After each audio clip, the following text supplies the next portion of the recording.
Welcome back to God Jack Joan, the home of epic adventures, powerful heroes, and stories. We will see what if Harry was declared an adult.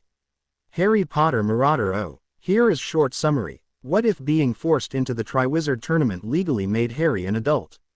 No longer willing to be controlled, Harry claims the freedom he believes he's earned.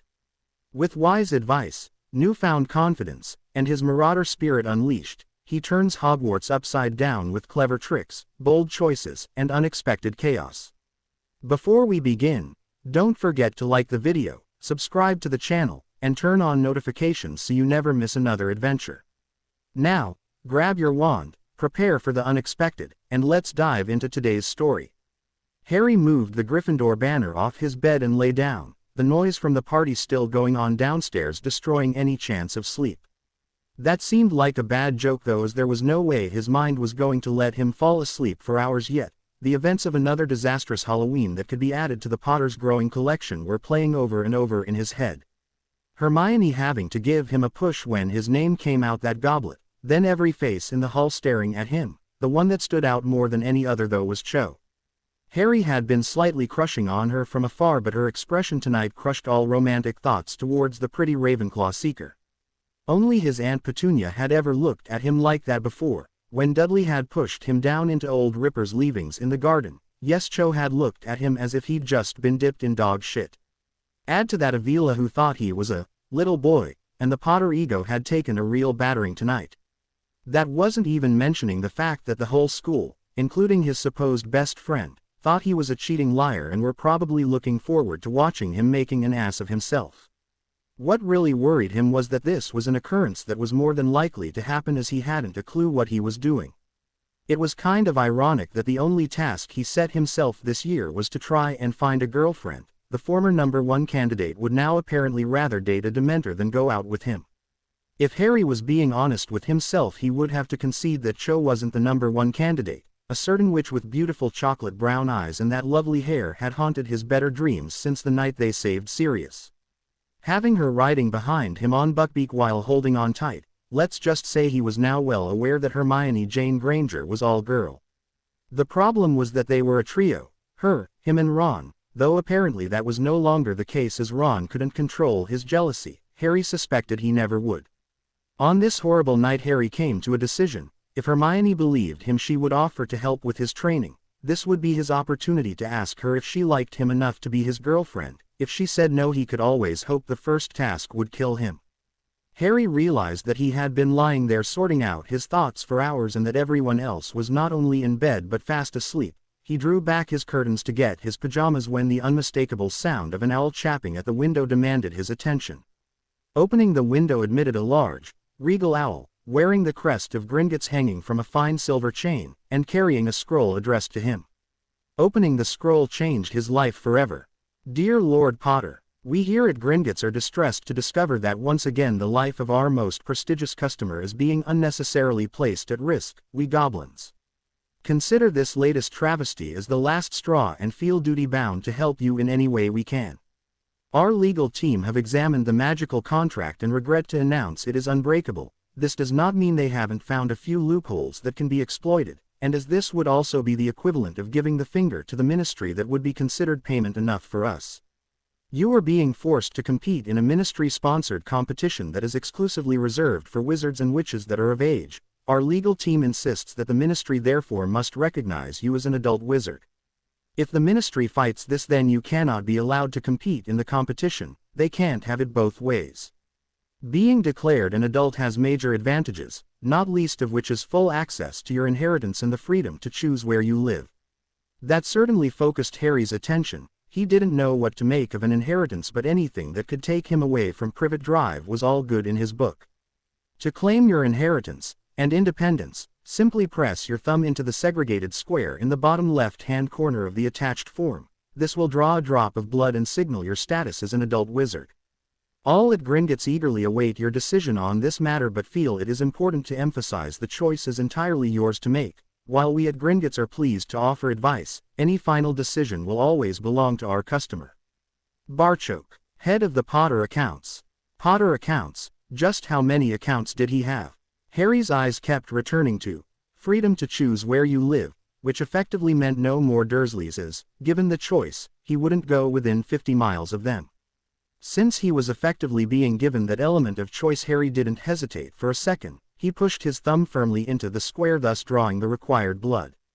The parchment was surrounded by a blue energy before it completely disappeared, leaving Harry to wonder if he was dreaming or perhaps it hadn't worked. Another Gringotts owl chapping at the window held a scroll that answered his questions. May we at Gringotts be the first to congratulate you, Lord Potter, on your becoming an adult in the magical world. I consider it imperative that we meet at the earliest opportunity, therefore this note will act as a portkey to Gringotts Bank. It is voice activated by the phrase, Lord Potter, but will only work outside the Hogwarts wards. We at Gringotts are looking forward to continuing our long and profitable partnership with the House of Potter. Barchoke, head of the Potter accounts. Harry wanted to race out the front doors right this very minute, but figured it would be easier to sneak out tomorrow. His mind was already forming a plan as he lay back on his bed and unbelievably fell asleep, dreaming of a life with no more Dursleys but definitely containing a beautiful brown-eyed girl. Ooh, laughing and a running, hey, hey, skipping and a jumping, in the misty morning fog with our hearts a-thumpin' and you, my brown-eyed girl, you my brown-eyed girl. Van Morrison. This was the soundtrack to Harry's most pleasant dream ever. He was almost sorry to wake up, but he had to talk to the real Hermione, hoping his dream didn't turn into a nightmare. It was Sunday, but he was up, showered and dressed before trying to sneak out the portrait hole without encountering any of his housemates. He was about to congratulate himself on escaping Gryffindor common room undetected when he almost collided with the one person he wanted to find. She was standing there like an angel with toast and pumpkin juice for him. This simple gesture almost overwhelmed him. Hermione, I can't thank you enough. It's not just the toast but the fact that you're here for me. She smiled sweetly. Don't worry, Harry, I figured you wouldn't want to go anywhere near the Great Hall this morning. Harry made sure his mouth was empty of toast before replying, that bad huh? The Hufflepuffs think you stole their thunder, chose Cedric's girlfriend and turned Ravenclaw against you, while the Slytherins would rather see anyone win but Harry Potter. All of Gryffindor is fully behind you though, well, nearly all. Yeah, but every one of them thinks I cheated my way into the competition, especially Ron. Harry, one look at your face last night and I knew you didn't put your name in that goblet, and anyway you know you can't keep secrets from me, Potter. I've already started work on a training schedule, researching what spells could be useful. Harry banished what was left of his juice, leaving his hands free so he could throw his arms around Hermione. This had the effect of silencing the young witch. Harry leaned in slowly for giving Hermione plenty of time to object, but found her leaning in as well while her arms reached up to his shoulders to ensure he wasn't going anywhere. Their first was gentle, loving, and held the promise of many more to come. They finished with their foreheads resting against one another as Harry fought to get himself under control before speaking. Knowing me, I've probably made a mess of things by not asking you before that, but Hermione, would you be my girlfriend? Hermione eyed him again before answering, Harry James Potter, if you think I would let anyone but my boyfriend me like that, then you don't know me very well. Harry lifted Hermione off her feet and spun her around as she giggled. He eyed her once more before dragging his new girlfriend away from the Gryffindor entrance. Hermione, we have to talk, but not here. Harry's whole face lit up with joy as an idea came to him. Hermione thought that if this was a cartoon, a light bulb bright enough to illuminate the entire castle would be beside Harry's head. Oh, that is perfect. I probably won't understand half of what they say anyway. You will come with me, please. Hermione felt her heart melt at the needy expression on his face. She'd had a boyfriend less than 2 minutes, yet that look could totally undermine all her defenses. She just couldn't say no to him, and only the fact that this was Harry saved that from being a terrifying thought. He would never do anything to hurt her. A hug, and later found her once again being dragged along, but this time she had worked out their destination. She would be a good girlfriend and give him a chance to explain before biting his head off. They arrived at the statue of the One-Eyed Witch, where Harry took his father's map out, checking that the coast was clear. Harry, could you please tell me what's going on? Hermione asked sweetly. Had Harry been a bit more experienced with girls, or even paying full attention to his girlfriend, he may have recognized the danger signals in those words, as it was only pure luck deflected their first argument as a couple. Hermione, I promise you'll know everything I do, just not here. Trust me, love, it's quite a story. Promising full disclosure. piquing her interest with quite a story and calling Hermione love, had placated his girlfriend for now. She consoled her rule-breaking concerns with the fact that they wouldn't technically have left the school grounds, just standing in a tunnel that led directly to Hogsmeade. Descendium led to the opening appearing as Harry helped her escape the castle. She was soon joined by her boyfriend as they lit their wands. There was no ambiguity in Hermione's next statement, even someone as thick as Ron couldn't have missed the obvious. Danger signals. Okay Harry, so far I've been a good little girlfriend and we can't be overheard down here. Spill it Potter, now. Harry pulled her close as he tried to figure out the best way to tell Hermione just what was going on. The only thing that came to mind was to give it to her straight. Hermione, all the adults in that room last night agreed I was being set up for something. They all had opinions but nobody gave a shit about mine. Once Harry started, the floodgates opened. Whoever entered me for the Triwizard did not do so for the sake of my health. Quite the opposite in fact. Yet the people who are supposedly charged with my safety and welfare seem quite happy to have me staked out there like a sacrificial lamb. Their only interest seems to be who would take the bait, not what could happen to me. I felt like a worm on a fisherman's hook, about to be cast into the water to see what fancies a nibble. Hermione was holding him tight as she tried to rear him. Listen Harry, anybody attempting to nibble on you who is not named Hermione Granger is going to have to deal with your seriously angry girlfriend first. The thought of Hermione nibbling on him couldn't fail to raise a smile. He knew that was why his girlfriend had said it. Last night I received an offer of help that I willingly accepted and we're on our way there now. What would you say if I told you your boyfriend was of age, not only that but apparently a lord to boot? Hermione was nonplussed, so Harry helped her out. The goblins contacted me with an interesting legal point. Since I'm being forced to compete in a competition, the rules clearly state only of age wizards or witches may enter into, then I must be considered an adult. Either that or I should be disqualified for being underage. The ministry can't have it both ways and the goblins will help me make sure that they don't. I have a portkey to take me to Gringotts and want you to come with me. We need to get outside Hogwarts wards before it will work though. Hermione had been worried sick ever since his name came out of that goblet. Her relief that someone was actually helping her Harry far outweighed any concerns she had about breaking rules by leaving the school grounds. She grabbed his hand and began dragging him along the tunnel. We had better get a move on then. Ooh. Barchoke felt the ward's trigger indicating Lord Potter's portkey had been activated. The appearance of two teens in his office confirmed this. Good morning Lord Potter, my name is Barchoke and it's a pleasure to meet you, though I wasn't expecting you to bring company. Barchoke. This is my best friend and girlfriend, Hermione Granger. Anything you have to say to me can be said in front of her. She stood by me through everything and I trust her with my life.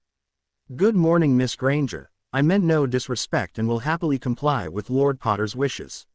I have taken the liberty of requesting some refreshments as I fear we may be here for quite some time. I suggest we deal with the Potter estate first, sorting out the legal requirements before moving on to more recent matters. It was well over an hour later when two badly shaken Gryffindors were drinking cups of tea, trying to come to grips with the fact that Harry was exceedingly wealthy and had his choice of homes rather than the Dursleys.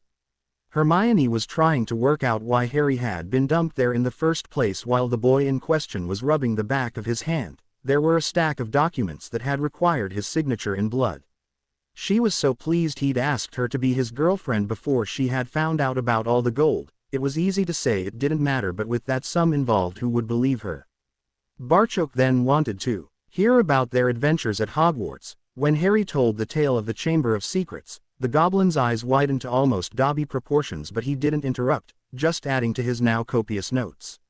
His quill sped up with the happenings in the Shrieking Shack and only stopped after Harry related the manipulations after his name was spat out the goblet. They then had a lovely lunch in Bakoki's rather plush office to give the goblin time to digest the mountain of information he'd just been given. Lord Potter, what you have told me here this morning not only confirms suspicions the Goblin Nation had but fills in a few gaps as well. Your actions since attending Hogwarts have major ramifications that should have been explained to you. It could change your status dramatically, which I believe is why this information was deliberately withheld. Harry and Hermione hadn't a clue what Barchoke was alluding to, so he attempted to explain it. You have now defeated the heir of Slytherin 3 times in deadly combat. The last confrontation was in Salazar's own chamber and you battled his basilisk at the same time. I believe you could now claim to be the heir of Slytherin by right of conquest. The sword of Gryffindor coming to your aid would give you a strong case for being heir of that house as well." Hermione could clearly see the utter panic in Harry's eyes. She took his hand and felt the Potter head of house ring. This appeared to bring her boyfriend's mind into focus as he reached a decision. "Barchoke, in the last 24 hours I've been entered into a competition where people have died, become head of House Potter, and a wonderful girl agreed to be my girlfriend. I have no idea what being heir to Slytherin or Gryffindor means, but since I'm only 14 I think I have quite enough to be going on with at the moment. We can always come back to it at a later date." Hermione wanted to grab him to snog his ins out. She'd never been so proud of him. The only thing stopping her was the certainty that it would breach goblin etiquette and they still needed their help. "Barchoke, you mentioned helping Harry with the competition. How can you help him?" The goblin was momentarily stunned. He'd never met a wizard who'd refused power before. Barchoke needed to see how far this couple wanted to go. "Lord Potter, can I ask what your goals are for the competition?" There was no hesitation from Harry. "Be alive at the end of it and hopefully not have made too big an ass of myself in the process." A grinning goblin was a fearsome sight. "We goblins are a warrior race, banned by magic users from even having an army, so we have had to develop more subtle ways of winning the battles. Our American cousins have a saying that's rather appropriate. They call it sticking it to the human." Both teenagers tried not to laugh at the adaptation of a phrase they were familiar with. "We now take great delight in spoiling a witch or wizard's day. Not groveling at their feet and being deliberately pedantic in our dealings with them can put a pureblood off their lunch. We have here a golden opportunity to turn this very high-profile, ministry-organized competition into a farce. Your late father would have called it a prank." The two teens glanced at one another and nodded. Harry didn't want to be entered in the first place, so why shouldn't he take the piss out of the people who were forcing him to compete while Hermione just wanted him safe? "What did you have in mind?" Harry asked. That goblin grin was back in full force. "All the financial arrangements are done through Gringotts. We even made and charmed the golden articles you have to retrieve in the first task." "I really see only one problem." Both teens waited for an answer, but Barchoke was looking unusually pensive. "In the second task something you prize will be taken from you and placed at the bottom of the lake. You will have 1 hour to rescue it. I have only known you for a short time, yet it is blindingly obvious what they will take." Hermione was still trying to figure it out when she felt Harry stiffen beside her. His voice suddenly held a quality of menace she'd never heard before. "Anyone trying to lay a hand on my Hermione will find me waiting for them. I might just need Gryffindor's sword after all. Won't I be able to just say no?" Hermione asked, not relishing the thought of being under the lake at all. Was Harry given a choice? "There is a way around this, but I think I'll make the suggestion then leave you two alone to talk about it. Anyone attempting to place Lord Potter's betrothed at the bottom of the lake would find themselves at minimum facing 5 years in Azkaban." The two teens were so intent on each other that Barchoke left the room unnoticed. Harry felt he had to say something. "Hermione, you know I would do anything to keep you safe, and the thought of you as my betrothed fills me with the most pleasant feeling I've ever known. I realize that this is very quick and not the most romantic of settings, but would you at least consider the idea?" Hermione's heart was racing, but she tried to be practical. "Harry, what are your plans, your dreams? What do you want to do with your life?" Harry knew this was a moment for total honesty. If he truly wanted this girl to be his betrothed, then he had to do something he'd never done in his life before: lay bare his soul. "Hermione, my plans always seem to consist of surviving my current year at Hogwarts and then being shipped off back to my loving relatives for a summer of fun and laughter. My dreams recently have featured my brown-eyed girl, and any future dreams are hopefully going to continue that trend. What I want to do with my life is survive Hogwarts, never go back to the Dursleys, and have you part of it always in whatever form you'll have me.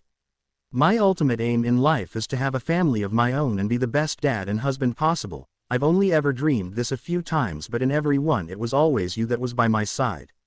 Hermione's sensible, practical side had crashed and burned when he called her his brown-eyed girl. Those brown eyes currently had tears in them as she answered, "Harry, that would be a dream come true for me as well. I would love to be your betrothed. Outside there may be a Dark Lord, Death Eaters and any number of others who wanted him dead, but at the moment he didn't care. He was happier than he'd ever been, so why shouldn't he be allowed to enjoy it? I think I need to buy my betrothed a ring." Harry was positive there must be some kind of monitoring charm on the room because Barchoke re-entered with a case full of Potter family rings. There was never any doubt Lord Potter would ask, and I was just as sure your young lady would say yes. We have here an ornament of Potter betrothal rings, some dating back centuries. Hermione found herself drawn to one that was platinum with an emerald the exact shade of Harry's eyes. The Potter crest gave the illusion of floating inside the gemstone. It really was a thing of beauty. Harry placed it on her finger and it shrank to fit as if especially made for her by a master of their craft. If Barchoke hadn't interrupted, they may have stood there, holding hands and gazing into each other's eyes all day. Lord Potter, I took the liberty of having the Gryffindor and Slytherin rings brought up from the Founder's vault and beg you to reconsider your decision. Being a Founder's heir would allow you and your betrothed to Portkey to, and from Hogwarts, the castle itself would protect you from attack within its walls. There are books detailing much more of what a Founder's heir can do, but for the safety and protection alone I advise you to try the rings on. If trying on a ring could keep Hermione safe, then Harry was going to do it. The Gryffindor ring resized on first contact while the S motif on the Slytherin ring actually spoke to him in Parseltongue. Harry's answer in the same language was enough for it to decide he was the rightful heir. The grin on Barchoke's face had turned predatory. Now we need to plan how you want to handle this. We don't want to give away any secrets too soon.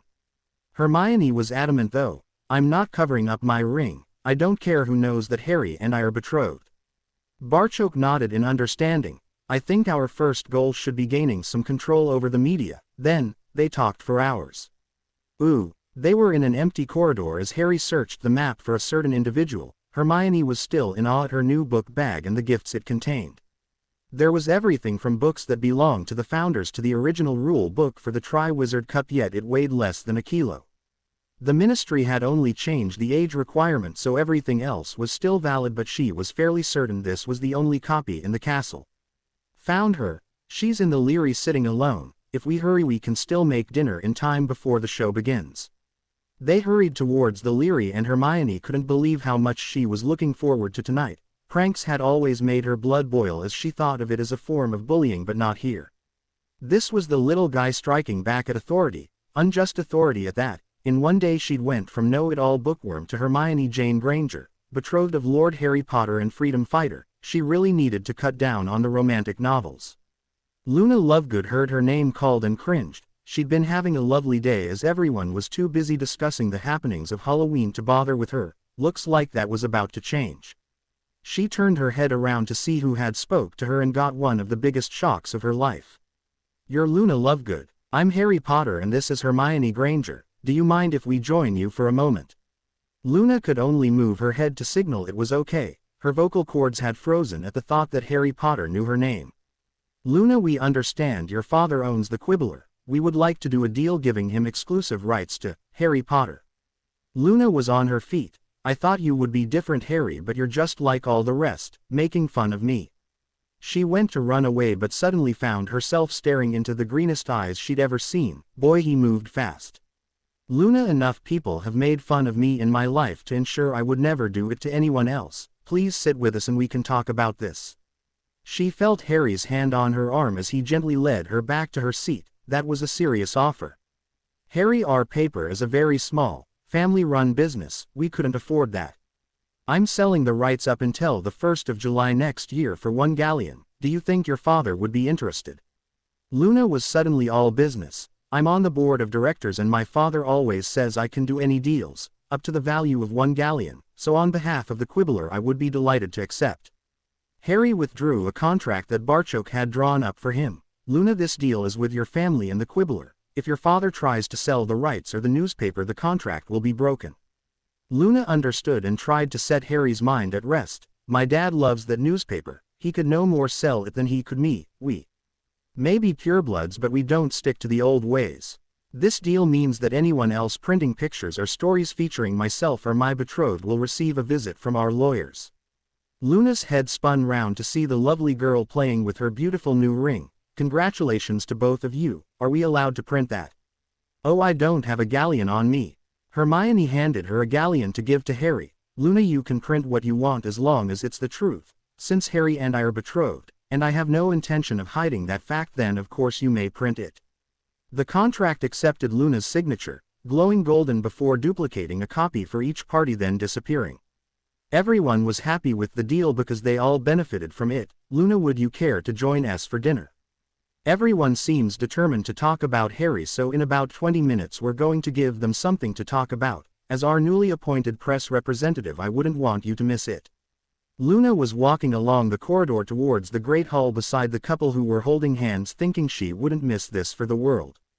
Ooh, Ron Weasley was in a right funk. What was the point of blatantly ignoring someone if they weren't around for you to blatantly ignore? To make matters worse, Hermione had been missing all day as well.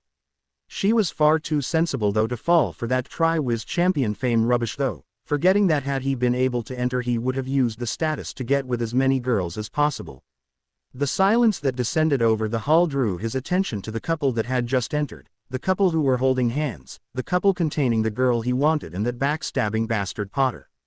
Ron was on his feet with his wand firing a curse while he tried to scream abuse at his former friends. The sudden pain was unbelievable as he glanced down at the chunk of hamburger that used to be his hand. Ron was screaming now for an entirely different reason. Hermione had watched as the curse sped towards them, but, before they could even think of reacting, Ron's wand exploded in his hand. Barchoke was certainly right about the castle offering protection. I'm so glad you took those rings, Harry. Not as glad as I am that you took mine. He eyed her forehead in relief before multiple shouts of Potter emanated from the staff table. This is bloody typical, thought Harry. For the first time ever we actually have a plan and barely make it through the door before said plan goes out the window. They were just going to have to wing it as usual. The three stood there and watched as Madame Pomfrey headed straight for Ron. McGonagall seemed to deliberate before deciding Poppy could handle the situation and moved in their direction while Dumbledore and Snape could hardly wait to get to them. The sight of these three heading in her direction had Luna actually shaking, but she was determined to stand by the two Gryffindors. She was also unaccustomed to being the center of attention and was sure her housemates would make her pay for it later. Potter, what did you do? Sneered Snape. Harry kept his face straight. I'm sorry, sir, but I have no idea what you're talking about. Don't lie to me, Potter. What did you do to Weasley's hand? I didn't do anything to him. All our wands are still in our pockets. I really would appreciate you having some proof before you accuse me of lying, sir. Harry looked around the hall and raised his voice slightly, and that goes for everyone. Snape's sneer was running full force now. You're not still trying to maintain that ridiculous "I didn't enter" story, are you? Just be a man and admit it. Harry removed his wand and pointed it straight up. I, Harry James Potter, swear on my life and magic that I did not enter myself in the Triwizard Tournament. The light that surrounded him illuminated the entire Great Hall. As the light faded, Harry cast his Patronus and the Silver Stag sprang forward looking for enemies. On finding none, prongs faded slowly out of existence, but not before leaving quite a few people reevaluating their opinions. It would appear, sir, that you owe me an apology. Will you just be a man and give it? Snape just stared straight into Harry's eyes, and then those closest to the group clearly heard the hissing coming from the hidden ring. Mr. Potter, what is that? Asked McGonagall. That, professor, is a gift from a friend of mine that's telling me Snape is attempting to enter my mind. It's also telling me that I can legally kill him where he stands for his transgression. And what do you think of that, Harry? Dumbledore asked. Hermione spotted the verbal trap and answered before Harry could say anything. Actually, we're more interested in what you think, Headmaster. What have you to say since a member of your staff just carried out an illegal attack on a student in the middle of the Great Hall? Dumbledore's eyes twinkled. To quote Mr. Potter, where is your proof, Miss Granger? Hermione was done bowing to authority figures, especially ones that were out to harm her. Harry, well, following Harry's outstanding example of honesty. I'm quite sure Professor Snape wouldn't object to swearing an oath that he didn't just try to invade Harry's mind. That would easily clear up this whole misunderstanding. That would be the manly thing to do, wouldn't it, Professor Snape? If looks could kill, Hermione would be dead as Snape stared daggers at her. The confrontation was interrupted by the arrival of Gringotts owls. The sight of owls at dinner was a rarity, but since they were easily recognizable as belonging to the Wizarding Bank, then everyone paid attention. One headed to the Hufflepuff table and delivered its message to Justin Finch-Fletchley. A pair landed at the Gryffindor table beside Ginny and Colin. Potter, what is this? Asked Justin. Compensation, Justin. Ginny's voice was quivering. Harry, this is a check for 50,000 galleons. Why are you doing this? This payment is for the people who were attacked by the basilisk. Where's my owl then, Potter? Shouted Ron, who was still being worked on by Pomfrey. The only thing that attacked you was Lockhart. If you want compensation, I suggest you speak to the person that hired the impostor to teach here. Another owl entering drew everyone's attention, as they now knew these birds carried a fortune. It headed straight for Hermione though. Harry, you didn't have to. As she put her arm up for the owl to land on, shrill screams came from the Gryffindor table that gave Hermione barely enough time to collect the message before the owl shot up to the rafters in safety.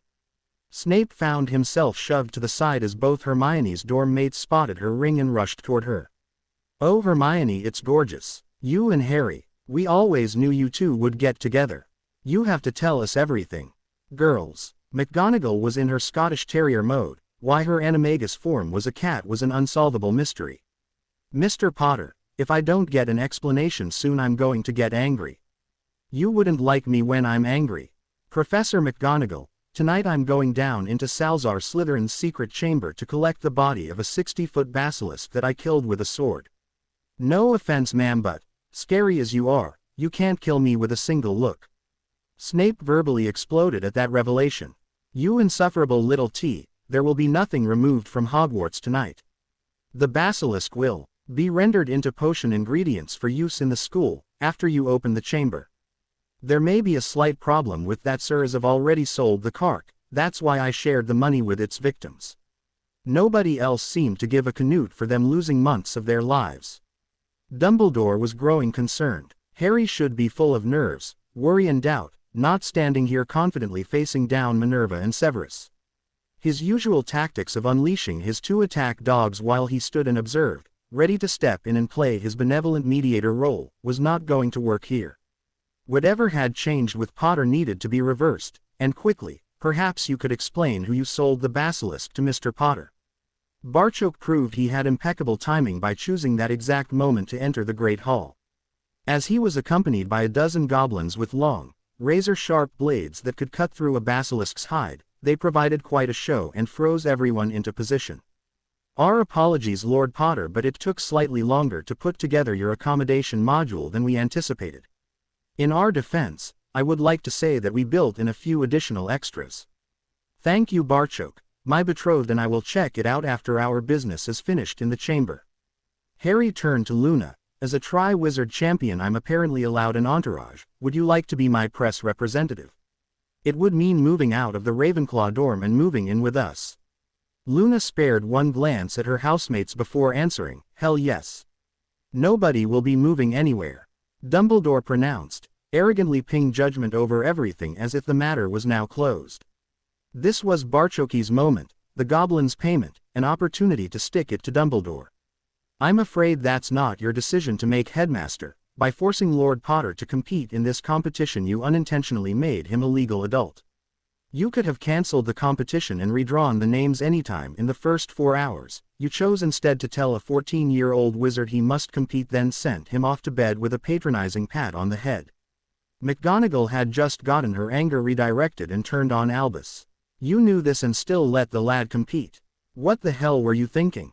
Barchoke continued. A supposition was made that Lord Potter's name had been scurrilously entered under the pseudonym of a fictitious fourth school. This must have indeed been the case, as the rules clearly state that each school is allowed only one champion. Cedric Diggory is without question the Hogwarts champion. This really perked up the Hufflepuff contingent in the hall. Lord Potter has graciously accepted our offer to represent the Goblin Academy of Youth. We of course realize that gay has different connotations in your culture, so it will just say Gringotts on the front of his robes. Having Harry appear in robes that proclaimed Gringotts on the front and Potter on the back would do more for Goblin wizarding relations than any other act this last century.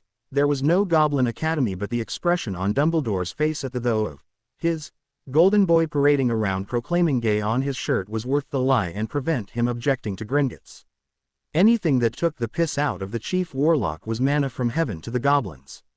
The misconception that the goblins hated wizards in general was one the purebloods were happy to cultivate. What the goblins hated was being treated like second CL citizens and the fact they'd had to fight a couple of wars to get even that.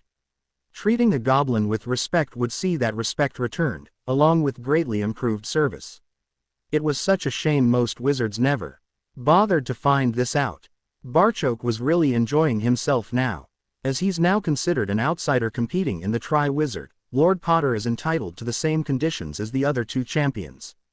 Both are living and training in separate dwellings on Hogwarts grounds. We have taken the liberty of supplying something similar for our champion and his entourage. Dumbledore was now sweating buckets. Harry had his inheritance, was legally an adult and now a goblin champion. How the hell was he supposed to get him to go back to the Dursleys this summer? This wasn't a setback but a bloody disaster. All those carefully laid out scenarios just got flushed away. He would just have to do this a bit at a time. Albus didn't know his night was only going to get worse. Barchoke turned to Harry. "Whenever you're ready, Lord Potter." Harry glanced over at the Gryffindor table. "Colin, I assume you've got your camera with you. How would you like to get a picture of the monster that put you in the infirmary?" Colin literally jumped at the chance. He actually was jumping up and down on the spot with excitement. Harry's eyes next sought out Ginny's. The poor girl was white as a sheet but with a determined set to her jaw. "Ginny." "Yes, Harry, it's time to put it behind me.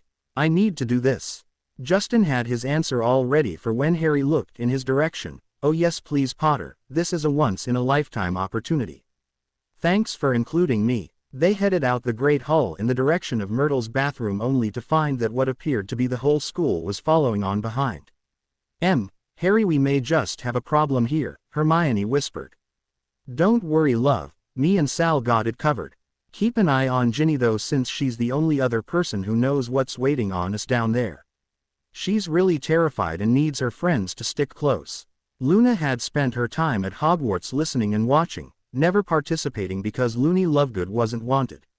She listened as Harry told Hermione that Ginny would need her, watched as she gave his hand a squeeze before moving across to the girl, and Luna knew it was time to participate. This couple actually wanted her, Loony Lovegood. She moved over to be with Hermione and offer support to Ginny. The two smiles she received actually made her feel what it was to be wanted for the first time in years. They reached the toilet with the goblins acting as a buffer between Harry's invited guests and the rest of the school. Ginny was now visibly shaking with both Hermione and Luna having their arms around the girl. "Ginny, you know I'll never let anything happen to you, don't you?" She managed a weak smile. "Yes Harry, I always feel safe when you're around." "Congratulations on your betrothal to Hermione. I'm really happy for you both but sorry about my prat of a brother." Everyone watched in amazement as Harry opened the sink. The Slytherin ring hissed in Parseltongue, which saw the chute become spotlessly clean, stairs appear along its length, and Harry certainly felt the wards that went up. He led them down but the real fun started after the goblins followed them. Albus attempted to enter the chute but found his way blocked by an invisible barrier, a barrier so strong it supported his weight as if standing on a thick sheet of GL. That he couldn't even detect it, far less dispel it, frightened him more than anything else he'd see or heard tonight. Unsurprisingly, the barrier also blocked Severus. Perhaps less of a surprise was his reaction to this. "Potter, if you don't get back up here and remove this barrier now, then you will have detention with me every day for the next 3 years." There was absolutely no surprise in the fact that Harry totally ignored Snape's ranting. The real surprise was when Minerva pushed past the head of Slytherin and found no barrier in her way. Quick as a flash, Albus took her arm, hoping that this would gain him entry as well. Being flung onto his ass on the other side of the toilet confirmed this method would not work either. Snape's anger was escalating exponentially as he watched the other two heads of house allowed entry as well, but when the Weasley twins were granted access, the greasy-haired one reached for his wand. As luck would have it, Albus was quicker and grabbed his arm. "Severus, we have still not ascertained what happened to Mr. Weasley's hand when he fired that curse. I have yet to meet a one-handed potion master, so perhaps you should desist from this course of action for the moment. Let us learn from whom the barrier lets through and wait on the party returning. We can then make our claim that Hogwarts should receive at least part of the basilisk without having the unpleasant task of having to harvest the decaying cark." Snape had to smile at the old man's guile and control. The headmaster being barred from a part of Hogwarts must really hurt his pride, yet he appeared serene, almost as if he planned to be spending Sunday night hanging about in a girl's toilet. While the Slytherin struggled to work out what was wrong with that last statement, Albus never took his eyes off who was being admitted rejected. All the Gryffindor 4th year, sans Ronald Weasley who was in the infirmary, and the Quidditch team were allowed, as was Hufflepuff's Susan Bones and Hannah Abbott. Cedric Diggory was a surprise more for the way his girlfriend was ejected. A la Dumbledore, Miss Chong appeared to be more upset that Mr. Diggory chose to go on without her as teenage tears fell. Apart from Miss Lovegood, not one Ravenclaw student was granted access, but the real surprise was when Miss Davis and Miss Greenger were allowed to proceed down the stairs. The look of shock on their faces was mirrored by everyone left standing in the toilet, trying to tune out Myrtle's ing. Ooh, they were all gathered in a group waiting as the goblins removed the cave-in. This is where that fraud Lockhart tried to obliviate us. We went to him because he was the defense professor and the coward was going to leave us all here to die while he played the tragic hero, the git already planning to write it up as his new bestseller. As the group digested that information, little Professor Flitwick just had to ask. Mr. Potter, what was that ward upstairs and why did it let some people through but not others? This is a founder's chamber that apparently recognizes me from before, it's only allowed those through that it found worthy. Flitwick appeared concerned with that analysis. That worries me, Mr. Potter, when we have more Slytherins down here than Ravenclaws. I have no problem with Slytherin house, sir. The Sorting Hat originally wanted to put me there but I refused to be in the same house as Draco. Harry pointedly looked toward Luna. I also hate bullies, which may explain the absence of your house professor. Images of the young girl with the strange earrings sitting alone at dinner, in the Leary and Charms CL came to mind. He'd just never connected the dots before. Phileas had now got the message loud and clear. Rest assured, I shall investigate. Tracy had only stepped forward with Daphne for a laugh. No one was more shocked than her that they were allowed through. Yet here she was, and now even more shocked. The Sorting Hat really wanted to put you in Slytherin. Harry smiled and nodded. When I got on that train I knew practically nothing of magic, never mind houses. I didn't ask for Gryffindor, just not the same house that Malfoy was in. After meeting the ass I didn't want to be. Clad the same as him. The goblins had cleared a page, so they moved along to the large door with SS on it. This may smell a bit since it's been lying here for 2 years. Harry hissed to open the door and discovered it definitely smelt more than a bit. The three heads of house had their wands out casting air-freshening spells as they entered the chamber proper. Torches lit around the walls and the basilisk was revealed, stopping everyone in their tracks. Hermione desperately wanted to go and throw her arms around Harry, but currently she and Luna were the only things holding Ginny up. Harry led the three girls over to where he'd found Ginny, and the little redhead sunk to her knees and sobbed. Hermione and Luna were trying to console her as Harry found himself suddenly grabbed by two seriously crying, emotional wrecks of Weasley twins. I'm looking at it and still don't bloody believe it. You fought that to save our Ginny. Anything we have is yours. You ever need us, we're there. You're more of a Weasley than that prat upstairs is. Both then pulled him into a hug that would rival their mother's before wiping their eyes and going to help their sister. This freed Hermione to fly into his arms. I know you told me it was big, but that's not big, it's bloody gigantic. How the hell did you kill that with a sword? Harry held her face gently in his hands. You should know nothing touches my Hermione and gets away with it. At any other time and place, that would have been considered the cheesiest line in the world. With a giant basilisk as a backdrop, it just worked. He ed her tenderly on the lips, and even McGonagall had tears in her eyes. Justin and Colin were staring at the monster in disbelief. It was only now beginning to sink in how close they had come to death. Neither had any illusions that they would be able to take that thing on with a machine gun, far less a sword. Colin was so shocked he'd yet to take a picture. Cedric Diggory thought they should take the Triwizard trophy and just hand it to Harry right now.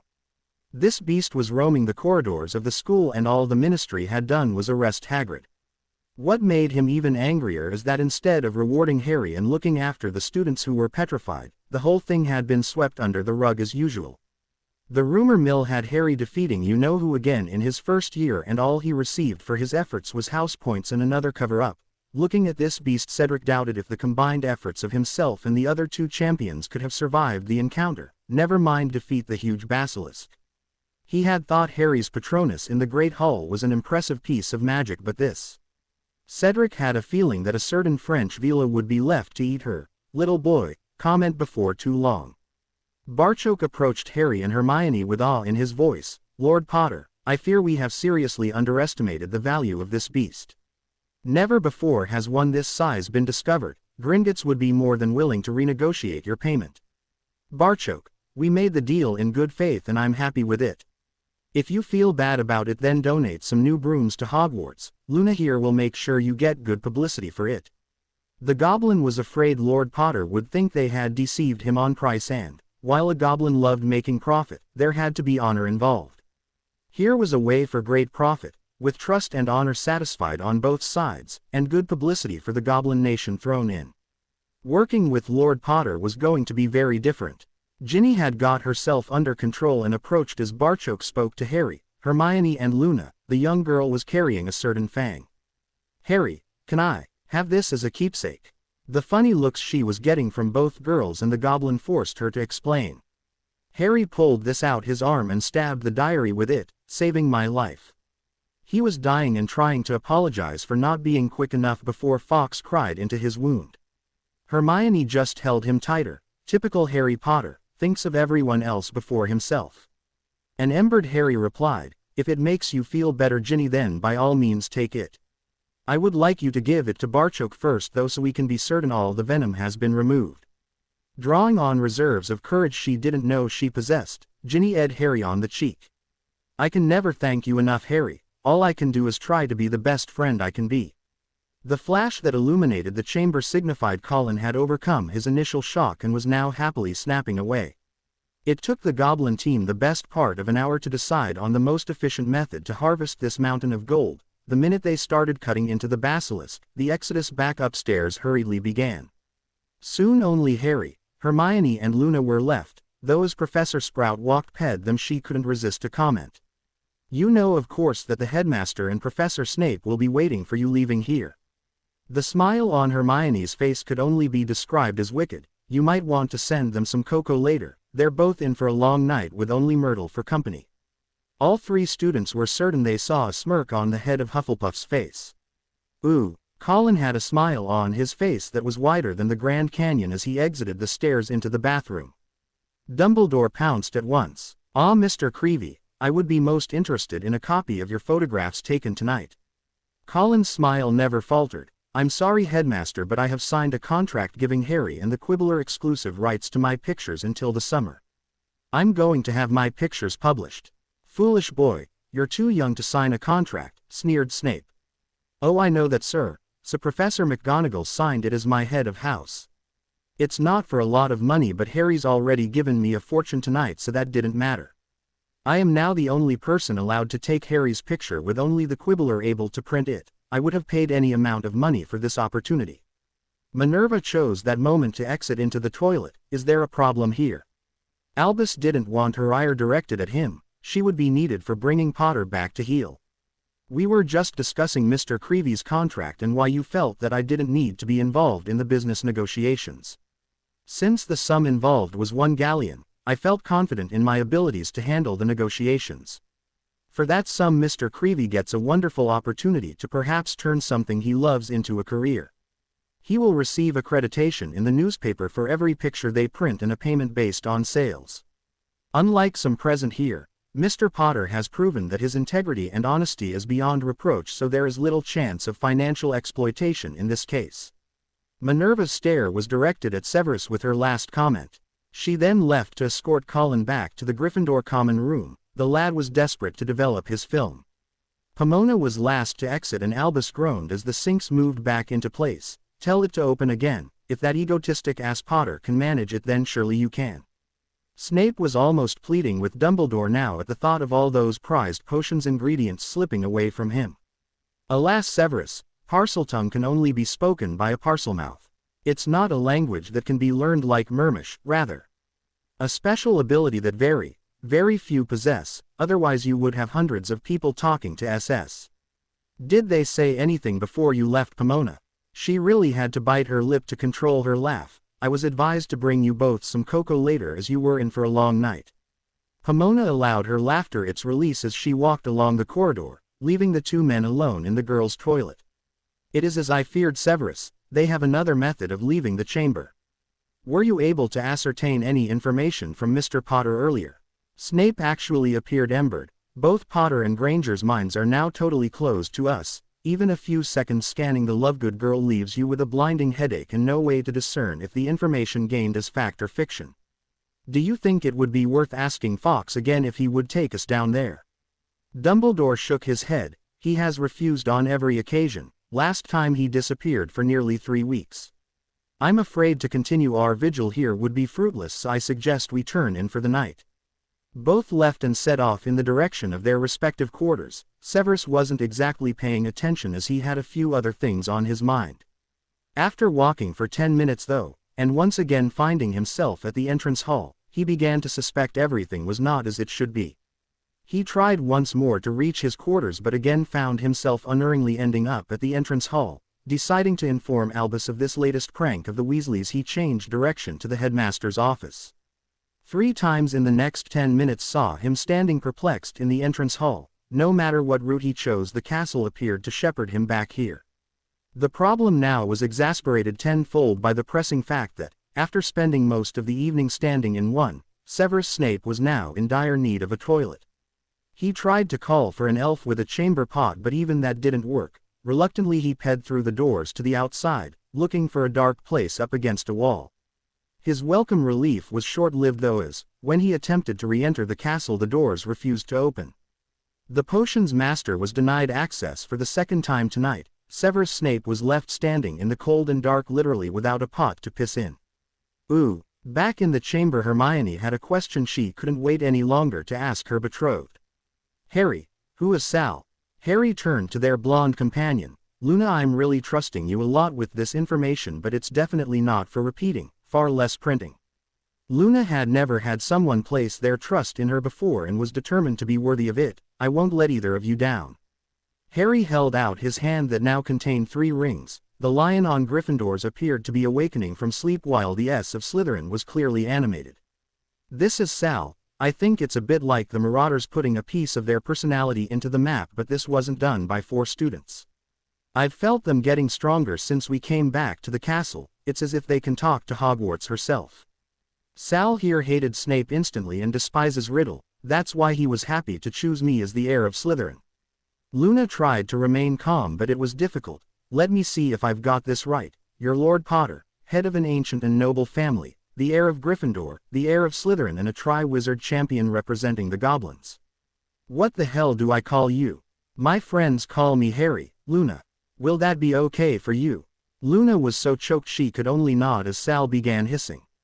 Sal said there is a leery of sorts down here, that is if the half-blood bastard hasn't ransacked it. He really doesn't like Riddle.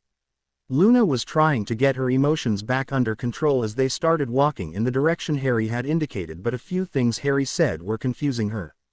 Harry, aren't you a half-blood, and who is this Riddle?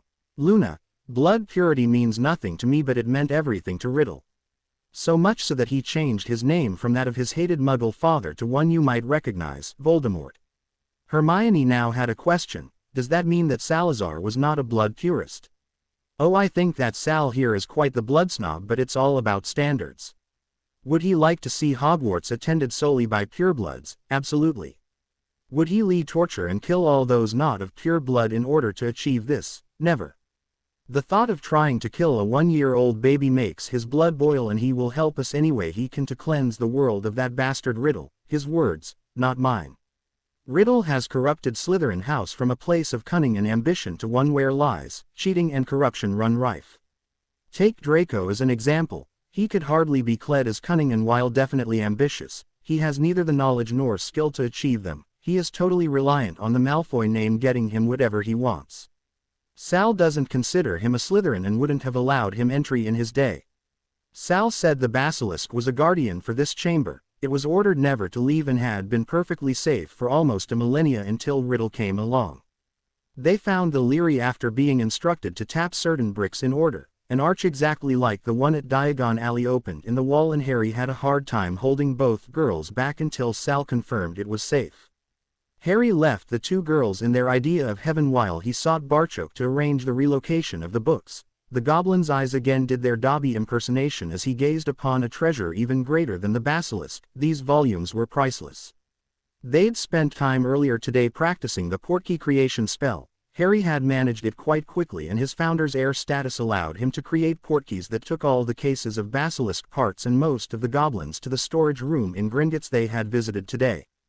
They had 8 large crates of books, magically packed and shrunk as Barchok informed Harry that their accommodation module was quite close to Hagrid's hut. He could only make a portkey to somewhere he'd been, but he was well acquainted with the area around Hagrid's. They had no sooner appeared before spying what looked like a gigantic vault about 100 meters ahead of them. Levitating the crates, they headed for what was obviously their new home. The doors swung open to reveal a mid-entrance hall. Someone had really done a number with the expansion charms on this place, but the 3 teens were way too tired to give their quarters the appreciation they undoubtedly deserved. It was now after midnight and Harry had very little sleep the night before, Hermione not much better, and Luna just had the most exhilarating night of her life. Barchok smiled as he pointed them in the direction of the bedrooms. The first one they came to had all Luna's belongings in it. The young blonde had tears in her eyes at the kindness she'd been shown. She repeated Ginny's actions from earlier and ed Harry on the cheek. "Thank you, Harry. You have no idea how much this means to me." "Actually I do, but that's a story for another time. We'll see you in the morning, Luna." The next room they came to had Crookshanks lying on the bed and bookshelves on 2 walls, so it was a pretty safe bet this was Hermione's. The couple shared their first goodnight before Harry dragged himself off to the next room and just collapsed on top of the bed. In no time at all he was dreaming of his brown-eyed betrothed. Ooh, Wormtail hated disturbing his master with news, but if he didn't and it proved important, then there would be pain. There would be a lot of pain. "Master, your agent has sent word. Potter has used being in the tournament to have himself declared an adult and formed an alliance with the goblins." The fact that this news was met with silence was not a good sign. If his master ranted and raved, then he could usually escape serious injury. Silence usually meant he was going to be creative in his punishment. For at least the millionth time Peter asked himself how he could have been stupid enough to become a Death Eater. Why did no one foresee this happening? Do I have to think of everything myself? Yet again you have disappointed me, Wormtail. Crucio. Ooh. Dan Granger's bedside digital clock displayed 5:48. Whoever was knocking on his door at this time in the morning better have a bloody good reason, or there would be hell to pay. Emma heard her husband get up. Then voices from the lounge piqued her curiosity. This saw her putting on her house coat and heading downstairs. Emma had just arrived when her husband let out a roar as his temper exploded before shouting, "I'm going to kill the little bastard, and then my daughter is coming straight home." Emma immediately recognized Albus Dumbledore from his picture in Hogwarts: A History. She also couldn't fail to notice the twinkle in his eyes at Dan's reaction. Harry had the strangest feeling he was being watched, so he slowly opened his eyes to see another pair the size of tennis balls staring back at him from a distance of about 6 inches. Harry Potter, sir, should not be sleeping on top of the bed with all his clothes on. Harry dived off the bed in fright. "Dobby, what the hell are you doing here?" Dobby appeared confused. "Dobby is here to wake Harry Potter, sir. It is morning." Harry had regained his composure. He didn't want to upset the little guy. "I understand that bit, Dobby, but why are you here and not in Hogwarts?" Oh, Dobby spoke with Master Barchok to see if he needed an elf to look after Harry Potter's new home. Dobby now works here. The delight in Dobby's expression stopped Harry saying any more. The little elf had his clothes all laid out for the day, and there was a bathroom, shower en suite, so the still sleepy wizard headed in that direction. 20 minutes later saw a showered and freshly dressed Harry heading out his room to explore their new accommodation. He heard voices coming from downstairs and set off in that direction to find Luna and Hermione sitting chatting. "Morning, you two. Did everyone sleep well?" Harry wasn't sure what the protocol was for greeting your girlfriend in the morning, but leaned down to her cheek. Hermione turned her head to give him a quick peck on the lips, and both of them were happy with that. "Luna's already started working on the article for the Quibbler. I was telling her the paper came highly recommended by Barchok." "Yes, apparently it appeals to their sense of humor. A lot of funny nonsense surrounding nuggets of truth," was how Barchok put it. "He advised us to contact you as the prophet is just a ministry mouthpiece." Luna was blushing. "Dad will be upset his cover is blown, but printing this was going to raise our profile anyway. Our worry has always been that publications openly criticizing the ministry have a habit of changing ownership. Hiding the truth amongst articles that we had a lot of fun making up gave the ministry deniability, as we were treated as a joke publication. We have accumulated quite a large circulation of loyal, discerning readers who can filter the truth from the manure." Harry put his hand on the young girl's shoulder. "Speaking of filtering out the manure, Anytime you want to talk about your stay in Ravenclaw, we would be more than willing to listen. Both Hermione and I have first-hand experience of being bullied, and your outburst when you thought we were cruelly teasing told us this was something you were used to. I would have helped you, Luna, whether you had newspaper connections or not, and hope we can find some time for the three of us just to sit and chat. I've always room for more friends. Luna felt as if her heart would burst. Thanks, Harry. Dobby is going to bring me breakfast here as I want to get this to Dad today. Would you both like to join me? We would love to, but I think it's important for us to appear in the Great Hall for breakfast. We need to find out the reaction to what happened last night. I also want to see what happened to Ron. I'm mad at him but hope he's alright. He's a jealous git with a bad temper, but I wouldn't like to see him maimed for life. How about you ask Dobby to prepare us lunch and we'll all have here? A beaming Luna nodded in agreement as Harry and Hermione headed towards the castle. Ooh. A furious Severus Snape had been trying to gain access to the castle since first light with no luck, but now had an idea as he headed back to Hogsmeade where he'd spent the night. Faced with the prospects of Hagrid's hut or the three broomsticks, Madame Rosmerta's charms had easily won against the half-giant snores and that slobbering dog of his. Zooming back to Hogwarts on a borrowed broom, he headed for the astronomy tower. They would have to rise very early in the morning to get the better of him. Severus opened the door and found himself blasted right over the path. The only thing that saved his broken body from being found at the bottom of the tower was the broom in his hand. It was a shaken Severus who had managed to mount the broom as he was falling and gain control of the situation in the nick of time. This had ceased to be a game anymore, so he was admitting defeat and heading back to Hogsmeade with the intention of sending an owl to Albus. He was now certain this prank was beyond those blasted Weasley twins, and he couldn't think of any other candidates capable of pulling this off. He was so caught up in his deliberations he never noticed Harry and Hermione as they headed into the castle. Ooh. Harry and Hermione entered the Great Hall and were certain they had made the right decision. It was as if the whole school were waiting to see what would happen next. They didn't have long to wait. A few people were making straight for them, but all were headed off by the headmaster. Albus wanted to get to them first. Miss Granger, your presence is required in Professor McGonagall's office immediately. Both teens turned to leave, but Albus didn't want that. Mr. Potter, your presence is neither required nor allowed. This is a private matter. Harry confronted Dumbledore face to face. Since Miss Granger is my betrothed, the only way to bar my presence is if the lady in question requested it. Hermione quickly replied, I don't know what the matter is, but I want Harry there.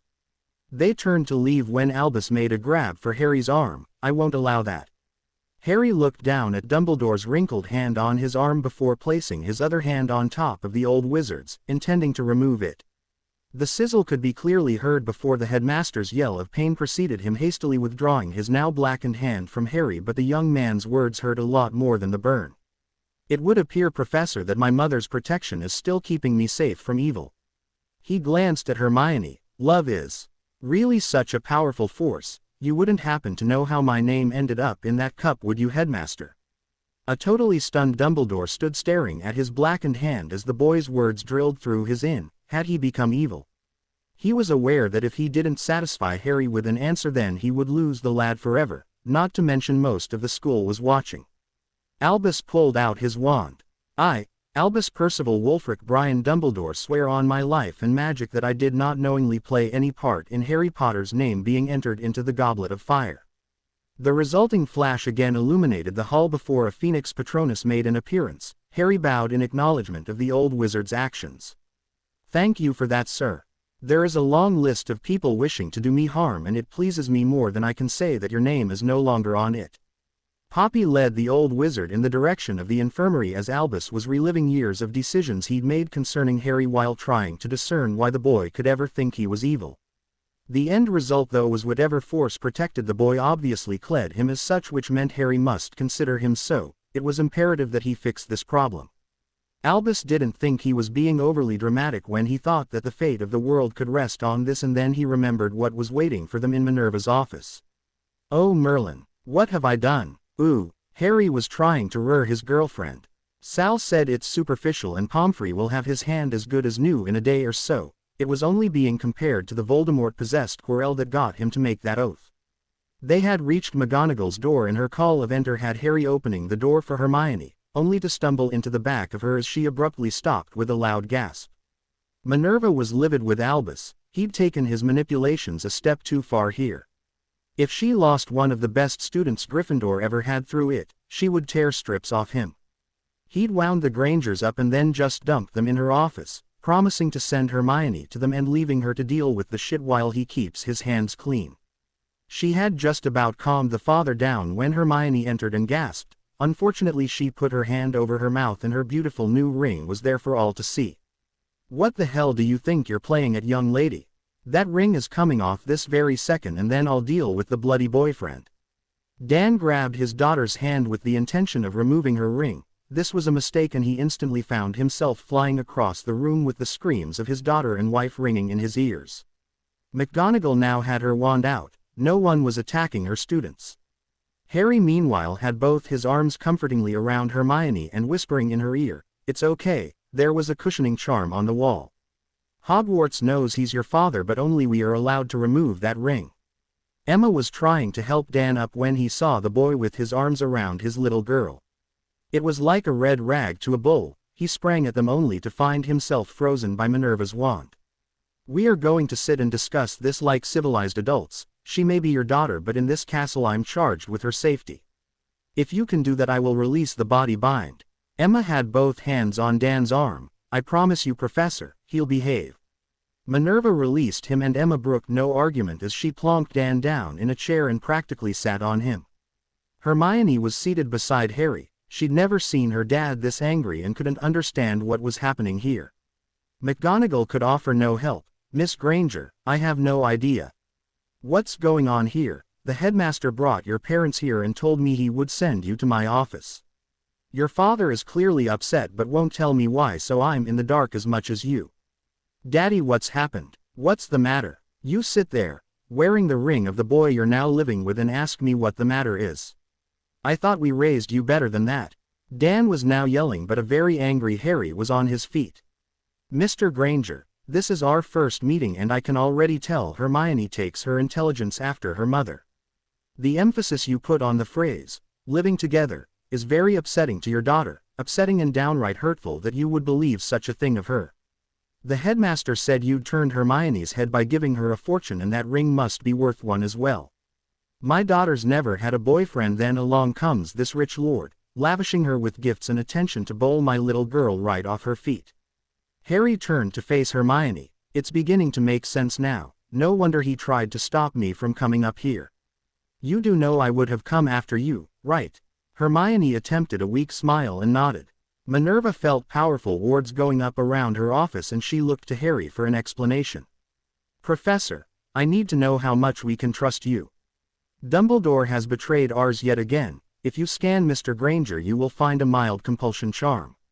I would suggest it was to get his daughter as far away from me as possible. If you could lift that charm and promise to keep our secrets, then we can talk. If not, we four will leave to our new accommodation and Hermione and I will be leaving Hogwarts today." She found the charm exactly as Harry had said and was now ready to blow her top. "Mr. Potter, as long as these secrets doesn't endanger anyone then I will keep them." It was as if a switch had been thrown on the Grangers but for very different reasons. Dan felt a lot of the aggression leave him while Emma reacted to the name Minerva had just used. "Potter, as in Harry Potter." She received a nod. "But the headmaster told us it was some lord who was here for a competition. He implied that this foreigner had just met Hermione and she was now living with him. We've been hearing about Harry Potter since Hermione first set foot in this place. The headmaster didn't actually lie to you, Mrs. Granger. He just gives out a few facts and leads you in a specific direction toward the conclusions he wants you to draw. I have been illegally entered in a competition that only adults are supposed to participate in. My goblin friends used this as an argument to have me made an adult, hence Lord Potter. We were told the competition had been abandoned in years past because it got too dangerous. Our research brought up that one of the tasks usually has someone close to the competitor taken as a hostage to be rescued. The last competition saw 2 of the 3 hostages severely injured and one of the competitors killed. Harry was right about the intelligence because Emma caught on a lot quicker than Dan. I will never give my permission for my daughter to be used as a hostage. It was Harry though who had to break the bad news to them. Unfortunately, Mrs. Granger, you wouldn't even be asked and your objections ignored anyway. Hermione has been my best friend for 3 years and my girlfriend for only a day, but she wears my ring because, as the betrothed of Lord Potter, they can't touch her. Hermione's safety was my only concern here. Neither of us will be rushing into anything, and all this ring signifies is that we're serious about each other. Our friendship is so important to us we would never have risked dating if we weren't serious about each other. Professor, this is the bit I need you to keep secret. I am a founder's heir, which means the castle itself will protect me and mine. While Hermione wears that ring as my betrothed, the castle itself will keep her safe. McGonagall was rapidly joining the dots to get a complete picture. That's what happened to Mr. Weasley's hand. Yes, when he fired a curse at us, the castle exploded his wand. The headmaster tried to physically stop me coming up here and received a burned hand for his troubles. That's also why Mr. Granger couldn't remove her ring. Hogwarts will protect Hermione. Dan was feeling rather sheepish. He'd come to Hogwarts to withdraw Hermione and hopefully beat the shit out this foreign lord who'd corrupted his princess. Instead, he finds the boy's her best friend who has done more than the professors to keep his little girl safe. He still had questions though. What about the fortune the headmaster mentioned? I'd like to know the reason behind that. I claimed the cark of the basilisk I had killed and shared the proceeds equally amongst its victims, including one girl who has since graduated. How much is a fortune? Emma asked. Hermione was sitting looking at her shoes. About £250,000. Harry, I don't feel too good. Can we go back to our quarters now? Dan had cooled down enough that Emma felt she could go to Hermione, but her daughter pulled away. How could you even think that about me, far less say it? Harry's the nicest boy you could ever meet, yet you had him practically administering love potions and raping me. I don't know if I can forgive you for that. Harry's arms once again going around his daughter didn't bother Dan. The hurt his daughter's words caused left him feeling hollow inside, but the space gradually filled with anger as the young man spoke. Hermione, love, you need to think about this. Your parents have just been played by a master. Our beloved headmaster would portray it as if the famous Victor Krum had swept you off your feet and you were now sharing his ship with him. Given those circumstances, your parents' actions are not only predictable but perfectly understandable. You inhabit a world they know very little about. Then Albus Dumbledore comes to their house and tells them their daughter is in grave danger. They clearly love you very much, so what else were they supposed to do? Emma's emotions had been all over the place since this morning. Her instinct was that the headmaster had another agenda, but no parent can ignore a warning their child is in danger. Harry was right. They'd been manipulated by an expert. Harry, do you have any idea why the headmaster would do this? Oh, that's easy, Mrs. Granger. Control of me. Hermione's stuck by me through thick and thin, and our betrothal, along with me expressing my independence, must have scared him. The headmaster doesn't want to lose control of his bait. Mr. Potter, I think that's quite enough. McGonagall's reprimand was quite enough for Hermione. No, I don't think that's anywhere near enough. You all agreed that the only reason Harry's name was entered is because someone is again trying to kill him, but you just forced him to compete anyway. How many people in that room knew the competition could be cancelled and the names redrawn later? Not one person spoke up to defend my Harry. No one ever speaks up or steps forward to defend my Harry, and frankly I think that is quite enough. He has to stay here to compete in this travesty, and if that isn't dangerous enough, someone is trying to kill him again. I think this will be my last year at Hogwarts, and I will do everything in my power to see Harry leaves with me. Harry still had his arms around Hermione. Where you go, I go, Hermione. Emma had never seen her quiet, studious daughter like this. Professor McGonagall was practically her role model, yet Hermione had just tore into the woman. She was aware her daughter liked Harry, but apparently her feelings went well beyond like. Thankfully it was blatantly obvious that the young man in question returned those feelings with the same measure. Emma tried to lighten the tension. Harry, you're supposed to play hard to get. Not with Hermione, ma'am. She's too special to risk losing over stupid games. Dan thought he had his facts right, but after his recent debacle he was going to make sure. Are you saying the old man got us out of bed, filled our heads with this bullshit, cast some sort of spell on me, and then left us here just so he could break up a couple of school kids who just started dating? I'm finding this very hard to believe right now.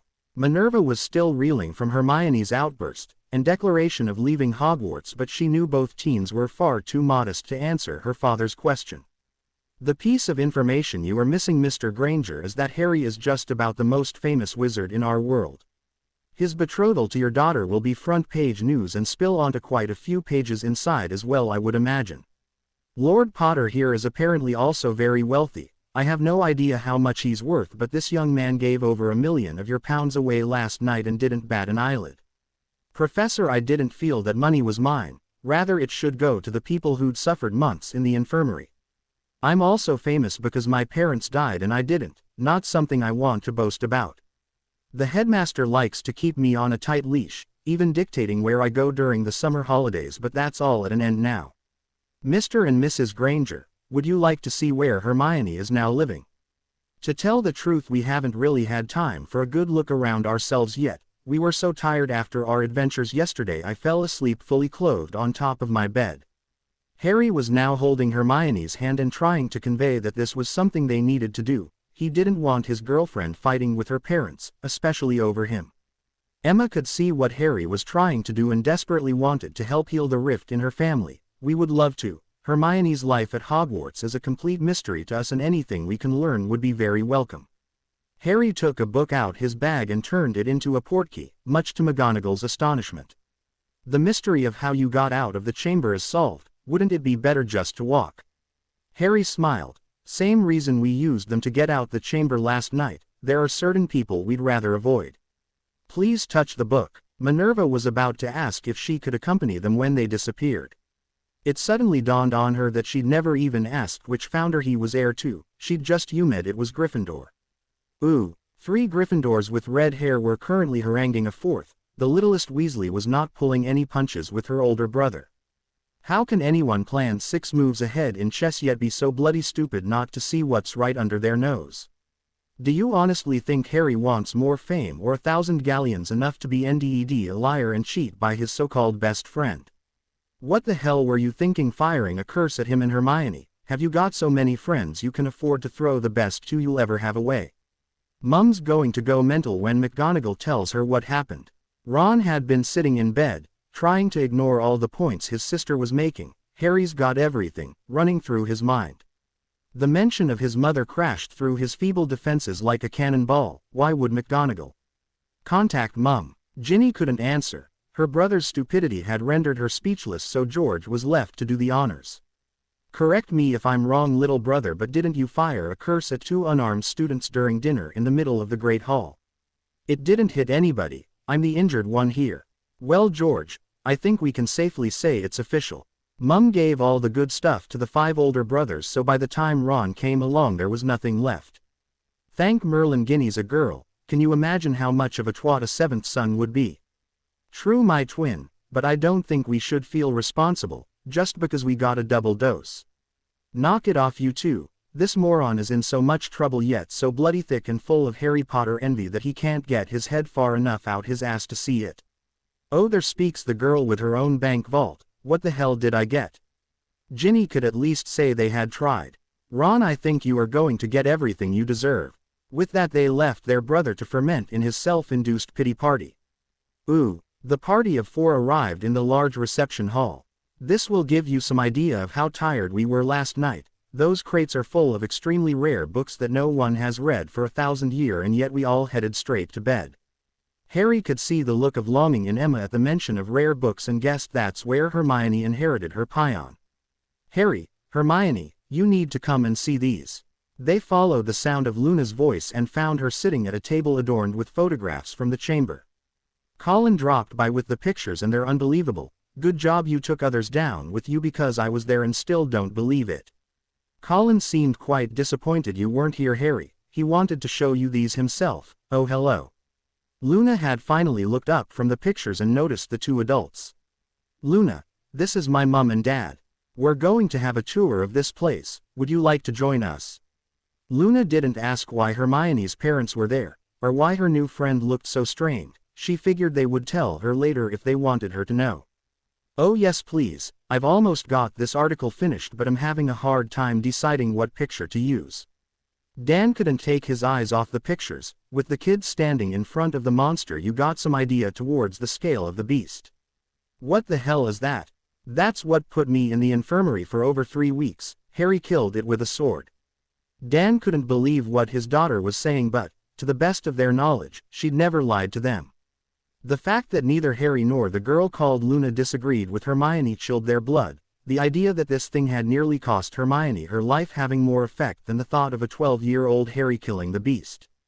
Dan was forced to re-ess his plan of kicking the boyfriend's ass. If he faced this thing when he was 12, then the lad was hardly likely to find Dan the dentist scary. They started the tour upstairs as Hermione made a point of showing her bedroom to her parents. She then commented that Harry's room was smaller than hers and Luna's. After saying goodnight, I just collapsed onto the nearest available bed. When Dobby woke me up, all my stuff was in the room. The bedroom 2 doors down was obviously the master bedroom and gave Harry an idea. Mr. and Mrs. Granger, the first task takes place on the 24th of this month. Would you like to attend as my guests? You could even stay here for a few days and get a flavor of the magical world. Again Emma cottoned on very quickly to what Harry was attempting, and once more she was very willing to help him out. He clearly wanted them to see there was nothing untoward going on here and let them spend time with Hermione. How could she say no to that? Harry, we would be delighted to accept, but we couldn't take your bedroom from you. Mrs. Granger, the room I'm currently in is larger and more luxurious than anywhere I've ever stayed. Trust me when I say I'm very happy there. They continued their tour, finding a training room that allowed Hermione to display her magic to Dan and Emma for the first time. Both parents were amazed as she had objects flying through the air, changing from one thing to another, with eventually about a dozen bunny rabbits hopping around the room. One last wave of her wand and everything returned to normal. A hug from a proud mother went a long way to repairing the damage done this morning. A compact gym, small potions lab and kitchen were followed by an area that had a sauna and large whirlpool tub, producing blushes from the teens and worrying glances from the adults. It was the last room they visited, though, that was the jewel in the crown, a Leary that had all 3 females drooling. There was a fireplace with 2 incredibly comfortable-looking sofas either side of it, as well as a few work tables set around the room. With bookcases holding at least 10,000 volumes, when the books from the crates were added, this would rival, if not surp, Hogwarts. Okay Dan, how quickly can we sell the practice and move in here? Emma wasn't entirely joking. Mrs. Granger, if we can get Hermione to make you a portkey home, then I can go with you to make reusable ones that will take you between your house and here whenever you want. Harry, we are going to be spending so much time here, I insist you call me Emma. Otherwise I'll need to start calling you Lord Potter. They only escaped the Leary when Dobby announced that lunch was ready. Having the food appear on the table as soon as they sat down was a shock to the Grangers until Hermione explained about house elves. Can non-magical people employ one? That would be fabulous to sit down after fixing teeth all day to a home-cooked meal with no clearing up to do either. Dobby popped right at Emma's elbow. Would Mrs. Granger like a house elf? Dobby's friend Winky is looking for a new family and would be honored to serve friends of Harry Potter. Would Winky take wages, Dobby? Hermione asked, only to be interrupted by the house elf in question making a personal appearance. To say that Winky wasn't adjusting to being set free as well as Dobby would have been a gross understatement. The little elf looked ill, dirty and drunk, not a good combination, which was made appear worse as her speech was slurred also. Winky may be bad elf but not wanting wages. Winky wants to be part of family again. They all felt sorry for the distraught elf, but it was Luna who acted. Winky, if you really want to be part of a family, then perhaps you would consider mine. My dad is at work most days, so you could be here with Dobby. Just make sure Daddy occasionally eats something and has clean underwear. The change in her demeanor was instantaneous and remarkable. Even the thought of someone wanting the little elf had her standing straighter and looking better. Miss would want Winky in her family, only if it makes you happy and gets you looking after yourself again. I have an article to finish, then you can take it to Daddy and tell him what I said. Dobby, could you look after her until then? Dobby was bouncing with excitement before popping away with Winky. Hermione wanted to be angry at the thought of the little elf's impending enmity, but she couldn't deny the evidence of her own eyes. Winky's condition almost had her in tears until her soft-spoken new friend offered the desperate elf a home. The wonder and joy being broadcast by Winky would have left any objection of Hermione's looking pretty selfish. In this case, Winky's happiness was clearly more important than her morals. She'd closely observed as Harry learned the portkey charm and now had an opportunity to try it herself. Hermione imagined their enclosed back garden and applied it to Harry's scarf. The four then said cheerio to Luna as they left to walk outside. The Grangers had been portkeyed directly into the castle, and this was a chance for a quick glance around. When they left, Dan was amazed at the solid-looking cube with the large metal door, guarded by what Hermione claimed were security goblins. It really was magic how it looked so different on the inside. He and Emma had started the day worried sick about Hermione, but were happier with her situation now than at any time since she'd attended this bloody place. Having visited her new accommodation, met the boyfriend and witnessed firsthand what it was like to have a magical castle protecting their daughter, Dan would sleep soundly tonight. He'd wondered for years how he would feel when faced with the dreaded boyfriend, only to discover that it was nothing like he'd imagined, that he was sure could be accredited entirely to said boyfriend being Harry Potter. Dan couldn't think of any other young lad who had such an air of chivalry about them. Hermione certainly didn't do things by halves. Not only was her boyfriend a gentleman but a lord to boot. Ooh, Albus was at an absolute loss with no idea what to do next. Severus couldn't gain access to the castle. Fawkes had disappeared when asked to fetch the potions master and hadn't been seen since. On top of that, no one had yet left Minerva's office and he couldn't get in. The headmaster didn't feel any change in the castle wards, yet Minerva's office was blocked to him. When the portraits reported that she'd left for her afternoon CL, he hurried to intercept her. Albus needed to know what had transpired with the Grangers. Unfortunately for the headmaster, Minerva's anger had not abated one iota, but now she had a target to release it on, which she promptly did. Albus Dumbledore, what possessed you to place that charm on Miss Granger's father? You should be ashamed of yourself for doing that to a muggle. No, you should be arrested for interfering with the betrothal of Lord Potter. What gives you the right to do such a thing? I thought it was necessary and for the best. Does Harry know? For the best? For whose best? Yes, Harry knows. It was he who detected that horrible spell. I was about to assure him you would never do such a thing when I discovered he was correct. I never thought you could stoop so low, Albus. The headmaster felt as if he'd been physically altered. What was Harry's reaction? Both he and Miss Granger have indicated they will be leaving Hogwarts when the competition ends. No, he can't. Minerva unloaded both barrels on the wilting Dumbledore. Yes, he bloody well can, and I for one don't blame either of them. The person I blame is standing right in front of me. I have a CL of second-year students awaiting. They are far more deserving of my time than you. Good day, headmaster.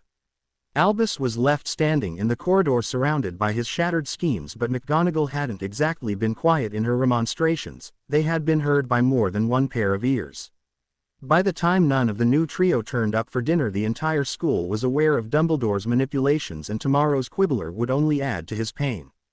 Ooh, Luna had been brought up to speed on what had transpired with Hermione's parents that morning, and none of them had felt like facing the rest of Hogwarts. So they had chatted and built upon their first tenuous bonds of friendship. I didn't like lying to McGonagall, but I want to keep Sal a secret for now and don't want anyone to know just how much the goblins are helping. It would feel like cheating if I had any intention of winning. I plan on staying out the way and let the other three fight it out for eternal glory. I'll just be eternally grateful if I make it out in one piece. All three had decided on an early night when Dobby appeared. Harry Potter. The goblins have reported that Professor Lupin and his dog are at the door. Do you wish to allow them in?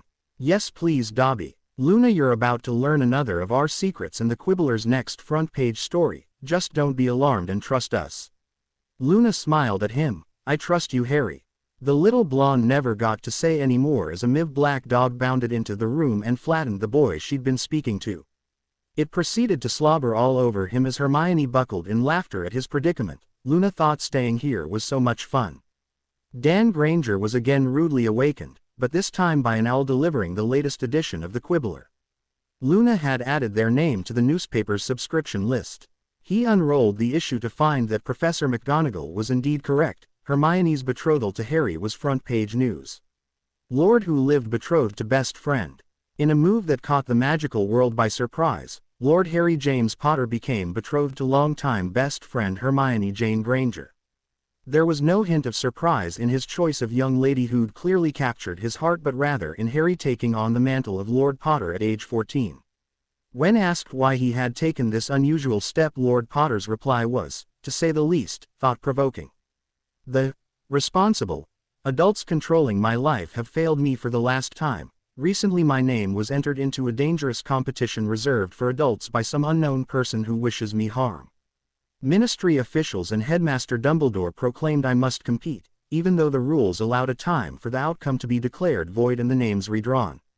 The side effect of this is that both ministry and school have recognized Harry James Potter as an adult by forcing me to compete. Therefore I claimed my inheritance and will stand on my own 2 feet from now on.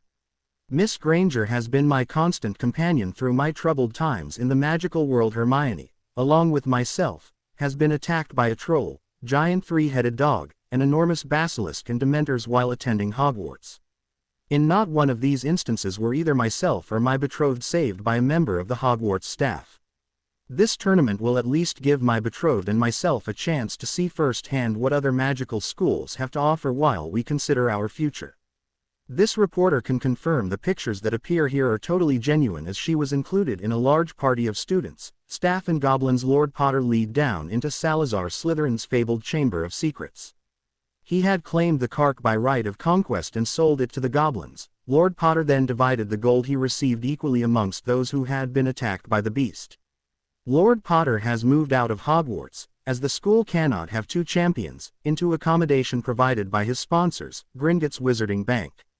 Gringotts will also be involved with serving a number of writs today as Lord Potter exercises his legal rights. Too many unscrupulous people are making gold of my name and image by selling products unociated and unendorsed by me.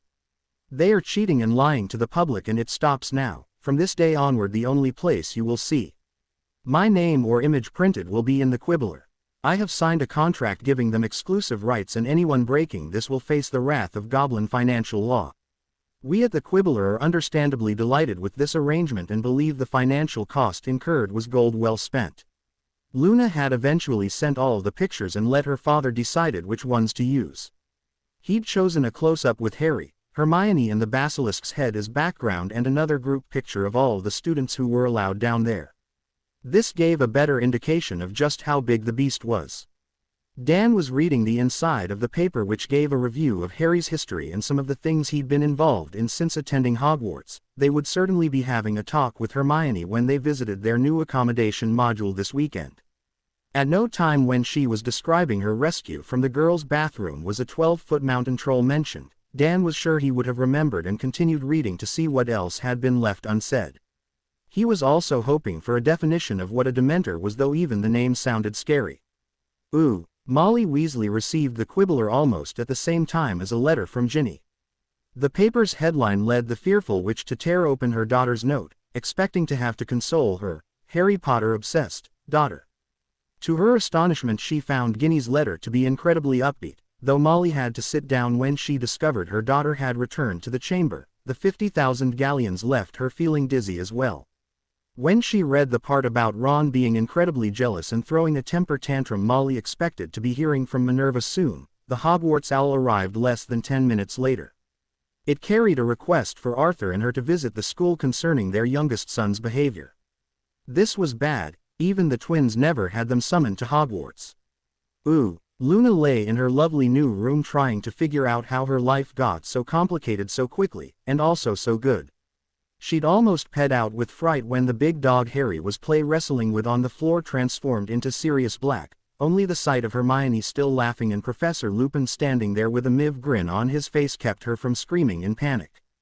Harry also appeared delighted to see the most hunted wizard in Britain, who supposedly was responsible for seeing his parents murdered. Harry said this was the Quibbler's next story and she couldn't wait to hear it.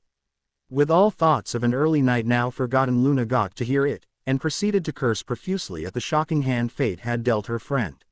Shocking could also describe her friend's attitude to her outburst. Luna, if you reacted like that to some of those bullying Ravenclaws, I'm willing to bet they would soon leave you alone. You can be one scary girl when you want to be. Harry's arm around her shoulder and beaming smile completely removed any vestige of hurt or reprimand. All she felt was friendship and even respect. These were completely new experiences for Luna, but ones that she was certain could become terribly addictive with a little more exposure. Luna was aware that the Quibbler printing Sirius Black's story would place them squarely in direct opposition to the Ministry. This was something they had went to great lengths to avoid in the past, but perhaps it was time to take a stand.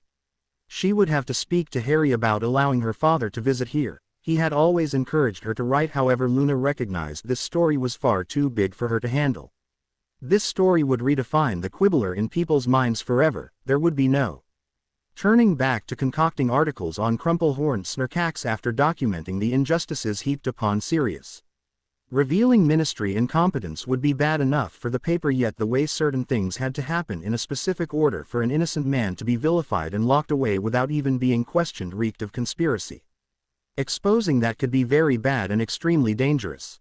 They had talked last night and decided to wait until lunchtime before entering the castle. This would give her Quibbler article time to be absorbed without their presence adding to the commotion it would undoubtedly cause. All three weren't worried about missing some clues. With the facilities they had here and now a live-in professor, catching up with anything they missed would be a breeze. Draco Malfoy was not a happy puppy. He'd been delighted when the whole school had turned against Potter, and there weren't words to describe how good he felt when the weasel's hand exploded into mush. While the highs were wonderful, the downturn had been traumatic for the blonde Slytherin. Potter's stance against Dumbledore, McGonagall and Snape had won him plaudits for sheer guts, while pronouncing Diggory as Hogwarts champion and taking the magical oath were moves worthy of a Slytherin. Davis and Greenger became instant celebrities at being the only two members of their house ever to set foot in their founder's secret chamber. Their revelations that Potter held no ill will for their house, in fact would have been a Slytherin if not for his demand that the Sorting Hat not place him with Draco signaled the end of any good mood he had. This revelation effectively caused a split in the house, with quite a few Slytherins openly expressing the view that Gryffindor got the better of the barter. With no sign of Snape to put an abrupt halt to these anarchistic views, Draco was in danger of finding himself marginalized in a house he'd hoped to rule. Sitting at breakfast he couldn't fail to notice the stir beginning to grip the hall, nor that its source exuded from students reading that rag the Quibbler. Some very worried-looking Ravenclaws soon approached Draco. "We managed to produce 6 badges so far, but we've changed our minds. You can keep your money, we don't want paid." Draco was left with half a dozen badges and his plan for flooding the school with them in tatters. He had to somehow turn this flow of people taking Potter's side around, otherwise it would become a tidal wave that swept everything before its path, including his own house. Now it would have to be a small protest, and Draco hoped that Potter turned up in the castle soon. If he waited much longer there may not be 5 other students in the castle willing to wear them. Harry came down to breakfast to find his godfather and girlfriend waiting on him. He gave Hermione a good morning, and any blush on his cheeks was purely down to remembering the way she had ed him last night before going to bed. This had been her way of expressing how pleased she was with the manner he handled her parents. If this was her reward scheme, then Harry intended to ensure that Hermione was pleased with him as often as possible. "Okay, you two, my breakfast cereal doesn't need any more sweetness, so let's just stop it there." Sirius joked. Actually he was delighted these two had become a couple as they fitted together perfectly. He was slightly shocked at the betrothal aspect though. When the reason behind it became clear, Sirius earned a smile from Harry by saying his father would have done exactly the same. Sirius wanted to know what Harry's plan was for winning the competition but couldn't understand his answer. "Don't you see though, winning the tournament would be the biggest prank of all. Imagine their faces when Harry Potter gets his hands on the trophy. Can you think of anything better than that?" Harry just glanced towards Hermione, and the expression on his face displayed quite clearly that the young wizard definitely could think of things better than some piece of tin. Remus arrived, closely followed by Luna, as the conversation switched from subject to subject until Luna asked the question she needed to. "Harry, could my dad come here and interview Sirius? We may not be able to force the ministry to grant him a trial, however, at least it will have people asking questions and throw some light onto his imprisonment." It was Remus who answered. "Luna, if your father printed that he'd met with Sirius, then the ministry would arrest him. He would be questioned under truth serum, as they're desperate to see the end to this problem." Hermione attempted to offer a solution. "What if it was written as an interview with Harry and I? We reported what happened that night but no one wanted to listen. Anything else can be put down to research we've done since." "I think that is a great idea, Hermione. Would your dad go along with it, Luna?" "Well, we can only ask him, Harry, but I'm sure he will." Winky was called and a meeting set up for later this morning. Albus had spent the morning with Severus trying to discover why the castle wouldn't allow him access. Every scan he ran on his potions professor came back normal, yet even the portkey he made to his office wouldn't activate when the Slytherin touched it. It must be the castle ward's Albus, the same thing that happened to deny us access to the chamber. Potter is somehow responsible, I just know it. Severus, you really need to make your mind up. One moment you portray Harry as an attention-seeking, mediocre at best wizard, then you want to blame him for a feat that neither of us can discover how it's being carried out. You've allowed your hatred of his father to color your behavior towards the boy since he set foot in Hogwarts. If this is Harry's doing, can you really blame him? Albus managed to stop the tirade that Severus was about to unleash to his stupid question, knowing full well the Slytherin irrationally blamed Harry for everything. If it was Harry, then I fear we will soon know, as I might need to move in with Abe. After exhausting every idea they had, Albus was forced in part to agree with Severus. The castle wards were the only reasonable explanation they had left. The thought of someone else controlling the castle terrified the Hogwarts headmaster. When a serving headmaster lost control of the wards, it signified he was judged no longer fit for purpose. He actually might end up staying with his brother. Albus had expected to spend his final years here in the castle and had even chosen his final resting place on the school grounds. He couldn't let that be taken away from him because of a few misunderstandings with a student. Albus noticed the student in question leave the large vault cube with 2 girls and head towards the castle. Here was the opportunity to begin some repair work. He hurried his pace to catch them up while making sure his injured hand was clearly visible. Albus was not above using a bit of guilt trip to get his way. Albus Dumbledore was not above using any means at his disposal. "Ah, Harry, my boy, so pleased to see you heading into the castle. All 3 of you have missed Cleese, but I suppose I can overlook it this time. I'm afraid I can't overlook Miss Lovegood leaving the Ravenclaw dorms to live in your accommodation, though. You may be able to claim responsibility for your betrothed and even appoint Miss Lovegood to East U, but I can't allow her to leave the castle. She is my responsibility after all. Not according to the letter I have in my pocket from Mr. Lovegood. He is very happy for Luna to be living with us and is withdrawing her from Ravenclaw House." Hermione could hardly contain her anger at the old man. "Did you also overlook the fact that it is illegal to cast spells on muggles and that interfering in the betrothal of Lord Potter carries a sentence of time in Azkaban? Where was your sense of responsibility there?" Luna was also angry for his attempt at putting her back in the Ravenclaw dorm that had caused her so much hurt. "Apparently you also overlooked the illegality of placing Harry in this competition. Wasn't that your responsibility as headmaster of Hogwarts and head of the Wizengamot to ensure things like that don't occur?" Harry drove their points home. "It would seem to me that you pick and choose which responsibilities you wish to honor. Let me be perfectly clear here, you no longer have responsibilities for any of us 3. Dumbledore was unprepared for the venom in both girls' remarks, but it was the coldness towards him in Harry's that worried the old wizard a lot more. "But Harry, surely you can see the benefit of having advisors to East." Albus was abruptly cut off, not something he was used to. "I have a full team of advisors looking out for my interests, and to be perfectly frank, they're currently advising me to contact the DMLE concerning your attempt to use Hermione's parents to break our betrothal. I am still trying to work out your motive for that, though. Combined with the burnt hand, the evidence against you is pretty compelling." Albus didn't want to get onto the subject of Harry considering him evil, so attempted to change the conversation slightly. "Harry, there is so much going on at the moment. Professor Snape has even found himself barred from accessing the castle. I feel we could benefit from sitting down and having a clear-the-air talk. I have nothing to say and have no wish to listen to you talk for an hour without actually saying anything. As to your potions teacher, I think that may be contagious, as Hogwarts appears to have had enough of people using her for their own ends. They had reached the castle doors now. If you don't mind, we will wait here and let you enter. It wouldn't do for us to be seen together and have people umming we're on friendly terms. I find your name has reappeared very near the top of my people who wish me harm list. You may not have personally entered me in the competition, but it was your responsibility to make sure nobody else did. You failed to protect me again, sir." The sarcasm on the "sir" just rounded off Dumbledore's morning. He would be mending no fences today and had better be ready to call in quite a few favors to keep his ass out of Azkaban if Harry carried out his threat. It was still being denied Hogwarts, though that really scared him. He actually hesitated as he crossed the threshold into the castle and gave out a sigh of relief as Hogwarts let him enter. He needed something big to get Harry to once more at the very least respect him. That final, "Sir," was the only form of courtesy shown towards him the entire time.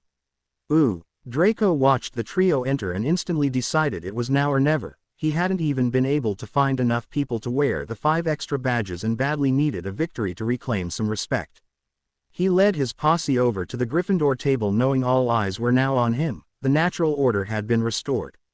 "Hey Potter, like the badges?" Harry got up and turned to face Malfoy and his goons. The badge displayed, "Support Cedric Diggory," but then changed to reveal, "Potter stinks." He could see the blonde Slytherin almost trembling with excitement in anticipation of his reaction. Harry contemplated his response before answering.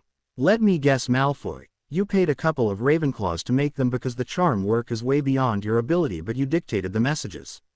Potter stinks is just about your level. Come to think of it, with the combined efforts of Crabbe, Goyle and Parkinson that's actually pretty good. Any 7-year-old would be proud of that slogan." Laughter began to break out in pockets around the hall as Malfoy's expression changed to that of a boy with his nuts trapped in a vice. Harry tightened the handle further. "Miss Bulstrode, the other 3 I expected, but what have I done that deserves this from you?" Millicent had been so glad for some people actually paying her attention she'd agreed with Draco. She'd thought being part of his group was better than no group at all. The lonely Slytherin was quickly realizing how wrong she was. Millicent removed her badge. "You have done nothing to warrant this disrespect, Lord Potter, and I sincerely apologize. I made an error of judgment that I'm now ashamed of." Harry was taken aback at this girl's very while Draco was left seething. "Apology accepted, Miss Bulstrode, though my friends call me Harry." "Thank you for your honesty. It's something that is in short supply in this place." Millicent almost smiled. "Thank you, Lord Potter, but I don't think I've earned the right to call you Harry, yet." With that she tossed the offending badge at Malfoy's feet before walking back to the Slytherin table with her head held high. Harry wasn't sure if Malfoy was going to grab for his wand or burst into tears. With a final twist of the knife he sat down between Hermione and Luna with his back facing Draco. Harry didn't know which way Malfoy would go, but it was tremendously worrying to know the castle would protect them if he was stupid enough to pull his wand. The outcome would never be known as McGonagall chose that moment to enter. She'd just had a meeting with the Weasleys and was in no mood to stand any nonsense. "Mr. Malfoy, kindly explain why your group is at the Gryffindor table." Draco was tongue-tied, but Pansy saved the day, though the words nearly choked her. "We were admiring Miss Granger's new ring. Congratulations again, you two." Minerva knew there was more chance of Severus becoming a Gryffindor girls' pin-up than Miss Parkinson congratulating Hermione. Then she noticed the badges. "Support Cedric Diggory. Well done, Mr. Malfoy. 5 points to Slytherin for that display of house unity." Harry was drinking pumpkin juice at the time this remark was made, trying to drink and laugh at the same time as not recommended as Hermione pounded on his back, attracting McGonagall's attention. "Oh, he's all right, Professor. It's just that new cologne of his. It's rather powerful and catches your throat." This started sniggers off around the hall until Luna delivered the coup de grace. In her most childlike voice she proclaimed, "Yeah, Potter, you stink." The laughter erupted around the hall with even a few at the staff table having a good chuckle. With the headmaster sitting there and neither head of the houses involved present, the rest of the staff had been powerless to intervene. Albus had let the situation develop in an attempt to see if Harry had changed. The headmaster was sure that even last week the boy would have risen to the bait. Instead he had masterfully deflated the posturing peacock that was Malfoy. Watching the two boys, only the color of their robes indicated who was the Slytherin. Without that you would have placed your gold on it being Harry. The only difference Albus could detect was an infusion of confidence. He wasn't strutting about the place but emitted an aura proclaiming he wasn't going to take crap from anyone. Whatever team the boy had around him was working wonders. Albus was going to have to restrain his manipulations and hope an opening presented itself. Minerva meanwhile wasn't in on the joke and getting pretty peeved. "Miss Lovegood, I would like an explanation as to why you're sitting at the Gryffindor table." Harry had recovered enough to approach her, delivering the letter in his possession. "Miss Lovegood is no longer a member of Ravenclaw House. Her father has placed her under my protection and she is here as our guest. We were still hoping to attend some lessons in the castle while our tutors are organized. I'll understand if that's a problem and make other arrangements. I don't foresee any problems with that and would like to offer my services as a tutor." Thank you, Professor, and I'd be a fool to turn that offer down, so I most willingly accept. Albus saw an opening and went for it. Mr. Potter, I would also like to offer my services as a tutor to you and your party. He became aware this was a mistake immediately as Harry's whole posture changed. It was so evident the whole hall couldn't fail to notice it. Yesterday you attempted to have my betrothed removed from Hogwarts. Today you tried to place Luna back into an environment where she was mercilessly bullied by claiming you were responsible for her well-being. Why the hell would we want you anywhere near us? Harry's words and McGonagall's record-breaking scowl in the headmaster's direction confirmed the stories beyond a doubt. Oh, and headmaster, just to avoid any confusion, that's a no. Harry's attention was drawn to Professor Flitwick, who must have been standing on his chair. Lord Potter, I have begun an investigation into the matter and appropriate punishments have already begun being administered to the guilty. Harry glanced towards the Ravenclaw table to see a group of girls sitting with their heads bowed. He couldn't help but notice that one of them was Cho and that her prized prefect's badge was no longer on her robes. He was almost beginning to think whoever put his name in that goblet had done him a favor. Thank you, Professor, and may I say our door will always be open to you. Having administered the final slap to Dumbledore, Harry sat back down. It was oh so tempting to banish him from the castle, but Barchoke had advised against it. At the moment Dumbledore was in plain sight and they wanted him where they could see him. Fleur and a few of her friends were sitting at the Ravenclaw table. The paper had said Potter was looking for a new school, so their headmistress dispatched them to the castle. Bringing the boy who lived to France would be quite the coup. After hearing of the chamber incident, she tried to apologize for her little boy comment, but he'd been with the other girl and quickly intercepted by the headmaster. Those pictures in the paper had impressed her. Here was a wizard who was powerful, wealthy and younger than her, so should be easy to control. She had been awaiting an opportunity to approach when she was beaten again, this time by the blonde-haired boy, only to be really impressed with the way Potter had dealt with it. His standing up to the headmaster once more had the villa running. Lady Fleur Potter threw her in, only to discover they were sitting at the wrong table, as he was apparently in dispute with this house over mistreatment of his friend. Wealth, power, a title, integrity, loyalty, and, with the correct handling, he could even be handsome. Yes, he would make a fine husband for her, so the other girl was just going to have to prepare for a disappointment. Fleur ran her eyes over Hermione critically and didn't believe this girl would be any competition. She would be doing the poor girl a favor, as she'd better get used to being dumped. Ooh. Ron was sitting in his bedroom at the Burrow, unable to believe that both his parents and McGonagall had sided with Potter. Was the whole world against him? It never entered his mind that he could be wrong and everyone else right. Somewhere inside Ronald Bilious Weasley there might have been a decent young wizard trying to break out, but his rage at the perceived injustices life had heaped upon him prevented that wizard from seeing a hint of daylight. Case in point was his hand. It was his jealousy and temper combined that caused the injury. Poppy Pomfrey had worked wonders to give him a fully functioning hand, but all Ron saw was the scars and blamed everyone but himself for them being there. Now he had his mother on his case while his dad tried to sc enough gold together to buy him another new wand, and he'd been sent home for the night to reflect on his actions. Ron knew within himself that he was ages away from being able to ask a girl to be his girlfriend. The problem was he had expected Hermione to be there, patiently waiting on him when he finally plucked up the courage to ask her. The fact that someone else might beat him to it never crossed his mind. She was Hermione for Merlin's sake. That Harry would do this to him was just too much to take. His sense of betrayal had no basis anywhere other than in his own mind, but that didn't matter to Ron. Lord Potter, the T-Wizard champion, had stolen his girl and not even his own family seemed to give a damn. It wasn't as if Ron thought Hermione was beautiful or the love of his life. It was purely down to the fact she was the only girl in the castle that he was sure wouldn't say no if he asked her out. The thought of being rejected by a girl was not a thought he wished to dwell on. Ron heard his name being shouted up the rickety stairwell by his mother and sighed. It was time for another try-talk sense into Ron session, and his anger peaked. He'd just been hoping that his dad could scrounge up enough gold to buy him a new wand when Ron remembered his little sister now had a fortune. Potter had done a wonderful job of turning his whole family against him. Ooh, Peter felt a bit better delivering this news to his master. He couldn't see any downside to this, so should hopefully escape punishment.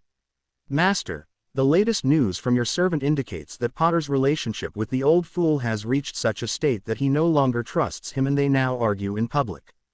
There is also news that Snape is no longer in the castle, he hasn't been seen since Sunday night. The dry chuckle eased some of Peter's fears. His master in a good mood was still very dangerous but much preferable to him being in a bad one. So Potter finally stands up to the meddling old fool. It should make for an interesting year and will actually aid our plans. Do not have our agent search for Snape, he really is of no consequence and our plan takes priority over everything. Peter was just beginning to count his blessings when the curse hit. Thankfully it was only for a few seconds. That was just a small reminder in case you get the idea to try bringing me just the good news. Remember, I will find out and then you will suffer my wrath. Peter could only mutter, "Thank you, master," as he backed out the room, silently wondering if it really was a good idea for his master to get a new body and his strength back. The Weasleys entered Diagon Alley to find it busier than usual. This was due to the lawyers serving writs up and down the alley. Flourish and Blots could no longer sell books with Harry's name in them, and whether it was cakes or t-shirts, they all had to go. The real fireworks though were reserved for the Daily Prophet and drew quite a crowd as it spilled onto the street. The editor was trying to incite public opinion for his cause. This is trying to muzzle the press and control the media. The wizarding public won't stand for it. Unfortunately for the editor, the goblins had hired the best, and just what did you do with this freedom of the press? Spent it fabricating stories to sell more papers. Today's edition of He Quibbler is the first time Lord Potter has ever spoken to the press, yet your paper reports stories with supposed quotes from him on an almost weekly basis. Hearsay, rumors and downright lies constantly appear as banner headlines. Lord Potter has taken this action to preserve his image but reserves the right to take further action on some of the stories your paper has already printed. Our client is sick of people writing about his life as if they've been there. This is then sold to the public as the truth when it's nothing more than a pack of lies and a license to mint money. That license has now been revoked. The editor was turning gray at the thought of having to stand behind some of the Potter stories they had printed in the past but tried not to let that show. The Daily Prophet will not back down on this matter. Check our paper tomorrow and read our response to this outrage. That's exactly what Lord Potter pays us for. Break that edict and you'll have no paper by the weekend. Ron Weasley was raging. Even a visit to Diagon Alley ended up about bloody Harry Potter.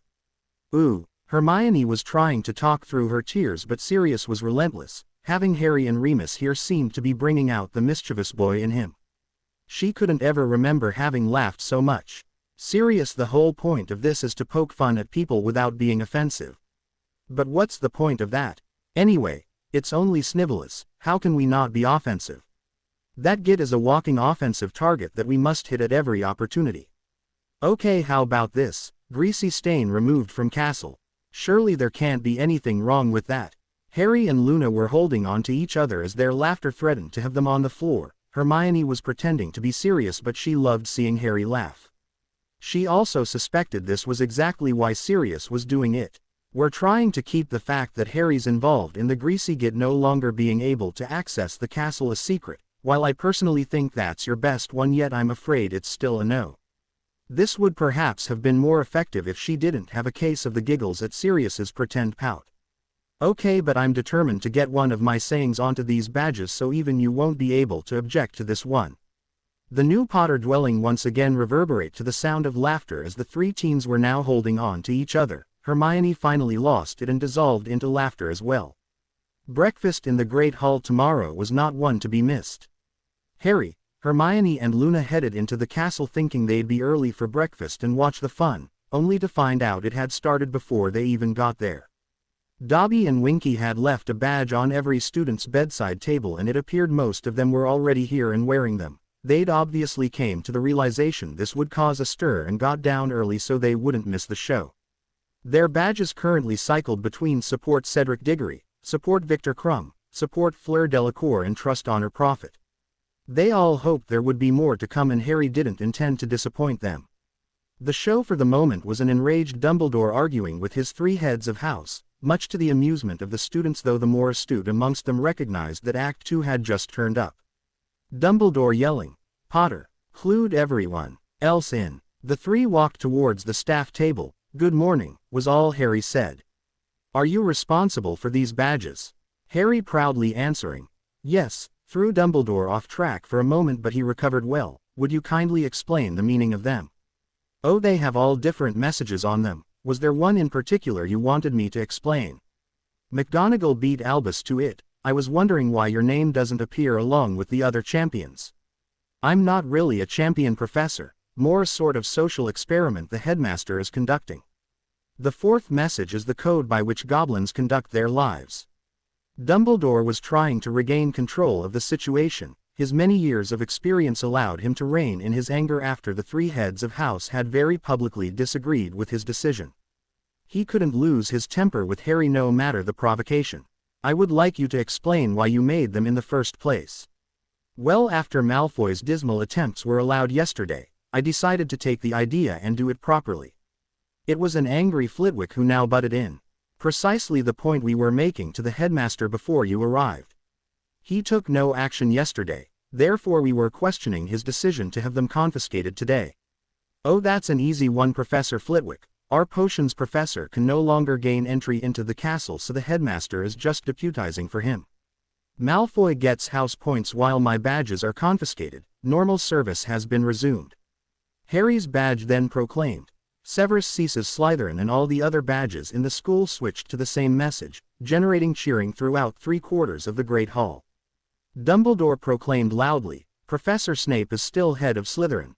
Hermione was on him in a flash. "I'm sorry, Headmaster, but it clearly states in Hogwarts a History that all heads of house must reside inside Hogwarts grounds during term.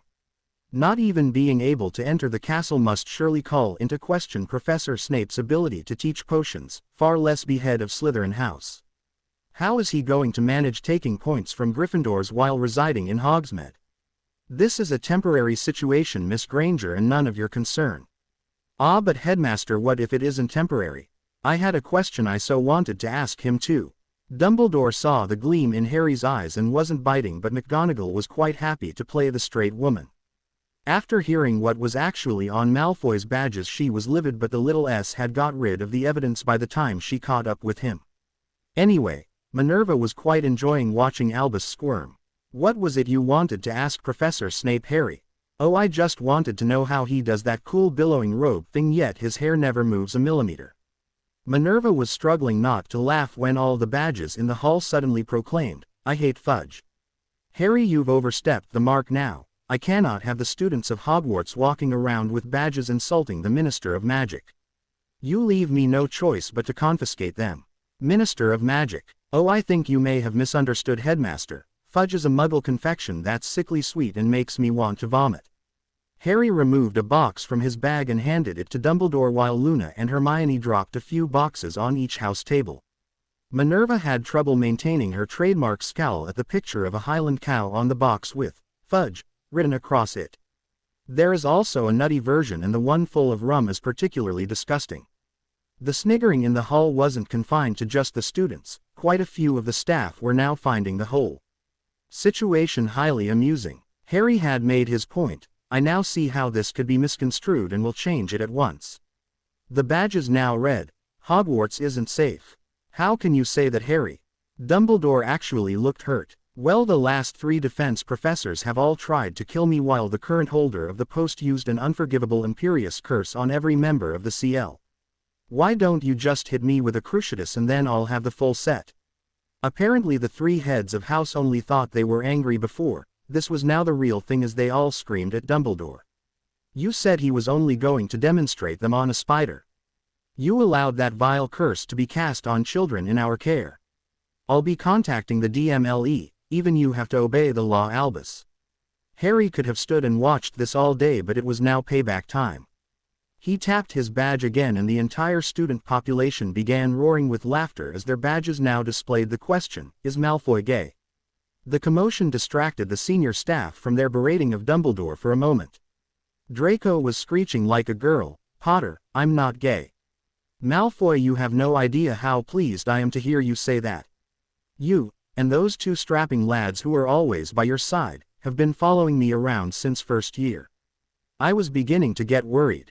He put his arm around Hermione and spoke in a voice that clearly carried to every corner of the hall. Their dear, told you we had nothing to be concerned about. Just because he spends more time on his appearance than Lavender doesn't mean he's gay. A shout from the Gryffindor table had Harry offering a mock apology. No offense intended, Lavender, on you it looks good. On Draco, it's just too weird. The blonde Slytherin glanced round at his house table to see them all laughing at him as Crabbe and Goyle tried to subtly back away from their leader. Since subtly wasn't exactly the two behemoths' strong suit, it was blindingly obvious what they were attempting to do, and funny as hell. Draco was desperate to go for his wand, but here, in front of everyone with no Snape to back him up, he recognized the hopelessness of the situation. He'd tried to pull something off yesterday and failed miserably, only to have the same scheme run against himself today with blinding success. That a quintessentially Slytherin move could be pulled off by a Gryffindor against him ended any hope of Draco ever running his house. Albus may have had his hands full trying to placate three heads of house, but Dumbledore was taking a wider view of Harry's actions and thought it was an exceedingly cunning plan, quite brilliantly executed. He led all the senior staff into a confrontation, then beautifully destroyed Malfoy's credibility inside Hogwarts without casting a spell or saying anything that could get him into trouble. Salazar himself would have been proud of that one. Harry, Hermione and Luna now sat at the Gryffindor table to a hero's welcome, though Ron looked desperate to laugh at Malfoy's demise but wouldn't because of who had brought it about. Breakfast progressed normally, though the silence coming from the staff table could only have been achieved by charms. McGonagall appeared ready to rip Dumbledore's beard out by its roots. Harry was approached by a pair of red-headed twins. Doesn't your heart just fill with pride when your little prodigy stands on his own 2 feet, George? Just thinking we taught him everything he knows makes me all tingly inside, Fred.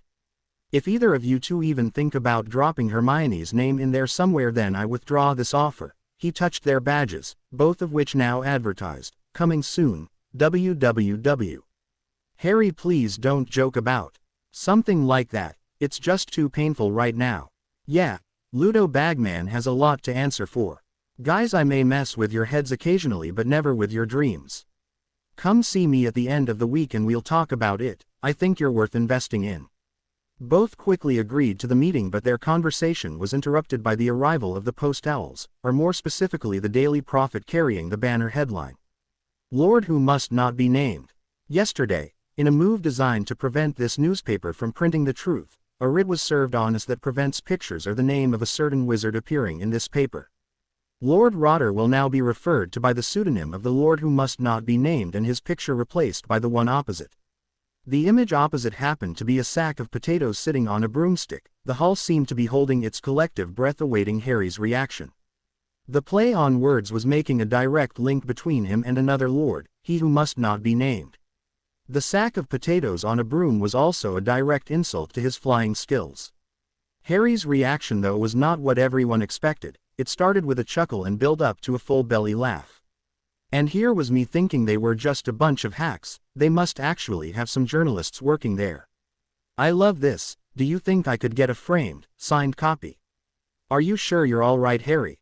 Luna, I've never been better. Think about it. While the prophet is coining stupid names and even stupider images for me, the quibbler is about to blow the wizarding world's mind. The prophet is too scared to print anything other than a stupid made-up name for Voldemort, while your father will be asking questions the ministry can't answer. The quibbler will be outselling the prophet by Christmas, especially if we do an exclusive on Tom Marvolo riddle. Luna was beaming with pride and happiness, and that was before Harry pulled his last prank of the morning. This one's for you, Luna, as he touched her badge. Bullying is stupid. Appeared on her badge, and every single one worn by members of Ravenclaw House. On seeing this, Luna burst into tears and buried her head in Harry's. Harry had his arms sportingly around her. Luna, I'm sorry. I never meant to hurt you. I would never hurt you. Luna's tear-stained face looked up at him with wonder in her eyes. You didn't hurt me, Harry. I'm just so grateful to you for doing this. No one's ever stood up for me before. Harry pushed the girl's blonde hair away from her face and behind her ear. You've got us now, Luna. We always look after our friends. A smiling Hermione was standing beside her now. That's right, Luna, so let's go and freshen up. Meet us there, Harry. He nodded as both girls made their way past a sheepish-looking Ravenclaw house. Harry and Neville left right behind them. Fleur had watched the morning's proceedings with great interest. more convinced than ever that Lord Potter would be the perfect catch for her. She was well aware that over half the girls here had the same thought, but then again, they weren't Vila. She'd sat at the Hufflepuff table this morning, much to the suspicion of its usual occupants, and, while she ideally wanted Harry alone, this looked like the best opportunity she was going to get. Smoothing down her shortish skirt and loosening a few buttons on her blouse to show some cleavage, she was soon following the two boys. Fleur waited until leaving the hall before cranking up her Vila charm. Harry and Neville were standing waiting on the girls when he noticed his friend's eyes appeared to glaze over. Before he could comment on it, there was a voice behind him. Lord Potter. Harry turned to see the French girl. Miss Delacour, isn't it? Fleur had her pose just right to display her ETS, her voice dripping with UAL promise and that accent which seemed to turn the British men's wills to jelly as all the blood rushed further south. Please call me Fleur. I have been looking for a chance to apologize for my outburst at Halloween. We were all on edge and I didn't mean those words that I said. I hope you can forgive me. She now had her hand on his bicep and her thumb was sensually rubbing his muscle in a circular motion. About 20 feet away, Sir Cardigan was battering his head against the closest portrait frame in a futile attempt to escape from the canvas so he could worship at this perfect example of womanhood. Harry appeared far more concerned with Neville's rapidly deteriorating condition than anything Fleur was doing. His friend now had drool dribbling down his chin. Don't worry about it, Miss Delacour, already forgotten. Fleur couldn't understand why Harry wasn't putty in her hands by now. She literally pressed ahead, pushing her body into Harry as she ran her hand up and down his arm. Oh Harry, I was hoping we could become friends, good friends. Harry was paying her no attention whatsoever. No problem, Nev mate, what's the matter? Speak to me, Nev. He looked around panicky, searching for help when his eyes settled on his betrothed and his whole face lit up in relief. Hermione, I am so glad to see you. I need some help here, please. Hermione had come out the toilet to see that French trollop DD all over Harry. Every one of her insecurities went into hyperdrive, with the thought of how could Harry possibly want a bushy-haired, buck-toothed bookworm when he could have this girl being top of the list. His expression upon seeing her, followed by his words, rocked her world. She was over there in a flash, and miss, I'll whisper in my French accent and feel up your betrothed while you're standing watching. Delacour found herself unceremonially dumped on her petite derriere as Hermione forcibly brushed the French champion aside to claim her wizard. With both hands behind his head she initiated a that would curl his toes. Harry had no idea what he'd done to merit this reward but had no intention of asking until later. As his arms encircled Hermione, his last conscious thought was much, much later. By the time they came up for air, Fleur was long gone and Neville was well on the road to recovery. Luna though had a fit of the giggles at her friend's actions. Hermione, are you sure you are not part Vila? Harry's condition now resembles Neville's from earlier. Harry was wearing a smile he thought nothing would shift, that was just tempting fate. Luna, my Hermione is 100% witch. She doesn't need anything else to charm me. But how were you able to resist while Neville was a gibbering idiot from only getting the periphery effects as she focused her Vila abilities on you? Our rings protected me from that effect, leaving her just the same as all the others, unable to compete with the lovely Miss Granger. Hermione almost grabbed him again, but they would have been late for charms. The three Gryffindors headed in that direction as Luna set off for the greenhouses and herbology. Phileas was still raging at Albus and swore this wasn't over yet. He was far too professional an educator though to let this affect his performance in CL. The lesson was progressing as planned until Mr. Potter abruptly stood. Luna's in trouble. Sir, we need you to come with us. The lad must have made a portkey out of his open book because, as he and Miss Granger thrust it into his, Phileas felt the accustomed hook behind his navel effect as all three disappeared. Ooh. As usual, Luna was at the end as the CL made its way back into the castle, but today she didn't mind in the slightest. She was so happy that she was skipping rather than walking. That all changed as multiple hands grabbed her and she swiftly found herself dragged into a nearby boys' toilet. Even though she was now held securely by Crabbe and Goyle, Luna was unsure if she could have moved anyway as her body seemed frozen with fear. Well, Miss Lovegood, you are going to receive the honor of reporting back to your friend Potter with first-hand experience that I'm definitely not gay. Draco ran his hand down her cheek before reaching to start unbuttoning her top. You are actually quite pretty and a pureblood. Who knows, we might even make this a regular thing. Luna was in denial, thinking this couldn't be happening to her until she felt the bastard's hand start to loosen her button. She began to struggle and was suddenly free as Malfoy went crashing into the opposite wall while both captors either side of her were now unconscious on the floor. Luna. Standing there was Harry, Hermione and Professor Flitwick, all with drawn wands and murder in their eyes. She sprang at Harry as the realization of what was about to happen hit home. The sobbing and shaking blonde girl found herself cocooned in an MCE with her two friends. Hermione was whispering rurring words in her ear, but it was Harry who brought her back to reality. "I told you this morning. You've got us now, Luna. We always look after our friends." Phileas watched the scene as his mind raced with the facts he had aimed. Harry made a portkey, one that worked inside Hogwarts. It also delivered them straight to Miss Lovegood, though he had no apparent way of knowing where she was, far less that she needed urgent eye stance. Harry had blasted Malfoy into the wall without uttering a spell while he and Miss Granger had stunned the bookends, freeing the girl from their grasp. Miss Lovegood should visit Madame Pomfrey to check she's okay. Both felt Luna start to violently shake again, making Harry's mind up. "Professor, Luna is in my care and we will be returning to our accommodation. I trust you will deal with the garbage." Phileas could see the calming effect Harry's words had on the girl, so didn't object. She was clearly uninjured, though he hated to think of what would have happened had they not arrived when they did. Harry's hands gently fastened the one button the piece of filth had managed to loosen before they got here. "They'll never get near you again, Luna. Let's go home." Hermione released Luna and then kicked the unconscious Malfoy as hard as she could in the groin. "Sorry, Professor. My foot slipped." They portkeyed out, leaving the little professor wondering if Miss Granger perhaps had the right idea and internally debated whether he should kick the little rapist bastard as well. Ooh. It was a distraught Zeno Lovegood who arrived with Winky at their accommodation to find his daughter wedged between Harry and Hermione while sipping tea. "Oh love, are you all right? I'll kill those bastards if I ever get my hands on them." Remus and Sirius appeared to agree wholeheartedly with those sentiments and were more than willing to render Zeno I stance in this endeavor. Luna found herself comforting her father. "Dad, I'm fine." Draco loosened one button before Harry blasted him into a wall.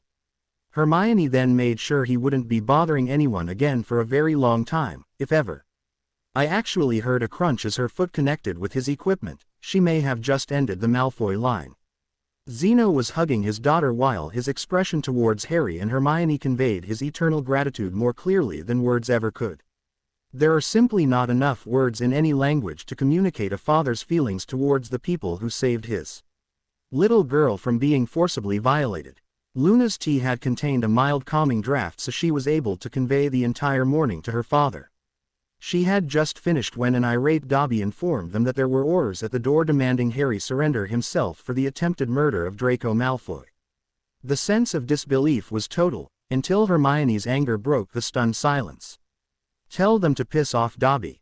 Before anyone could contradict her, the now grinning elf popped off to complete his ignored task. He returned a minute later, accompanied by Barchoke. "Phileas Flo called me and I can honestly say I've never seen him angrier. It would appear that young Mr. Malfoy has multiple broken bones combined with internal injuries and a crushed groin. He must have hit that wall with considerable force." "Not hard enough," grumbled Zeno. "The three pure bloods are claiming after you publicly humiliated Malfoy this morning, Miss Lovegood was used as bait to entice them into that toilet where they were violently ambushed. They're also claiming Professor Flitwick was confounded by you to see what you wanted him to see." Harry was livid. It's the same shit his godfather Snape spouted at the summer that was going to see Sirius get Ed. The bastards probably think it worked before, so why not again? The incident is being portrayed as three well-respected pureblood wizards being victimized by a half-blood with delusions of grandeur and his muggle-born girlfriend. The hapless Lovegood girl being nothing more than an unwitting accomplice. "What's Dumbledore doing about this?" Sirius asked. Barchoke's answer surprised them. "Absolutely nothing. Our best guess is that he's waiting for Harry to be in deep trouble then come to his rescue, citing that only by you being made his legal ward will he be able to oversee you properly. At the moment you're all perfectly safe as this is considered goblin soil. They cannot enter without being invited, and I also brought another 20 guards in case they considered just the two you had an invitation. No one but Harry can make portkeys that pee through the wards, with Dobby and Winky the only elves granted access. Anyone else has to come through the front door." Hermione gasped. Harry, my mum and dad. We need to contact them right away. It was Luna who explained the situation to the confused adults. Harry made them portkeys and Dumbledore has already cast a spell on her dad. Do you think he would hesitate to repeat that crime to get in here? Wait, we may have the answer. Sirius bounded off his seat and raced up the stair, returning a minute later and handing Harry a small wrapped parcel. Barchoke kindly got these out my vault. They belong to your father and me. I was going to give you his, then we could always talk to each other. The parcel contained 2 mirrors, about 5 inches by 3 inches. Sirius took one and called for Dobby. Give this to one of Hermione's parents when they're alone and tell them to say, Harry Potter, into the mirror. It was less than 5 minutes later that Harry felt the mirror beat in his hand. Sirius instructed him to say, accept, and Emma Granger's face appeared in the mirror. Harry, how is this possible? Is everything all right? Everyone's fine, Emma. I'll hand you over to Hermione and she'll explain it. As Hermione was talking to her mother, Sirius couldn't resist a jibe at his godson. Emma, on first name terms already, Harry. You don't half work fast with the ladies. Just my natural charm, Sirius, something you obviously know nothing about. This cracked Remus up. So you want us to return the portkey things, love? Emma asked after hearing the story and asking at least half a dozen times if Hermione was sure she was all right. No, Mum, I want you and Dad to come straight here as soon as you finish work. Do not go home, just say your P code and the portkey will bring you here. Dobby can fetch anything you need from the house. Even without knowing about the portkeys, they might try and use both of you to force Harry and me to come out. Emma had to go as she had a couple of patients to treat, then they would be along to see her. With a mirror off, they hung up and went back to discussing how they were going to handle this situation. It was less than 10 minutes later though when the Grangers appeared, still in their dentist garb, and holding hands. Hermione, some men turned up and said you were in trouble. They demanded that we go with them immediately. Your father took my hand and activated his portkey ring to get both of us out of there. Harry chuckled. Oh, I wish I could have seen their faces as Mr. Granger shouted, "Pureblood bigots," at them before disappearing. Dan was also chuckling. If we're going to be staying here you should call me Dan. It also might help if you told everyone that was my activation code. It had to be something I wouldn't say by mistake. Hermione handled the introductions. Her parents had no trouble believing Sirius was innocent after their own treatment by wizards in the last few days. With the elves providing more refreshments, the Grangers joined the instorming session, but Sal was now hissing so loud everyone could hear it. What's he saying, Harry? Hermione asked. Both rings want me to take control of Hogwarts and force the situation to conclusion. It's not that I disagree with them, I just want to ensure the decision is mine. We need to see what our options are, but I can't really see any alternatives. Does anyone disagree that Lucius Malfoy has the Minister in his pocket, and with Dumbledore playing his own game only in Hogwarts will we be safe? The showdown is coming and at the moment we can dictate the place and time. I think this is what we need to do. Luna had an idea. Daddy, when will the issue about Sirius be ready? Zeno guessed what his daughter was thinking. If I could get some help with the presses and dispatching, I could have it ready for the morning. I don't want Luna leaving here. Harry butted in. She was in danger because she's our friend. I think she should stay here for now. Harry, that could have happened to me at any time, and who would have believed Loony Lovegood? Instead I had friends rescue me and kick their asses. Well, Hermione kicked some other bits, but you get the picture. This isn't your fault, Harry. Draco is an animal who's been taught all his life that whatever he wants is his for the taking, with no consequences to be paid because he's a Malfoy. You humiliated him this morning and his father will be using this to protect the Malfoy name. Even Lucius must see how much of a prick Draco is, but he's a Malfoy, so the wizarding world has to be made to respect him. That's what this is all about. Okay, so we need to take down Malfoy SNR and Junior, Dumbledore with all those titles, and probably the Minister as well. Any ideas? Harry was smiling until Sal started hissing at him. Sal says I should definitely have been a Slytherin with ambition like that, but reckons I'll need Gryffindor's courage to pull it off. Remus offered to help Zeno any way he could, and Barchoke insisted on providing a dozen goblin guards to ensure they were not disturbed in their work. That article should give Fudge something else to think about. Now the best way to get everyone where we want them is to tell them where I'll be. Dobby, what's the situation like outside? Only one step away from a battle. the Aurors are being put under pressure to arrest you and Miss Mwan. Tell them we will both be at breakfast in the Great Hall tomorrow. That should ease the tension a bit." A lot of people tried to say something, but Harry held up his hand. "This is going to happen, so let's do it where there are lots of witnesses and Hermione and I are protected. They will try and ambush us before we get there, but only McGonagall and now Flitwick know we can portkey into the castle. With a bit of luck most of their forces will be trapped outside and then the castle will deny them entry." Dobby informed the Grangers that he had fetched clothes from their home for them before popping off to deliver his message. Remus and Zeno left to work on the Quibbler while Barchoke went to arrange guards for the pair, and the Grangers agreed to meet Sirius in the Leary after they had changed, leaving the three teens to talk amongst themselves. "I can't thank you both enough for what you did today, but I still want to be there with you tomorrow as well. I am being depicted as a stupid girl who doesn't know right from wrong. I need to be there tomorrow so I can lay Loony to rest once and for all. Luna, it will be very dangerous. Hermione and I are protected, but you are not. We don't know who will be there or how they'll react and are counting heavily on Hogwarts' help. Harry, I suspect that Hall will be full tomorrow, so they won't start firing off curses. Dumbledore and the staff would be forced to act. I'll be in as much danger as the rest of the students, probably less, as I don't intend moving more than a few inches away from you two." Hermione hesitatingly asked, "Harry, could Luna get a ring that protects her as well?" She knew instantly she'd asked the wrong thing, as he couldn't hide the hurt in his eyes.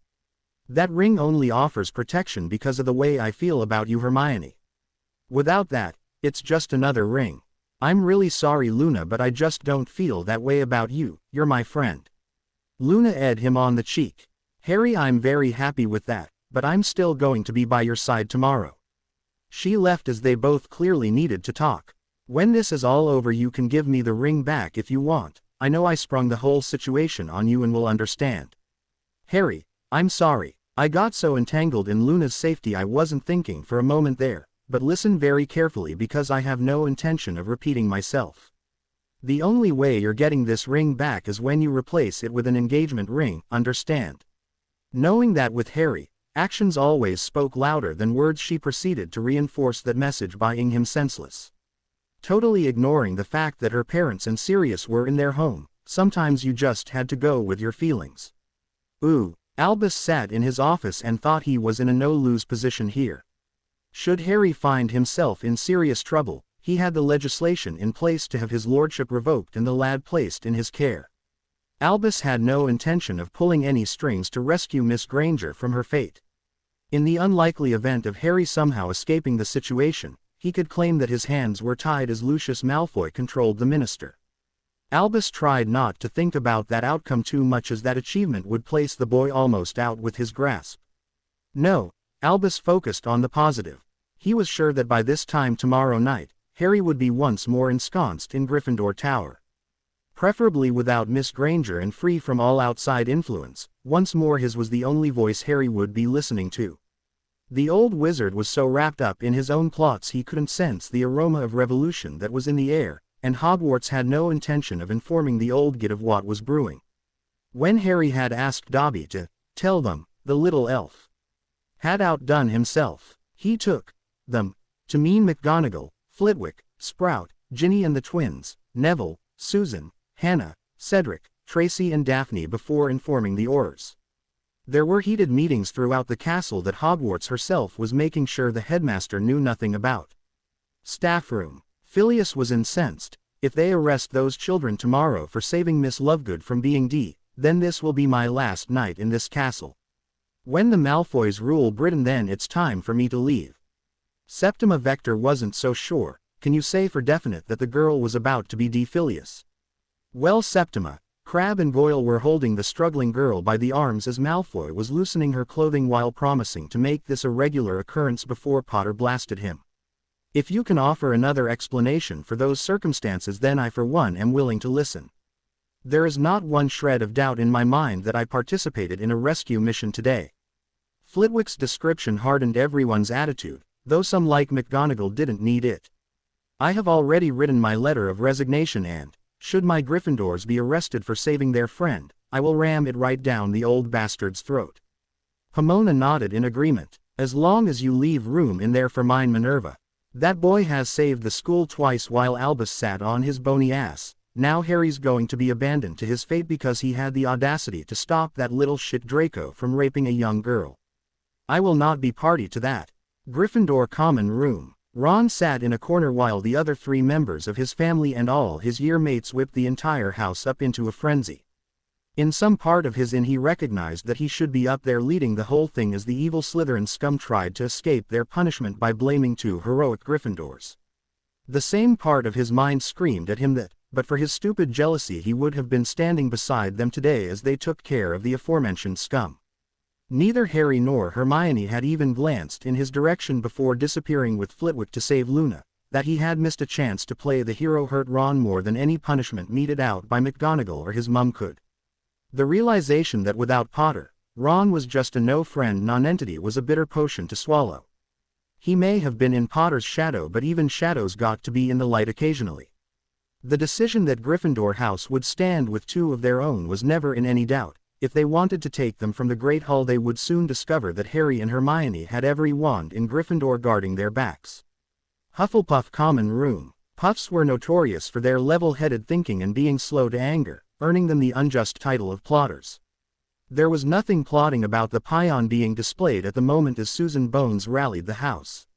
We can't allow this to proceed unchallenged. It's time for this house to stand up and be counted, and I can't think of a more important issue than this. Not only must we protest the arrest of the innocents, but, if Malfoy gets away with this, there will not be a girl in the castle who's safe. This place is dangerous enough without removing its protector and unleashing the Slytherins to pick us off one at a time. Hufflepuff's decision was finalized when Cedric stood and proclaimed, "I stand with Harry." Ravenclaw Common Room. Although not contacted directly, the fact that Harry and Hermione would be turning up tomorrow at breakfast spread through the school quicker than a dose of dragon pox. Roger Davies was one angry Ravenclaw as he ranted and raved at his housemates. Today I was embered to be a Ravenclaw, walking around the school with a badge declaring, "Bullying is stupid," and then find out one of our own had to be saved by a couple of Gryffindors, again. She's not one of us, Loony left remember. Shut up, Cho. If anyone deserves kicked out of Ravenclaw, it's you and your clique. My young sister starts here next year and now faces being bullied in her dorm with D in the hallways as an additional extra if that little shit Malfoy gets away with this. What are these badges going to proclaim tomorrow? Ravenclaws are cowards. I for one am going to stand for what's right. I stand with Harry Potter. There was never going to be total agreement, but well over half declared their intention to follow Roger's lead. Slytherin 4th year girls' dorm. So we're agreed. This can't be allowed to happen. If Draco gets away with this, we would be next. Tracy said. Millicent partially agreed with that esment. Well, you and Daphne would be. I am probably destined to be Crabbe and Goyle's plaything. Not a future I had envisioned for myself. Daphne was not alone, shuddering from revulsion. Even the thought of any of them touching my body makes me want to vomit. What can we do about it though? We can see how many Slytherin girls agree with us. Let's split up and canvass the other year groups. The other 2 agreed with Tracy and left to try and determine exactly where the female population of their house stood, a situation that would have been unthinkable even a few weeks ago. Albus sat sipping his cocoa, so intensely focused on securing control of Harry again that he was totally oblivious to the school rapidly slipping away from him. Ooh. Dan Ganger lay awake in the luxurious bed with his wife snuggled in his arms. Sleep would be a rare commodity tonight. His little princess was walking straight into the lion's den tomorrow, and there was nothing her parents could do about it. They themselves were now prisoners, confined here until this situation was resolved. The only reason he was not tearing his hair out in anguish was the young man who would be at her side. Talking to Sirius had really opened their eyes towards Harry. Sirius had been understandably emotional when he was describing how he was steeling himself to face death when the 2 kids had turned up to rescue him. This gave them even more insight into the bond between Harry and Hermione, though they could have done without the graphic description of what a Dementor was. These kids had faced horrors they couldn't imagine. In the case of Dementors, they couldn't even bloody see. Dan felt the dampness seep through his pajama top where his wife's silent tears soaked into the material. All he could do was hold her tighter and pray that the castle's protection would be enough. He had no words of comfort for her. Meaningless platitudes didn't work with the Granger woman, and in this situation he had nothing else. For at least the millionth time he wondered what would have happened had he obeyed his first instinct and told that strange woman called McGonagall to piss off 4 years ago. It was quite a somber group who sat at the breakfast table awaiting Hedwig's arrival with the latest quibbler. They decided that would be their signal to leave for Hogwarts. The snowy owl was the only bird keyed to their accommodation as she swept in through a magical skylight to deliver these important papers to her wizard, holding her leg out to Harry as he relieved his familiar's burden. One look at the headline had Harry emitting a low whistle. "Luna, your dad has done us proud. This is going to blow the wizarding world wide open, and make our task this morning so much easier. Sirius Black innocent, Cornelius Fudge guilty. Sirius Black, the man who spent 11 years in Azkaban without a trial or even being charged as innocent. Our esteemed Minister of Magic meanwhile was heavily involved in Black's illegal incarceration while filling his pockets with Death Eater gold so his friends could avoid trial. No crimes were considered too evil, they just cost more in bribes to cover up. Unlike the ministry under Fudge's tenure, this newspaper takes its responsibility to tell the truth seriously. Therefore has sent all of our evidence listed here to the head of the DMLE. The case against the minister has been brought to our attention by an enraged Goblin nation, angered by 2 specific events, their spokesperson had this to say. Goblins would normally not become involved in the affairs of wizards, but events recently have left us without a choice. Our champion and even our way of life have been put under threat by the latest ministrations by the Minster and his Otiate, Lucius Malfoy. Yesterday Lord Potter, his betrothed and head of Ravenclaw House, Professor Filius Flitwick, aborted the attempted of a 13-year-old witch inside Hogwarts Castle by the Malfoy heir and 2 of his friends. Instead of being hailed as heroes, the minister has demanded Lord Potter and his betrothed's arrest for attacking a Malfoy while claiming Professor Flitwick was confounded by these 2 wizarding teenagers. This travesty of justice cannot be allowed to continue for 2 reasons. As the headline proclaims, Sirius Black is innocent yet still went to Azkaban. We will not allow this fate to befall our champion. Secondly, and even more importantly, the idea that a couple of teenagers could confound someone of Goblin descent is not only preposterous but insulting and very bad for business. Would you trust your gold to Gringotts if a simple charm like that could undo the guardian of your fortune? Goblins are immune to this charm, and anyone attempting to cast it on a member of Gringotts will find themselves cleaning out our dragon pens deep in the catacombs for a very long time. Only this direct threat to our champion and Goblin business empire have forced us to release the financial dealings of a corrupt minister of magic.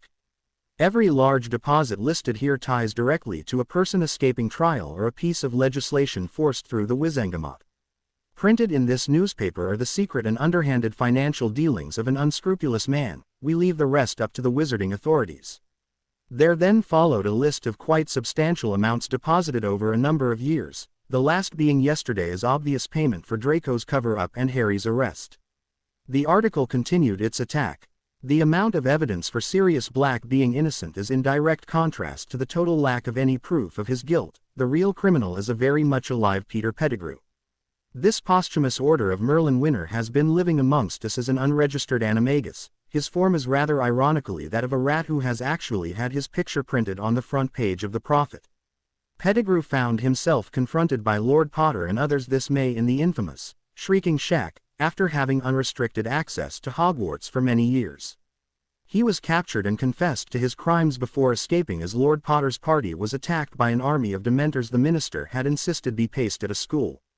The same minister refused to believe anything other than Sirius Black was guilty and ordered the man, who'd never even been given a trial, ed immediately.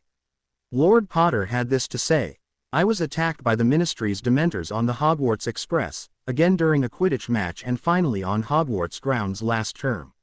Yet throughout the minister maintained they were there for my safety. When we informed him that Sirius Black was innocent and Pettigrew alive, he claimed we were confounded. Apparently I'm the one now doing the confounding. Since the ministry refuses to believe that Pettigrew is alive, and therefore won't search for him, I'm offering 100,000 galleons for his capture. This is no gimmick as the gold is already in a Gringotts vault with the key awaiting whoever hands the murder over to the goblins. For obvious reasons, I don't trust the ministry under Fudge to deal with this. If it takes parading Peter Pettigrew up and down the length of Diagon Alley for the entire wizarding world to realize the truth, then that is what I will do. This appears to be the only way to prove my godfather's innocence. There was a picture of his rat form with the missing toe, but also one featuring a very much alive Peter from the Shrieking Shack. Harry wondered how Zeno got hold of until Luna offered an explanation. My father has a pensieve which he can take pictures in. That must be Professor Lupin's memory. Hermione couldn't contain her glee. Barchoke has also done us proud. This could finish Fudge and hurt Malfoy by oceation, and you know most of that gold had to come out of the Malfoy vault. Harry stood up from the table. If this has just been delivered to the Great Hall, then I think it's time for us to make an appearance. Hermione and Luna joined him before all three were grabbed by an emotional Emma Granger. She'd heard from Sirius that neither Harry nor Luna had a mother, so engulfed the trio before ing them on the cheek and extracting promises that they would be careful. Ooh, Luna's prediction had proved accurate. The Great Hall was packed as all staff and every student, including the 2 visiting schools and their heads, were all at breakfast when Cornelius Fudge had made his grand entrance. With Malfoy strutting by his side and 10 oars behind him, the minister looked ridiculous when you considered they were here to arrest a 14-year-old boy.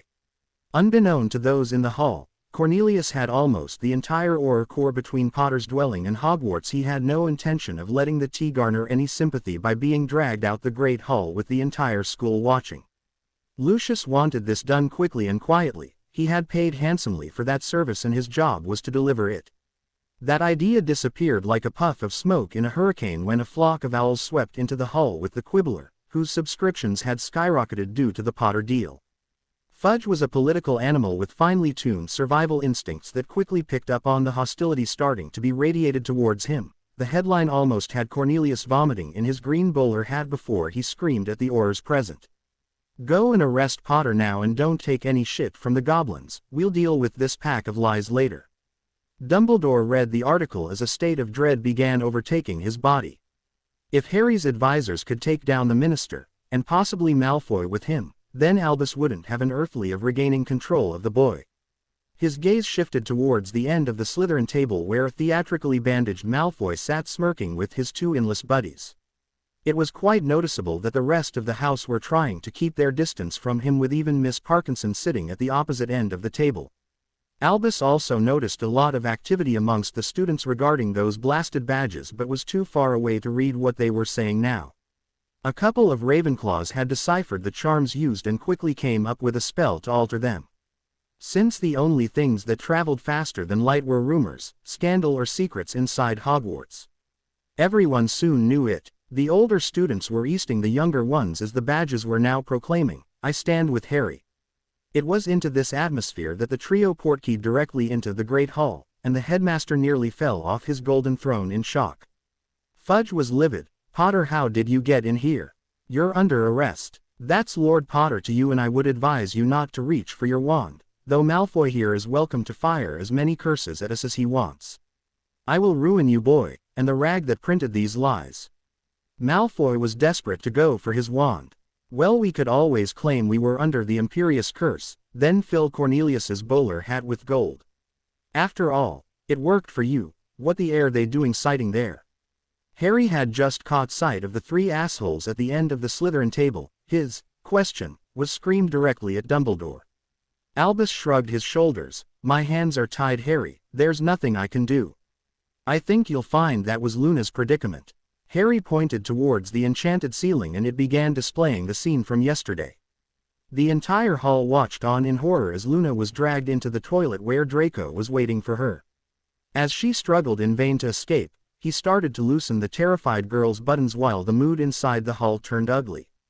The cheering was deafening as Malfoy went flying off the screen, and Luna rushed into the arms of her rescuers. You must be so proud of your son Lucius. He really is a chip of the old block. Dumbledore, you have let the students of Hogwarts down for the last time. Your hands may be tied but mine aren't. The gem counter for Slytherin House exploded, raining down semi-precious stones on the 3 stooges who sought shelter under the table. All Slytherin banners in the hall fell to the floor as trunks containing students' belongings began to pile up at the doors.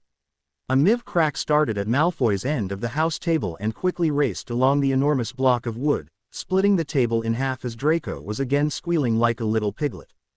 Hogwarts, stop! Harry shouted. I will not have the entire house punished because of some individuals. Every pair of eyes in the hall was now focused on him, so it was time for the truth. I am the heir of Slytherin. This was all he managed to say before being rudely interrupted. Ron had watched this morning's proceedings and was on the verge of admitting to himself he might have been wrong about how he treated his friends when the red mist descended once more. Some things were unforgivable to the Gryffindor. Potter, you slimy Slytherin bastard, I took you into my home and now we'll need to fumigate it. Two red-headed twins pounced on their brother and dragged him to the ground as an Ember Ginny tried to apologize. Sorry Harry, you and Hermione are always welcome at the Burrow. Don't listen to this ass. Harry nodded in thanks. As I was saying, I am the heir of Slytherin by conquest. I have defeated the half-blood bastard Tom Marvolo Riddle 3 times. For the Ravenclaws amongst us, it's an anagram I'm sure you'll work out. I thwarted him as a toddler. Only a sick puppy could aim a killing curse at a baby. You ever try that, Lucius? I defeated him again when he was growing out the back of Quirrell's head. Yes, he taught here for a year thanks to our headmaster. The third time was in the Chamber of Secrets when a cursed diary was set on a first year by Lucius Malfoy. In response, the minister sent Hagrid to Azkaban. Anyone else seeing a pattern here? Did you even get an apology, Hagrid? Quote, the large man's no was more of a growl than anything else. Salazar Slytherin despises Riddle with unbridled paean for what he's done to his once proud house. He took the noble pursuits of ambition and cunning, bastardizing them to cheating, lying, stealing, blackmailing, torturing and killing anyone who didn't agree with his views. Riddle believes that there is no good or evil, just power and those too weak to seize it. He told me this himself, just before I banished him for the second time. The house that bears his name has lost its honor and has until Christmas to regain it, or Salazar will withdraw his support from Hogwarts altogether. We've already been given a small taste of what that means. The Bloody Baron approached Harry and bowed. For the first time in living memory the ghost spoke. Thank you, my lord. I long for the day when my house can actually achieve something on its own merits rather than by the belittlement of others. I knew Salazar and can understand his shame, as I too have felt it. Harry's ring hissed loud enough for those around him to hear. Salazar thanks you, Philip, and asks for your stance in rebuilding his house. He also suggests you speak to Helena. A millennium is a long time for both of you to be carrying this pain around. The ghost's bow was even deeper this time as the Slytherin banners returned to their previous position while the table and house points indicator repaired themselves. All but 3 of the trunks returned themselves to the Slytherin dorms. To help facilitate this change of direction, Severus Snape is no longer head of Slytherin, and he, along with Malfoy, Crabbe and Goyle, will never set foot in this castle again. The cheering was rapturous, but Dumbledore was on his feet, trying to shout above the noise, though eventually he needed a sonorous charm to achieve it. Mr. Potter, I must object. I am headmaster here and you have no right to expel students or dismiss professors. Harry held his arm straight up and the sword of Gryffindor appeared in his hand. I am the heir of Slytherin by conquest but the heir of Gryffindor by birth. The days of my enemies being allowed to wander freely around this castle ends now. With that he drove the sword halfway into the floor of the hall and a flash spread out from the point of impact. The immediate consequences were that both Lucius Malfoy and Igor Karkaroff collapsed in agony, clutching their left forearms. Somewhat surprisingly, so did Professor Moody. Barchoke was outside the Potter accommodation module and preparing his troops for battle. The Aurors were determined they were going to gain access while the Goblin force had no intention of allowing that to happen whilst one of them still stood. A glorious bloodbath looked imminent until the authoritative shout of, Aurors stand down, saved many lives. Amelia Bones came striding through and spoke to the Auror in charge. Dawlish, what in Merlin's name is going on here? Madam Bones, I was given a direct order from Minister Fudge to gain access to this building and arrest Potter. Those orders also included dealing with any goblin interference. You were about to decimate my Auror force and plunge us into a war with the Goblin Nation. All to arrest a 14-year-old boy whose only crime would appear to be that he's more popular than Fudge. I have a warrant for the minister's arrest on corruption charges, so you just lost your protection. I hereby suspend Auror Dawlish, without pay, until complaints filed against him have been properly investigated. You no longer have any business here, so leave now. Do not attempt to leave the country though. Amelia walked calmly towards the goblins and spoke to whom she reckoned was in charge. I'm Amelia Bones, head of the DMLE, and I would like to apologize for what happened here this morning. We have no right to demand entry here no matter who gives the order. I would like to speak with those inside and am quite prepared to surrender my wand if allowed access. Barchoke answered, Madam Bones, you're renowned amongst the goblins for your fairness, but all I can do is submit your request, Dobby. The little elf appeared and answered the question before even being asked. The three have already left for the Great Hall, only Miss Myone's parents and the dog are here. Could I speak to her parents? I understand two of Fudge's lackeys went to their place of work and hired them. I'm umming they had been provided with emergency portkeys. Barchoke nodded before speaking to Dobby. Please tell them we'll be coming in, Dobby, and to keep that mud under control. The elf popped away to make sure it was Padfoot who greeted Madam Bones and not Sirius Black. Amelia was very impressed by the interior but immediately spotted the apprehension from the two parents. Mr. and Mrs. Granger, I presume. Please accept my apology for those two goons who turned up at your work yesterday. You have my urance. None of your family are facing any charges whatsoever. Emma was in no mood to accept platitudes from this stranger. What about Harry? Are Dumbledore using spells on my husband? Is Luna going to see justice done, or is this boy's father going to be able to buy his way out of trouble again? All three of them are at present in that bloody castle and we're going nuts stuck here while wondering what's happening to them. That is my next port of call, where I am going to arrest Cornelius Fudge. Neither Harry nor your daughter will get any trouble from me, but Luna's case has to be brought to my department by the school. Hogwarts actually predates the ministry, and wizarding law doesn't always apply in the castle as it does everywhere else. I invite you to join me, and on the way we can discuss what Dumbledore has been up to now. Ooh, Harry was certain the new wards would affect Lucius Malfoy because it prevented anyone with a dark mark entering the castle and caused great pain to any who managed to breach the defenses. Karkaroff was a bit of a surprise, but Moody was a total shock. Hermione, as usual, was first to formulate a solution.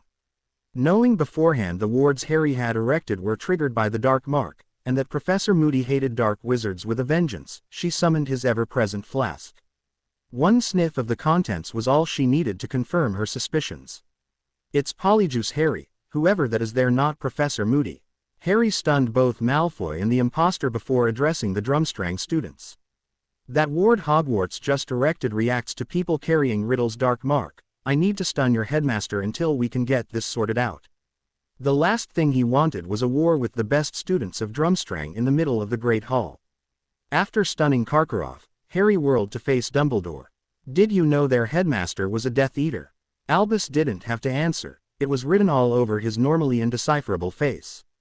Harry's temper was starting to get away from him. So we have a visiting Death Eater headmaster, a Death Eater head of Slytherin, a Death Eater friend of the Minister of Magic, and now a Death Eater impersonating our defense professor. Why didn't you contact Pettigrew and Riddle and they could have had a reunion? Slaughter all the non-pureblood first years for old time's sake, or just to get back into the swing of things? These people maimed, and murdered, but were given a slap on the wrist and told not to be a bad boy again. Is it any wonder you have Death Eaters causing havoc at the World Cup? You didn't deal with it last time and it's coming back to bite you again. Harry turned his attention to Fudge. Was my godfather the only one to end up in Azkaban over this? Cornelius was hardly listening. He was too busy staring at the now stunned Malfoy, who was still clutching his arm. That fact, combined with the financial irregularities printed today, would see both of them finished. Dumbledore tried to wrestle back control of the morning. He'd felt the wards leave him when Harry drove the sword into the stone floor, but bluffing was something that came naturally to the old man. Harry, you need to release these men now. This can all then be dealt with by the proper authorities. Albus Dumbledore, that is no concern of yours since you are no longer headmaster of Hogwarts. Both Salazar and Godric consider you to be the worst headmaster in the history of the school. The well-being of the students inside this castle should always be the headmaster's main concern. You subjected them to years of bad teachers and repeatedly endangered every one of them because it suited your private agenda. For the greater good of Wizarding Britain, this can no longer be tolerated. The students in this hall are the future of our world and deserve the best. You may be a superb teacher and a great wizard, but you're a shit headmaster. Even the Hogwarts staff were shocked by this statement. They may have privately agreed with it, but none of them ever had the stones to say it to Dumbledore's face. Professor McGonagall, would you consider becoming the new headmaster? Harry's request dragged Minerva back to reality. She could have sworn the lad had just told Albus he was a shit headmaster, and she'd wanted to do that for years. Under what conditions would I be working, Harry? If I had to defer every decision to you, then I don't think it would work. Harry displayed his first smile of the morning. Straight to the point as usual, Professor. It's so refreshing after dealing with your predecessor. I want the best teachers possible in the CL rooms, a fair and just discipline policy that applies equally to all students with a clearly defined line that crossing gets you expelled. Those three over there are not your concern, as they crossed way over the line before you were appointed, and their punishment is to be expelled while being reported to the DMLE. I have no intention of trying to tell you how to do the job, but Hogwarts has assured me she will offer you every stance. The new improved wards are non-negotiable though. I would like to talk it over with you later, but in principle I'll agree for now. Would you have any objections to me retaining Dumbledore's services to teach potions? As I have said, ma'am, the professor was considered a superb teacher. If I remember my chocolate frog cards correctly, was an alchemist of some renown that worked closely with Nicholas Flamel. Let's face it, he's got to be an improvement on Snape. Not head of Slytherin though. Albus sat just that little bit straighter. He was still in the game. When the wards left him, he knew his tenure as headmaster was over, but thought he was going to be banished from the castle like Severus. This gave him opportunities to try and win his way back into Harry's trust. It was this moment that the Polyjuice effect ran out on Moody, revealing Barty Crouch Jr. to gasps of astonishment from the staff who knew him. Albus, how is this possible? He's supposed to have died in Azkaban. Minerva had her wand directed at the transformed Death Eater. I have no idea, headmistress. Like everyone else, I thought he was dead. Can you people do nothing right? Hermione's comment drew everyone's attention, so she started counting them out on her fingers. First we have our resident Death Eater Snape, then we had the chief Death Eater, the supposed dead Riddle teach here. Thirdly, Malfoy's diary attack released a basilisk and brought Riddle back into the castle. Then we had the non-Death Eater Sirius and the rat, supposedly deceased Death Eater Pettigrew. Now we have a headmaster who's a Death Eater and a professor who's not a professor but a dead and already buried Death Eater. This is meant to be a bloody school. While people contemplated Hermione's rant, Hogwarts informed Harry there were visitors at the door. He allowed them access since the Grangers were with them. Amelia's attention was immediately drawn to the three prone figures as she entered the hall. Her eyes did a double take though as she focused on one of them. Her wand was in her hand before Amelia realized that she's just made a mistake. She stopped moving and slowly turned her head from side to side. A sea of pointed wands greeted her. She was about to start barking orders when she discovered that one of those wands belonged to her niece. Susan may have had tears in her eyes while pointing her wand at her, but there was absolute determination there as well. Susan may not like what she was about to do, but that wouldn't stop her. Susan, I'm sorry Auntie, but we can't let you take him. That could just as easily have been me in that toilet, and I can only pray that he would come to my defense just as quickly. If you arrest Harry for this, then no girl will be safe in this castle. No one else will lift a finger to help because they could end up in Azkaban. Susan now had tears streaming down her face, but her wand never wavered. Amelia had never been prouder of her niece. I am not here to arrest Harry Potter and commend you all for standing up, not only for your friend but for what is right. Could we please put the wands away though before we have an accident? Susan rushed into her aunt's arms. Her tears were now ones of relief as Amelia comforted her distraught niece. It was bad enough to have to draw your wand on an Auror, but when it was your guardian as well, it proved a bit too much for the young girl. Harry was amazed and humbled by the show of support. Even half of the Slytherins had stood in support of him, or at least against Malfoy. Hermione and Luna headed towards her relieved parents while Harry found himself joined by a black dog and Barchoke. Harry thought this was a prank worth of a Marauder, the most wanted man in Britain, to be led into the Great Hall by the head of the DMLE. That was until Padfoot took it to a whole new level by lifting his leg and pissing on the unconscious Malfoy. The Grangers physically had to hold both girls up as they were almost involuntary repeating said act due to the fact they were laughing uncontrollably. Sal's comment that this was revenge worthy of a Slytherin was not lost on Harry. He only kept himself together by imagining how distraught Moony would be at missing this. Amelia was now by his side. Lord Potter, it would appear your dog is not housebroken. The humor in her voice was unmistakable. Harry was still trying to hold it together as the big dog was now looking right into his face, the laughter in its eyes unmistakable. He normally does his business on the compost heap. He obviously recognized Lucius here as garbage. "Do you have any truth serum on you, Madam Bones?" Amelia glanced towards Albus before Harry interrupted her. "Professor Dumbledore is no longer in charge here. In matters of Hogwarts safety, the school takes precedent over ministry laws. I am a dual founder's heir and want to know why we have 3 Death Eaters in the Great Hall. I am allowed to question them on activities relating to the school." Both fabled rings were now clearly visible on Harry's fingers, cementing his claim. A shocked Amelia Bones was falling over herself in an attempt to get some serum there as quickly as possible. It was one of her greatest wishes to get 3 drops of that into Malfoy, so her elf was back in seconds with vials of the restricted potion. Harry was again speaking to the students of Drumstrang. "My intention is to ask your headmaster if he put my name in the cup and if he has any objectives here other than seeing Victor winning the Triwizard Tournament. I expect the answer to both of those questions to be no, at which point I will release him and quickly provide his exit from the castle, unfortunately never to return. I would like to ensure Drumstrang that this move is purely for the safety of those in the castle, and unmarked staff and students will always be welcome in Hogwarts." He dealt with Karkaroff first, figuring to get it over and refine their procedure.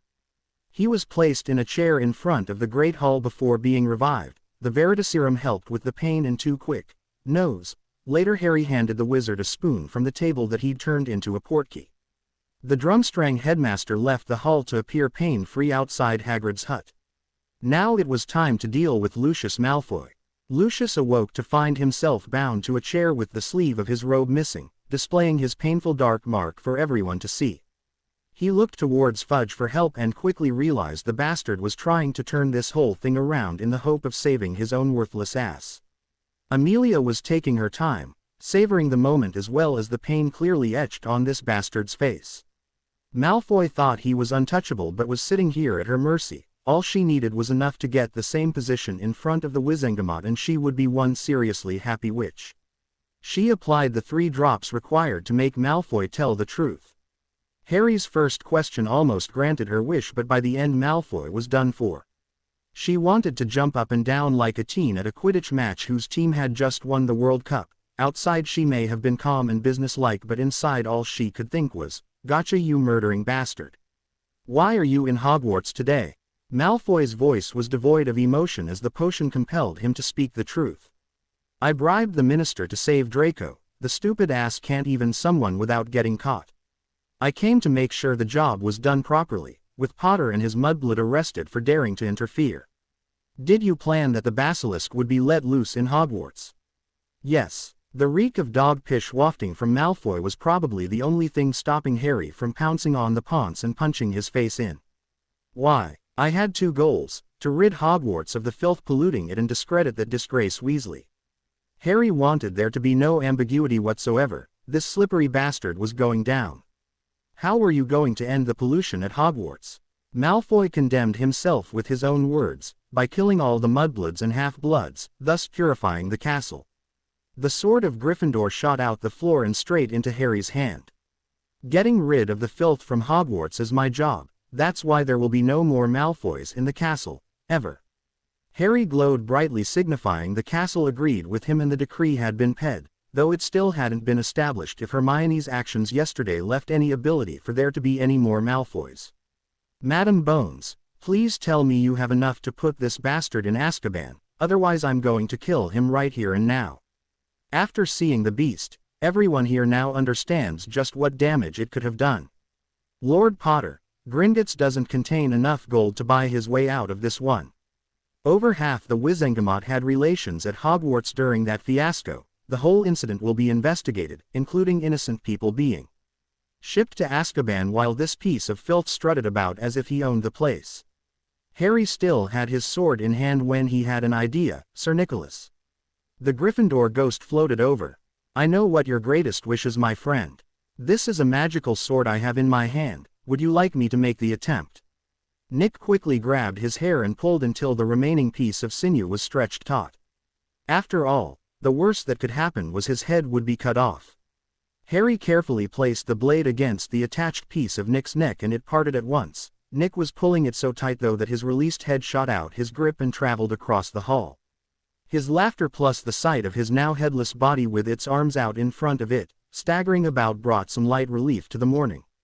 "Oh thank you my boy, that half-inch has ruined my death.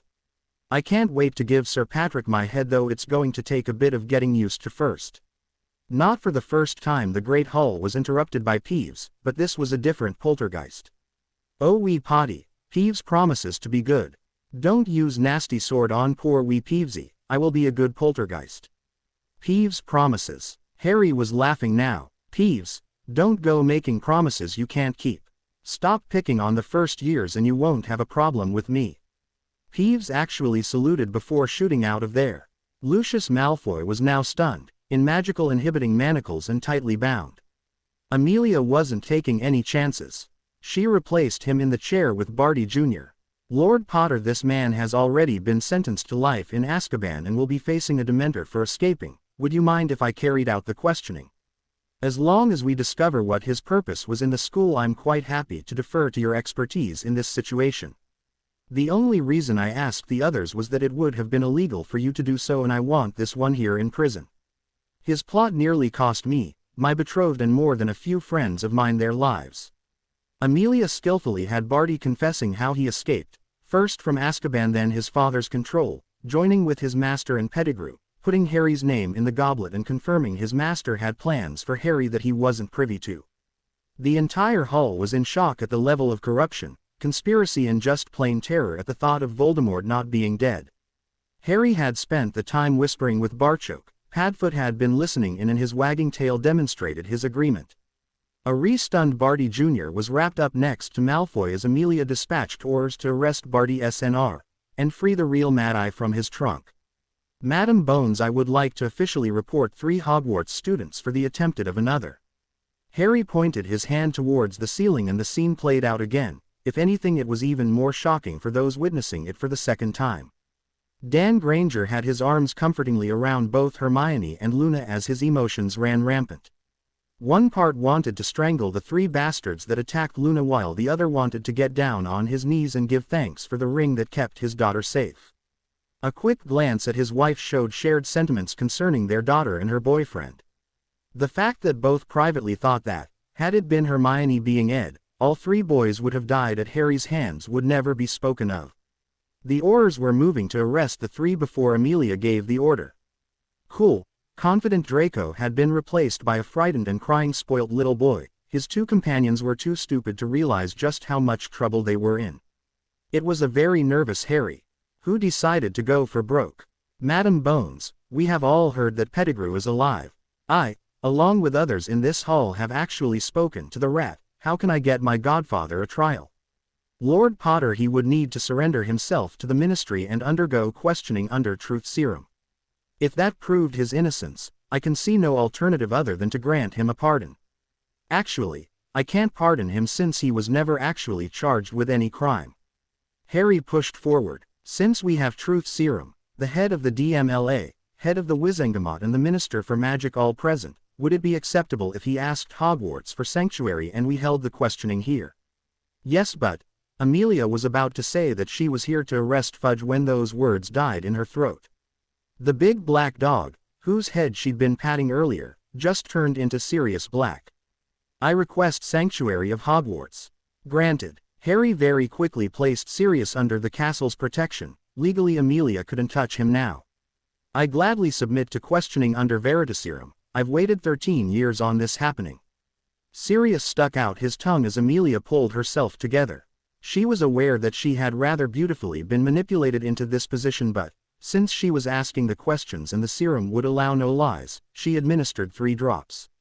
After establishing that he was indeed Sirius Black, the serious questions began. "Have you ever been a Death Eater?" "No." "Were you the Potter's secret keeper?" "No. That was Peter." "Did you kill those 12 muggles?" "No. That was Peter. The rat escaped down a sewer." "How did you escape from Azkaban?" "As a dog, Peter was in the Gryffindor dorm with Harry." "How did you escape from Hogwarts?" "My godson and his betrothed helped me." "Madam Bones, I think we have all heard enough to establish my godfather's innocence." Amelia administered the antidote as a beaming Sirius asked, "Yes. I can see no other course of action but to grant an immediate apology to Sirius Black and declare him a free man." Barchoke handed her the appropriate paperwork awaiting signature. Dumbledore signed it immediately. Anything that made him appear in a good light to Harry was always going to get done now. Cornelius was delighted to be signing, unaware that this was his last act as Minister of Magic. Amelia rounded off a quite wonderful morning by signing the parchment, arresting Fudge, warning Dumbledore he was under investigation before leaving with 6 prisoners. She even got a farewell hug from Susan. McGonagall noticed it was now approaching lunchtime but had no qualms about the students missing Cleese this morning. The happenings in the Great Hall had definitely been educational. Victor was amazed at this boy and what he achieved here this morning. He now reckoned Harry Potter was his main competition in the Triwiz and could only hope he didn't play Quidditch. Victor got the impression that this lad would bring the same intensity to everything that he did. Cedric was delighted that everyone now knew for certain Harry didn't enter his name into the goblet. It could have been quite embering if Hufflepuff House had shunned the lad because his name had come out the cup. The change in headmasters was a welcome one since the vast majority of the students only saw Dumbledore at mealtimes. Cedric had always felt the old wizard had too many irons in the fire and the school should actually benefit from having a full-time headmistress, especially one who still taught students. Now all he had to worry about was the first task in a couple of weeks. Fleur watched the proceedings and it only made Harry more attractive to her. He was already rich and powerful, add double Hogwarts air with the ability to disregard her Veela charm and you had an individual that any of her kind would go crazy over. By their very nature, Veela were always on the lookout for the best mate. They would have to look long and hard to find a better candidate than Harry Potter. What Fleur failed to notice was the glares she was receiving from the Gryffindor girls. Neville had spoken of the corridor incident and no one poached a boyfriend from a Gryffindor girl. Fleur was going to be having another corridor incident where a few facts of Hogwarts life would be explained to her. Ron had no appetite. Even watching Malfoy and his conies expelled couldn't improve his mood. If only he had waited until Potter revealed he was the heir of Gryffindor, but no, he had to stand up and shout out in front of everyone again. Not only had this driven a wedge further between him and his former friends, but the whole of Gryffindor would no longer be speaking to him. They now had proof Harry didn't enter his name, so he had been wrong about everything since Halloween. Hearing that the Veela was after him and Harry wasn't interested baffled Ron more than anything. How could he choose Hermione over Fleur? Ron was going to give lunch a miss and concentrate on that problem. He felt the answer to that question would also provide answers to his problems. Harry sat at lunch as Hermione introduced her parents to their friends. He was knackered and McGonagall had asked to meet with them after lunch. He enjoyed watching Sirius eat his first meal as a free man while chatting to the Gryffindors. He was obviously remembering better times spent at this table with another Potter, but they couldn't look back, only forward to hopefully a better future. Ooh, Barchoke was back in Gringotts after reducing the number of guards at the module. He decided to leave the ones at the Quibbler for now. Young Miss Lovegood was already penning this morning's event for the next issue, an issue which should be just as explosive. The knock on his door was followed by a request for his presence on the bank main floor. The sight that greeted him was totally unexpected. There were 27 witches and wizards, of all ages and every walk of life waiting on him. They all had two things in common though, the unmistakable gleam of greed in their eyes and a dead rat in their hands.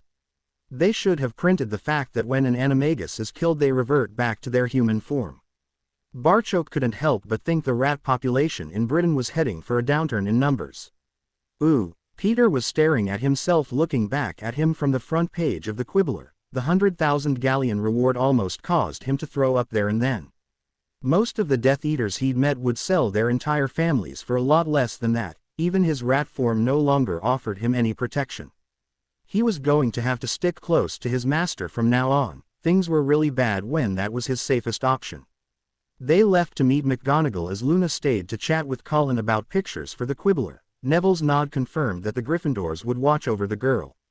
Though given the demonstration of what happened to the last group who tried to mess with Luna, within the castle she was probably as safe as Hermione. They sat as Minerva greeted them. "Sirius, it's so good to see you again and free as well. Though I can't condone your treatment of Lucius Malfoy, I did have to hide my laughter. Your godson here would seem to be living up to his inheritance. having led us all a merry dance this morning. Thank you, Professor. It really is nice to walk about without wagging my tail. As to my godson here, I'm worried for what he'll come up with next. Funny you should say that, Sirius. The room occupants collectively held their breath awaiting Harry's latest revelation. Hogwarts is in dire need of a defense professor until the real Moody gets back on his foot. The groan from Sirius was more to do with anticipating where Harry was going with this rather than his bad joke. Sirius will be staying with us and could easily keep an eye on the job for him until Christmas.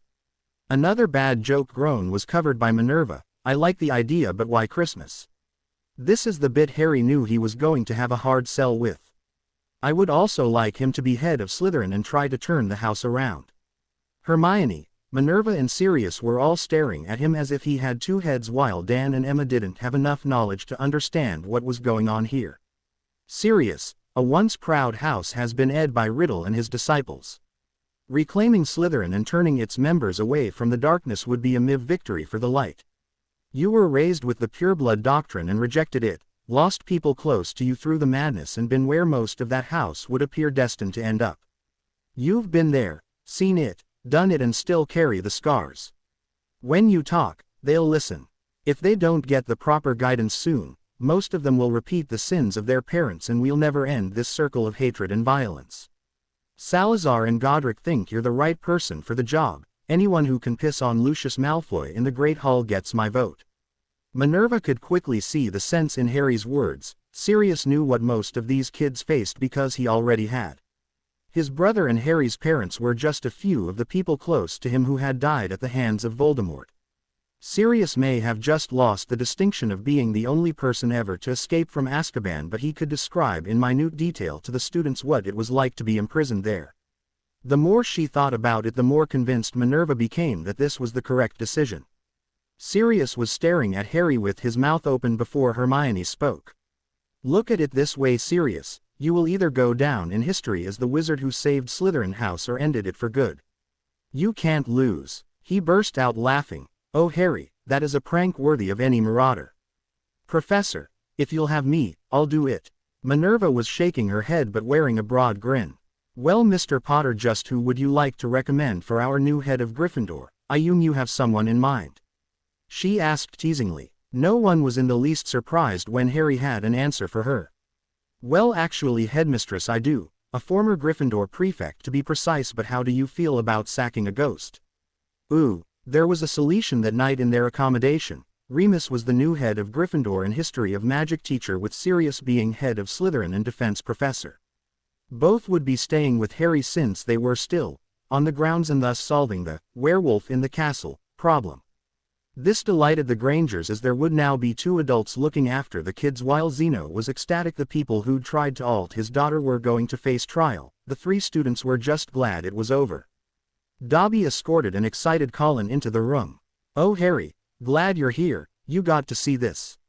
Colin proceeded to place some 8x10s on the table that were breathtaking. Colin, how did you take these? Luna asked. I didn't see any camera flashes. Colin was usually excited around Harry, but tonight was putting Dobby to shame. It appeared as if it was taking all his willpower just to stay still.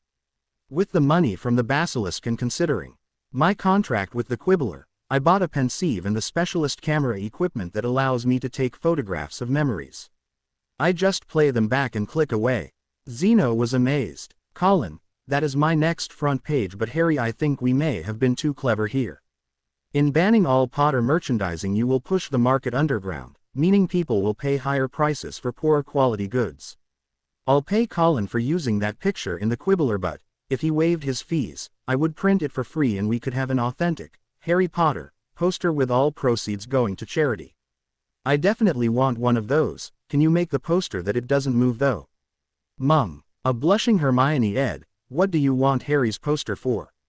Well, the next time your Aunt Agnes comes over and starts boasting about your cousin Brenda's latest boyfriend, I'll just point to the poster and say, "This is Harry, Hermione's boyfriend," and watch her face collapse. Dan, Sirius and Remus thought this was the funniest thing they had ever heard, while Harry still hadn't taken his eyes off the pictures. Hermione gave her mother a strange look before asking, "And how would you explain the robes and sword?" Emma's smile was predatory. Oh, that's easy, dear. I'll just casually mention that he's a lord and performing an official function. Then fetch the smelling salts to bring her around after she faints. The two Marauders and Dan were now howling with laughter, though both professors took a mental note not to mess with the Granger women. Dan, of course, was already well aware of this. Is that really me? Harry asked. The picture was of Harry in the Great Hall, with his arm raised and the sword of Gryffindor in his fist. His eyes were practically glowing while the magic on display made his robe billow as his hair appeared to be blown by the wind. As a picture it was iconic, as a poster it would be phenomenal. Hermione thought Harry's modesty was one of his most defining features and adored the fact that he didn't see himself the way everybody else did. Yes, love, that's really you. Now maybe you'll understand why Avila is chasing you. This got Remus's attention immediately. Avila, tell me exactly what happened. After Hermione had explained it, Remus filed in the gaps in their knowledge. Avila will feel compelled to attach herself to the best possible mate, her Vila magic would accept no less. I know you don't believe this, but you, Harry, have money, fame, great magical and political power, a title, throw in dual Hogwarts heir and a Triwizard champion. That's a pretty irresistible combination to Avila. Hermione had her arm rather possessively around Harry as she pouted. He didn't even mention handsome. Why, with green eyes that could melt your heart? The answer Remus gave was surprising to the people there. Hate to burst your bubble, Hermione, but Harry could have half his face chewed off and it wouldn't matter to the Vila. On a purely biological level, she wants to breed with the most powerful male around, and her Vila heritage would ensure any children could be nothing less than handsome. What can we do about this, Remus? The now worried girl asked. How could Harry resist a relentless Vila determined to have with him? Emma seen the worry in her daughter's body language and wanted to know why. Could someone please explain to us poor dentists what the hell a Vila is? Remus nodded and tried to help. Vila are females that are not what they appear. Their heritage is clouded in mystery, but their effects on males are well documented. They magically emit an allure that can have total strangers wanting to fight duels just for the privilege of being in the same room as them. In olden days, wars have been fought over women who are now suspected to be Vilas. The Vila in question is Miss Fleur Delacour. Harry needs to convince her that he already has a life mate, then she will move on. Her Vila senses will pick up on any deception though, so you really have to mean it. Harry now placed his arm unerringly around Hermione. Best friend to girlfriend to betrothed and now life mate in the space of a week. You don't hang about Miss Granger. Remus, we don't need to exchange rings, vows or anything like that. Just convince her Hermione's the only girl for me. Remus could only nod, dumbfounded at Harry's new confidence. That should be no problem then. I really think I should take my beautiful girlfriend on at least one date before the wedding. Secret chambers with dead basilisks in them is hardly romantic, don't you agree, love? Hermione's hazel eyes were wide and focused intently on her boyfriend. Did Harry realize he just said he would marry her? His smile told her that he did. Her dad might have kittens with this, but she didn't care. Harry deserved to be Ed for that, and she had no intention of disappointing him. First Dan had trouble believing his ears, and now his eyes were playing tricks on him also. He could have swore his little girl was wrapped around Harry, trying to perform an appendectomy with her tongue. Not something he was ready to see for at least another 2 decades. Emma was over the moon. The prospect of Harry as a son-in-law was one that delighted her. Every parent wants their child to find someone who will love, cherish and protect them. Even in the short time they had known Harry, he had displayed every one of those qualities in abundance. The fact that he could ignore the allure of some goddess while her daughter was head over heels in love with him might have influenced her as well. Sirius and Remus were desperate to make some sort of witty comment but held back. The kids have had a rough few days, just got Sirius set free and both of them new jobs. The Marauders would give them a break, for now. Harry finally surfaced for air as Hermione buried her face in his. She didn't want to see the looks she knew she'd be getting from her parents. Still standing with his arms around his Hermione, Harry tried to remember the conversation before his betrothed pounced. Okay, where were we? Right, run with the picture, Zeno. Yes to the poster idea and ask charities to apply for donations. I will match the funds raised by the poster galleon for Galleon. Colin, I'm sure you could take a non-magical picture of both Hermione and me that Emma could have on her wall. Sirius, close your mouth, you're dribbling. We will deal with the villa problem tomorrow, then Saturday the beautiful Miss Granger and I can have a date in Hogsmeade. Dan and Emma, you are welcome to spend the day with us exploring the only totally magical village in Britain. Lunch is on me. Have I missed anything? Only the part where Dan and Sirius here need to see Madame Pomfrey to get their jaws fixed from continually hitting the floor. What the hell has happened to you, Harry? It's actually very simple, Remus. I have gained a very smart girlfriend and control of my life, neither of which I have any intention of ever losing. The only way to do that is to step up and accept control. I'm taking advice from two Hogwarts founders, a very sneaky but brilliant goblin and not forgetting the lovely Miss Granger. My life has been run by others for whatever purpose they desired since I was left on the Dursleys' doorstep, a doorstep I never intend to cross over again. Yes, I have been entered in this bloody competition by a murdering maniac out for my blood, but, for the first time ever, I mostly know what's coming and have a plan in place to deal with it. A plan that hopefully doesn't involve spending time with Madame Pomfrey. Harry, I assume you don't want that repeated anywhere. Colin, please treat anything you hear in this house as confidential. Luna knows what she can print and I don't really want our business discusses in the castle. Harry had asked Colin to do something. He would be saying nothing about his hero to anyone in the castle. Zeno, Luna and Colin began working on today's events for the next issue of the Quibbler. The Prophet was now running stories that were basically just rewrites of their material, and even the gullible magical public were beginning to see that. The paper's Boy Who Must Not Be Named campaign had backfired spectacularly, with subscribers defecting to the Quibbler in droves. Dan really wanted to get hold of Harry for a chat, but had to defer to the boy's godfather while Dobby offered him and Remus a much-needed drink. He was delighted to see Emma taking Hermione away as well for a few words. They definitely liked her choice of boyfriend, but this was all moving a bit too fast for the worried parents. Emma walked Hermione to the Leary for their chat and tried to put her daughter at ease. Tell me what's got you so worried about this Vila girl. Mum, she is absolutely stunningly beautiful, and that's before you add the Vila allure. She was coming on to Harry in the corridor and my heart was breaking, thinking that Harry would rather be with her than me. Poor Neville was almost catatonic with the effect, but Harry was ignoring her. Then his whole face lit up when he saw me. Me, Hermione Granger, the buck-toothed bookworm, has a gorgeous boyfriend who prefers her to Avila. I know it's hard for you to understand, Mum, but if you can imagine the most beautiful female film star. She walks into the room and Dad doesn't pay her the slightest bit of attention, instead focusing all his love on you. That gives you a small idea of what it's like. Emma thought her daughter must be exaggerating, but then again her natural tendency was to underplay things. She would reserve judgment until she laid eyes on this girl that had her daughter in a tizzy. Now for the real reason behind this chat. Hermione, your father and I are slightly worried about what we're seeing here. Harry seems a very nice young wizard who we're delighted to get to know better, but you both appear to be rushing into this relationship. What was it Harry said? Girlfriend to life mate in a week. It's not that we don't trust you, more that you both appear to be so caught up in everything that it would be easy to get carried away. I hope you can understand our concern. Hermione knew this was coming from the moment she had pounced on her betrothed. She tried to explain her actions. Mum, what you don't understand here is Harry. He doesn't make rash statements and always tells the truth. When Harry talks about life mate and weddings, he's not being flippant, he means it. Harry Potter is going to be my husband and I would marry him tonight if he asked me. Are we rushing this? From your point of view, very much so, but Harry and I have been facing danger together for years. This Voldemort will try and kill him again, so, given that background, I don't think we're rushing anything. Harry's confidence is soaring, and if meeting him helps in any way, then I fully intend to continue. The fact that I love him with all my heart and need to rear myself he actually returns those feelings might play a major part as well.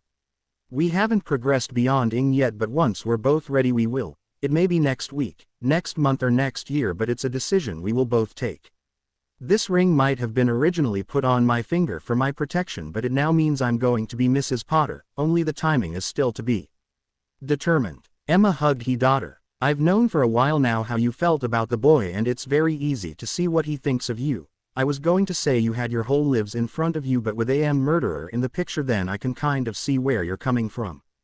Just be very careful and try not to flaunt it too much in front of us. Hermione was hugging her mum. When the person you've been dreaming of practically asks you to marry him, I thought I was quite restrained. Hermione, if that was you being restrained, I never want to think what happens when you let your hair down. Both women giggled at that. Emma knew her daughter was grown up and couldn't fault her choice of boyfriend. She wished they were a little older but had learned long ago to be thankful for what you had rather than wishing for something you couldn't get. Sirius and Harry were also having a chat. Harry, you are my godson, but I'll tell you this up front. If you are leading that young lady on, then I am going to kick your ass all around the castle. You do realize what you said in there earlier? The smile on Harry's face could have lit the room. Sirius, I know exactly what I said in there and I meant every word of it. Hermione is my girl, and if it takes me saying that in front of Avila for her to believe me, then that's exactly what I'll do. Having her by my side and the knowledge that I'll never have to return to the Dursleys has left me feeling 10 feet tall. I'm not about to beat Hermione in exams or outduel Dumbledore, but I'll bet my Patronus could kick the shit out of his with how happy I'm feeling. Sirius was also a lot happier after that answer. Nothing would give him more pleasure than to welcome the young witch who helped save his life into the family. He was now faced with giving Harry the talk. He had intended to pee on to his godson all his secrets and techniques for getting to know women, but it would now appear unnecessary. He'd already made his decision and, like his father's choice of Lily before him, Sirius couldn't fault it. An entirely different talk was taking place in the Three Broomsticks, where there was a distinct shortage of happiness or smiles. This is a nightmare, Albus. That little shit Potter will now be insufferable.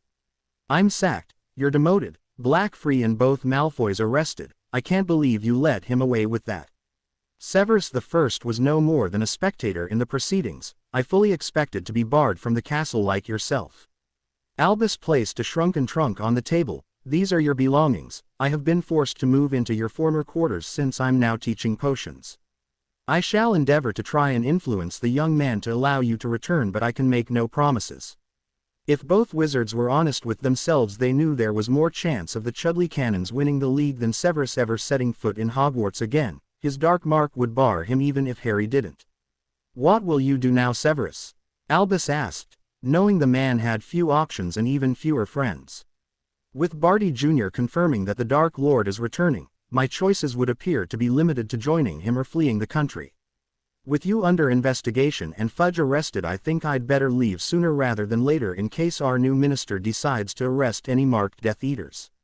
Without your protection I wouldn't survive a trial. Returning to the Dark Lord holds little attraction, so Australia beckons. Dumbledore was relieved. He was well aware that getting himself back into Harry's good graces was going to be a most difficult task without the specter of Severus slinking in the background. With the running of the school no longer his responsibility, and his chief wizard duties under investigation, Albus would have a lot more time to concentrate on his main objective. Regaining Harry Potter's trust so he could once more guide the young wizard to fulfill the destiny Albus had long ago mapped out for him. Amelia Bones was having a celebratory drink in the Bones ancestral home. She'd had a stellar day by whatever criteria she used to measure it. Even Susan pointing her wand in her face was a highlight as her niece and schoolmates displayed the courage of their convictions. The confession from Lucius Malfoy saw the wizard introduced to a Dementor and, along with the financial documents from the goblins, would ensure that Fudge came to a sticky end. Barty Couch SNR was arrested while his son had a heavy date with the same Dementor that wined and dined on Lucius. The junior Malfoy and both his cronies were already expelled from Hogwarts, quickly confessed to their crime. Given their ages, all three had their wands snapped and their magic bound. Even on a stellar day, though a little rain will fall, this toad-shaped raincloud took the form of the now acting minister, former senior undersecretary Delores Umbridge. Amelia still believed, though, that every cloud had a silver lining. In this case, the law that stated a new minister must be appointed within 40 days of the post becoming vacant. Amelia believed that detestable Delores didn't stand an amphibian in hell's chance of being elected minister, and anyway, what harm could she cause in less than 6 weeks? Fleur was heading into the Great Hall for breakfast in the hope of once more seeing Harry Potter. The fact that he could offer resistance against her vile allure just about made him irresistible in the eyes of the blonde French student. Those same eyes were suddenly full of three witches wearing Gryffindor robes. A quick glance over her shoulder revealed another trio of similarly clad witches closing in from behind. The three Gryffindor chasers, two former dorm mates of Hermione's and the youngest Weasley had the villa boxed in. Katie Bell then explained precisely how things worked in Hogwarts. When a wizard chooses to go out with a Gryffindor girl, all of her female housemates respect and protect that girl's relationship. Harry has chosen Hermione, so that means he's off limits to all of Hogwarts. This was not the first time Fleur had encountered a reaction like this, but it was certainly the first where the girl directly involved was not a member of the reception committee. I am delighted for you that such an arrangement exists, but feel I must point something out. I am not of Hogwarts. That French accent was really grating on Ginny's nerves. We are so glad to hear that, but I feel I must now point something out to you. We are currently standing in a Hogwarts corridor where 6 wands say this is our patch, so our rules apply to all. Not today, they don't. The group spun round to see an enraged Hermione Granger with her wand already in her hand. Harry was standing back in the knowledge that Hermione could deal with this. Ginny was beaming. Sorry, my mistake, 7 wands. She was again interrupted by Hermione. No Ginny, this stops now. Sorry girls, but if I need you threatening other witches to stay away from my Harry, then what message would that send out about our relationship? Thanks but no thanks. I appreciate the thought and loyalty, but this is not the answer. But Hermione, she's a villa. Hermione's rage had been kindled at the sight of a gang of girls surrounding another. Like Fleur, it was a situation she was overly familiar with, but for totally different reasons. So she's a villa. That does not excuse the bullying taking place here. Picking on someone because they're different can never be justified, whatever the circumstances. Does she fancy Harry? I would say that's a definite yes, but how many witches in this corridor alone would like to answer that question honestly? Far less the witches in the Great Hall. Hermione's voice now softened. I've only ever had Harry stand up for me in the past, so thank you, but please leave us to deal with this problem. If the 6 witches who filed past them were confused, that was nothing compared to Fleur Delacour. She couldn't believe what just happened, and now this girl was apologizing to her, in French. This whole situation was nuts. Miss Delacour, I'm sorry for the behavior of my friends. They misguidedly thought they were showing me loyalty when in fact they were displaying a trait I abhor. I apologize for any hurt they caused you. I am Hermione Granger. You've met my betrothed Harry Potter and we would like to be your friends. Fleur was beginning to wonder if one of those girls had cast a spell on her, or perhaps this was some elaborate plan to mess with her head. If that was indeed the plan, then it was working, as she hadn't a bloody clue what is going on here. Harry wrapped his arms around Hermione from behind and edged her cheek. Fleur, unfortunately I don't speak a word of French, so have no idea what my beautiful betrothed just said. Knowing her like I do, though, I would be willing to wager she apologized for our friends and offered our friendship to you. The French villa could only nod, which brought a smile to Harry's lips. You see, Fleur, my beautiful Hermione here is my life mate, my inspiration to be a better wizard and the future mother of our children. You are a very pretty girl, Fleur, but in my eyes no one even comes close to my Hermione. His Hermione was in heaven at her betrothed's words. She spun round in his arms and proceeded to provide evidence that perhaps last night's may qualify for being reclassified as restrained after all. Fortunately there were no other Grangers present to witness this. The only person who did witness the new evidence was currently having to get used to the idea that the title of Lady Potter was well and truly taken. From the display presently still underway, the title was never up for grabs in the first place. Her Vila magic was confirming what her eyes were telling her. These two were life mates and no Vila would ever have power over Harry because of this. Having someone resist your allure was one thing, but when that resistance was formed because he was totally in love with another, a Vila always withdrew. It was not in their nature to settle for being second best in any relationship, and, as far as Harry was concerned, even a Vila would always be a distant second to Hermione. Considering the deeds she'd seen, heard and read about concerning these two, Fleur decided she would be delighted to have them as friends. She definitely didn't want them as enemies because their enemies tended not to be around for very long. Ginny watched as a disheveled Harry and Hermione entered the Great Hall with Fleur. She would have suspected a fight if not for the beaming smiles her friends wore. She noticed they stopped to talk to Cedric for a moment before both of them made their way to the Gryffindor table. Sorry you guys, we thought we were helping. Ginny never got to finish her sentence as an incredibly jovial Harry pulled her into a one-armed hug, his other still being around Hermione. Don't worry about it, Ginny. No harm done, and thanks for thinking about Hermione. The youngest Weasley was bright red from the unaccustomed contact with Harry and getting the full blast of those green eyes from a distance that was measured in inches. She could quite happily have stayed there for the rest of the morning, but of course her prat brother had to open that stupid mouth of his without first engaging his in. One girl not enough for the great Harry Potter, or does being the heir of two founders mean you can get as many as you want? Hermione, loony, the Vila, and now you're slobbering all over my sister. Who's next on the list, Potter? Ron's attempt at portraying Harry in a bad light was totally ruined when Romilda Vane butted in. There's a list. How the hell was that kept secret, and where do I sign? Ginny went to pull away, now embered by her brother's behavior, but Harry held her tight. Ginny, unlike some I could mention, is a good friend, but never think for a second that Hermione isn't the only girl I'll ever need. Luna is under my protection, so I would ask you to stop calling her that name while the Vila, as you so eloquently phrased it, is Miss Fleur Delacour who we're having dinner with tonight. Which reminds me, Ginny, Neville, Colin, would you like to join us? Cedric Diggory has already said he would, and I intend to invite Victor Crumb as well.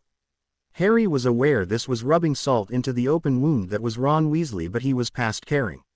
When the world didn't revolve around the redhead, then he tended to lash out at the nearest target, which would no longer be Hermione if Harry had anything to do with it. Ginny, Colin and Neville all quickly agreed as Hedwig flew in and landed on Harry's shoulder, preening her wizard's hair as she waited on him, writing the invitation to Victor Crumb. Dean Thomas was shaking his head in mock disbelief. Even the bloody owl is female and all over him. What's the secret, Harry mate? Help us mere mortals out here. Harry's droll answer of animal magnetism had bits of breakfast flying everywhere as the Gryffindor table exploded into laughter. All except a livid Ron Weasley, who took the opportunity to make his way unnoticed out the hall. He could have been wearing Death Eater robes and nobody would have noticed him leaving. Ron was beginning to understand what his outbursts were costing him, that without Harry Potter's friendship that's just what he was, a nobody. He hadn't intended to say anything, but watching Harry enter with his arm around Hermione while chatting to the Vila was bad enough. When he later put his arm around Ginny as well, Ron just couldn't hold it, especially as it was clear Ginny was loving the attention and would have stayed in Potter's arms all bloody day. His sister had remained friends with Potter and was now rich, the center of attention, because Harry had sat beside her and was going to be having dinner tonight with Avila and Victor Crumb. Sometimes the expression, "it's not fair," just didn't cut it. Ron made his way down to potions early and alone, thankful at least that it wasn't Snape awaiting him, at the moment he needed any good news he could get. Albus made his way from the dungeons up to his former office before realizing that Minerva hadn't told him the P word. His temper was rising with each minute he stood there guessing before she took pity on him and ordered the gargoyles to grant the old wizard entrance. "Sorry, Albus, must have slipped my mind to give you the P word, which is, happy days, by the way. Now what can I do for you, Professor?" Albus was not amused, not since two students decided they couldn't be bothered turning up to his lesson. "Headmistress McGonagall, I wish to report two students deliberately missing my CL this morning. I saw them both at breakfast, yet they didn't attend their scheduled potions lesson." He placed the register on her desk where the names of Harry Potter and Hermione Granger were highlighted. "My apologies, Professor Dumbledore, but I will deal with this matter immediately." Minerva reached for a quill and scored through both the highlighted names as Albus was almost in an apoplectic rage. "What is the meaning of this, Minerva?" "It's quite simple, Professor Dumbledore. Neither Lord Potter nor his betrothed wish to come within 50 feet of you. Manipulating Harry was one thing, but going after Miss Granger is something they will never forgive you for. Any chance you had of regaining their trust died when you visited the Granger home. They were both in the castle this morning to consult with me regarding their continuing education, and to invite me to dinner tonight. Pomona and I will be dining with them and the other champions. Phileas will be in charge of Hogwarts. Was there anything else, Professor Dumbledore?" Albus felt he was dismissed like a misbehaving first year as he made his way down the familiar spiral stairs. That Harry wanted nothing to do with him was a body blow. The boy must be brought back under his watchful eye, but he would have to let the dust settle before making his effort at reconciliation. At least Albus would still be involved in the tournament since he had been headmaster when the names were drawn. He would have to watch carefully for any opportunities that presented themselves before the boy became too independent. The last thing Albus wanted was Harry Potter surrounded by competent people offering advice, but it would appear that was exactly what was happening. He'd lost Hogwarts, appeared set to lose the Chief Warlock title and was now losing control of Harry. Maybe this tournament wasn't such a good idea in the first place. Ooh. Victor took the note from the beautiful bird which was clearly waiting on an answer, an invitation to dine with Lord Potter, his family and friends, the other champions and some professors. He quickly replied in the affirmative as the White Owl left with his answer. Ever since Karkaroff was exposed as a Death Eater and barred from Hogwarts, all the fun had gone out of this competition. Where was the honor worth fighting for when the school employed a man like that to be its headmaster? Victor had been very impressed with the way that Lord Potter had handled that whole morning, offering polite respect to Drumstrang students when he would have easily been within his rights to order them all out of the castle. The only time he had seen a crack in his sense of honor and fair play was when he spotted the 3 Slytherin boys at the end of the table. After having watched the memory projected on the ceiling, Victor thought it was perfectly understandable. Had that been a female friend of his being attacked, the Bulgarian doubted if he could have shown the same restraint. This seemed like a perfect chance to accomplish what he thought this trip was all about, meet people from the other schools and make friends. Something he had trouble with in Bulgaria because of his fame. He would have to ask Lord Potter how he coped with his. After all, Victor had only become famous recently, while the boy who lived had been dealing with the problem his whole life. Ooh. Hedwig also distributed a few more invitations at lunchtime. Ron Weasley sat and watched as, one by one, Susan Bones, Hannah Abbott, Daphne Greenger, Tracy Davis and Millicent Bulstrode were all invited to dinner at Potter's tonight. He watched as surprise and excitement raced through each girl's face when they received their invitations from Hedwig. Millicent appeared ready to pee out with shock. Ron watched all this as an outsider, contemplating what might have been until the twins sat beside him. No letters from Hedwig for you pair, looks like Potter doesn't want you two around either. Au contraire, little brother, we shall both be dining with the rather lovely Miss Delacour tonight. Not to mention Victor Crumb. Fred, I told you not to mention. Victor Crumb. Our little Ronnikins here is all sensitive about that. Anyway, Harry already asked us to dinner earlier in the week to discuss some business with him. Sorry George, I thought you meant just add. Not to mention, in front of the world's second best seeker, I won't mention we're having dinner with Victor Crumb again. That's the best thing to do there, brother. It must be hard for our youngest here to realize that he's made such a balls up of everything that Harry now rates Millicent Bulstrode a better friend to him than Ronnikins here. Yeah, fact that the Pratt seems only too willing to prove every chance he gets. Next thing you know, Percy will be getting an invite. You did it again, George. Took that joke too far. You need to learn to quit while you're ahead. Harry inviting Percy. But Fred, in the concept we're using at this time, it's relevant. At the moment, there is more chance of Harry inviting Percy to dinner than Ron. At the moment, there's more chance of Harry inviting Snape than Ron. And you accused me of taking things too far. Ron was trying to tune out both of his brothers as he assessed the situation. It was indeed a bad day when the only crumb of comfort available was that Harry hadn't invited Percy, well, not that he knew of anyway. Emma was being introduced to the guests as they arrived. She'd already met the Gryffindor contingent in the castle yesterday, but the rest were strangers. She definitely wanted to cast her eyes over this Fleur girl. Putting a rival for your boyfriend straight was something Emma could understand, but then inviting her to dinner. Only Harry and her daughter could come up with something like that. She noticed the blonde girl and, while no one could deny she was beautiful, Emma felt she was right. A worried Hermione had exaggerated the problem.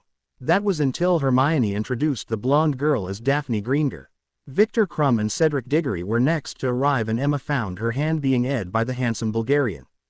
Not to be outdone, the dashing Cedric followed the other champions' example.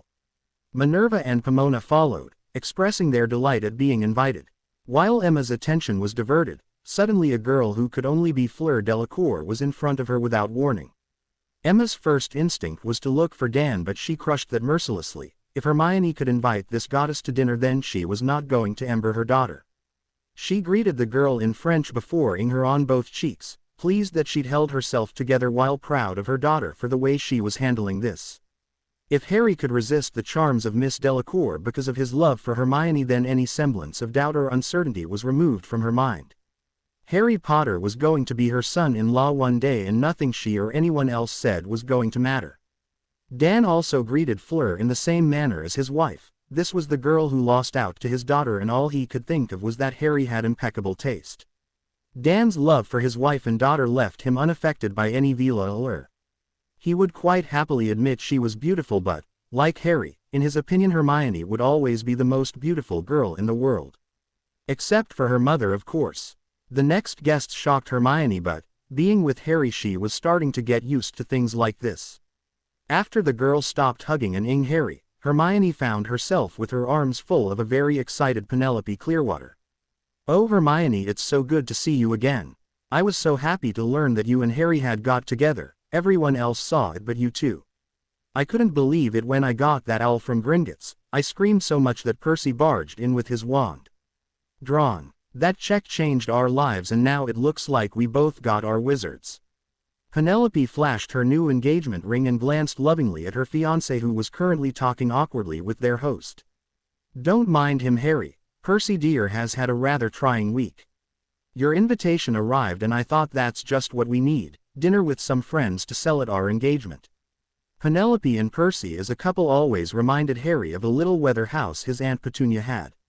The woman coming out indicating it was going to be sunny while the man's appearance forecast rain. Both lived in the same house but never got together.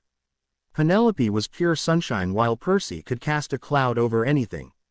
If he mentioned cauldron bottom thickness tonight, then Harry would revoke both twins' promise of good behavior and allow them free rein. McGonagall informed him that Penelope had been writing to her, desperate to thank Harry for his generosity, so he decided to get everything over with on the same night. His plans for the weekend included nothing but Hermione and some time to get to know her parents better. Percy actually looked ill, so Harry decided not to tease him too much. Yeah, things must be rough at the ministry when you discover that the Minister of Magic is the biggest crook in the country. Add to that the head of International Magical Cooperation was using unforgivables on his Death Eater son, who he actually broke out of Azkaban, to force his cooperation. Percy's face lost any semblance of color, but that might just be the fact that he spotted his twin brothers. "Rough week," was his only comment before ing Hermione on the cheek and moving on with Penelope to meet the others, already wishing he'd stayed at home. Millicent was using every scrap of her willpower to prevent herself hyperventilating. She just had no way of dealing with this situation without coming across as a stupid, giggling little girl, which would probably ensure she never got an invite again. Merlin's beard though, Millicent Bulstrode was sitting across from Victor Crumb having dinner. With 4 Triwiz champions, 3 heads of house, 2 Muggle parents and the new headmistress of Hogwarts, Millicent had to stifle the giggles at the thought of a partridge in a pear tree.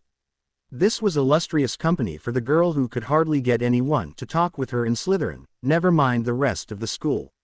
The conversation was morphing from one subject to the next, no one person hogging it and everyone participating. Victor's deep voice might have been heavily accented, but Millie hung on his every word. She was desperately trying to memorize everything around her so she could spend days telling her mother about the best night of her life when she went home for Christmas. The attention switched in Percy's direction with mention of the new acting minister. Minerva asked him what he thought of Dolores and he mumbled some meaningless platitude back. Harry interrupted him. "Percy, you're a former Gryffindor head boy. When McGonagall asks for your opinion, that's what she wants. Your opinion, not some sanitized press release." The pressure that Percy had been feeling all week exploded from the young man. "Dolores Umbridge is a cunning, conniving, backstabbing, eat your baby for breakfast if it furthers her career, walking pile of shit. Is that what you wanted to hear, Lord Potter? If that is your opinion, then that is exactly what I wanted to hear. Look around you, Percy, and you'll see our world is changing. Yesterday most of the students in Hogwarts drew their wands and stood for justice against a team of Aurors. Susan, my thanks, because I know it must have been particularly hard for you to do." A blushing but beaming Susan answered, "I did it because it was the right thing to do, Harry. That's what I mean though, we all have an opportunity here to change our world. We have reshaped Hogwarts and, with Luna's writing and Colin's pictures, we can now tell the truth about just what is going on around us. This will only work if people are courageous enough to stand up for what they believe in. It's time for straight talking and telling people what they need to know, not saying what you think people want to hear." Penelope's eyes fastened on the little blonde. "You write for the Quibbler." "Oh, I always wanted to be a journalist, but you need to have the right connections even to get an interview for the Prophet. Luna laughed. If you're looking for a job then I have pretty good connections at the Quibbler. We're swamped at the moment and that's before tomorrow's edition hits. We're anticipating a mountain of owls ordering Colin's fabulous picture of Harry that's being printed as a poster for charity. All eyes turned to Harry at this revelation, but there was a look of intense concentration on his face that caused Sirius to audibly gulp. Oh shit, here we go again. Whose life gets changed forever this time? Harry's attention swung to the Bulgarian. Victor, what is your favorite charity? Victor had been given some coaching on how to answer questions after matches, but, bearing in mind what Harry had said to the eldest redhead, he chose to be completely honest on this occasion. My favorite charity is a local orphanage near my home. I do not make a lot of money yet because of my age and all the merchandising sold using my name. I never see a canute of that. Fortunately a little gold goes a long way in my country, but I give mostly of my time with the children which they and I enjoy. I had intended any prize money I won from this competition would be donated there. Victor's English may have been heavenly accented, but the emotion in his voice broke through any and all language barriers. Harry was so pleased he had invited Victor here tonight. What if I could promise you at least 1,000 galleons to donate to that orphanage? Would you be interested? McGonagall cleared her throat. Lord Potter, is this something that myself and others should be listening to? Professor, I'm deeply hurt. My betrothed's parents are here and I'm trying to make a good impression, not helped by you thinking your star pupil is up to no good. A round of chuckles turned to laughter at McGonagall's quick answer. If Miss Granger gets up to no good, it's because of the company she keeps. Harry steered the conversation back onto topic. The poster of myself will be sold with all monies raised going to charity. I just had the thought that a poster of the 4 champions would probably sell even more, providing funds for the champions to donate to a charity of their choice. Millicent couldn't help herself. I would definitely buy at least one, Harry. His smile had the Slytherin blushing. Thank you, Millicent. Since you're our first potential customer, I'll see that it gets signed as well. Millie just got her Christmas present early. Harry's attention turned to the French girl who had also decided that honesty would be the best policy here. I think that is a very good idea, though I am ashamed to say that I have never even thought of a charity, but Victor's words moved me so much I would like any share of mine to go to that orphanage. Ever the gentleman, Cedric came to the French Villa's aid. There is no need to feel ashamed, Fleur. I have no charity in mind either.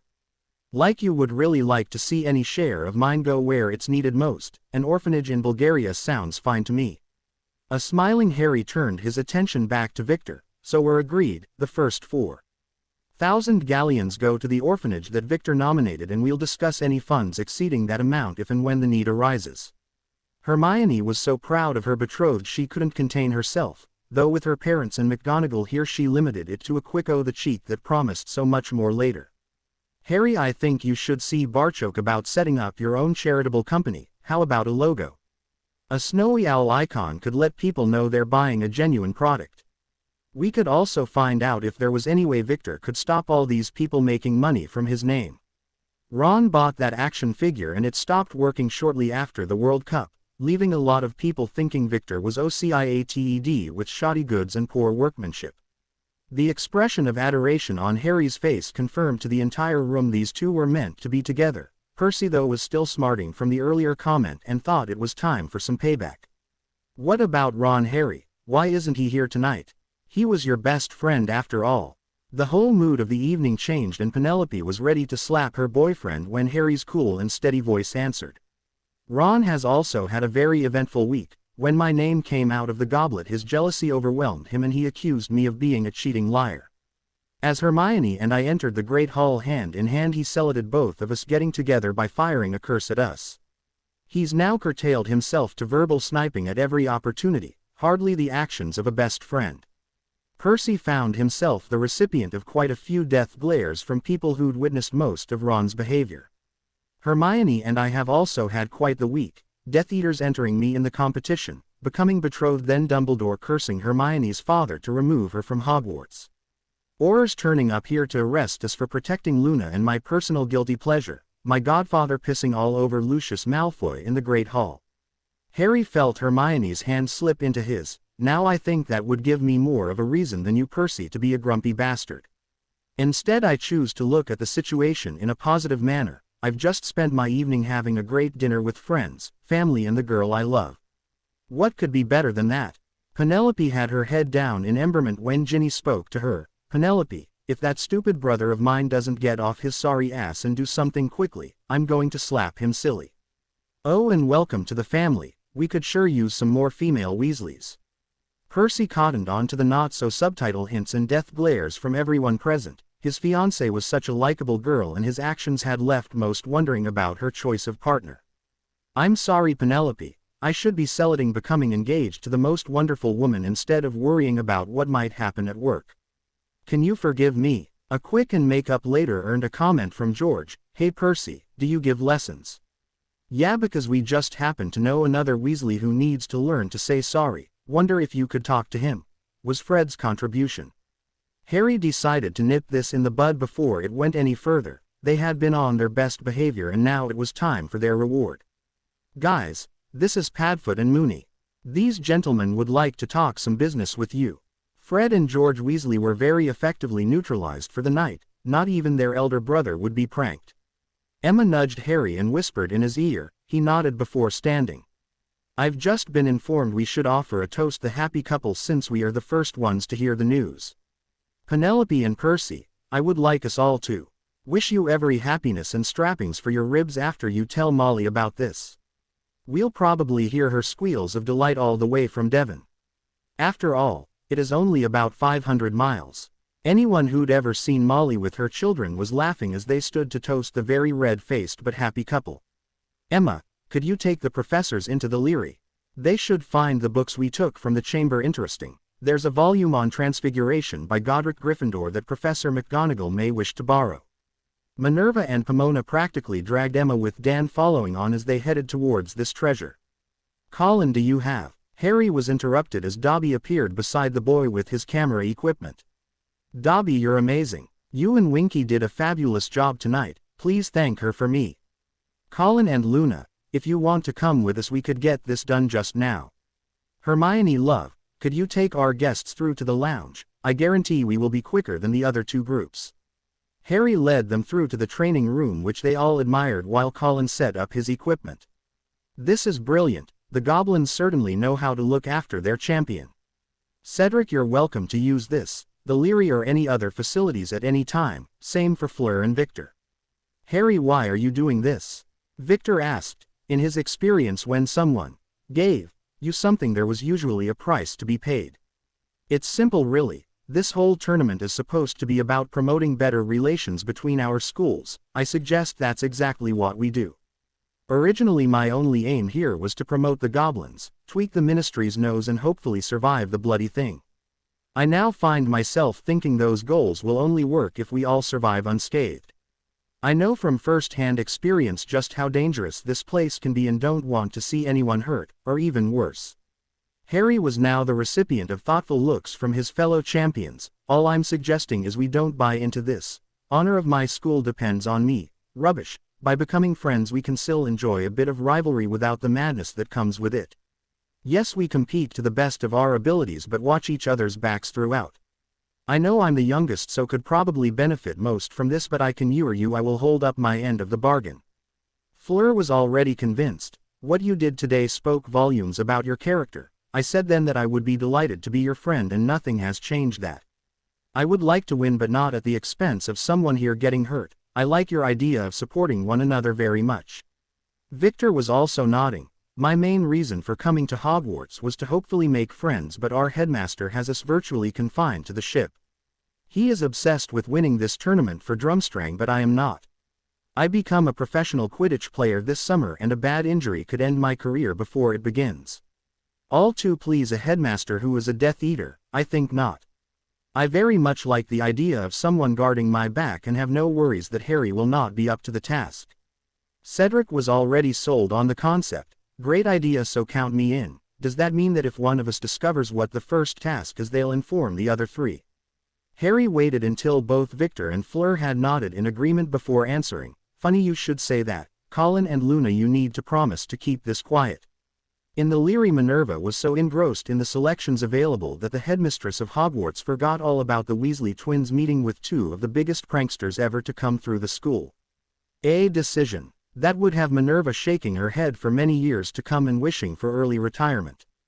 Fred and George were jubilant. Not only was their dream going to become a reality, but they were going into partnership with their heroes. With financial backing and pranking input from two Marauders, WWW couldn't fail to be successful. Much to the astonishment of their guests, Hermione had a CD playing as the elves made sure everybody had a refreshment.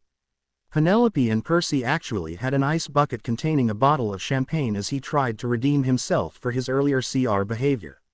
Hermione found herself chatting with 3 Slytherins. Tracy was curious how a Gryffindor ended up head of Slytherin. She tried to explain.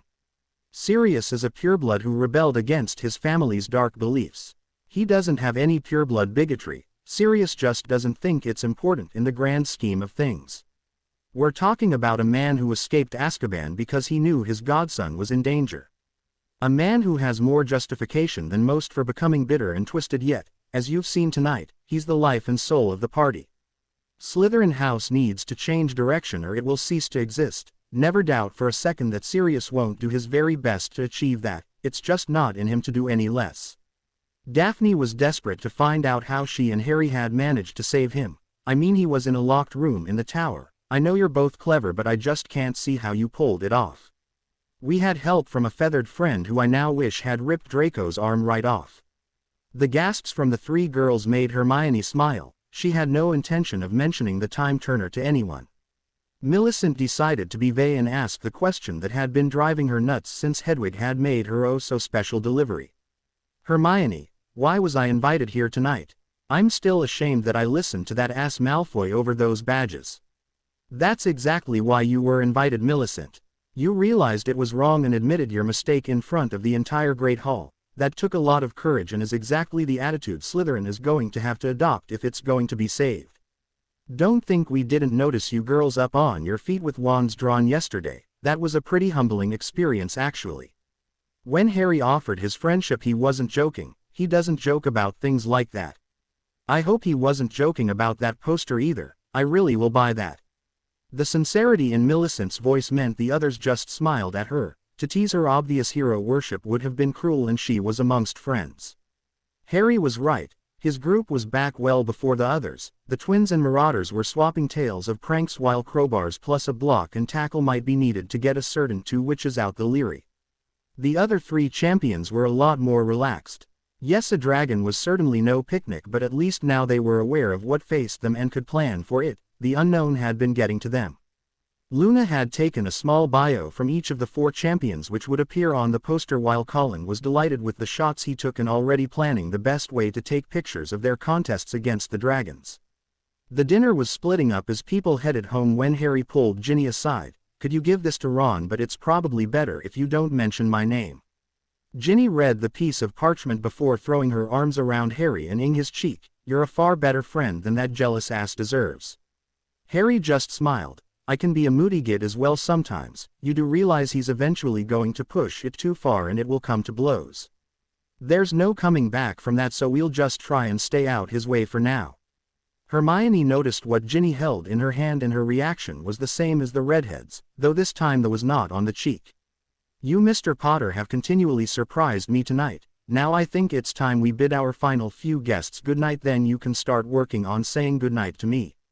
Ginny tried not to laugh as Harry almost pushed her out the door. After all, she couldn't fault his motives. Ooh. On discovering that he was the only Weasley sibling in the country who never got invited to Harry's dinner, Ron was gutted. He was so gutted that his famous temper never ignited. There was just no spark there. Ginny sat beside her brother and handed a slip of parchment. This is for you. Ron read it and his hands began to tremble. To Ron Weasley, best wishes, Victor Crumb. He had his arm around his sister and tears in his eyes. Thank you, Ginny. You know how much this means to me. I wouldn't have had the courage to ask him for his autograph. Ginny felt such a fraud. I'm sorry, Ron. I didn't get this for you. Harry did. Ron didn't know what to think. His big mouth had insulted Harry again today, yet he'd asked Victor Crumb for an autograph because Harry knew that Ron was desperate for one. He slowly made his way up to bed, eyes never leaving the precious parchment as his mind once more worked on the problem. Ooh. Acting Minister Delores Umbridge sat at the minister's desk and smiled at this morning's edition of the Prophet. A toad-faced woman wearing a pink cardigan smiled back at her from the front page as she began her quest to lose the word acting, from her job title. Her plan was amazingly simple: tell the people exactly what they wanted to hear, claim credit for everything positive that happens while blaming her rivals every time something negative couldn't be silenced. Dolores had built her career using this method, that in being utterly ruthless with anyone who stood in her way. Her front-page story in The Prophet was the typical example of what the newspaper stood for: take a few facts and write the story whatever way suited their current needs. With Dolores leaning on them, their current needs were to make her the next minister. The headline set the tone of the entire newspaper. "You know who dead. Lord who must not be named delusional." The newspaper then went on to rubbish reports of a dead Death Eater teaching at Hogwarts while a ministerial conspiracy involving Fudge, Malfoy, Crouch was discovered and acted upon by none other than Dolores Umbridge. As the wizarding public didn't want the Dark Lord to return, the acting minister was sure they would fall over themselves to believe every word of this. That theory lasted until an edition of the Quibbler landed on her desk and fairly ruined her morning. Something would have to be done about this. Ooh. Ginny rapidly approached a smiling Colin at breakfast, clutching a copy of The Prophet. "How can you sit there all calm and smiling? Everyone here knows this is a load of tripe, but others will believe this." "I thought Harry was your friend." Ginny calmed down. "Yes, Harry is my friend, and I'm not worried because I know what's coming next." Before she could grill any information out of the boy, Ginny was interrupted by the arrival of the Quibbler, and a strange silence settled over the previously restless Great Hall. She managed to catch the front page and never even noticed the headline. Her entire being was focused on the picture that was causing most of the females in Hogwarts to drool. Sweet Merlin, but Harry was so hot that boys should carry a ministerial health warning. Ginny eventually noticed the headline but had no idea how much time had passed in the process. Dual Hogwarts heir wields Gryffindor's blade in defense of castle. The story went on to report on the captures and confessions, the exoneration of Sirius Black, the arrests, and the background story that led to the whole episode, namely Draco Malfoy's attempted of a young pureblood witch. Luna's name wasn't mentioned, but Draco and his cronies being stopped in their attempt, expelled from Hogwarts, and their magic bound was all present in great detail. Also covered was the probation of Slytherin House, how Lord Potter became the heir of Slytherin as well as Gryffindor, the contempt Salazar Slytherin held for the half-blood bastard Tom Riddle aka Lord Voldemort, and a full section entitled, Dumbledore, Worst Headmaster Ever. With Dumbledore, Snape and Binns all losing their positions, the new staff structure at Hogwarts also made great reading. Ginny could now understand why Colin was smiling. Next to the Quibbler, the Prophet was at best a joke with the new acting minister made to appear an ass. The most interesting thing in the entire edition of the Quibbler though was the order form for the Harry Potter poster. Since this was the only way to lay hands on the much coveted item, the paper sold every copy of its record-breaking print. The picture of Dolores Umbridge that adorned the front page of The Prophet was no longer smiling. In all honesty, she appeared ready to commit murder. The fact that no one even noticed, as they were far too interested in the Quibbler, did not improve the Toad's disposition. Ron Weasley was once more sitting alone. When he'd spied the front page of the Quibbler, he'd almost started off on an anti-Potter rant again, almost. His thoughts drifted to his trunk that now contained his most prized possession, a possession that the person he was about to rant against had acquired for him. A calm Ron knew Harry well enough to know that it would not be an easy thing for him to ask for an autograph. He absolutely hated it when anyone asked for one from the boy who lived. Why would Harry do this for him? Was added to. Why would Harry prefer Hermione to Avila? As questions he needed to find the answers to. He also figured that the longer he took, the less chance there was that he would ever get his friend back. Ron was sitting pondering this when Hermes flew towards him with a note from Percy. His brother was offering to help Ron work out his problem. Citing how he had recently allowed his ambitions to hurt Penelope, a thing he swore would never happen again, how he had the error of his ways forcibly pointed out to him and quickly apologized to his fiancée. The page that really got Ron's attention, and reminded him of just how clever Percy actually was, came near the end of the letter. Saying sorry isn't meant to be easy, but sometimes it's not just the right thing to do, it's the only thing left you can do. Ron left for a wander around the castle, hoping for some inspiration to solve his problems. Instead he got Sir Cadogan following him from painting to painting, continually berating Ron and challenging him to a duel. Sometimes you just couldn't catch a break. Ooh, Harry and Hermione were currently enjoying a break from all the troubles that seemed to follow them around wherever they went. Instead, the pair were like young couples the world over and spending their Saturday on a date. As if to illustrate that they weren't like young couples the world over, they had Hermione's parents along with them. To prove this point even more, they had to keep their eyes on the adults as they meandered through the magical village. Dan Granger was a happy man. His daughter was walking in front of them, holding her boyfriend's hand as they chatted away to each other, discounting the magical surroundings. This is what Dan had been mentally prepared for. Not the betrothal, life made because Avila was after his daughter's boyfriend. This Dan could handle. He also felt better after his discussion with Remus. Dan was concerned about the power these rings wielded over Harry. Maybe he'd just read Tolkien one too many times, but a ring talking to you was not a good sign in any book he'd ever read. Remus explained that the rings offered Harry advice and helped to communicate with the castle. The decisions were still his to make. That a teenager found himself in this situation in the first place was a whole different ballgame, and Remus had to prevent Dan bringing this up with Sirius. He'd just got his friend back and didn't want him ending up in Azkaban for attacking the Dursleys or Dumbledore for their treatment of Harry. Hermione had alluded to Harry's home life not being what it should be. Then with everything that happened to him in Hogwarts, it's no wonder the boy grabbed the first opportunity to gain control of his life. For all this, Dan couldn't fault the boy's manners or treatment of his daughter. How do you ask a lad about his prospects and if he'll be able to look after Hermione when he gives over £1 million away because he didn't think he had earned it? Both parents had looked back over Hermione's letters sent home since she started attending Hogwarts, and it was now easy to see her affection building for this boy. The fact that she always talked about him when at home was something they had just gotten used to. Harry was so happy even the stares from the villagers couldn't dent his mood. The fact that it wasn't a Hogsmeade weekend and his picture was on the front page of the Quibbler only added to the attention he was receiving. The reason for his happiness was currently holding his hand as they window shopped and explained to her parents what some of the sights were. Harry thought having to face a dragon was a small price to pay for Hermione being his girlfriend. Just holding her in his arms was enough to keep Harry smiling all day, but when she ed him like she did last night, then there was nothing that could wipe the grin off his face. Hermione seemed determined to make up for all the years he was without affection and love. She promised to let him know how she felt about him every single day from now on, and that was a future Harry was looking forward to. It was hard for him to accept that Hermione had so little self-esteem that she struggled to believe Harry could want to be with her, though when he explained to Fleur that Hermione was the only girl for him blew his mind. Their ing had escalated to the point that his hands had began wandering and he was forced to stop before he blew it. Pushing her into something she wasn't ready for was just not going to happen. They had every intention of being together for a long, long time, so there was no need to rush.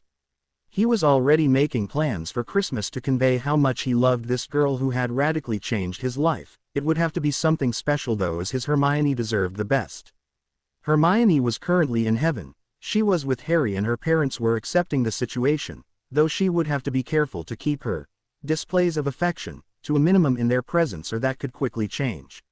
She understood her mother's concern because as soon as she started ing Harry, all her common sense and intellect left her. It was replaced with a hormonal teenager who had the boy she loved in her arms. Harry had been the sensible one up until now, but she'd been physically close enough to him last night to understand how hard it was for Harry to make that decision without him needing to say anything. Her boyfriend had a will of iron, which was probably just as well. Hermione hadn't envisaged herself ing ever, so the fact that Harry thought she was attractive and professed to love her had released something from inside that she was struggling to control, probably because she wasn't sure if she wanted to control it. Her whole life was about control, yet when Harry glanced at her with those sparkling green eyes, she would have said yes to anything. Part of her knew she was going to have to get a hold of this, but she was so going to enjoy building up her Harry tolerance levels. It could take years of extensive research and practical studies with very little written notes being taken. Albus read the article concerning him in the Quibbler and thought he was probably fortunate that Harry had forced him to step down as headmaster. This article would not only have cost him his job but also seen him kicked out the castle as well. When his blunders were listed like this, there would have been no other option left open to the board. Employing Voldemort with the stone in the school, that clown Lockhart and the basilisk, the whole Sirius Black Dementors fiasco. This was then topped off by one of his friends being replaced by a polyjuiced Death Eater. who was thought to be dead yet managed to enter an underaged student into a dangerous competition. That his decisions had endangered students, especially Harry Potter, was beyond refuting. Getting from this position to one where Harry Potter trusted him again could go down as his greatest ever achievement, especially with most of the students now so loyal to the boy. This was when the old wizard had his in wave. Not all the students had supported Harry, and one in particular came to mind. He could subtly inform Ronald Weasley what Harry would be facing in the first task, thus the boy would be back with his friend and it would soon become clear where Ronald gained the knowledge, ingratiating Harry to Albus. The only problem that he could foresee was using the words, subtlety, and Ronald Weasley, in the same sentence. Even Hagrid handled the concept better and may be a good backup plan.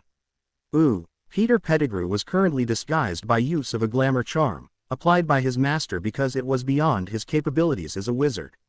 The Dark Lord demanded information and, thanks to Potter, his rat form was a one-way ticket to a wooden box, so Peter was now the proud owner of red curly hair and a bushy ginger beard.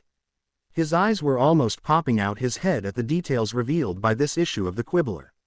Informing his master that Potter was now the heir of Slytherin because he defeated the half-blood bastard Riddle 3 times in combat was an even quicker and surer way to end up in the aforementioned wooden box.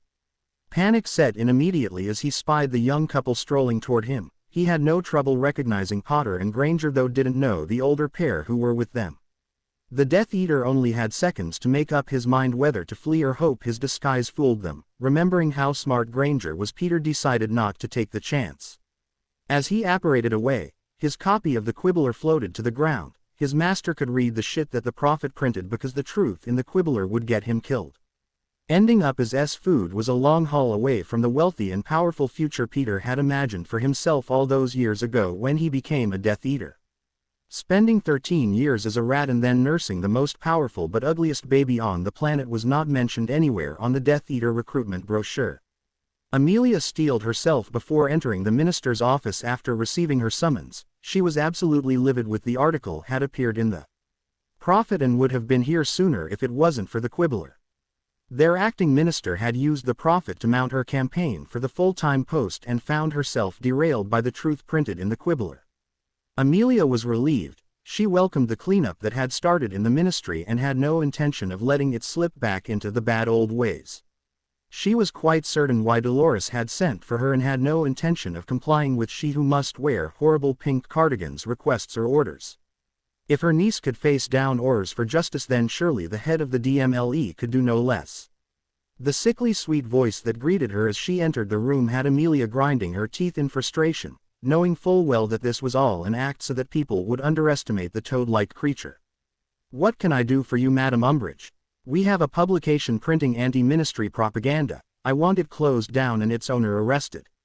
"Nothing would give me greater pleasure than to close down the Prophet. It has printed lies for years and deserves to be called a newspaper." Dolores stared at Amelia with her beady little eyes. If this was her idea of being intimidating, then the head or felt as if she'd just been mauled by a budgie. Hem. I think you misunderstood me, Madam Bones. The publication I had in mind was the Quibbler." Amelia feigned surprise. "When you used the word propaganda, I naturally you meant the Prophet.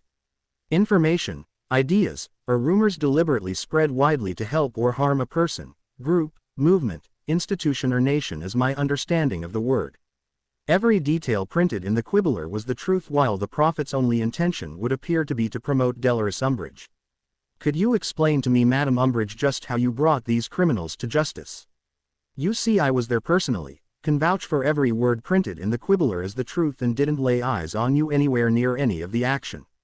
As an Auror and head of the DMLE, it worries me when people can be places where I am without me seeing them." Dolores tried to continue her sweetness and light act, but the anger in her eyes betrayed the toad-like woman. If you knew what to look for, and Amelia was no fool. "Nevertheless, I am the Minister of Magic. You will go and close this publication down today. This is a direct order." "No." The acting minister just stared at the witch, unsure how to respond since she'd never been told no before. Usually people just tried to weasel out of the task, and Dolores enjoyed watching them squirm as she gradually whittled away their objections until they were forced to comply.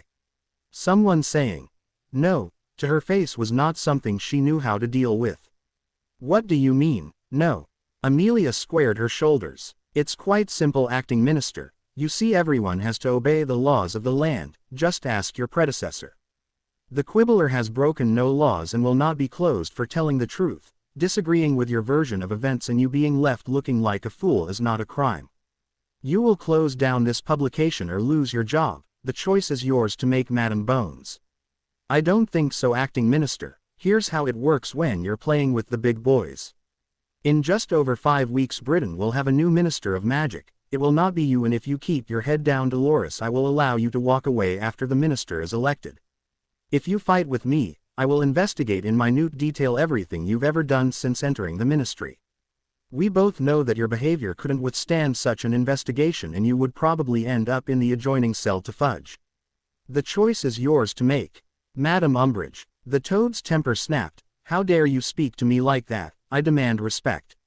Respect is earned and you have done nothing deserving of any. We both know if you reach for your wand I will decorate this office with you and that hideous cardigan. I'm well aware your usual modus operandi is to blindside your opponents, but I have some very good people watching my back.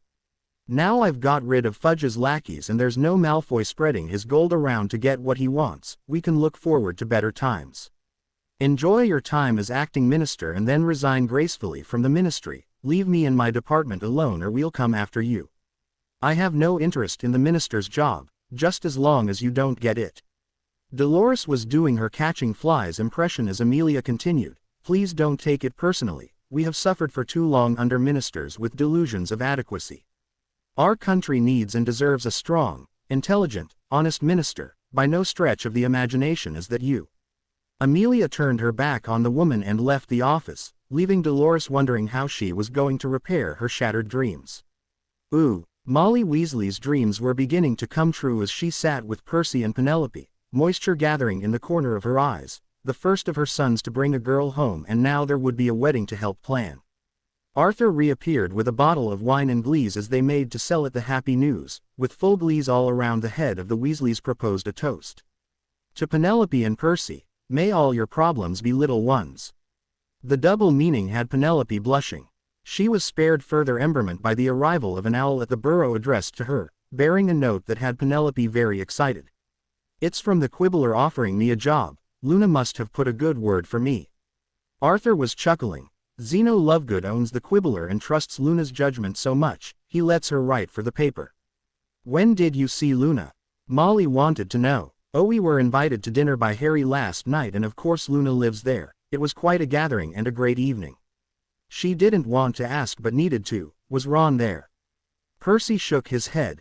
Harry explained that Ron was still in conflict with him and Hermione. Our Fred, George and Ginny were all there and agreed Ron's behavior didn't merit an invitation. I've written to him offering my advice if he wants it because, from what was said at dinner last night, the next move is his to make. Molly sighed. We tried to speak to him and Minerva actually thought about suspending him. Even the twins never got in that much trouble. Arthur asked his future daughter-in-law about her job offer. Oh, it's what I've always wanted to do and, thanks to that check from Harry, I can afford to take the chance. Harry spoke about our changing world last night and I don't think there is a better example of that than the contrast in today's newspapers. The Prophet looked dead compared to its rival and I doubt I'd be able to believe anything printed there ever again. The Quibbler is the future and I have a chance to get in at the very beginning of its rise. I intend to accept immediately. Molly couldn't hold back any longer. Okay, you two, when's the wedding? Ooh, the Hogsmeade party returned full of good cheer, a smashing lunch and carrying purchases from the local stores. Both Granger girls had seen things they loved in a clothes shop so Harry had bought them, to much indignation from Dan. That was until Harry pointed out that neither his money nor credit cards were any use here. This led to Harry and Hermione being invited to the Granger home for the following weekend where lunch and any shopping would be on his betrothed's father. They were greeted by the sight of Luna and Colin sitting at a table full of what turned out to be order forms for Harry's poster. Winky popped in with her arms full of the actual items and removed the ones that the teens had finished addressing, taking them away to be posted. As that, Harry stuttered. Oh, hello everyone. Yes, Harry, this is your poster and we have quite a lot of orders. Winky is bringing bundles over as soon as Daddy prints them so Colin and I can process them. If the champion's poster does as well as this, then Victor will easily get 4,000 galleons for that orphanage. Can I see it? Hermione asked anxiously. Luna unrolled one and it literally took Hermione's breath away. She stood transfixed until a pair of arms encircled her from behind and she felt Harry's breath on her neck as he whispered lovingly to her. They might own a poster, love, but my heart belongs to Hermione Jane Granger. Never doubt for a second that I'm yours as long as you want me. That's going to be a very, very long time, Harry. That suits me just fine, love. They were brought back to reality with Emma's words as she reached into her purse. Okay, I don't care how much they cost, but I want one. Mum, I don't care, Hermione. We've spent years having to cover up just how brilliant our daughter is. Now she has a wonderful boyfriend and I have no intention of hiding that fact as well. I'll say it's new technology or something, but that is going in a frame on our wall at home. Harry stepped forward and placed his hand on the poster. As the hair and robes billowed, he commanded, "Stop," while pushing some magic into it. The result was a poster that didn't move but now appeared almost 3D, with the sparkle in Harry's eyes even more captivating. "Oh Harry, that's fantastic." Dan had to suppress his laughter at his wife's reaction, brought about by the anticipation of his sister's face when she laid eyes on this. He was honest enough to acknowledge that Agnes was a stuck-up and her 17-year-old daughter was every bit as conceited as her mother. When they were younger, the competitiveness of both girls pushed Hermione even harder in her studies. Their daughter had no trouble usurping the older girl academically, much to the annoyance of Brenda and her mother. Since Hermione started Hogwarts, that competitive comparison had been taken away from Emma. His wife was then left defenseless as she was swamped by tales of Brenda's achievements without being able to reply. Over 3 years of frustration would be countered by Harry's poster, and he almost felt sorry for Agnes, almost. Colin handed Emma an envelope. "Mrs. Granger, these are for you." She opened it to find normal pictures of Harry and Hermione. Some he had obviously taken before they got together, but even in these you could see how close these two were. One had been posed for in the last few days, and with no more than a glance you could feel the connection flowing between Harry and Hermione. Emma was overjoyed. "Colin, these are brilliant. A professional photographer would be proud of these. You really are a very talented young man with a camera." Colin tried not to blush but stood just that little bit straighter at the praise his work received. He gave the pictures of the champions to Harry, whose appreciative low whistle made Colin's day. The one that Harry liked best was where they tried for a formal pose, standing with arms folded and staring confidently into the camera. Well, at least they tried, until Harry burst out laughing at the absurdity of the whole thing and set the other three off. The image looked like 4 friends having fun, comfortable with and enjoying each other's company. This was exactly the image that they wanted to project, but Harry would have to check with the other 3 first. "Emma's right, Colin. Your pictures are brilliant. I'll have to talk with the other champions to pick our favorite before sending it off to Zeno. Luna, your father will also be getting a check to cover him for materials. I never expected anything like this many people to want a poster of me." Harry had his arms back around Hermione. "I'm sorry, love, I never considered how you would feel about this.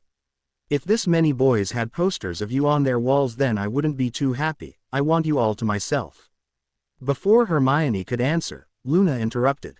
"Oh no, Harry, this is only the small amount we've got left to deal with. We've been at it for hours with Sirius and Remus helping as well before they had to go into the castle. They're working on their lessons for Monday." "Ooh." Harry was in his room having just changed into his pajamas when Hermione entered. "Hermione, didn't I just say good night to you? What are you doing here, love?" She came over and sat shyly on the bed beside him. "Harry, I really feel we need to talk about us." Seeing the panic on his face, she quickly reassured him. "No, Harry, you're mine and that's not going to be changing. Every time I fall for you a little bit more, and that's what we need to talk about. If we don't discuss this, I'm going to end up just pouncing on you. I love you so much but have no idea how to control this. Hermione, I know exactly what you're talking about and I'll never push you into something we're not ready for. We are going to be each other's first for everything, so there is no rush as far as I'm concerned. Looking back, I think I've loved you since our first meeting on the train. I knew for certain that time you were petrified and I missed you so much. I would rather wait until we're sure before doing something that we later regret. Your smile alone is enough for me, Hermione, so hugging an ing feels like heaven. Let's take our time and enjoy where we are now without worrying about how far we should go." Hermione leaned in and gently edged him. Harry, how did I get so lucky? Hermione, I have asked myself that question many times since Halloween and I still haven't come up with an answer. Now me and get back to your own room before your parents see you and jump to the wrong conclusions.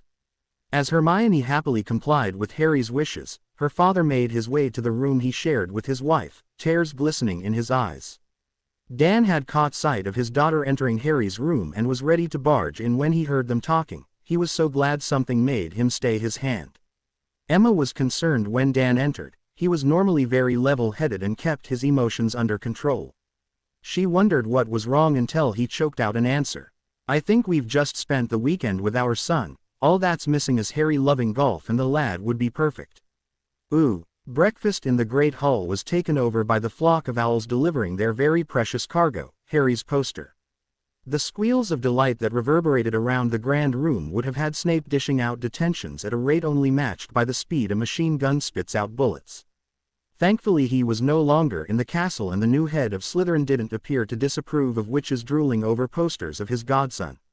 Sirius and Remus had both called house meetings this morning to introduce themselves to their new charges. Remus had the advantage of teaching most of Gryffindor last year while Sirius was still trying to get used to dealing with crowds again. That, and trying to work out how Harry had ever talked him into this in the first place. Doing so directly after the poster had been delivered was a deliberate ploy. As the whole mood in the hall lifted, Sirius couldn't help but think he needed all the eye stance he could get. The Marauder was pleased at the number of Slytherin witches who received the poster, though only Millicent was openly gazing at her copy. He wondered if this was going to move her crush from Victor to Harry. Watching him and Hermione together though had him positive that was going to be an unfulfilled wish. Hermione was clearly the future Mrs. Potter. As Remus headed for the lion's den, Sirius envied his friend as he made his way down to the S-pit. Sirius had some ideas that he wanted to put across and things that definitely needed to be said, but a lot would depend on how receptive the students were to having a former Gryffindor as head of house. He entered the packed common room to silence, just what he didn't need, a tough room and him out of practice. Okay ladies and gentlemen, let's get right down to it. We have 6 weeks to turn this house around or get out the sorting hat. If anyone would like to transfer to Ravenclaw, Hufflepuff or Gryffindor right now, please let me know and we'll save all of us from wasting our time. Sirius realized this was very Gryffindor of him, but, on a timescale of 6 weeks, there was no room for finesse in the battle for Slytherin hearts and minds. It was shape up or ship out time. When Sirius had finished explaining what needed to happen, he asked if they had any questions. That may have been a mistake as it looked like every hand went up.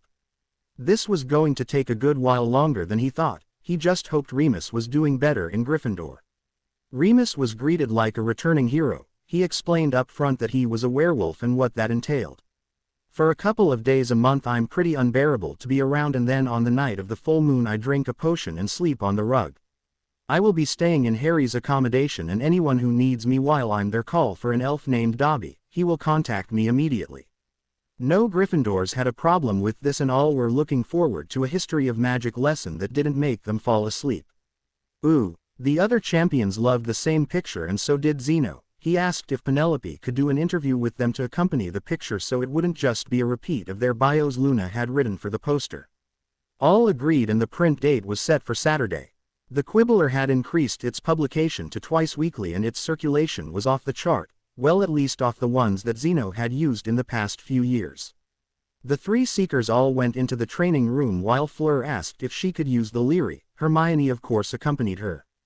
The 3 were practicing spells against dummies and Harry was taking some good-natured ribbing. Seriously Harry, I think every witch in the castle has one of your posters. Even McGonagall was seen getting a delivery that was suspiciously shaped like all the others. Victor joined Cedric in teasing the youngest champion. Fleur said there were quite a few owls entered the Beauxbatons carriage. I dare say Madame Maxime has one as well. Oh great, muttered Harry, that's all I need. Hagrid thinking I'm trying to poach his girlfriend. All 3 laughed at the image of Hagrid challenging Harry to a duel over the fair maiden's hand before Harry reminded them that this time next week it would be their poster up on everyone's walls. The girls would look at the 3 seekers while the guys would be ogling Fleur with 3 Quidditch players. Cedric brought up his only concern with the poster. Don't you think the Prophet will come after us if we give interviews to the Quibbler? Well, they can't come after me because I have sold exclusive rights to the Quibbler until the competition is over. The Prophet can't even print my name, never mind my picture. I didn't think the Quibbler was wealthy, I'm surprised they could afford you. It wasn't about money, Cedric, more about trust. Luna was there when I told you what the first task was, but I know that will never make the Quibbler. I trust Luna as a friend, and it also blocks the Prophet's lies. I sold my rights for 1 galleon and it's probably the best deal I've made. Victor wasn't sure if it was his ears or his English skills that were letting him down. You sold exclusive rights for a galleon. Think of it as protection, Victor, only they paid me. I can see the benefits, Harry, and, though I'm not as famous as you two, do you think the Quibbler would offer me the same deal? I really don't want to read in the Prophet that Sprout is having my love child, or even worse, Trelawney. The image of Cedric and Sprout was not one that Harry needed, but effectively made his point. Victor apparently agreed. I too have a problem with newspapers printing what their imagination says about me. If you trust this paper, then I also would like the protection. Harry thought for a moment before answering. They are still a newspaper, and you have to realize that if we do something wrong they will print it. I promise you it will be the truth, not some fantasized version, and you would have the right of reply. Both nodded, but it was Victor who spoke. I would be very happy with that. Even being allowed to choose our own picture today was a new but very good experience. Your young friend is a very talented photographer. Okay, but I think we should speak to Fleur and see how she feels about this before contacting Barchok. You are all of age and Luna can sign for the Quibbler, so the deal could be done today. The Prophet will have a seizure when it discovers all 4 champions are unavailable to them.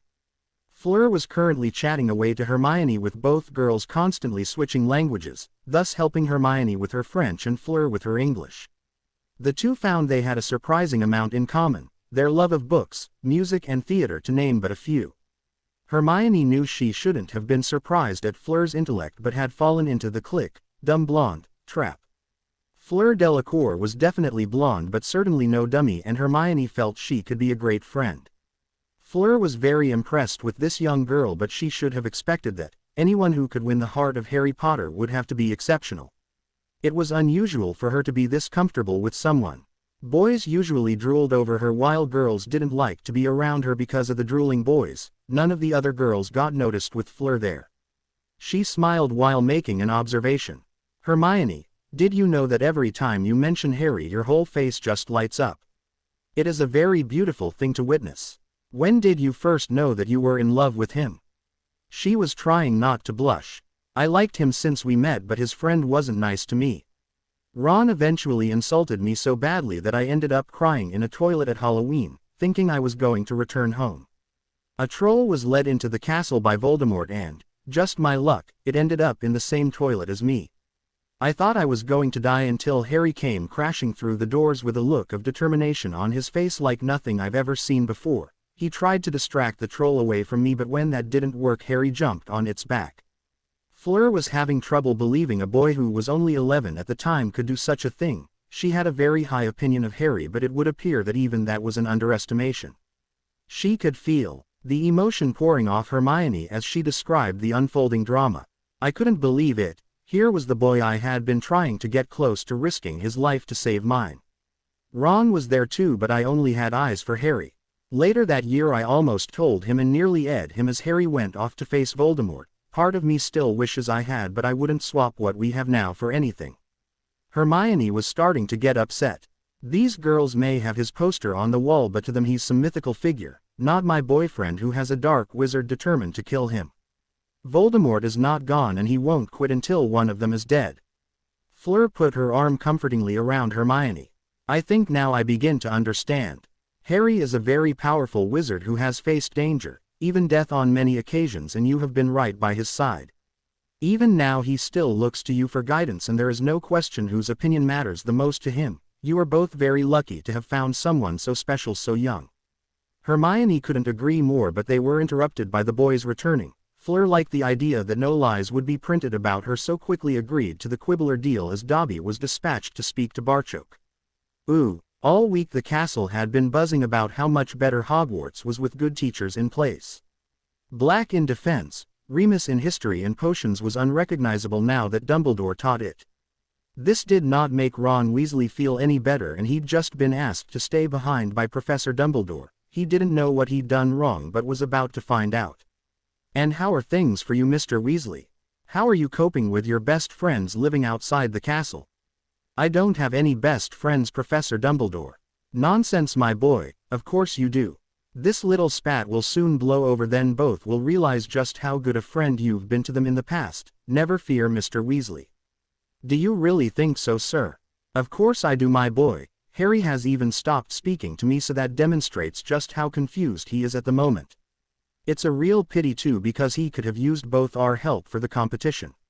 I just hope your brother Charlie doesn't bring any that are too vicious. Poor Harry is so much younger than the other champions."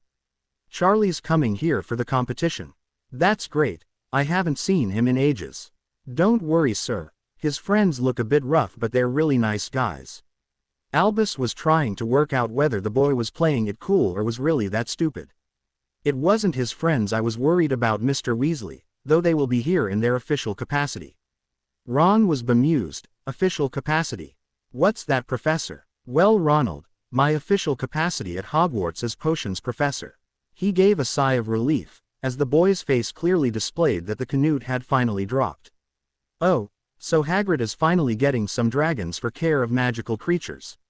He will be pleased, but since Harry and Hermione stopped taking that course, I don't see how it would help Harry." Albus was at a loss to understand how someone who was a walking encyclopedia on Quidditch and a child prodigy at Wizard's Chess could be as thick as Thestral shit about everything else. "You are of course correct, Mr. Weasley. Mr. Potter would have no interest in learning that your brother Charlie and his colleagues are bringing 4 dragons to Hogwarts." Albus watched the boy leave his cell while thinking he would have to get Hagrid to warn Harry. Telling his large friend not to mention his name would certainly ensure Harry knew the information came from Albus Dumbledore. Ron was sitting inhaling his lunch, thinking that Dumbledore had finally lost the plot. When the number 4 hit home, Hagrid wouldn't need 4 dragons for care, but there were 4 Triwizard champions. The thought of having to face a dragon actually made his fork pause on the way to his mouth. This was not a disaster though, as he already had enough food in there to last him for the next 5 minutes. The youngest male Weasley now had other questions to answer. "Do I tell Harry about the dragons? And if the answer was yes, how the hell should I go about it?" He remembered Ginny mentioning that Harry was going to the Grangers for the weekend. Why he wanted to spend time with Muggles was beyond Ron, but this bought him some time to consider the problem. The speared food resumed its frantic journey into the black hole that began Ron's digestive system. Nothing was that important, it couldn't wait until after lunch. Ooh, they had finished their lessons for the week and Harry was looking forward to staying at Hermione's. He could sense something was bothering her though. "What is it, Hermione? If I've done something wrong you're going to have to tell me. Clueless male here, remember." She smiled before putting her arm around him. "It's not you, Harry. I spoke to Mum on the mirrors last night and she told me Aunt Agnes freaked out at your poster. Mum wishes she had videoed it. I thought that's what she wanted to happen, so what's the problem?" "The problem is she didn't believe Mum, practically called her a liar. So Mum mentioned that we were coming home for the weekend." Harry now understood. "So I take it that I'll be meeting your relatives at some point then." "Don't worry about it, love. Compared to the Dursleys and Aunt Marge, they will be cats." Harry couldn't miss the look of concern on her face. "It's just that everything I've ever had, Brenda wanted it too. I'm sure she'll be all over you like a rash. Hermione, if Fleur can't tempt me away from you, then I highly doubt there's any reason to worry over this stupid cousin." This earned him a "I'm not worried about you, silly, I'm worried about me. If she lays a hand on my betrothed, the punch that Malfoy got will seem like a love tap. Maybe I'll just give her an incredibly bad case of acne, that would probably hurt the vein more. If she lays her hands on me, I'll deal with it. There is no way I'm putting up with someone I've never met pawing me like a piece of meat, and won't be shy about telling her so. If she deliberately sets out to hurt you with her behavior, then I will not sit there quietly and let it happen. You, Miss Granger, may not be allowed to perform magic out of school, but I can. Where would you like the first boil to appear, her nose or her chin?" Hermione drew him into a hug. "I'm not going all possessive on you, Harry. Our friends hugging you and it doesn't bother me in the slightest. Even Fleur is now ing you on the cheek, but with Brenda it's personal, with a long history behind it. She's very competitive, but out of meanness, she can't bear to see me with something she can't have or get. It's been like that since I was 4. Aunt Agnes just laughed it off as children being children, but Mum used to get livid. So you won't mind if I'm Millicent? Hermione burst out laughing. Oh Harry, you'll make her year, now if you can get Victor to her too. Harry was laughing as well. Not sure I can manage that, but I did promise her, so I want to do this before we head to Crawley. You do realize every witch in the castle is going to be so jealous of her. Understanding suddenly flashed through Hermione. Oh Harry, that's why you're doing this. Millicent has been teased about her appearance since starting Hogwarts, so my betrothed is going to make her the envy of every witch in the castle, if not the country. Come here, you. Millicent might have to wait a while longer as Harry was currently otherwise engaged for the moment. Ooh, the Wednesday edition of the Quibbler had slaughtered Dolores Umbridge. It had rubbished her claims of playing any part in the investigation, never mind apprehension of Fudge, Malfoy or Crouch Jr. Hundreds of witnesses would swear she wasn't in Hogwarts, while patrons of the Leaky Cauldron were sure she had an extended lunch in the pub that day. Barty Crouch Jr. was also seen and heard by hundreds of people, and now every Quibbler reader since he was on the front page, bound to a chair and being questioned by Amelia Bones. The paper was calling on Ministry curse breakers to thoroughly examine the minister's office to discover if there had been some malicious spell cast that made the occupants lie so blatantly. It also, due to overwhelming public demand, contained another order form for Potter's poster. Dolores was desperate for some positive press. That picture of Bones could get the elected to this office if she wanted, and Dolores was determined to get a picture like that. Which was the reason why the acting minister was currently sitting at the Hogwarts staff table as dinner was being served. She had a few announcements to make but needed the champions here before she made them. Dolores thought her luck was finally changing as the 4 walked in together along with a few others. Wasting no time, she headed for the podium to deliver the announcements she was sure would be well received. The sickly sweet voice was back in full force. Hem, could I have your attention please? I am Acting Minister Umbridge and I have a few announcements I'd like to make regarding the Triwizard Tournament. It was just as well Dolores didn't have eyes in the back of her head, as McGonagall's glare was terrifying. This woman had just appeared, then decided to address her students without even the courtesy to ask for permission. She would be having a chat with the acting minister later. Dolores carried on regardless. Tomorrow there will be a weighing of the wands ceremony and pictures taken of our champions. The country is desperate to know them, so this will give all of us that opportunity. Sorry, but I'm afraid that's just not possible. Dolores was shocked to be interrupted and almost let her composure slip when she realized just who had interrupted her. Mr. Potter, do you have a problem with that? Apart from the fact that I've made other arrangements for my weekend, then yes. I have a contract with the Quibbler that prohibits me appearing in any rival publications. She gritted her teeth. Never mind, we still have another 3 champions. Dolores was interrupted again, this time in a Bulgarian accent. Again, you are in error, acting minister. All 4 champions have deals with the Quibbler, legally prohibiting any other publication printing stories about us. But how are the public going to find out about the tournament? She demanded. Oh, that's easy. We've already given interviews and will appear on the front page of tomorrow's Quibbler. Dolores couldn't take her eyes off Potter. The entire hall couldn't take their eyes off him as he headed directly for the Slytherin table and a certain young witch. Millicent, I promised you a signed poster and here it is. We will be signing no others, and this is a thank you for the courage you displayed over the badges incident. Harry edged the girl on the cheek while giving her the champion's poster. Millicent would put Beetroot to shame. Her blush was that deep, but with trembling arms she unrolled the poster. The sight of the 3 most gorgeous wizards in the castle had her heart racing, but when her eyes caught, to Millicent, love from Victor, she squealed, loudly. Girls, from every corner of the hall descended upon her to gaze at the treasure she held in her hands. Harry's voice instantly silenced them as they were desperate to hear what he was going to say. That is tomorrow's front page of the Quibbler, and there's an order form inside. Again, all the money is going to charity. Dolores was livid. The rug had effectively been pulled from under her, but she still had 1 ace left to play. Not as effective publicity-wise, but at the moment she would take anything positive she could get. Hem, you are to be applauded for your initiative and generosity. You 4 are truly worthy champions. She almost felt sick saying those words as the bastards had denied her the opportunity of a front-page picture with the 4 champions. Her idea of making herself so popular, Bones wouldn't be able to touch her, was disintegrating at a fast rate of knots. I feel that it is only fair then that the ministry sponsor a ball on Christmas Day, here at Hogwarts in honor of our 4 champions.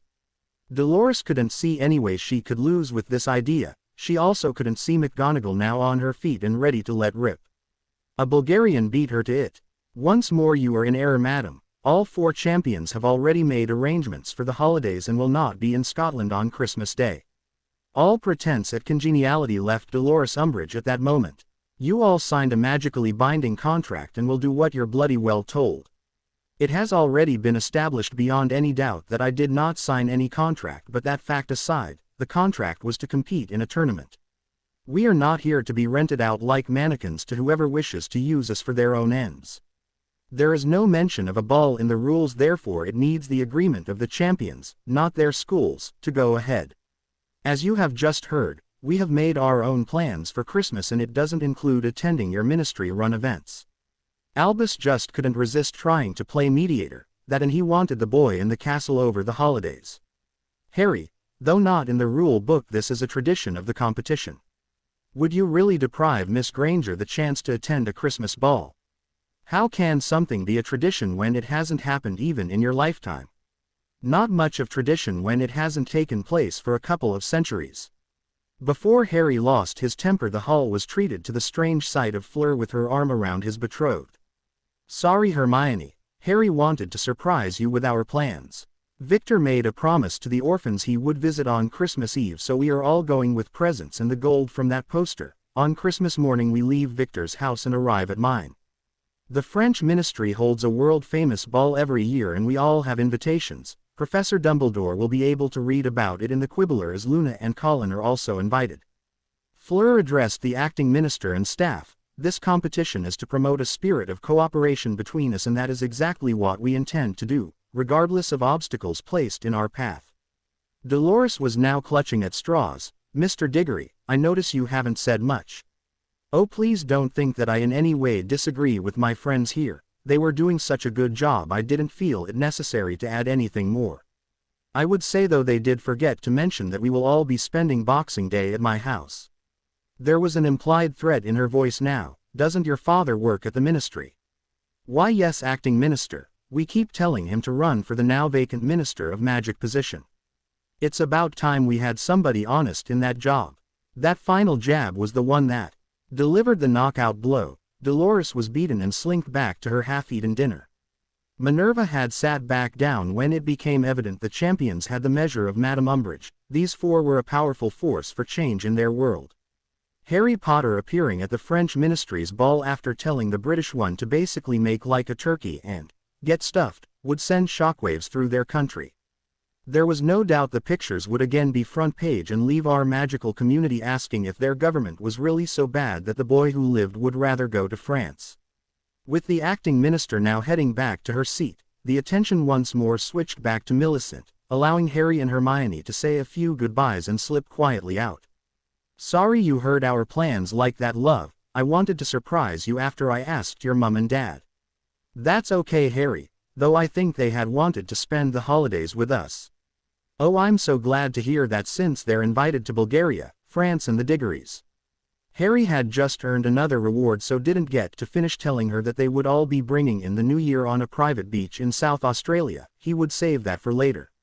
When the couple got their breath back, it was Harry who spoke. This weekend I get to face your cousin, then next weekend a real dragon. Do you think I'll ever be able to be just Harry? Listen, Lord Potter, your most important title is my Harry. Hermione took her betrothed's arm and activated her portkey home. Hermione led Harry by the arm through the French doors and into her home. Mum, Dad, it's us.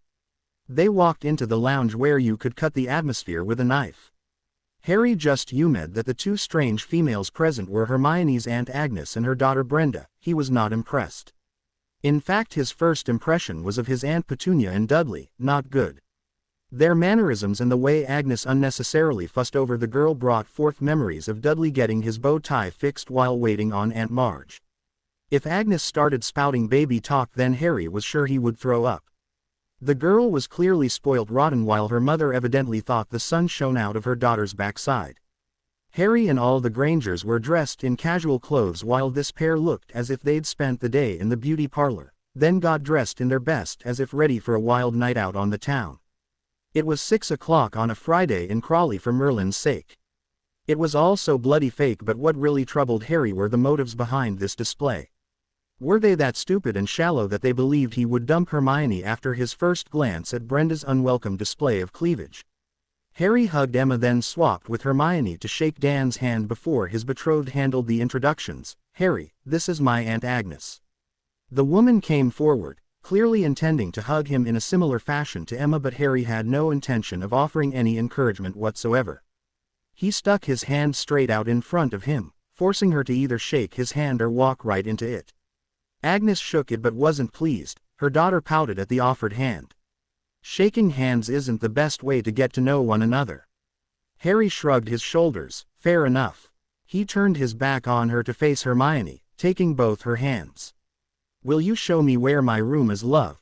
She took him by the arm as they both headed out the lounge. "Back in a few minutes, Mum." Hermione was seriously fighting to control her laughter at the expression on Brenda's face. They had barely entered Harry's room when she spun him round. "You are bloody brilliant." Hermione then proceeded to demonstrate just how brilliant she thought he was. Both Harry's arms were around Hermione as they got fully into the when there was a loud gasp from the doorway. Hermione's first instinct was to pull away, but Harry held her tight, finished the and then spoke to the person now standing in the doorway. "Can we help you with something, or do you always spy on young couples?" Brenda was incensed at the snub. Her mother had described the poster in great detail to her, but she hadn't believed a word until seeing the item for herself today. She'd stared at that poster long and hard as those beautiful green eyes seemed to connect with her soul, making her feel all flushed. Here was someone worthy of her who would treat Brenda right. This person wouldn't give her a "we had a good time but" phone call. The sincerity was there for anyone to see. Then in they walk, arm in arm, as bold as BR, and he refuses even to hug her. This Lord whoever was going to get a piece of her mind. The sight of her eager beaver cousin wrapped around this boy with their lips locked shocked Brenda to her core. Mother's idea that this is all some con was severely tested by that vision. Could Hermione act that well, and did they even know she was there? His comments stung like a whip, but it would take more than that to tame Brenda, or deflect her from her course. "I just wanted to know why you snubbed me down there. Just what lies has the chipmunk been telling you about me?" Hermione was still in Harry's arms and he felt her cringe at the insult. His temper began to surface. "I have known Hermione for over 3 years and her honesty is one of her most endearing qualities. I have known you for about 3 minutes, but you seem to think I owe you something and that it's all right to insult my girlfriend in my presence, something I will never allow. I offered you my hand in greeting and you refused it. The snub came from you, yet in some kind of delusional state I'm supposed to have slighted you, and it's Hermione's fault."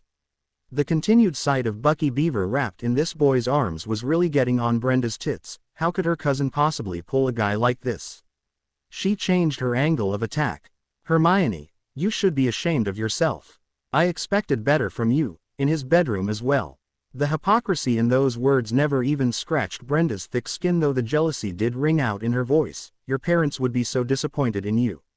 Harry wouldn't let that barb take hold. "I highly doubt it, since we were doing nothing that could be considered inappropriate." Brenda's smile was predatory now. "Ah, but who do you think Uncle Dan will believe? You or me?" The sound of Uncle Dan's voice coming from directly behind her shocked the girl, but not as much as his words. "Actually, Brenda, that would be Harry. Sorry, but you meant I didn't have to call you Lord Potter in my own house."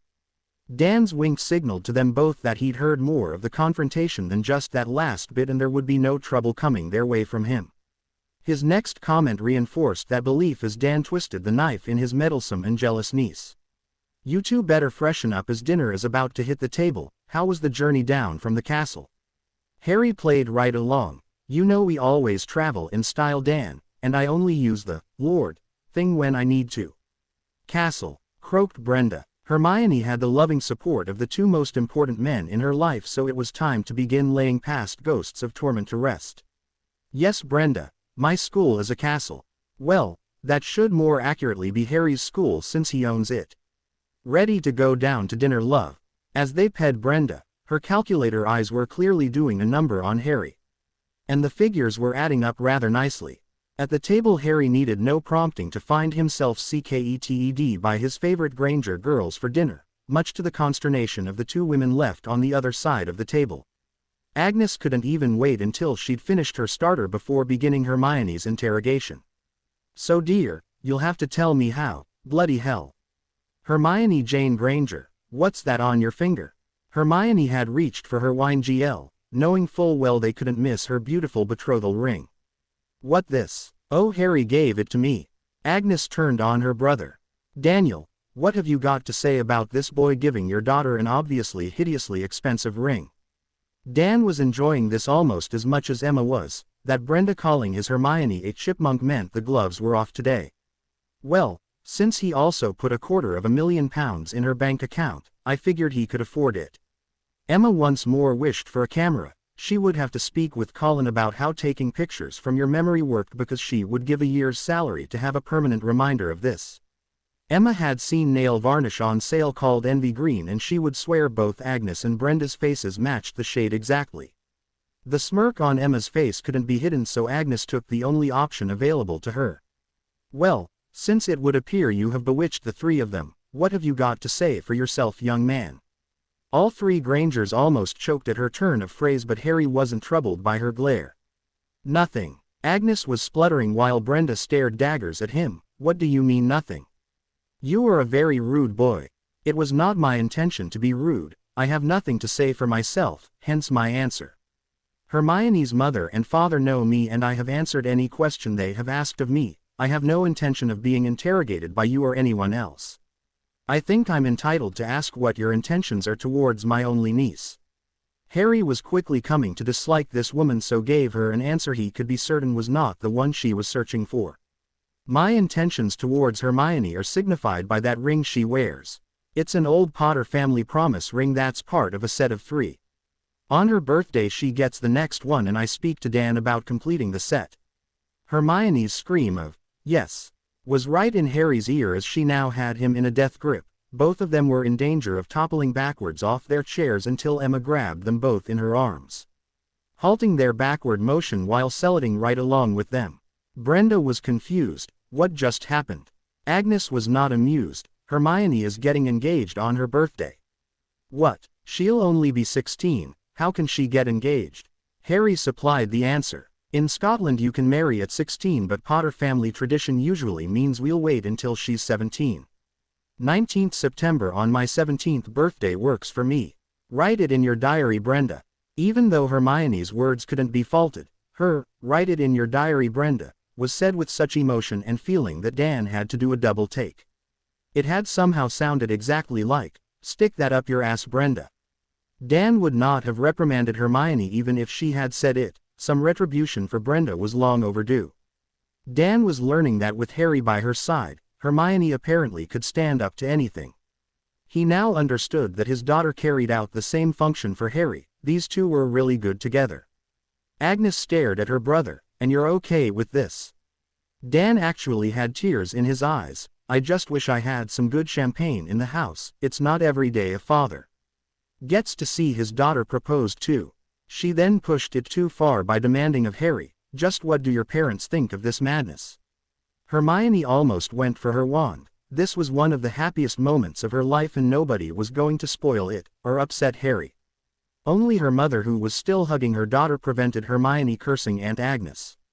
"I have no idea what my parents think, as they were killed when I was just a toddler. How could they fail to love Hermione? My godfather thinks she's the greatest and will be very happy for us. Dan, I think you should check the fridge. I'm sure there's some champagne in there."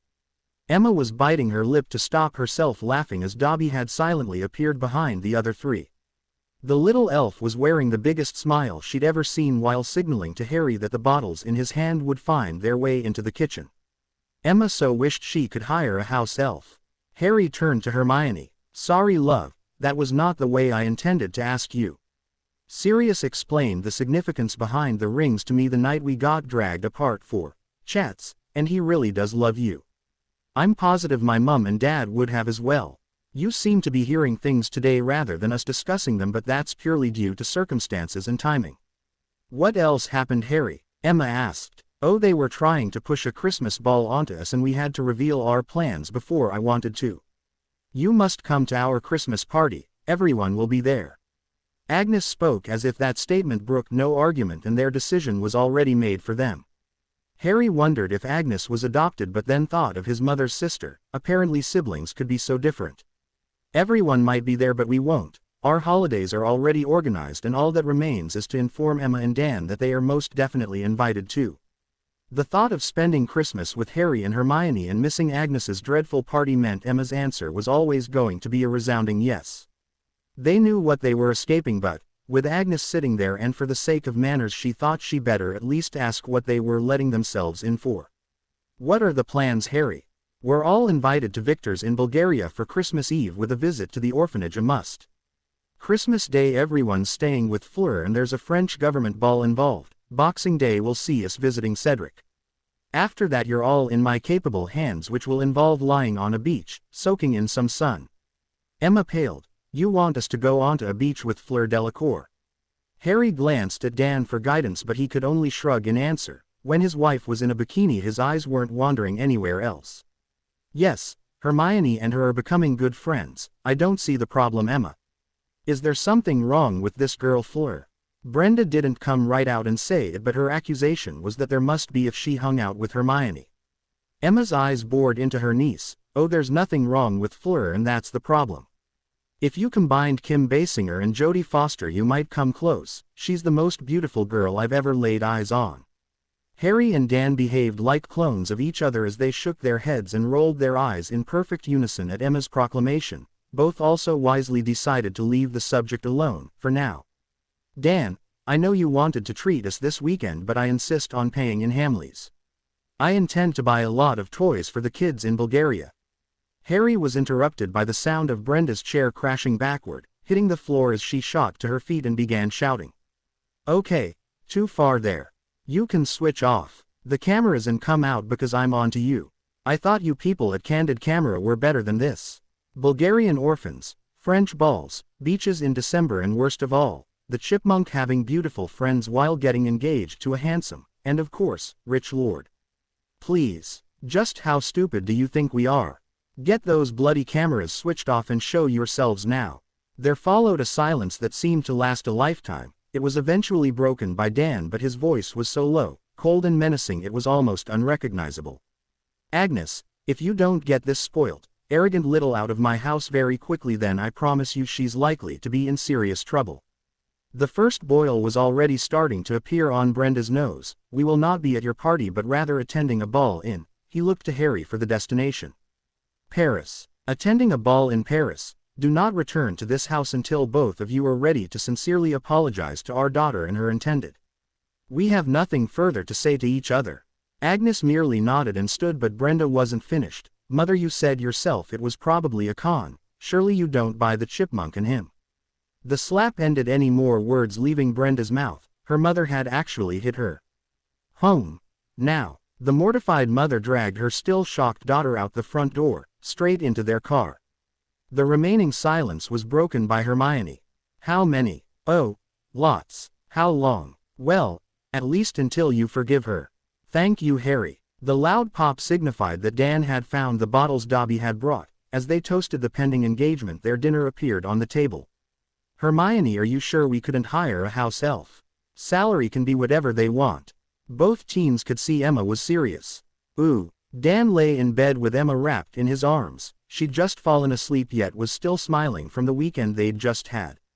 After the Brenda debacle was over, they had gone on to spend a very pleasant Friday night. Saturday proved to be a day full of revelations. Emma and Hermione had fun getting Harry a full new wardrobe. Apart from his school uniform, the lad had very little and didn't want Dan to pay for them. He of course ignored this.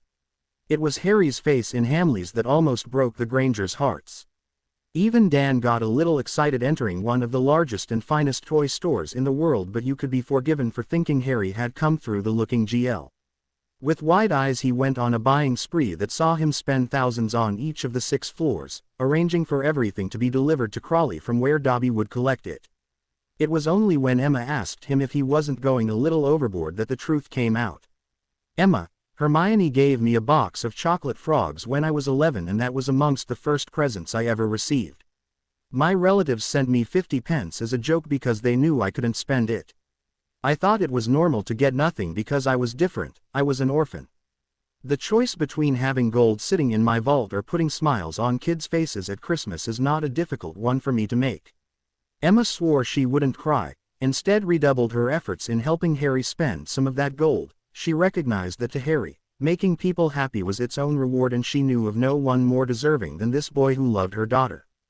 Dan was glad they'd taken the train. Had they gone by car then a detour to number 4 Privet Drive would have been unavoidable. His wife hated with a paean anyone who was cruel to children. The way she had accepted Harry into their family meant the Dursleys would have been treated to Emma erupting over their treatment of her boy. Dobby had been quietly removing their purchases all day so there was no dragging bags from shop to shop. Harry pulled a fast one by arranging through Barchoke for theater tickets which the little guy eagerly delivered. He shyly handed them to Dan. "I've no idea what this is but hope you like it." Squeals of delight from Emma and Hermione confirmed Barchoke knew what he was doing before Dan expressed his worry about getting home at night. "Dad, you're wearing a portkey on your finger. Getting home will be no problem." So it was less than 20 minutes after the fantastic show finished. 4 very happy but very tired people were sitting in the Granger's kitchen enjoying their hot chocolate as much as each other's company. Dan may not be entirely comfortable with the displays of affection Hermione was wont to show Harry but he had to admit his daughter was a brighter, happier person with Harry in her life. Next weekend they would be going to Hogwarts as Harry had to compete in the tournament. They would also get a chance to talk to the other 3 champions about their trip at Christmas. It was exciting times in the Granger household and both parents were delighted to be part of their daughter's magical life. Putting an 11-year-old Hermione onto a train bound for Scotland with only letters to tide them over until they saw her again at the holidays was one of the hardest decisions they'd ever made. Seeing Hermione so happy was making their choice look like the right one. The most obvious cloud on the horizon was this tournament. Harry wouldn't tell them what the task entailed, only that he had a plan. If anything happened to Harry it would be Dumbledore who needed a plan, an escape plan from the vengeful Granger girls. Ron had a plan and, to be fair, it was a good plan. In any chess game if you were unsure, the general reply was to move a pawn so that's exactly what Ron was doing, using a pawn. After Cleese on Monday he pulled his pawn aside. "Ginny, I need you to do me a favor." The look in her eyes clearly said Ron was all out of favors with his sister. "Well actually, the favor is not for me but Harry." Ron could see he had her full attention now. "When chatting to Dumbledore last Friday in potions I managed to finesse what the first task will be out of him. If I tell you, will you make sure Harry gets the information?" Her long red hair went everywhere with the speed and ferocity she was nodding her head. Ron took a deep breath. "It's dragons, Ginny. Charlie is bringing 4 dragons for the champions to face." Ginny had her mouth open ready to scream when Ron's hand suddenly covered it. "Ginny, we need to keep this quiet. You shouting 'dragons' at the top of your voice isn't keeping it quiet." She glared at him though gave a slight nod of understanding. "If I take my hand away will you promise not to hex me?" Ginny continued to glare at him. "Okay, I'll just have to take my chances." Ron removed his hand and himself off down the corridor as quickly as his long legs would carry him. He needn't have bothered. Ginny was too shocked even to think of a spell, far less cast one. She headed straight for Harry's place. She found him with Hermione and Luna in their leery. Hermione spotted her agitated state immediately. "Ginny, what's the problem? Come over and sit with us so we can talk about it." The redhead flopped onto a couch. "I've just had a conversation with Ron. Apparently Dumbledore let slip what the first task is."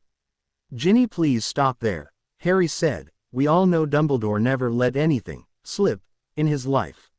Every move is calculated and this one is intended to have me beholden to him. There is also the fact that Ron accused me of cheating yet is now trying to help me cheat.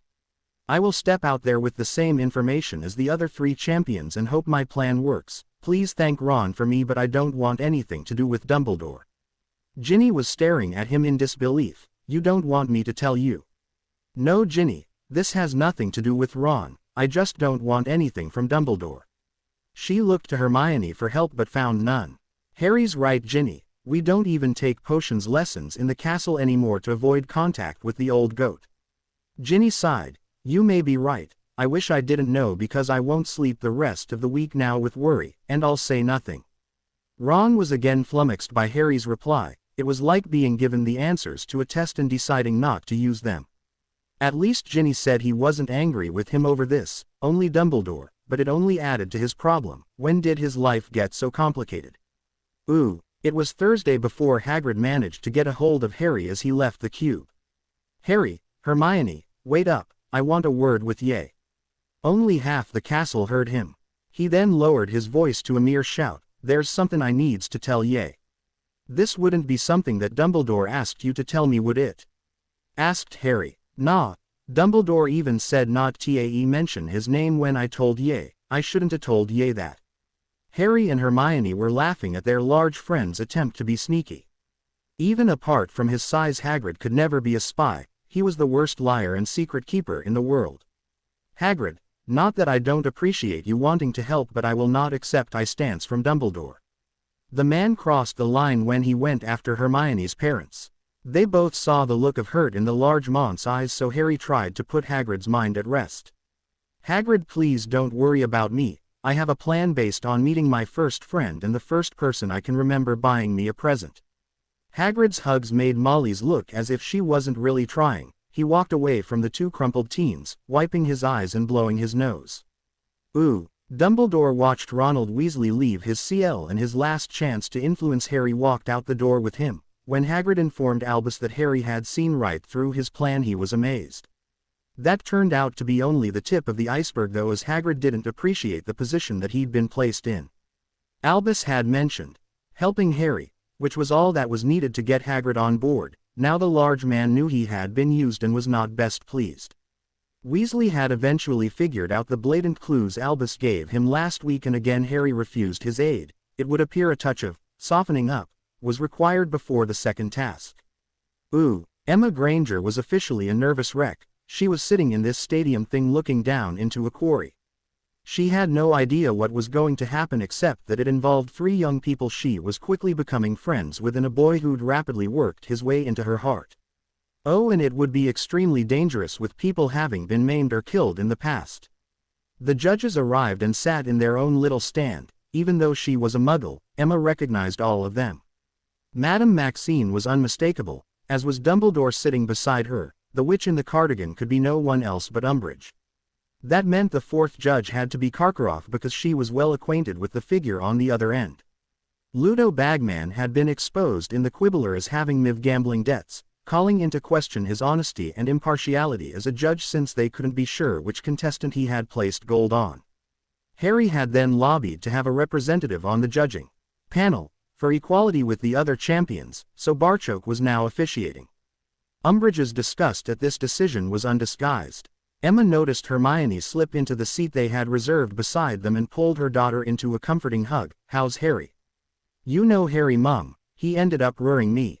I'm just so worried about this. There are so many things that could go wrong, but we just have to hope he's okay. This is not what Emma wanted to hear. Hermione had been confident throughout but suddenly seemed worried. Sirius was on Hermione's other side but no help. They wouldn't tell us either, but we have our suspicions. If we're right, you'll soon understand why they wouldn't say anything. Remus was beside Sirius and nodding his agreement. They were surrounded by the kids' friends and all the Gryffindors. Emma studied them closely. Ginny was pale and sickly. She knew. Colin was actually shaking. He knew. Luna appeared composed, but the nib of her quill had been pressed so hard onto the parchment she was prepared to write on. It had pierced right through, and the little blonde girl hadn't even noticed. She knew. Emma felt her husband's body go rigid beside her, but his, was the real clincher. Dan Granger very rarely swore. She spun back round to see 5 men trying to lead the scariest thing she had ever seen into the arena. It was the size of 2 elephants yet had wings, vicious-looking claws and teeth with flames coming out its mouth. Emma was getting her first close-up view of a dragon.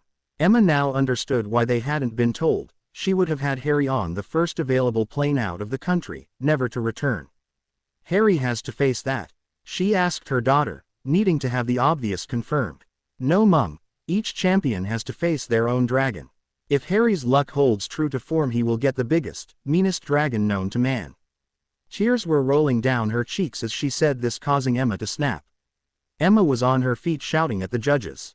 "Hail Caesar! We who are about to die salute you. Is this really how you people get your jollies? Watching teenagers put in situations where one wrong move could lead to their death. Lions not good enough for you lot. It has to be bloody dragons." Umbridge also shot to her feet. She had wanted her photo taken with the champions, but all four had refused, and the little shit with the camera said he only took photos people wanted to see. Now some crazy was shouting at her. "Who is this woman?" It was Albus who answered. "That is the mother of Mr. Potter's betrothed." A muggle was shouting at her in front of all these people. "I am the acting minister of magic and you shouldn't even be here. There is no place for you in our world, which is amply demonstrated by your outburst here today. Apparently they are letting any filth in here now." Emma was not for backing down. "It's quite easy to see that you are not a mother. Though, from where I'm standing, that's perfectly understandable and not necessarily a bad thing." The resulting laughter throughout the stadium saw Umbridge reach for her wand, only to be faced with every Gryffindor's and those of quite a few others as well. "What type of school are you running here, Dumbledore?" "You forget, madam, I am merely the potions professor at Hogwarts.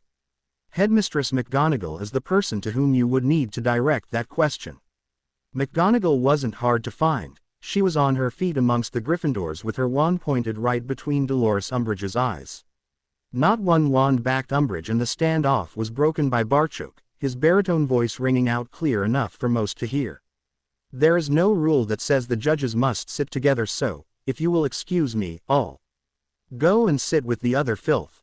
Madame Maxime also stood and proclaimed loudly in her accented English, "Sir, if you would offer a lady your arm I would be delighted to accompany you." Albus looked on in amazement as a goblin led a half-giantess on his arm over to sit with the Gryffindors. The space beside Hagrid rapidly cleared, allowing him and Olympe to sit together. The goblin was welcomed to a seat between Remus and Sirius as Ludo tried to get things back on track. "Welcome everyone to the first task of the Triwizard Tournament. Each champion will be tasked with retrieving a golden egg from amongst the clutch each dragon has in its nest. The draw was made earlier and Cedric Diggory will be first, facing a Welsh green." Emma watched Cedric's attempt through her fingers as the lad finally turned a large rock into a Lador and snatched the egg as the dragon slaughtered the fake dog. Cedric didn't escape unscathed though, as the side of his face had a nasty burn. She had no idea what score he was awarded as she watched the dragon being herded away and replaced with another one. She was desperate to discover who would be up next. Fleur was next into the arena and Emma got to see firsthand the effects of Vila Allure. As she attempted to charm the dragon to sleep, most of the boys in the stands appeared ready to jump in there and offer themselves as willing sacrifices to allow her safe page. She noticed Colin was unaffected, but that might have been because Luna had her hand on his shoulder and continually speaking to the lad as he took his pictures. Fleur looked to have done it when a burst of flames set her skirt on fire. She calmly sprayed water on it from her wand. Emma would settle for Harry being as lucky. Unfortunately she had to wait longer as Victor was next. He fired spells at his dragon's eyes that had it thrashing about blind while he dodged tail, teeth and claws to grab his egg. Silence once more descended over the stadium as Hermione's prediction came true. It took 8 dragon handlers to herd the meanest, most terrifying creature she had ever seen. Harry had, without question, drawn the worst dragon. She almost ped out, and only the fact that Hermione must be feeling worse than her kept the totally out of her depth dentist from running away screaming. The Granger girls clung to each other with Dan and Sirius offering support from either end. Harry entered wearing his skin-tight basilisk armor with Gringotts crest on the end. Potter, across the shoulders. The shoulders were currently hidden by a large cloak similar to the one Hagrid wore. He poked his head around the rocky barrier that protected him from the Horntail and a blast of superheated flame shot in his direction. He quickly retreated behind the barrier and the flames actually had the rocks glowing red hot. Harry used his wand to levitate one of the biggest towards him, then put his plan into operation. Removing a frying pan from his cloak, Harry placed it on the red-hot rock before retrieving sausages from another pocket and throwing them into the pan. The entire stadium had gone so quiet with shock that the sausages could clearly be heard sizzling. That was until Barchok began roaring with laughter at his champion's disregard for the rules. Harry was taking part and that was all that was required. This was worthy of a goblin. Barchoke noticed that both Dumbledore and Umbridge looked as if they were trying to lay a golden dragon-size egg while Karkaroff appeared smug that a rival to his champion was playing the fool. The Marauders thought it was the funniest thing they'd ever seen while Emma was doubled over with laughter, more in relief than anything else as Harry sat in safety while cooking his lunch. Harry easily picked out Hagrid in the crowd, and waved to him before removing a cake from another pocket in the cloak. The significance was not lost on the large wizard who clearly remembered their first meeting. Hagrid was sporting an immense grin, but the large witch by his side might have had something to do with that as well. Harry began levitating the cake towards Hagrid when the dragon's jaws snapped it out of the air. Its growls once more silenced the stadium, but Harry had understood every word. Puny two legs. First they drag us over here, then refuse to feed us and finally cook food right in front of us. Listen to your mother, my children, and learn your lessons well. Harry wasn't sure what the hell was going on until Sal informed him that it wasn't only SS Salazar could converse with. While wearing the ring that signified him as heir of Slytherin, he could also talk to dragons. Casting a sonorous charm, Harry gave Sal's suggestion a try. "Oh great mother, what ails you so? Come forth and let me see thee, wizard, though I warn I will attack if you try for my children." Harry stepped out and strolled towards the dragon. "Great mother, I wish you and your children no harm. Like you, I am not here of my own free will but rather forced to partake in this farce." He levitated his sausages towards the dragon's mouth. She accepted them gratefully, but they were a mere morsel to the giant beast.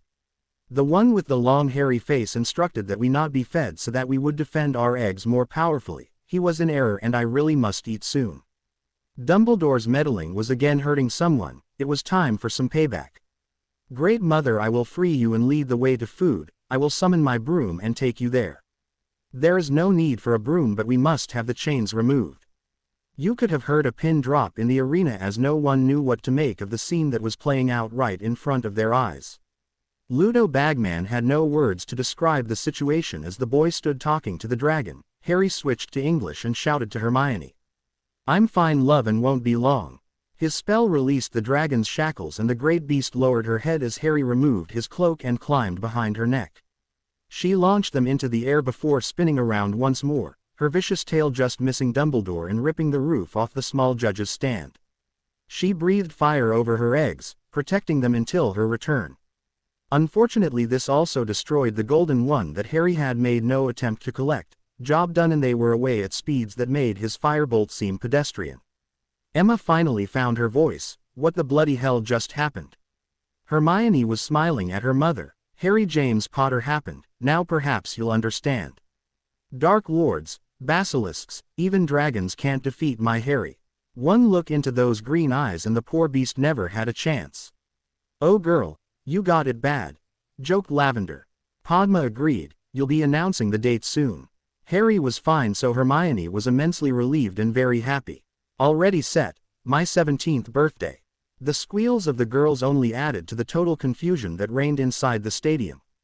Abe Dumbledore was in his bar when the ground shook. He looked out the front and saw nothing unusual. When he glanced out his back window, Abe discovered he'd been pranked. Someone had covered his window in dragon hide.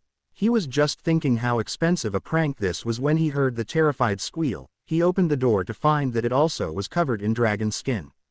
Another squeal and the skin actually moved that is in the way a live dragon would move, straight into the air. Abe couldn't believe his eyes as the biggest bloody dragon he had ever seen shot out of his backyard, his gaze lowered to his now empty goat pen. A tearful Abe swore he would be having a few choice words with Albus. Harry loved flying, but this took the experience to a whole different level. He could now understand Hagrid's fascination with these creatures. They were astonishing.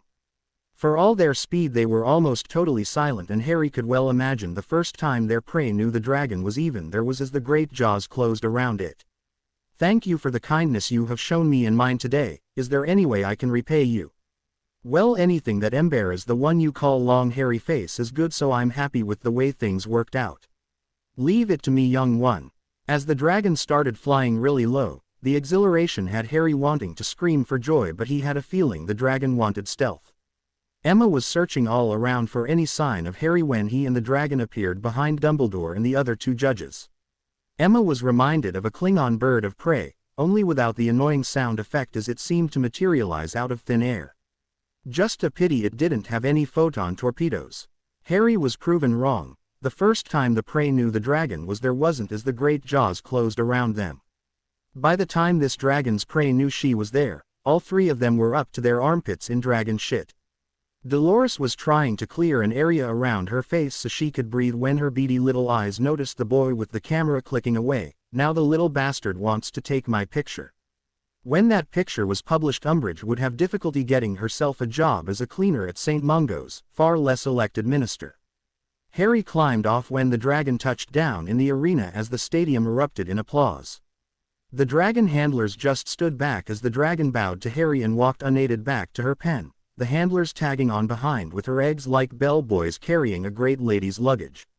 Hermione of course reached him first, and it was just as well she was wearing jeans. She launched herself at her betrothed and had both legs as well as her two arms around Harry, who was now supporting her entire weight as she locked lips with him. It would appear that as well as talking to SS and dragons, Harry could also breathe through his ears as the seemed to last an eternity. They only broke apart when Madame Pomfrey demanded she be allowed to check. Harry was uninjured, but his basilisk armor was so resistant to magic she couldn't get a scan of him. Madame Pomfrey, I can assure you that Harry is in perfect working order, though you may need to have some calming drafts handy with the effect that suit is having on the girls. You would be receiving the first dose, Miss Granger, replied Poppy with a smile. Harry Potter, avoiding a stay in the infirmary, would always put a smile on her face. They were joined by the other champions and Ludo Bagman. Lord Potter, you received a total of 20 points from 2 judges, but, unfortunately, your golden egg was destroyed, so you will not have the clue for the next task. Harry wasn't too bothered, considering the goblins made the eggs and placed the enchantment on them. He also had 3 people standing beside him with eggs who would gladly tell him the clue. He could see Emma leaning on Dan and crying tears of relief, while Sirius, Remus and Barchoke kept glancing over at the 3 judges cleaning themselves off and dissolving into fits of laughter. Luna and Colin were delighted, and he would bet there was a special edition of the Quibbler planned. Ginny was in much the same state as Emma, having known all week what was coming. She was being comforted by Neville, with the twins keeping a careful eye on the situation. It was another Weasley, though, who cautiously approached Harry. Lord Potter, sir, what you just did has never been seen by a living soul. There hasn't been a dragon rider in over a millennium, and one who can converse is even rarer. I'm authorized to offer you anything if you'll pay a visit to our reserve. The tough-looking redhead in front of Harry appeared ready to get down on his knees and worship. Okay, Charlie, for a start it's Harry, and I'm sorry, but the earliest I could manage would be the summer. That would be fine, Harry. Okay, well, I'll let you know my plans through one of your family. Would it be alright if Hagrid came as well? I know he'd love to see Norbert again. That would be brilliant. I'll wait for word, and good luck with the rest of the tournament. I was dreading telling Mum that we supplied the dragon that injured Harry Potter, but I should have known better. Karkaroff looked even more incensed when the 4 champions all left together with Hermione, arms around each other in delight that they had survived pretty much unscathed. Cedric had some of Pomfrey's burn remedy on his face. It would be pink for a few days, but nothing permanent would remain. In the stands, a crying Cho Chang watched them leave and reflected on why she wasn't part of that group. She'd been bad-mouthing Potter, and Cedric had told her to stop. He'd since been proven correct. Then the whole loony thing had blown up in her face, and she'd lost her prefect's badge. Her nights of being on patrol with Cedric were gone too. When he started hanging about with Harry and she'd found out the villa was there as well, Cho had lost it. She handed Cedric an ultimatum: stop going to Harry's or they were over. Now, thanks to her insecurities and silly pride, all she had left was a poster on her wall. It was easy to see how much Cedric had gained from training with the others by his performance today, yet she had demanded he give all that up. She was a fool. The group found Ron Weasley waiting on them as they headed back to Harry's place. Harry, can I have a word? The rest of the group moved to give them some space, but Hermione stayed, her arm around Harry's waist. Ron thought this was as good as he was going to get. Harry, he said very seriously, I should have believed you when you told me you didn't enter your name in the goblet. I'm sorry. Harry's eyes were boring into Ron, making the redhead extremely nervous before he spoke. Fair enough. Apology accepted. Ron looked very relieved and happy, but Harry wasn't finished. Now all you have to do is explain why you fired a curse and have been continually sniping at your two best friends since Halloween." Ron was speechless and just stood there with his mouth going like a cod finding itself lying on the beach. "When you have the answer, come and speak to us again." They walked away and left the boy floundering. "Do you think he'll figure it out? He has to Hermione. We can't live our lives walking on eggshells every time he's near. I will grant you that things have been moving fast around us lately, but everyone else has kept up. Things could never go back to the way they were, but he could still be our friend." Hermione squeezed him tighter. "I have no intention of letting things go back to the way they were. I'm very happy as we are." Harry nodded in agreement. "I can't goof off anymore, Hermione. Voldemort wants me dead. For whatever reason, Dumbledore appears determined to help him, so I need to learn as much as I possibly can." "No, Harry, we need to learn as much as we can."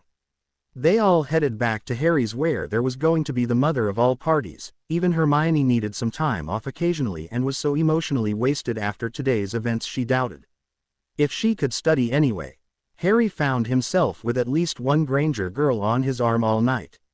Emma's terror at seeing a real live dragon up close and personal was magnified exponentially by the fact that her boy had to face the nightmare that came equipped with teeth, claws, wings, a wicked spiked tail and combustive halitosis.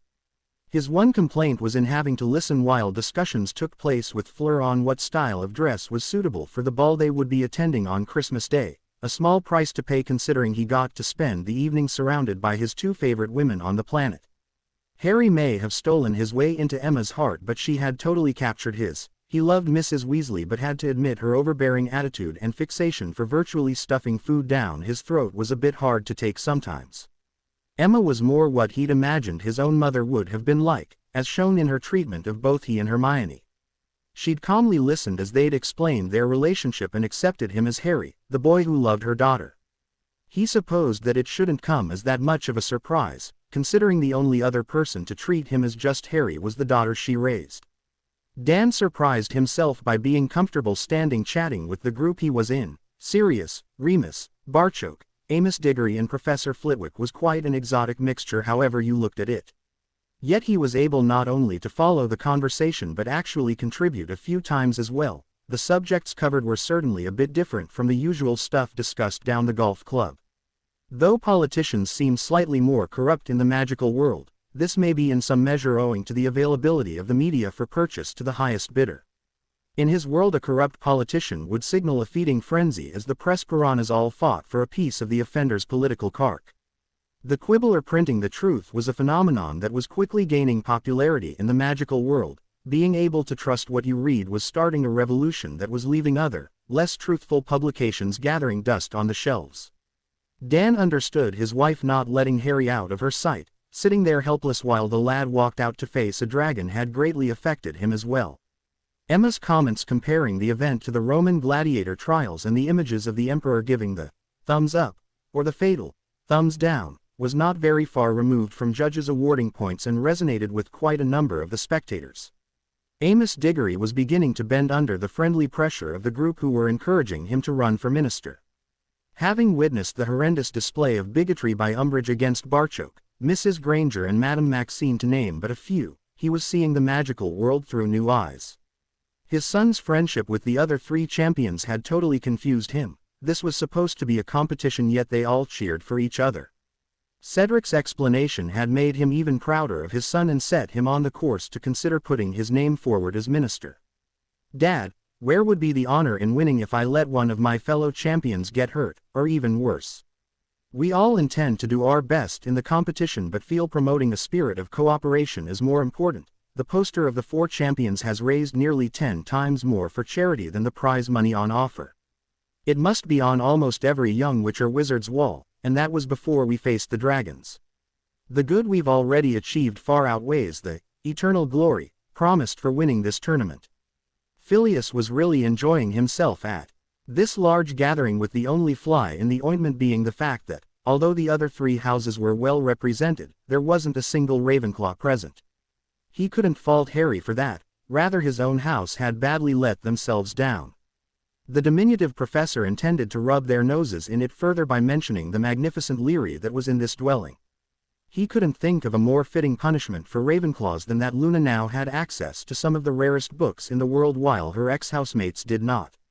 Indeed, Harry had promised to let him read a charms book written by Rowena herself. Letting that knowledge out might be considered too cruel, but then again maybe not. Perhaps it was the certainty that Phileas knew he could never keep such a thing quiet. He would probably talk about nothing else for months. When people started dancing to their CD player, Harry had a terrifying thought. Emma, we're all invited to this ball and I've never danced in my life before. What am I going to do? Don't panic, Harry. We'll ask Fleur what dances you'll be expected to know, and between Dan, Sirius and me we'll teach you what we can. Anything else then I'm sure either Fleur could tutor you both or Barchoke will hire an instructor. The relief on his face was obvious. Thanks, Emma. I just didn't want to let Hermione down by having to sit there all night like a because I couldn't dance. Hermione had been returning from starting the CD player and heard Harry's last comment. That he was more concerned about disappointing her than he was facing a Hungarian horntail almost had her ing him in front of everyone again. Her parents had made no mention of her sprint into the arena, so she wasn't going to remind them, as displays of affection didn't get much more public than that one earlier today. Ooh. Albus stepped out of the shower thinking that Harry couldn't have displayed his displeasure with him more publicly than that. He was suddenly sorry he'd cleaned out his ears as a howler from his brother solved the mystery of exactly where Harry and the dragon had flown off to. He was dreading the next edition of the Quibbler, as Harry was sure to feature heavily as he rode the dragon out of the arena. Albus was equally sure he would also feature, though in nothing near as heroic a pose. He could now say from personal experience, it was impossible to strike any pose whatsoever when you were up to your armpits in dragon shit. Ooh. Dumbledore proved amazingly accurate in his prediction of the Quibbler's Special Tournament Edition content. What he hadn't counted on was the quality of the photographs. Colin, with help from Hermione and Dan, had managed to fit a Muggle lens mount onto the front of his magical camera. This allowed him to use a variety of lenses and get close-ups of the action that almost put the reader in the arena with each champion. Instead of the stick figures everyone was expecting, you could actually see the determination in Cedric's eyes as he dashed for the golden egg while Harry and the dragon appeared to fly right out the page toward the reader. Combined with Luna's descriptions of the action and short interviews with each champion, this was another giant leap in the Quibbler's drive to become a respected publication. None of their competitors could come anywhere near this content or quality of images. The old wizard caught a break when the article described how Madame Umbridge had insulted two official delegates and the mother of Lord Potter's betrothed before finding herself submerged in dragon dung. Colin's picture ensured that this would be everyone's abiding memory of the hateful little woman, putting paid to any political ambition she might have had. Dumbledore and Karkaroff were left to appear as if they had just been in the wrong place at the wrong time. Gringotts offered Colin a deal for his picture of Harry riding the dragon. A deal that more than paid for the pensive and specialized camera equipment he'd purchased. Gringotts in return now had giant posters of Harry Potter riding a dragon with their name emblazoned across his. It was a Miv-Wizarding relations coup, and yet both parties thought they got the best of the deal. That was how the goblins liked to do business. Trust, honor and profit for all involved. Ooh. Karkaroff was sitting in his private quarters, alone and extremely angry. As if being covered in shit wasn't bad enough, he had to watch as his champion left with the rest of them for a party in that blasted Potter's place. When he'd tried to reprimand Victor the following day for his behavior, Durmstrang's star pupil had practically dismissed him and swore to continue not only with his friendships but his visits with Potter as well. Igor was sipping vodka and wondering how he got into this situation when a wand pressed deeply into the nape of his neck, eclipsing all his previous worries in a flash. Good evening, Igor. You're looking cleaner than the picture in the Quibbler suggested, but I would say you're still in the shit. I'm here to extend an invitation from our master who can't wait to renew your acquaintance. Igor felt his blood turn to ice with the thought of meeting the Dark Lord again. He recognized the voice behind him and began pleading for his life. Wormtail, I'm of no use to our master. Potter has altered the castle wards so no one bearing our Lord's mark can enter Hogwarts. Our Lord is well aware of this. His rage when discovering that Potter had displaced him as the heir of Slytherin knew no bounds. You can and do have access to the grounds and tournament venues. It is here that you can be of some use to our Lord. This is also the only reason that you're still alive. You know what our master thinks of betrayers.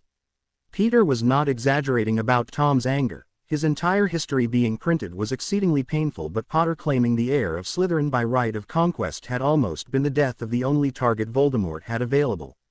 Peter was still having trouble keeping his arm steady enough to cover Igor, which was one of the reasons his wand was digging into his former college's neck. His reflexes were still recovering from his Marathon Cruciatus session, and this was the only way to keep his wand pointed at the correct place. Igor was crying now. "Please, Peter, we both know I'm a dead man if I appear in front of the master. I can't go back. We also both know I'm a dead man if I don't take you back. Like you, Igor, I'm a selfish bastard who will do anything to save his own skin.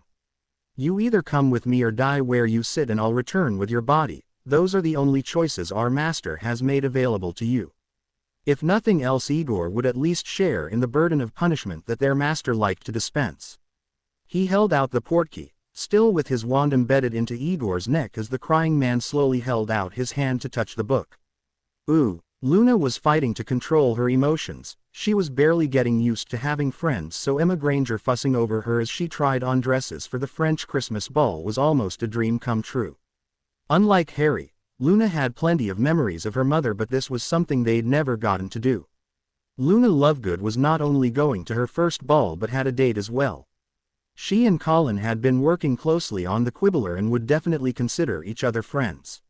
When he asked if she would be his date for the ball, Luna could only nod and smile as the lonely little girl crawled even further out her protective shell. The lilac ballgown she had just put on sparkled as the lights reflected off it. Luna didn't need a mirror to know this was the one. The expressions on Emma's, Fleur's and Hermione's faces told her everything she needed to know. Luna almost floated from the positive emotions being generated inside the room. "Luna, Colin's eyes will pop out of his head when he sees you in that gown. Stunning doesn't begin to do it or you justice." "Oh well, I better not choose this one then, Hermione, otherwise Colin won't be able to take his photographs if his eyes are rolling along the floor." The serious way she made that declaration had the three women fooled until Luna had an attack of the giggles and they realized she'd been joking.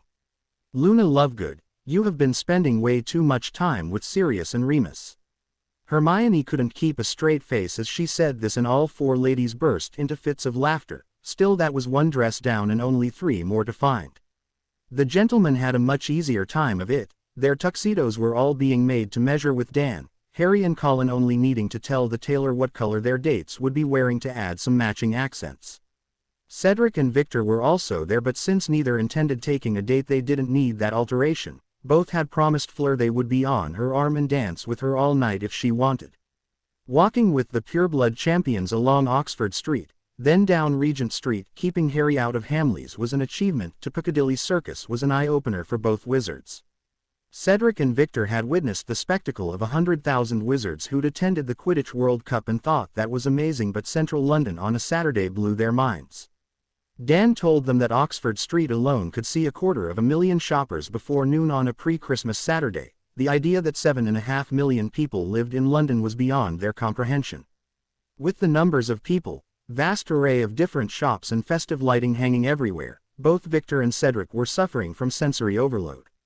Luckily Barchoke had made a reservation for the party at the Ritz, a 5-minute walk yet a world away from the hustle and bustle of Piccadilly Circus. They had plenty of time to relax and enjoy their coffee before being joined by the ladies for dinner. Barchoke had again come through with a box in the Royal Albert Hall for a Carols by Candlelight concert, featuring a full aura and 3 different choirs. Harry and Barchoke had pulled out all the stops to make this day special for his friends. Ooh, that Saturday was also a special day in Privet Drive. For the first time in many years Vernon Dursley couldn't finish his breakfast. The reason was the Surrey Comet that was lying on the table in front of him. The comet was read by everyone who lived on Privet Drive, which was why the large man was unable to eat while his wife sat wringing her hands and glancing toward the windows in fear. The front page story, with picture, was of a local boy who was buying £12,000 worth of toys from Hamleys for children residing in a Bulgarian orphanage. The boy in question attends an exclusive Scottish boarding school for the gifted and is now only spotted in Little Whining during the summer months. When asked why he was making this gesture, the answer this reporter received showed that the true spirit of Christmas is not only alive and well but breathes in the body of this young man. "I am an orphan whose parents were murdered when I was a toddler. I understand what it's like to be alone and unloved. A friend of mine helps at this orphanage, so we are going there on Christmas Eve to deliver these toys to the children. My parents were very wealthy and this money has now paid to me. I intend to set up a charitable trust to help children in the same position as I was. The picture showed the unmistakable face of Harry Potter shaking the hand of Hamley's store manager in front of a mountain of wrapped parcels outside the Granger's home.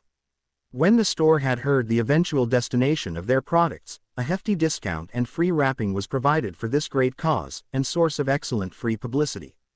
The entire neighborhood couldn't fail to recognize their nephew from the Comet's front page, and the Dursleys were aware it wouldn't be long before they had to answer questions on the stories concerning Harry that clearly couldn't be true.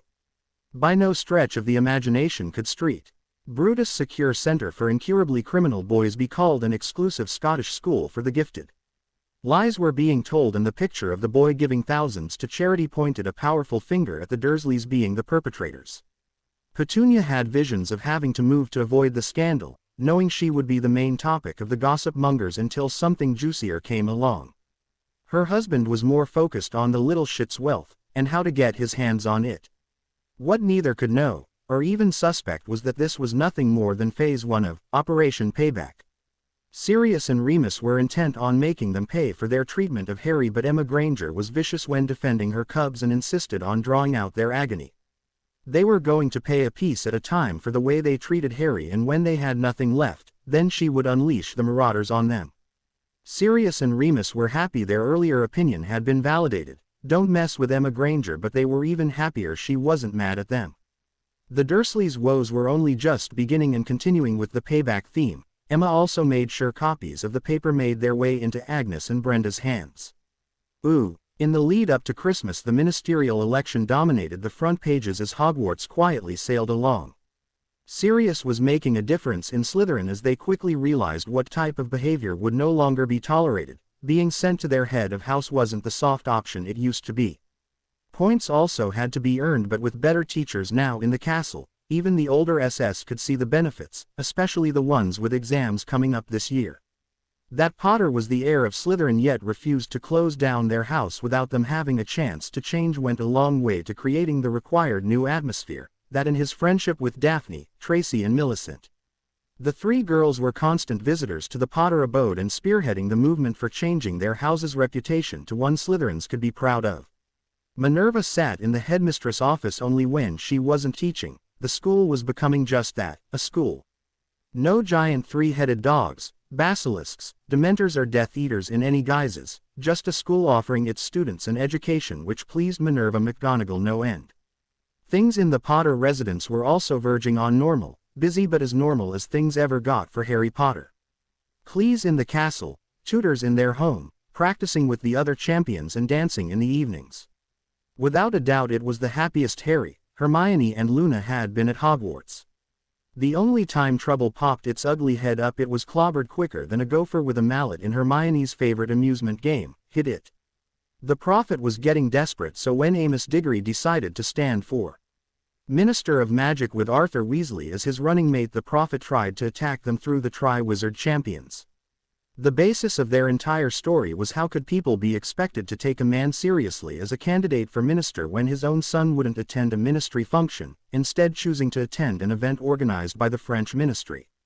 The next issue of the Quibbler had a picture of Amos and Arthur with their arms around Cedric and Harry. That picture buried the Prophet's story before Luna's interview erected the headstone. Harry explained exactly what happened. Madame Umbridge turned up at Hogwarts and announced to us how the champions would be spending their Christmas, without considering we may have made other plans. I've met Mr. Diggory on a few occasions and we will all be spending Boxing Day at his house. The Weasleys are probably my favorite magical family and I usually spend at least part of my summer holidays being made very welcome in their home. To suggest any snub from me and my fellow champions is so far from the truth to be ludicrous.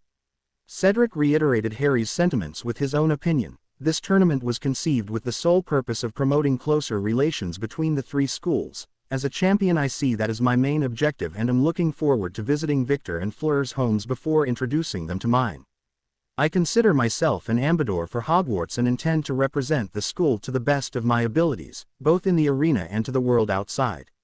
That ended the ministerial race as a contest, and now only the most die-hard Prophet readers believed anything that was written in that paper. Ooh. Emma and Dan arrived by portkey at Harry's home in the Hogwarts grounds, ready to begin their Christmas holidays. Emma was hoping she never had to return to normal methods of travel as the dentist was getting used to being pampered like this. They didn't even need to bring any luggage as Dobby retrieved anything they wanted before she and Dan had time to realize what they needed. They would be spending the night here before heading off to Bulgaria in the morning. Both expected the place to be quiet since the Hogwarts Express had left for London a few hours ago, but that apparently was the signal for an impromptu staff party under the pretense of visiting the Leary. With McGonagall and all 4 heads of house present, as well as a couple of female professors that Dan reckoned Sirius and Remus had invited, Dumbledore must have been one of the few professors left in the castle.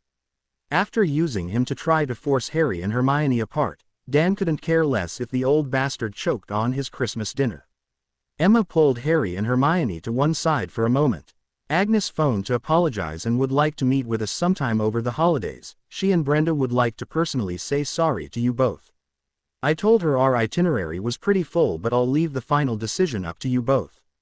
After we leave here tomorrow, our time is pretty much accounted for until the holiday's over. Our only free time would be tonight.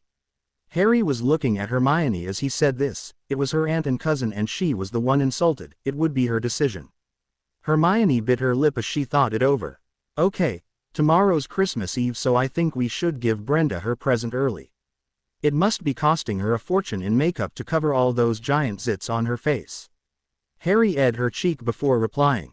I never said they would all be on her face, love. Poor little Brenda has probably had trouble sitting since that night as well. Emma burst out laughing as Hermione rewarded her betrothed with a gentle return. You are such a considerate and loving boyfriend, Mr. Potter, that you leave me no option but to keep you around for good. Harry continued their banter in the same vein. That's just fine with me, Miss Granger, as I have no intention of going anywhere without you. Ooh. Agnes answered the door and got a shock. Dan, Emma, and you've brought Harry and Hermione along with you. This was spoken loud enough for her daughter to hear and vacate the living room to put her face on. Since Brenda's confrontation with Hermione, her daughter had developed boils that had made her life a misery. Their doctor had suggested it might be a nervous disorder since none of his treatments had helped in the slightest. He recommended getting to the root of whatever caused them to appear in the first place. For some reason Brenda got it into her head that a from Harry could solve all her problems, getting her a new boyfriend in the process. Agnes wasn't convinced but thought her daughter's plan was harmless and, since it was Christmas, couldn't really fail. They were all sitting chatting to Agnes about their upcoming adventures by the time Brenda made an appearance. She kept her head down as she spoke. I would like to apologize, Hermione, for the cruel things I said about you. I was wrong and hope you can forgive me. Hermione considered her response. We can all say hateful things when we're angry or jealous, but I would hate for that to ruin the relationship that we have, so I forgive you. Agnes visibly relaxed before entering host mode. Brenda, please bring us some drinks. Could you give her a hand, Harry? Harry had been manipulated by masters of the art and this was about as subtle an air raid. Squeezing Hermione's hand, he decided to play along. The next few minutes would decide whether Brenda's boils went for a vacation or stayed at home for Christmas. Brenda busied herself about the kitchen, preparing drinks as she chattered away nonsensically. So you really are going to visit a Romanian orphanage and do live in a castle? That must be wonderful. My young cousin is a very lucky girl to find someone as rich and wonderful as you. Harry felt as if he was in some animated cartoon where she was keeping him occupied until the piano was hoisted into position above his head. He was tempted to look up and really should have. Brenda then made her move and seemed to shepherd him into the required position before speaking in a breathless voice. Oh Harry, look, we're both standing under the mistletoe. Under it could mean deep romance or lasting friendship. By tradition, a single man can't refuse to administer when he meets a young lady under it. Harry smiled. I believe you're correct, so I must do my duty. Brenda couldn't hide the small smile of triumph as she closed her eyes and tilted her head, waiting for her. And she waited until Brenda heard the chipmunk sigh, "Oh Harry." Before opening her eyes, not only was Harry gone but so was her very carefully placed mistletoe. This was quite a puzzle considering it took her 15 minutes and required a pair of stepladders to hang it up there in the first place. Brenda had no idea what was going on but intended to find out. She entered the living room to see the chipmunk, lip locked and wrapped around Harry, under her mysteriously reappearing mistletoe. "Oh Brenda, you've forgotten the drinks," Emma smirked. "We probably don't have time anyway as we'll need to be leaving, we've a very busy day tomorrow." Dan though added insult to injury. "Emma, you know these two are going to be some while yet, I'll have that drink please Brenda." Both parents could hazard a guess at what transpired in the kitchen, so understood why the kids were putting on a display for the two now furious ladies. Emma had quite a strong feeling that her niece would be caking on the makeup for a little while longer. Anyone who thought that these two were anything but deeply in love with each other were delusional in the extreme. Both Agnes and Brenda were lucky that the kids had kept their retribution at the level it was, though any more attempts like help Brenda with the drinks could see the whole thing escalate. Emma was unaware that Harry had spelled the cooker not to work over the Christmas period. Agnes would have a wonderful time trying to prepare everything for her party with only the microwave available. Ooh, Victor was slightly embered about introducing them into his home. Having 4 bedrooms meant that all the guys were going to be in one room for the night while the 3 girls would also have to share. Harry tried to put his friend at ease. "Victor the First was raised in a 4-bedroom house and my relatives had only one son, yet I found myself stuck in a cupboard under the stairs for 10 years. Believe me when I say sharing with you guys for one night is no hardship." Victor's parents, Kalina and Marco, really went out of their way to express Bulgarian hospitality and make them feel welcome, especially Dan and Emma, with them being muggles experiencing their first Christmas in the magical world. Marco was very much the adult version of Victor in build, appearance and mannerisms. He even seemed to have the same trademark scowling expression that was transformed as soon as he smiled. Kalina was a dark-haired beauty who would appear to be a good few years younger than Marco. Her English was also a lot better than the male members of her family. They all spent the day with Victor as he guided them around his childhood haunts and introduced the people of his village before returning for a wonderful meal cooked by Kalina. It was then time to wrap up warmly again and head for the orphanage. You would need a heart of stone not to be moved by the spectacle of Marco Crumb dressed as Santa, distributing parcels to every wide-eyed orphan in the place. The orphanage governess had been reduced to tears when they arrived bearing all the gifts, but had to be helped into a seat as Victor presented her with 4,000 galleons. They spent a few hours playing with the kids and their new toys. Harry though couldn't help but notice the children's adulation for Victor. He could have turned up without presents or Santa and they would still have been happy just with the fact that he was here. This was a revelation to Harry, who hated his fame with a paean. To see Victor use his to put smiles on these children's faces opened possibilities he'd not thought of before. Hermione came behind Harry with her arms around him and at his neck. "What's the matter, love? You look very thoughtful there."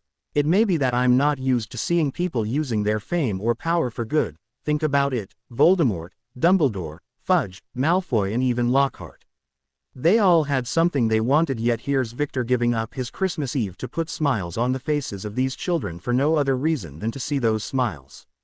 It's making me think that perhaps I should be doing more since I have resources Victor doesn't." Emma had heard everything they had said and found herself hugging both of them. Just when she didn't think her opinion of Harry couldn't get any higher, he goes and surprises her again. "Harry, Victor not only has a few years on you but parents who obviously keep his feet on the ground. That you can reach those conclusions at your age while having been raised by those horrible people speaks volumes for your character and leaves me in a state of total amazement." Harry was blushing red now. "Thanks Emma, are you enjoying your holiday?" "Harry, I feel privileged. Just to be here. My only problem will be getting out of here without taking a couple of these kids home with me." Dan had joined them and all 3 understood her words. If this was something they wanted to do, though, it wouldn't be here and now but after many hours of discussions by the whole family. Cedric and Fleur also got to see their friend in a new light. This was not the Victor Crumb portrayed in the newspapers, rather a personal view of the young man behind the professional Quidditch player's mask. Here he was amongst friends and let his guard down. Fleur couldn't help but think Victor would make a great father someday. Marco had removed the red suit and white beard from his earlier performance and now stood with his arms around his beloved Kalina. Christmas to the Crumbs was all about family and friends. Both had been impressed by their son's choice of friends and were delighted to see them over the festive season. Harry had already invited them to stay with him for the second task and made the travel arrangements. They were also looking forward to meeting Fleur and Cedric's parents as well. The revelation that Cedric was the son of the new British Minister for Magic didn't faze them in the slightest. their guests were so polite and well-mannered that it was a pleasure to have them visit here. Meeting the Grangers was also a pleasant experience for them. Instead of looking at the differences amongst the four adults, they had chosen to highlight the similarities as parents. Kalina was quick to notice that Emma already thought of herself as mother to both Harry and Hermione. Her husband may be a little behind but was catching up fast, and this holiday together would clinch the deal. Colin was unobtrusively snapping pictures of the entire evening, though most of them would be for sharing privately with the group. Any that made the quibbler would do so only with the consent of those involved. They had posed for one formal shot of the gold being handed over to the head of the orphanage by the champions, but only after the emotionally overcome governess had a few cups of tea to calm down from the shock. Luna was there with her ever-present notebook in her hand. Hermione had introduced her to the aptly named Muggle reporter's pad, and she now carried it everywhere. 1,500 miles away another wizard had a long white beard and was even wearing red tonight, but there all similarities ended. The only Christmas spirit Albus Dumbledore was feeling came from the half-empty NDGL in his hand.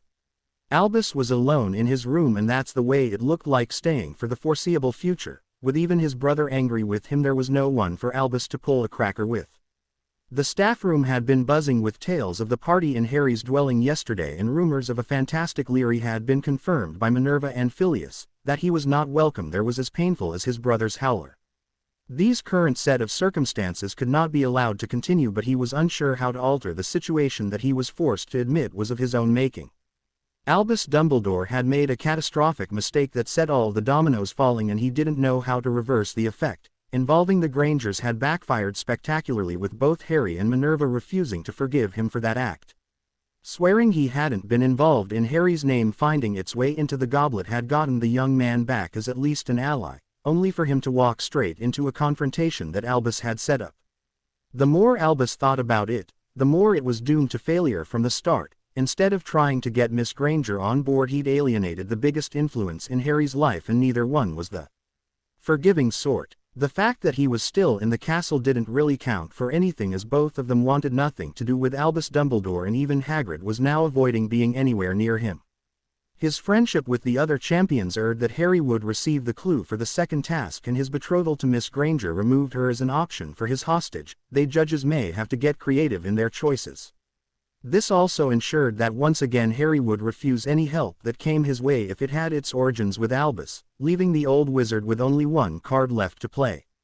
He would have to tell Harry about the prophecy and get him back under his tuition so Albus could prepare the young man to face his destiny. Miss Granger and everything else would have to take a back seat until that was accomplished. The only problem Albus could foresee was that telling the entire truth went against everything he'd done for the past half a century, but nothing less would bring about the changes he needed. It would take a lot more and a strong New Year's resolution before he would be ready to go that far. Albus would wait until after the tournament, but could postpone it no longer than that.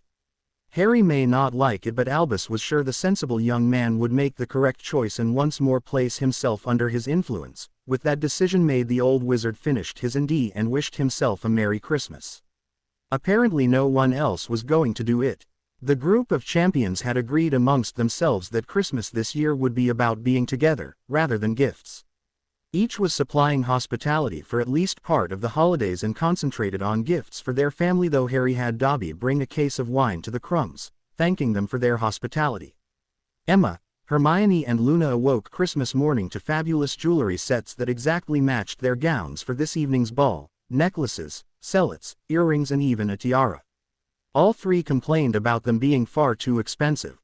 When Harry answered that, rather than lying in a vault, they should be worn by beautiful ladies, he received hugs and Dan received a set of golf clubs with a promise of playing around in Australia, while Colin was delighted but confused with his underwater camera kit. Luna's gift to Hermione had her in tears, which worried the little blonde. "Hermione, I'm sorry, I thought you would like it." Luna suddenly had a crying Hermione wrapping her arms around the worried witch. "Luna, I love it. These are happy tears because this just brought it all home that it's real." Luna now happily returned the hug.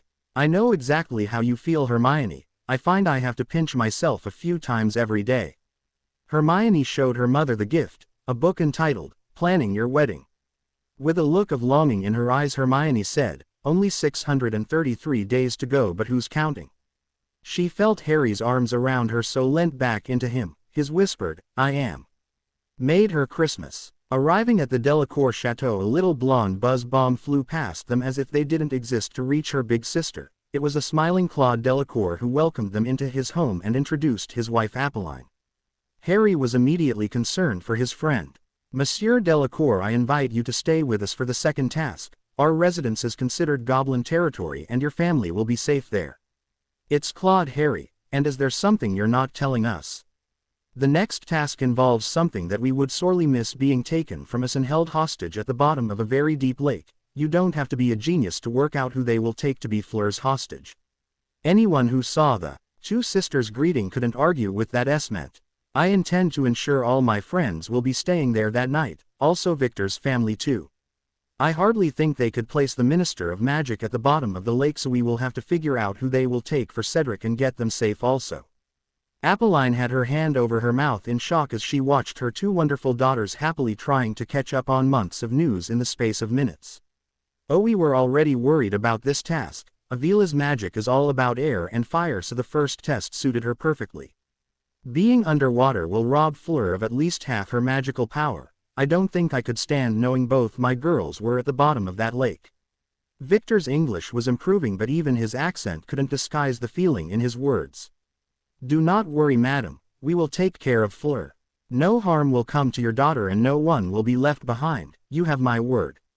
"And ours." Cedric figured it was a safe bet, answering for Harry as well, since the whole idea was his in the first place. Apolline from bitter personal experience could easily tell the difference between Vila-powered promises and genuine affection offered from friendship. She was now even more delighted that these people would be spending Christmas Day with them.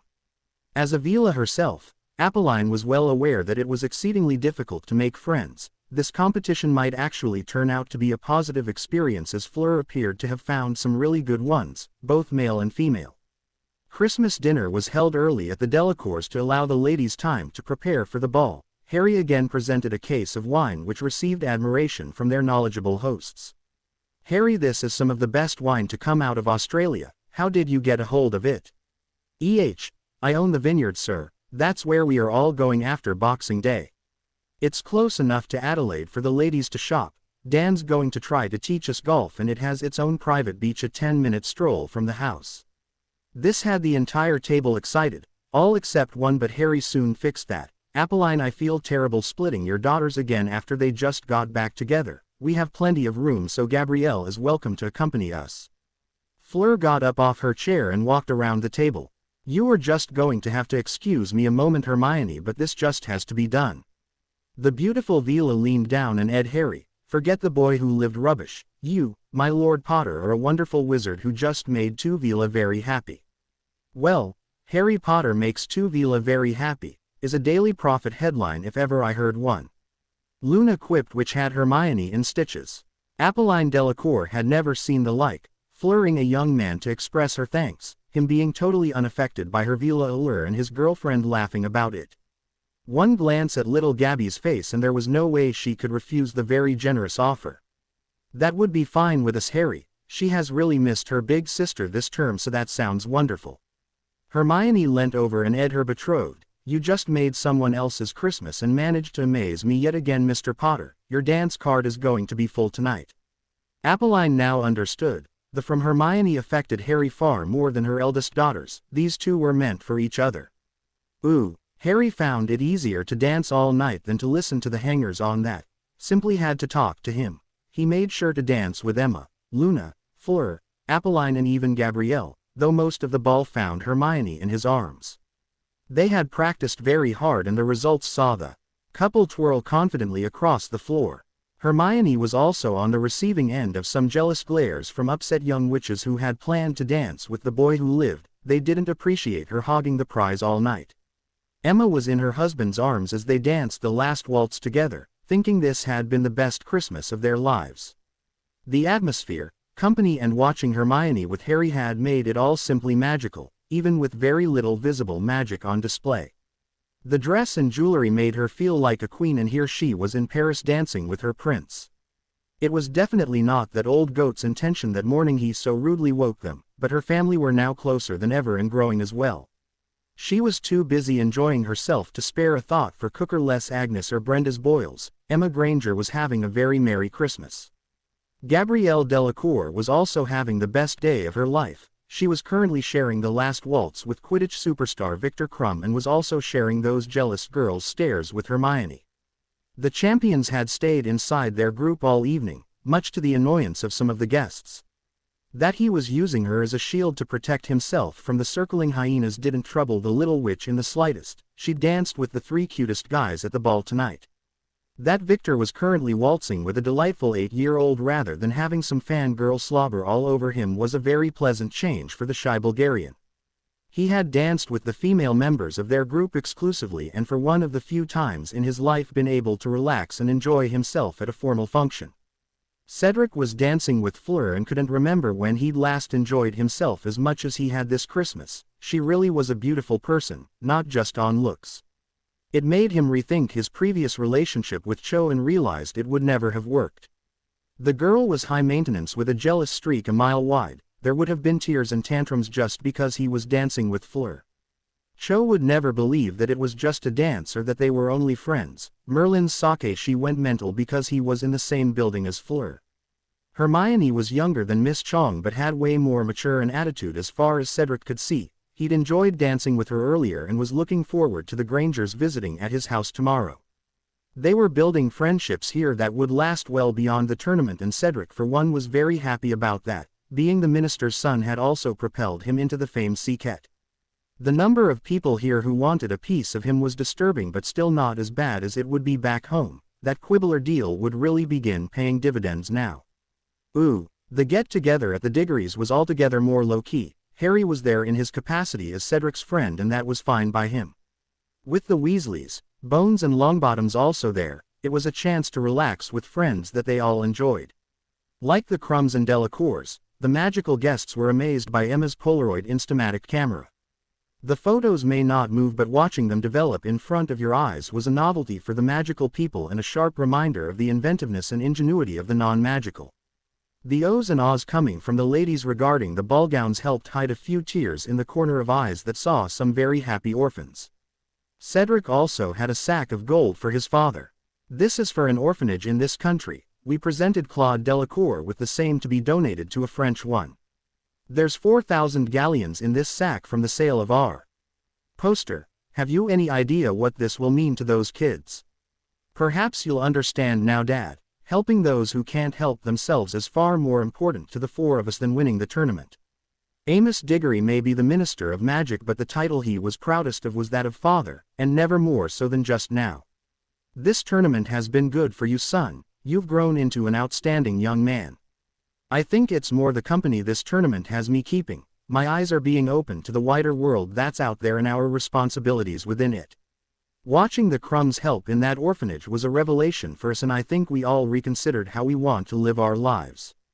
The experiences I've shared in these last few months have me questioning everything I've learned. From Muggle London to the arrests in the Great Hall has stood my world on its head. Amos was intrigued. Tell me more.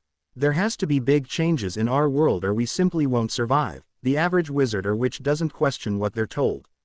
Whether that's by professors, politicians or the newspapers, and this has led to us being a society of followers.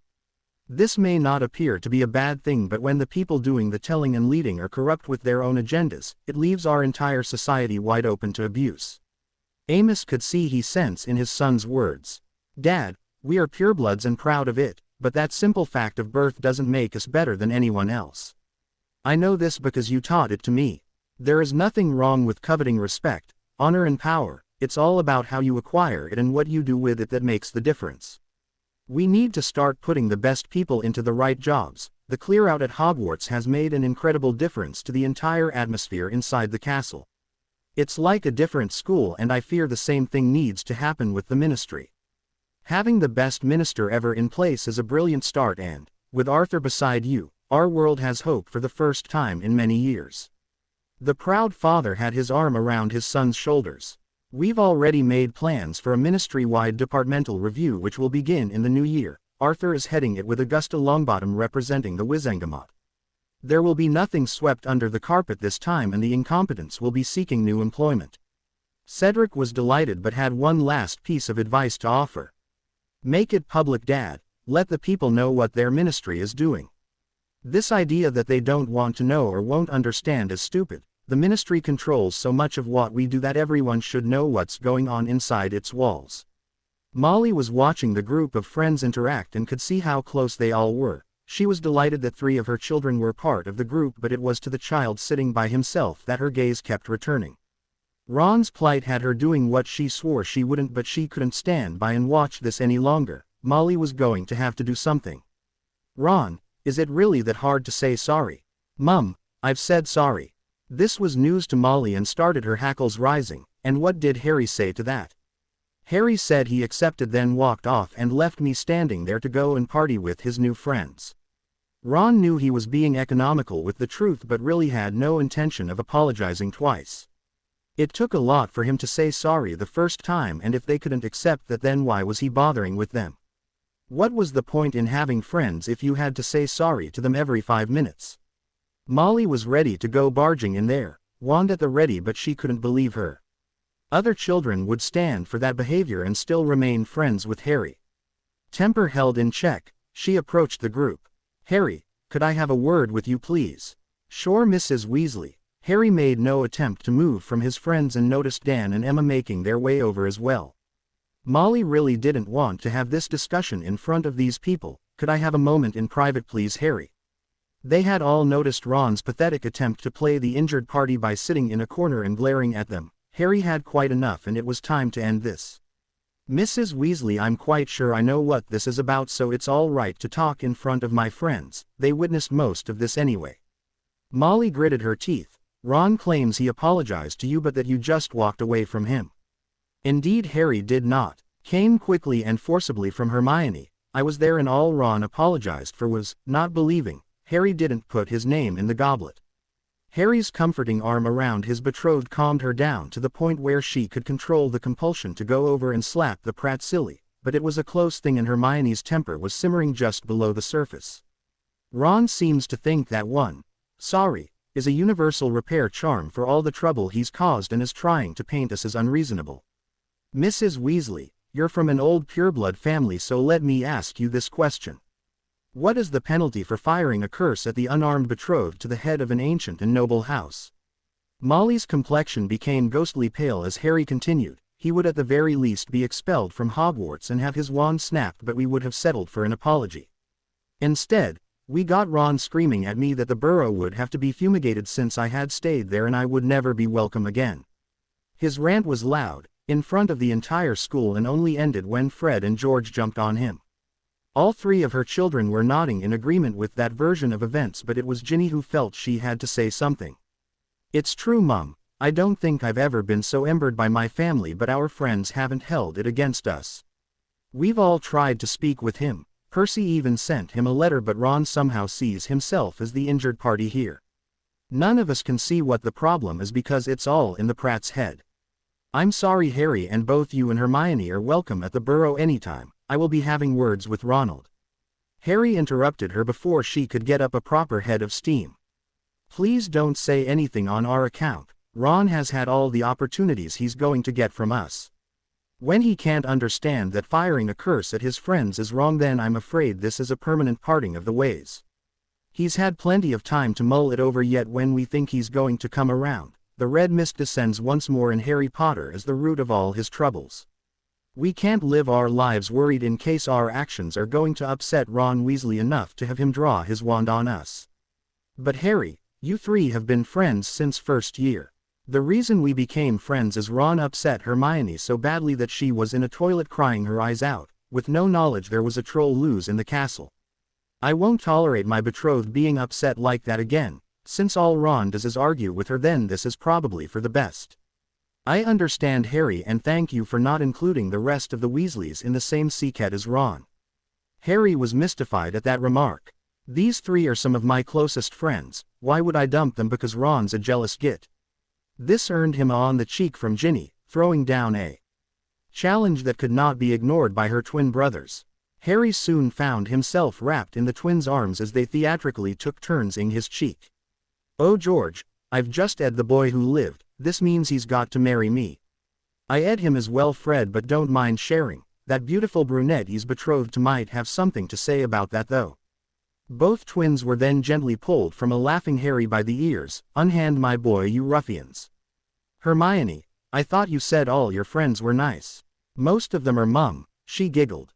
Fred couldn't resist a parting shot at the playful Emma Granger. See what she's going to turn into, Harry. Are you sure you still want to marry Hermione when you could have us? It wasn't exactly a difficult choice, but Harry's, oh hell yes, was said with such feeling that both Granger girls couldn't help but love him just a little bit more, while everyone else was laughing at the pretend pouts coming from the twins. Molly quietly retreated as the banter kept going, with Dan now pretending being jealous of Harry and his Granger girls. It was a group of friends who were really relaxed in each other's company as the focus shifted around the group. Her twins were usually at the center of it. Ginny was confident enough to participate fully when she could control her laughter, but probably the biggest shock to Molly was Luna Lovegood. It was crystal clear that she wasn't on the fringes but very much part of this group, and the strange young girl she remembered was nowhere to be seen.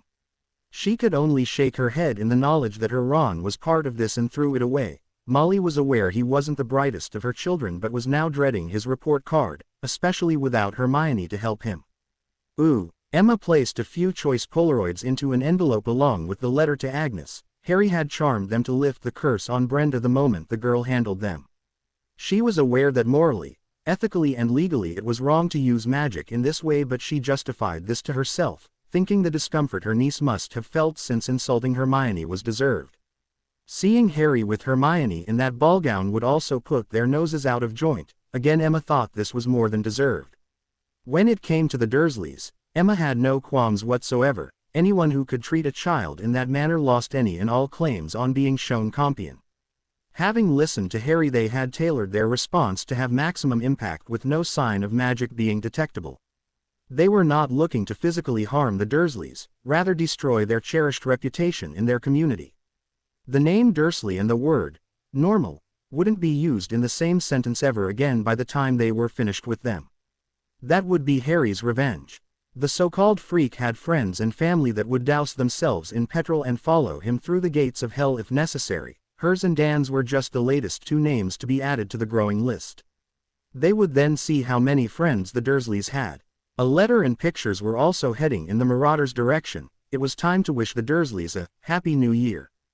Due to the time difference, they were leaving at 11 p.m., which would be morning at the Vineyard. The plan was to sleep for a few hours and get up in the afternoon to do some exploring.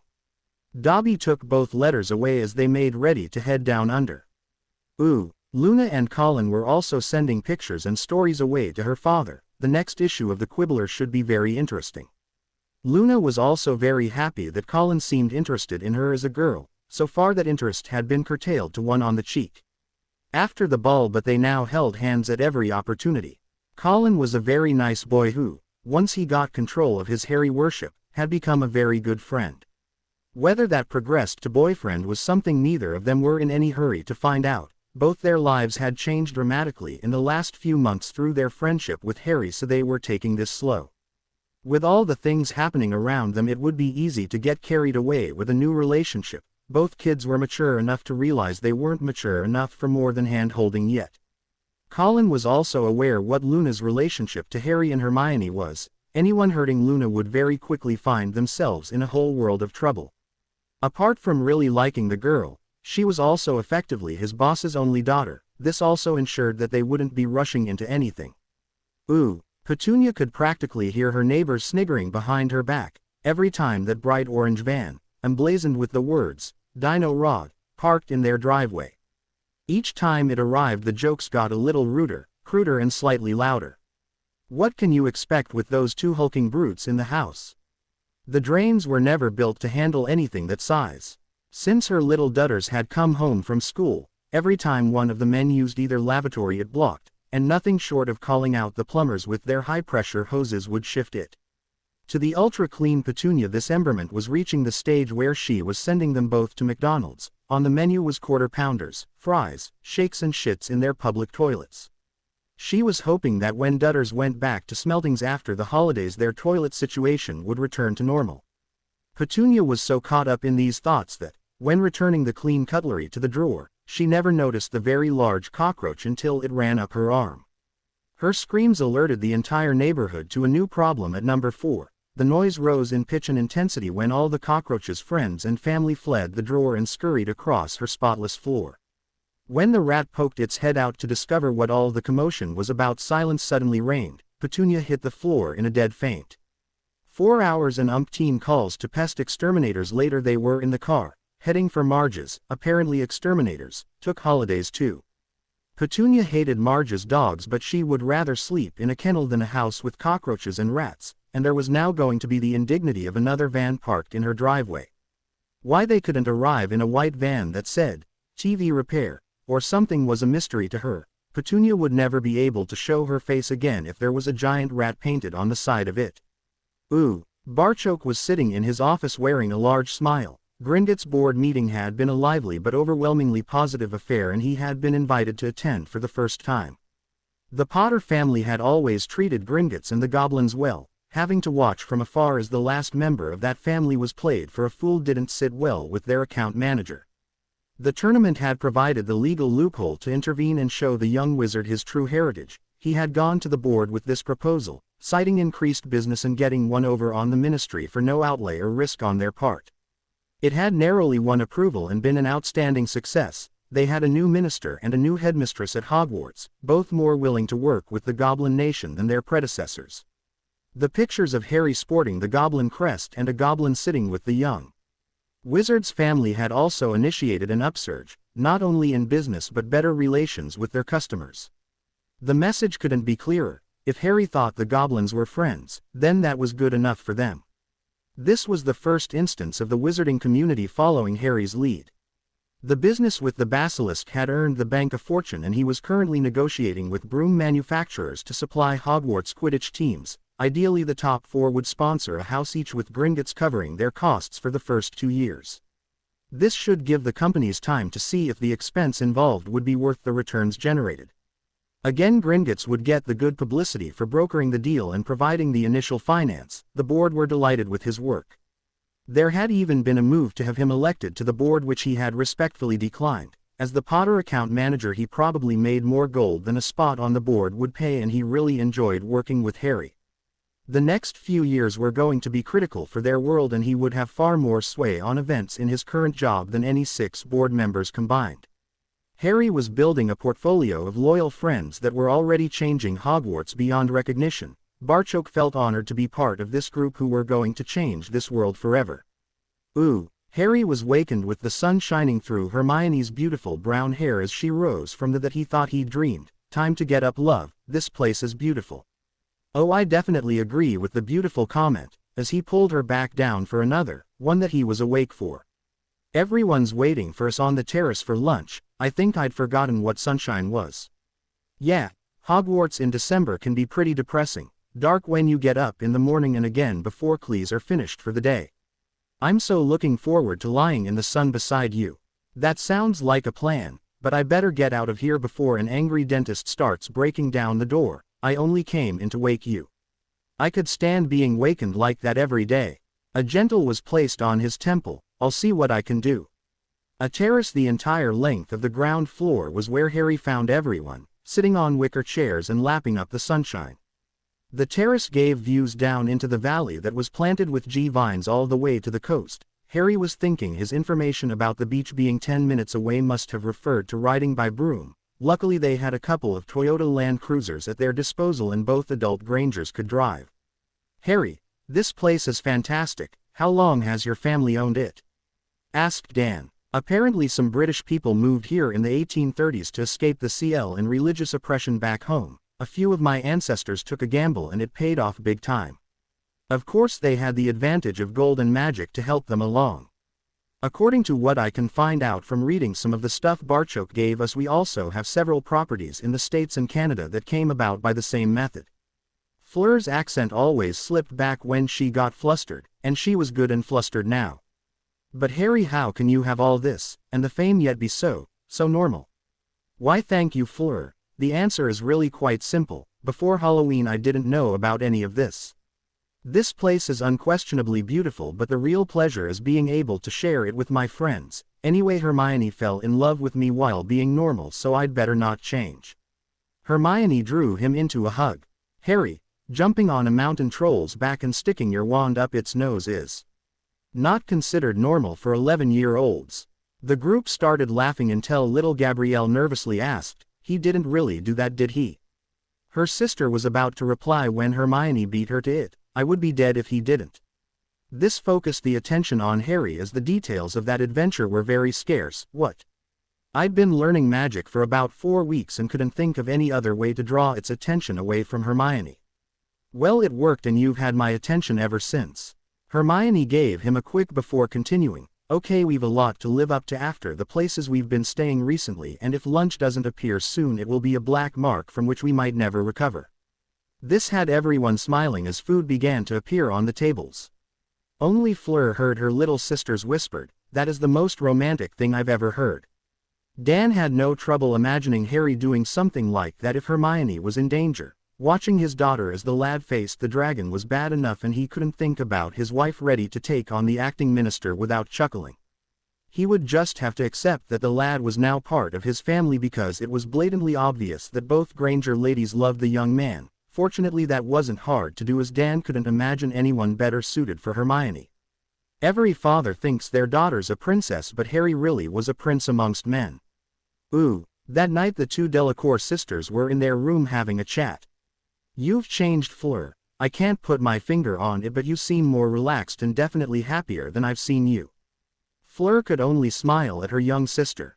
"You're right, Gabby, I do feel happier than I have in a long time. For the last few years all I could think of was finding my mate and bonding. I let my Vila heritage decide who I was going to be. Hermione showed me it didn't have to be that way. You are still young, Gabby, but even you must feel the pull coming from Harry. He has everything a Vila could desire, yet his heart belongs totally to another. He disregarded my efforts at entrapment as if I didn't exist, yet Hermione's drive him wild." Hermione and Harry made friends with Fleur, not the Vila, and have tried to show me that's who I am. Gabby looked confused, so she tried to explain. "Yes, I am a Vila, but I am also a woman called Fleur Delacour. I want someone to love me for being Fleur, not because I am a Vila. I have some really good friends here who see me as Fleur. Will anything romantic come of it? Probably not, but the main thing is to live my life as Fleur. The right man will come along eventually. Meanwhile, I get to spend the next week in this paradise with my friends and sister. How could I not be happy?" Gabby hugged her big sister as the words she'd spoken permeated her in. Don't be ashamed of her Vila heritage, but don't let it define who you are. Be Gabrielle Delacour first and foremost and let people accept her as such. She would undoubtedly benefit from observing Fleur with her friends this week and knew her sister would never steer her wrong. It was easy to see her sister was very happy, though the company they were keeping would make it difficult to be anything else. Gabby was going to have trouble sleeping tonight from excitement. This holiday was going to be wonderful. Ooh, wonderful was the only word Millicent had to describe the pictures in the Quibbler. Hermione looked amazing and Luna dancing with Cedric sent out all kinds of messages. The idea, generated by the prophet of course, that the Quibbler was anti-ministry was instantly rubbished by the minister's son dancing with the editor's daughter. It also destroyed forever the image of Loony Lovegood as the little blonde was simply stunning. Millicent would have paid good money to be a fly on Cho Chang's wall when she laid eyes on that picture. The hottie would probably still be crying on the train back to Hogwarts. Her mum had trouble believing her tales, but when Millicent produced her prized possession, the only signed Champions poster in existence, she was as dumbfounded as Millicent and made her daughter tell all the stories over again. Millicent looked up at that poser now and wished with all her heart that the ball had been held in Hogwarts. She could then dream that one of the champions might even ask her for a dance. A girl could only dream. Millicent had no idea that up in Scotland, a couple of marauders were currently having a discussion with the headmistress that would make the young witch's dreams a reality. Millicent was going to have a happy new year. The next morning, straight after a wonderful breakfast that was again held on the terrace, they all climbed into the Toyotas and followed the track heading for the coast. The 10 minutes from the beach actually proved accurate. They just forgot to mention it was by car. The small private beach gave the impression of everyone's idea of an idyllic tropical hideaway, but given the Victorian Britain makeover. To access the beach, there was a winding wrought iron stairway that led down to a wooden slatted area running the entire 200-meter length of the beach. The Victorian effect was added to by the brightly painted wooden beach huts, sitting prettily on about a quarter of the small wooden promenade deck. Dan and Emma immediately fell in love with it. The setting couldn't help but evoke happy memories of childhood holidays spent at British seaside resorts, the main differences being that here they had brilliant sunshine and no donkeys stinking up the beach. British health and safety legislation had finally got around to ping laws on this, and the children's donkey rides on the beach trade was a respectable one now. That hadn't been the case when they were kids, and it wasn't only jellyfish you had to look out for when paddling in the water. The huts contained everything from loungers and parasols to surfboards and equipment to play games on the beach. With a barbecue, cooker, running water, showers, toilet facilities and food cupboards freshly supplied, the group could spend their entire holiday here. While Dan and Emma set up a few loungers on the pristine sand, Harry emerged from the last hut carrying some hold-alls. Only when he started distributing the bags did their recipients realize they had their name printed on them. These are a gift from a grateful Barchoke for the help and respect you've given to, not only their champion, but the Goblin Nation as a whole. Inside the bags were suits of custom-made basilisk skin armor. It's going to be bloody freezing in that water, and I had discussed with Hermione buying non-magical wetsuits to protect us against the cold of the Black Lake. These will provide warmth and a lot more besides. Anything short of an unforgivable will hardly scratch these. Luna could hardly contain her excitement at being included, and when she examined her suit, it had the word "Press" emblazoned on the back, earning Harry once again on the cheek from the little blonde. Should I be getting worried, Harry, giving gifts and receiving ass from other girls? This is getting to be a habit. The humor in Hermione's voice had the group chuckling. Harry was well aware Hermione was joking but had an answer ready for her. There's one in there with your name on it too. I just didn't want you to think there was an option to accompany us on the task. Thanks to Zeno, these two are accredited members of the press, under tournament rules. They are permitted to observe. There will again be hundreds of spectators, this time sitting bored out their skulls, watching the surface of the lake for an hour. With Dumbledore the only person who supposedly speaks Mermish, he could say anything and who could dispute it. This way the Quibbler's top investigative reporting team of Lovegood and Creevy get to tell the world exactly what happens while Rita sulks in the background composing her usual works of fiction. Colin realized his Christmas gift would enable him to take the first pictures of the mere people in their natural environment. This will be another enormous scoop for the Quibbler. Yes, and for Lovegood and Creevy. We have the perfect opportunity to practice here, with the underwater sights being a lot more colorful than the bottom of the Black Lake in February will be. The sea is warded out to 100 meters to repel any sharks, so it will be perfectly safe. It's bad enough that you lot have to go, but are you sure it's safe for these two in the Black Lake? A worried Emma asked. They will be perfectly safe, as nothing in that lake is going to attack a group of 6 wizards and witches. Trust me when I say we'll be sticking together, competition be damned.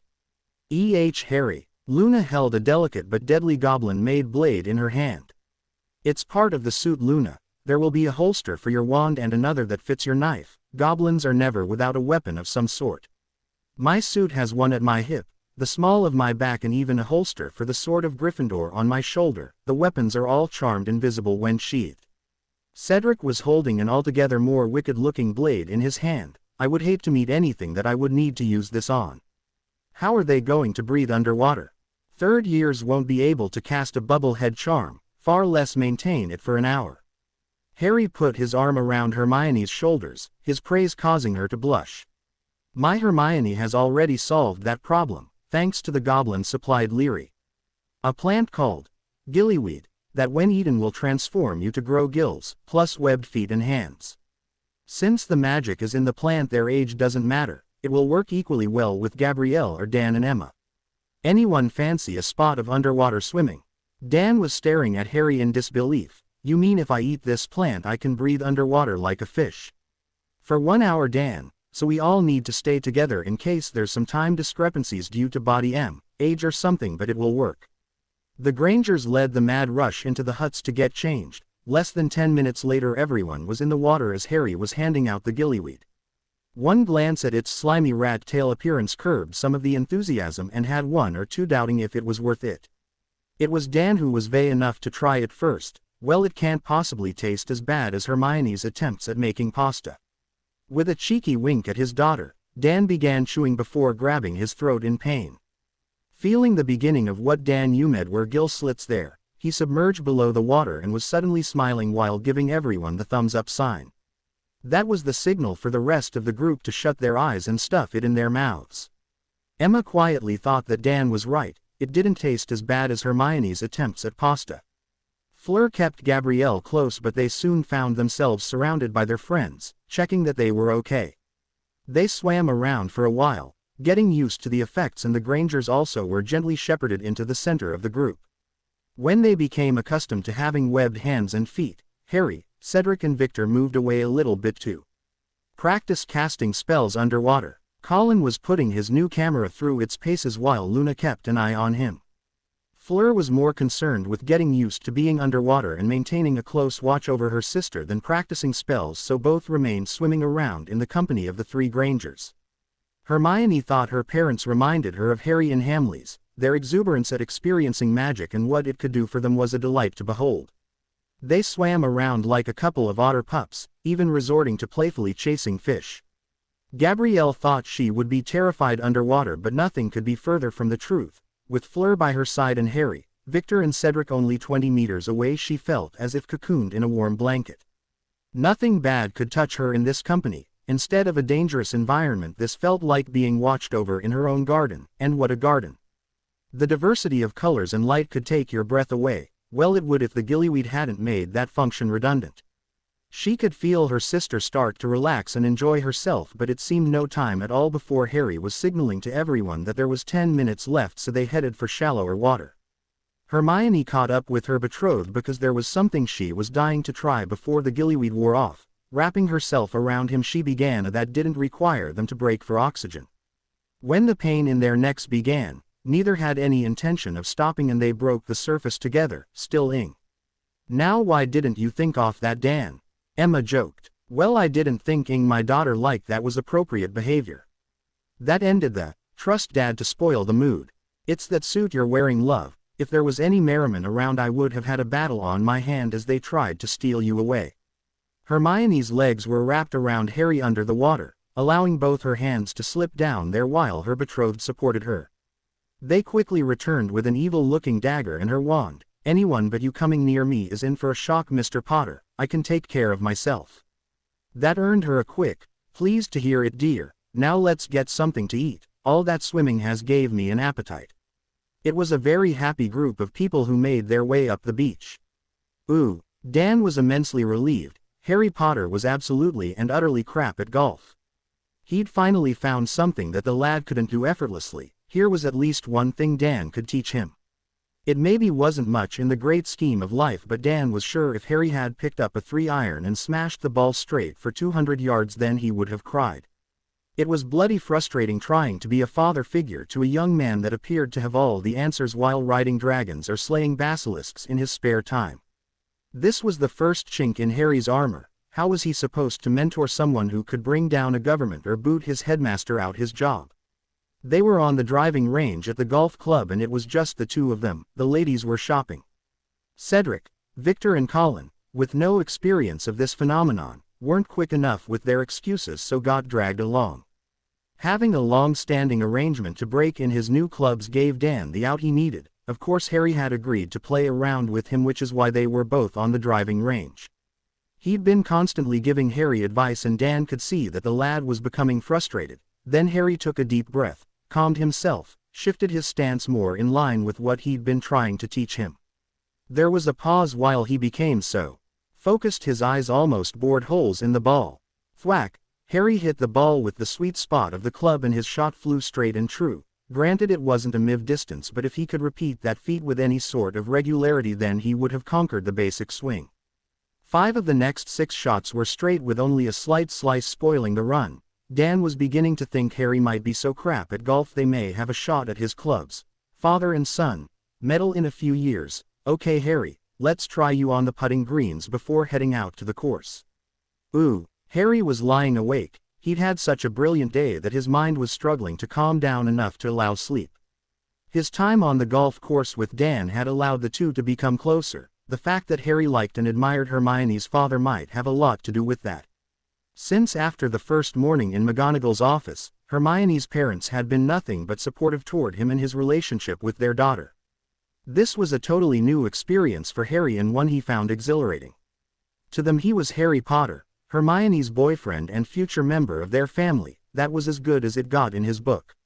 He heard someone moving about on the terrace and got up to investigate, worried that it was Hermione trying to sneak back into his room. He loved the girl so much and she was quickly wearing down his defenses, but he wanted to wait until they were ready, not sneak about like thieves in the night. They'd only been betrothed a couple of months and Harry was worried Hermione kept pushing for this in case he got interested in other girls. Nothing could be further from his mind. Harry had heard boys talk and his fat cousin and his friends even boast about how they treated girls. Harry wanted no part of that. He intended to be with Hermione for the rest of his life, so felt no need to rush. He would not bow to peer pressure or let custom dictate when they moved their relationship on. Harry had so little affection in his life that he wanted to savor every morsel before moving on to the next course. Hermione's own self-esteem issues left her worried that Harry didn't want her when every hormone in his body was screaming abuse at him for saying no. He'd explained his stance and that he wanted another ring on her finger before moving on to that, and she'd seemed relieved, both that she now had some sort of time scale and she didn't have to make good on her offer there and then.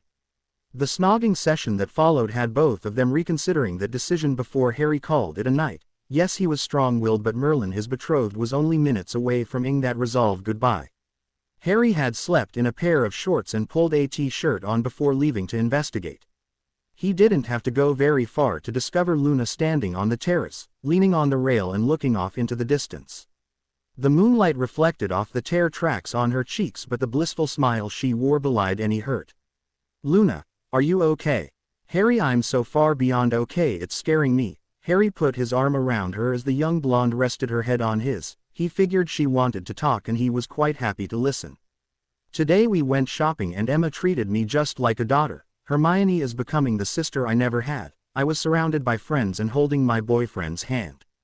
It was so wonderful and I just don't ever want it to end. We'll be heading back to Hogwarts soon, but the time I've spent here has been the happiest of my life. I know we have to move on, but now I've experienced this, I could never go back to the way my life was before Halloween. It would kill me, Harry." Harry had both arms around her now and at the top of her head. "Luna, you will never be alone again, and if you've room in there for an honorary brother, I'd like to apply for the position. I would love a little sis who could keep me on my toes and ensure I don't muck up too bad with Hermione." Luna's arms were now around Harry. "I already think of you as my best friend and guardian angel. Big brother is not too far a stretch from there. Luna, we haven't thought much beyond this bloody tournament, but you can be urged. Any plans we have will include you, Miss Lovegood. Once we finish the last task we can all sit down and weigh up our options." Harry could feel the wetness seeping through his shirt as the tears flowed from Luna. She was now looking into his face and beaming a megawatt smile directly at him. "Thank you, Harry. I think I just needed to hear you say that. I feel so much better now that I know I'm going to have sweet dreams tonight." On his cheek later, and Luna floated off to her room. As Harry watched her go, he felt another pair of arms encircle him from behind, and it was his turn to receive on the top of his head. "You, Harry Potter, are one fine young man. If I was 20 years younger, you'd be me, Mother," Hermione jokingly interrupted. This gave her time to wipe her own eyes. "Harry, this is becoming a habit, finding you in girls' arms and receiving s. Even my mother is in on the act here." She couldn't keep a straight face though and spoiled the whole effect by giggling. "Well, it's your own fault for choosing such a charming gentleman," Emma joked right back. Harry emberingly asked, how long were you two standing there?" Hermione gently edged the boy, who was still held in her mother's arms. "Long enough, Mr. Potter. If you don't mind, Mother, I would like to tuck my betrothed into bed before any other females get ideas that he's available." Emma chuckled. "Just don't take all night, dear." Hermione led him into his room before speaking quietly. She definitely didn't want to be overheard. "Harry, I now understand why you want to wait, and I'm happy with that, but there are other ways we can take our relationship forward." Hermione now had Harry's full attention. "Like what, love?" "Well, I've been doing some reading." The smiles on their faces at breakfast indicated that must have been a good book Hermione read. Fleur and Gabrielle were also lying awake and, with their windows open, had overheard the entire incident out on the terrace. Gabby had a question for her big sister. Fleur, are all the boys like Harry? It may be dark, but Fleur's rueful smile was there nonetheless. Unfortunately not. Boys like Harry Potter are very rare, and if you ever find one, Gabby, grab hold of him and don't let go. What about Victor and Cedric? Oh, those two are very nice as well. This seemed to make up Gabrielle's mind. Okay, you take one and I'll have the other. You're the oldest, so it's only fair you get first pick. Fleur was trying not to laugh at her serious little sister. It doesn't work that way, Gabby. Neither they nor us are possessions to be owned. Harry and Hermione have shown me the difference, and I want what they've got. I want a husband who will love Fleur Delacour, not Avila. I like both those boys, but they're my friends. Maybe in a while that will change, but I don't think so. We will always be good friends, but nothing more than that. Gabrielle looked confused. But how are you going to find such a man? Fleur laughed. I have a simple plan. Harry only hangs about with nice people. If I stay close, then I'm sure to meet someone. Do you think Harry would mind if I stayed close as well? I'm sure Harry would like that. She decided to tease Gabby a little. I understand that Colin has a younger brother. No thanks, sis. I like Colin and he's nice enough, but Her big sister's giggling gave the game away and saw Gabrielle's pillow heading at speed in her direction. Ooh. They entered the Great Hall as a group, a bit weary as they were still adjusting to the time difference but fully refreshed after their break. Even saying goodbye to Gabby wasn't as bad as they thought it would be. This was greatly helped by the fact she would be coming to stay with them in 7 weeks for the second task. Australia had been wonderful and a much-needed break. The only incident of any concern was sitting in a restaurant where you could see into the kitchen and spying a chef who looked remarkably like Severus Snape. They couldn't be certain, as any trademarked greasy hair would have been inside his white hat. He was dressed from head to toe in the same brilliant white color, and his chef's outfit definitely hadn't the capabilities to billow like robes as he moved. Just the thought of a Snape look-alike was enough to destroy their appetite and ensure they left the restaurant quickly, without eating or drinking anything. They sat together as a group at the end of the Gryffindor table, greeting friends as McGonagall stood to make an announcement before the welcoming feast. I would like to bid you all welcome to a new year at Hogwarts and make an announcement, inspired by pictures of our champions enjoying themselves over the festive season. They have shown a willingness to learn from each other that should be an inspiration to us all. With that in mind, a decision was made to show some real Scottish hospitality to our guests, not only from France and Bulgaria, but England, Ireland and Wales as well. Hogwarts will be hosting a ceilidh here in the Great Hall on the Saturday before Burns Night. There will be a traditional supper followed by dancing to a ceilidh band until midnight. All students 4th year and above are welcome to attend. Younger students may be asked as dates by those of age. I look forward to seeing everyone there.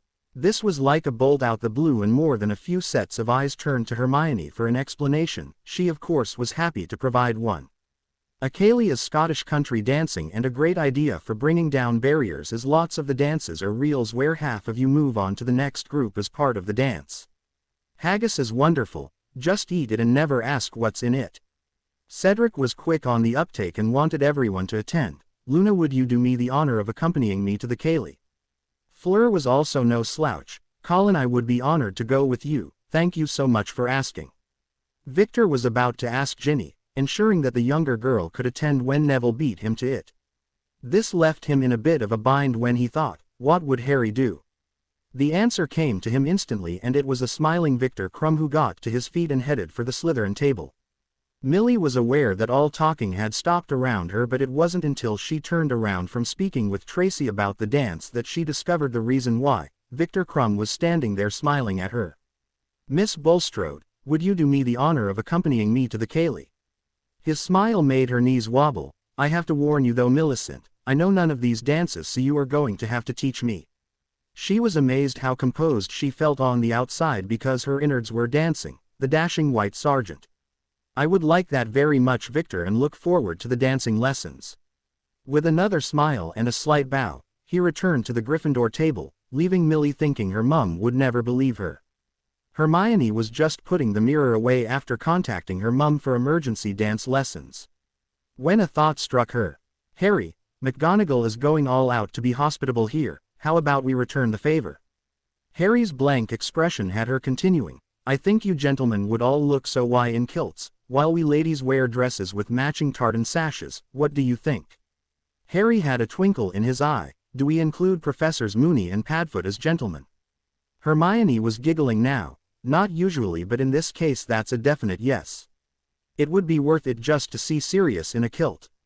Ginny was the only one to pour cold water on the idea. Do you really want to turn the twins loose in Hogwarts wearing kilts? Merlin knows what they could fit in their sparrins. This had the effect of cracking everyone up, except Victor. What's a kilt and a sporran sounds painful. The laughter emanating from the Gryffindor table was infectious. Everyone was feeling good and looking forward to the surprise event.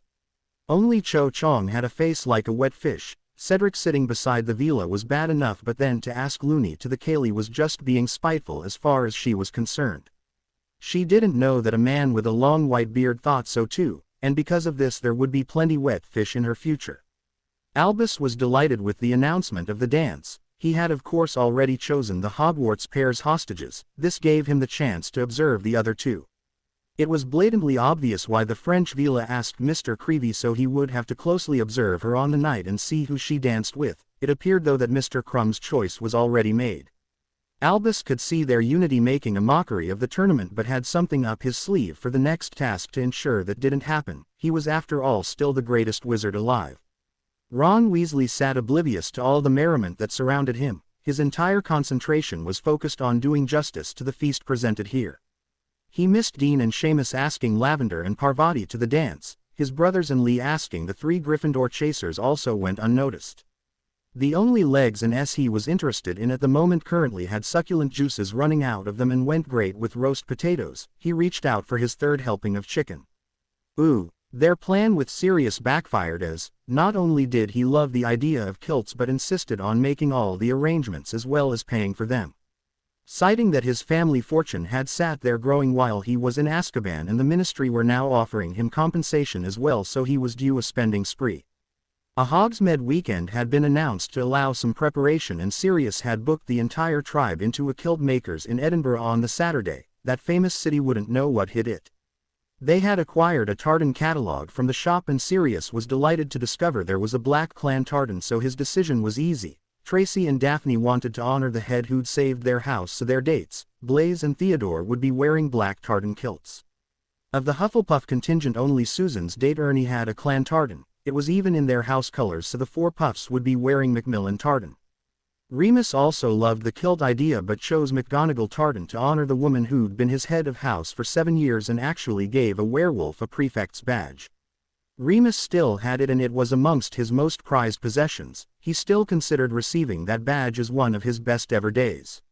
The other Gryffindors thought his kilt was a great idea and all decided to wear the same, all except Colin, since his date was a champion. Harry never expected there to be a Potter tartan, but the name he did see there surprised him. He also thought it would be entirely fitting. Hermione, do you think your dad would mind if we wore the Granger clan tartan? Hermione's eyes glistened with moisture as she answered her betrothed, Harry, I think he would love it. She then proceeded to give him one of her special rewards. While they were otherwise occupied, the rest of the group thought this was a brilliant idea and agreed, especially when Millicent noticed the tartan base color was green. The 4 champions and their dates would be dressed like Muggles, in a design that honored the non-magical parents of one of their best friends. Not only were they pleased with the message of unity that presented, but all genuinely liked Dan and Emma. They were after all going to be teaching them how to dance at a Cayley. The twins absolutely loved the dancing. Their natural exuberance was perfect for this most social of dancing events. Dancing as part of their group when performing Strip the Willow was almost dangerous. They could see any group with Hagrid and Madame Maxime being a hoot. When they all attended, there were 14 couples and they were able to hold their own mini Cayley in the training room with the CD player. Emma and Dan taught them the basics before introducing the concept of progressing to the next group. No one thought Hogwarts was quite ready for the ladies moving from partner to partner. They were close but did not want to tempt fate yet. Minerva and Phileas watched one night and the Grangers were approached about teaching a few clees in the castle. When she discovered Dan was something of a Burns aficionado, she immediately invited him to offer, addressed to a haggis. Even without the whole magical background, Dan Granger understood what an honor this was. He'd never even been asked to do this at his golf club's Burns suppers. Another 2 names were added to the Edinburgh shopping trip on Saturday. Phileas was delighted. He'd originally been earmarked to perform that poem, but this now freed him to give a rendition of his favorite, Tam O'Shanter. What disappointed him was the continual lack of Ravenclaws in this company, though with Miss Chang's latest stunt he couldn't see that changing anytime soon. Flashback. She spied her enemy walking along the corridor. This was her chance at some revenge. "Hey Loony, you do know Cedric only asked you to the dance because you wouldn't be able to go otherwise." Luna had a genuine confused expression on her face. "Since Cedric is my friend and he knows that Colin is my boyfriend, I would say that you're correct. We will accompany Cedric and Fleur and, as usual, be in their company for the entire night. It's just a way for us both to attend." Mentioning Fleur and Cedric in the same sentence was too much for Cho. "That bastard Vila got her hooks into my boyfriend. How can any witch compete with her allure? Fleur is my friend and has only ever used her allure once that I'm aware of. It was against Harry and had no effect. She has of course since apologized." Cho was incensed. Was this little tramp insinuating she couldn't hold on to her wizard? "You're Loony Lovegood. You don't have any friends. They only use you because your daddy owns that stupid newspaper." Luna held her head high. "I shall go to the dance with my friends and boyfriend and have a great time. What will you be doing, Cho?" "Why you?" Cho's rant and reach for her wand halted the second Luna's wand was pointed right between her eyes. "I live with 2 professors, have private tutors and access to a Leary you wouldn't believe. I also train every day with 4 champions and I'm confident I can kick your jealous ass up and down this corridor. Do you want to see if I'm right?" Cho now realized this was a whole new version of Loony she was dealing with. "Where are your friends, Cho? Did they finally get fed up with your constanting or grow up enough to know that bullying is wrong? I don't see any of your so-called friends here either, Loony."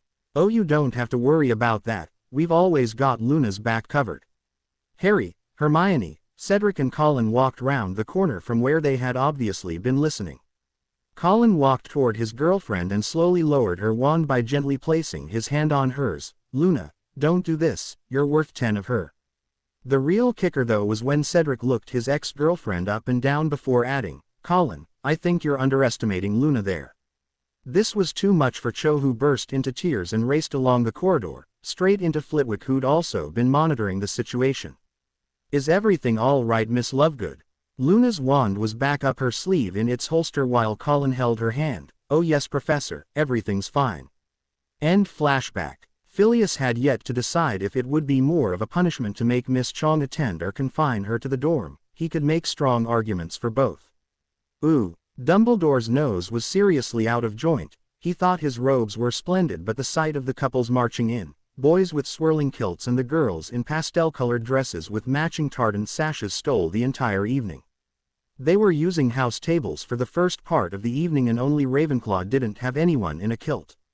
The champions' party were bedecked in green tartan and actually sat at the Slytherin table, much to the delight of Miss Bulstrode. Minerva's eyes were filing up at the stirring sight of so many Gryffindors in McGonagall tartan. She stood to begin the evening. "Welcome everyone. As is tradition, we will begin with the piping in of the haggis. Our night will consist of much dancing but with breaks for poetry and songs, celading the works of Robert Burns. Let the evening commence." At that the doors opened and a piper led 4 elves who carried an enormous silver salver, containing a haggis nearly the size of them. The bagpipes stirringly reverberated off the walls as the procession made its way to the top table. The salver was levitated right onto the table in front of Dan. Those who knew him could tell he was nervous, but the rest of the hall thought he was fantastic. They all at least recognized the Grangers from the dance lessons held in this very hall. To be honest, Dan had lost them by the time he got to Great Chieftain O' the Puddin' Race. But the drama he lent to his performance brought them back. When he plunged the dagger into the haggis, the hall was hanging on his every word, even though they only understood about 1 in 4. After they had eaten, Professor Flitwick's rendition of Tam O'Shanter had them hooting with laughter and cheering as Tam and Meg made it over the bridge. He got a standing ovation when he finished, his voices and actions describing the poem more than the unfamiliar words. The tables were cleared as the band started. Everyone wearing a kilt immediately headed for the dance floor with their partner in tow. McGonagall found herself dancing with Remus and 6 Gryffindors in an 8-some reel. Even Lee Jordan's dreadlocks didn't look out of place with him clad in his kilt and waistcoat. The 4 champions and their dates formed their own reel and were soon spinning and twirling away. When the band announced the next dance was Strip the Willow, the twins' shouts of joy could be heard above everyone else. The night had gotten off to a flyer and looked all set to continue that way. The small breaks for some poetry reading were welcome as it gave everyone a chance for a rest and to take on some much-needed refreshments. Remus gave a powerful, heartfelt rendition of A Man's a Man for a That, and had every single person in the hall wondering if Burns was a wizard. Witches, warlocks, and now a poem about equality read by a man who'd been discriminated against his whole life. It was stirring stuff. The mood immediately lifted again as the band announced the next dance as the Gay Gordons. At the next break they were standing chatting to her parents when Hermione was sure Harry's name was announced. She turned to her betrothed who handed her a long-stemmed red rose before walking to the stage. Just when she thought Harry couldn't surprise her anymore, he pulls a stunt like this. Her mum raised a questioning eyebrow, but she could only shrug. The only one who knew what was happening next was Harry. He looked so handsome on the stage in his kilt that her heart melted. That was until he began to sing and her whole body turned to mush. In her totally unbiased opinion, she thought Harry was utterly brilliant. Oh, my Louvre is like a red rose that's newly sprung in June. Oh, my Louvre is like a melody that's sweetly played in tune. As fair art thou, my bonny Elle, so deep in Louvre am I, and I will Louvre thee still, my dear, till the seas gang dry, till the seas gang dry, my dear, and the rocks melt wi the sun, and I will Louvre thee still, my dear, while the sands o' life shall run, and fare thee weel, my only Louvre, and fare thee weel, a while, and I will come again, my Louvre, though it were 10,000 mile. Hermione slowly walked toward the stage as he finished singing. Harry, that was beautiful. It needed to be. I was singing it for you. As they ed, the entire hall cheered themselves hoarse. This was a night that would be talked about for years to come, and repeated if Minerva McGonagall had anything to do with it. Albus was left just having to choose someone for the villa. She was very close to her group but appeared closest to the other champions and Miss Granger. He thought this type of dancing uncouth and not fit for wizarding society. If he didn't do something soon, the Great Hall would end up getting transformed into a discotheque. Ooh, Igor Karkaroff sat alone on his ship sipping whiskey. The vodka available in this country didn't deserve the name, and he'd already drank all the supplies he'd brought with him. Being dragged in front of the Dark Lord would drive anyone to drink. The strains of Auld Lang Syne filtered down from the castle and alerted him that the Cayley was ending. His students would soon be returning, and Igor couldn't help but think that his master didn't hand out any cups of kindness. The task he'd been given would probably see his life ended. If it was successful, he would be the prime suspect and rapidly arrested. If it failed, then the Dark Lord would kill him. Igor wasn't aware of the Muggle saying, "between a rock and a hard place," but certainly understood the feeling. The Scotch certainly tasted beautiful, but that was not what he required tonight. Oblivion from his troubles was his aim, and for that his normal vodka was decidedly quicker. It was only 4 weeks to the second task and, barring a miracle, that was his life expectancy. Igor refilled his GL from the almost empty bottle. Petunia looked at her bedside clock and couldn't believe the time displayed there. She never slept past first light, but the way things had been going lately, it was hardly surprising she didn't wake. After suffering the indignity of having a pest control van parked in their driveway for 5 consecutive days, clearing out an infestation that just kept returning time and time again, they then had to suffer the humiliating pictures in the local press, featuring the boy and his friends distributing toys at that orphanage. The story that the boy was of disreputable character just didn't hold water any longer. Petunia was now afraid to show her face anywhere in the street, due to the number of nosy neighbors who wanted to ask her questions she couldn't really answer. She also had to suffer Vernon's constant ing that they didn't know the boy had money for all those years he was in their care. A few of the schemes he had thought up for getting his hands on all of the boy's wealth were beginning to scare her. That he could even consider some of those things left her wondering who Vernon Dursley really was. Something was tugging at the edge of her consciousness, and Petunia realized what was bothering her. If that clock was correct, there should be daylight inside the bedroom. Half in hope that this was something that could deflect attention away from the Dursleys, but more in terror that this was next on the list of catastrophes to befall her family, Petunia opened the bedroom curtains. What she saw was nothing, or should that be, there was nothing to see. The entire window was black. With shaking hands she opened the window to find a few neighbors already outside staring at their house. She also noticed that their entire front garden was black. Driveway, path, even the GR and shrubs were all jet black.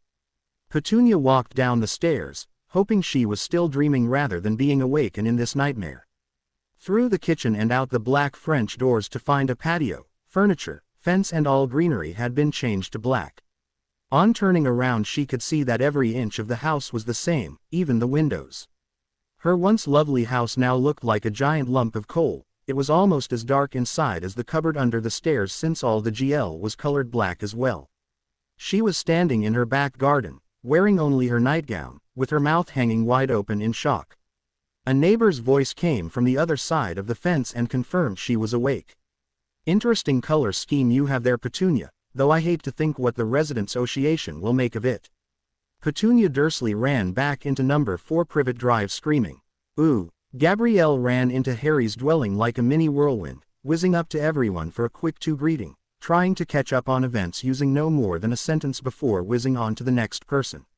She took longer with Colin though. "Oh, I can't thank you enough for the beautiful photographs of our holiday you sent. Mama nearly had a fit at the one of me and Fleur underwater. She couldn't understand why we were smiling and is much happier now about tomorrow. For that alone I thank you." Appeline was standing being greeted by her hosts while watching her youngest daughter almost glow with exuberance. "Thank you Harry for taking Gabrielle to Australia. She really hasn't stopped talking about it since she came back. Except to continually remind us how long it would be until we came here.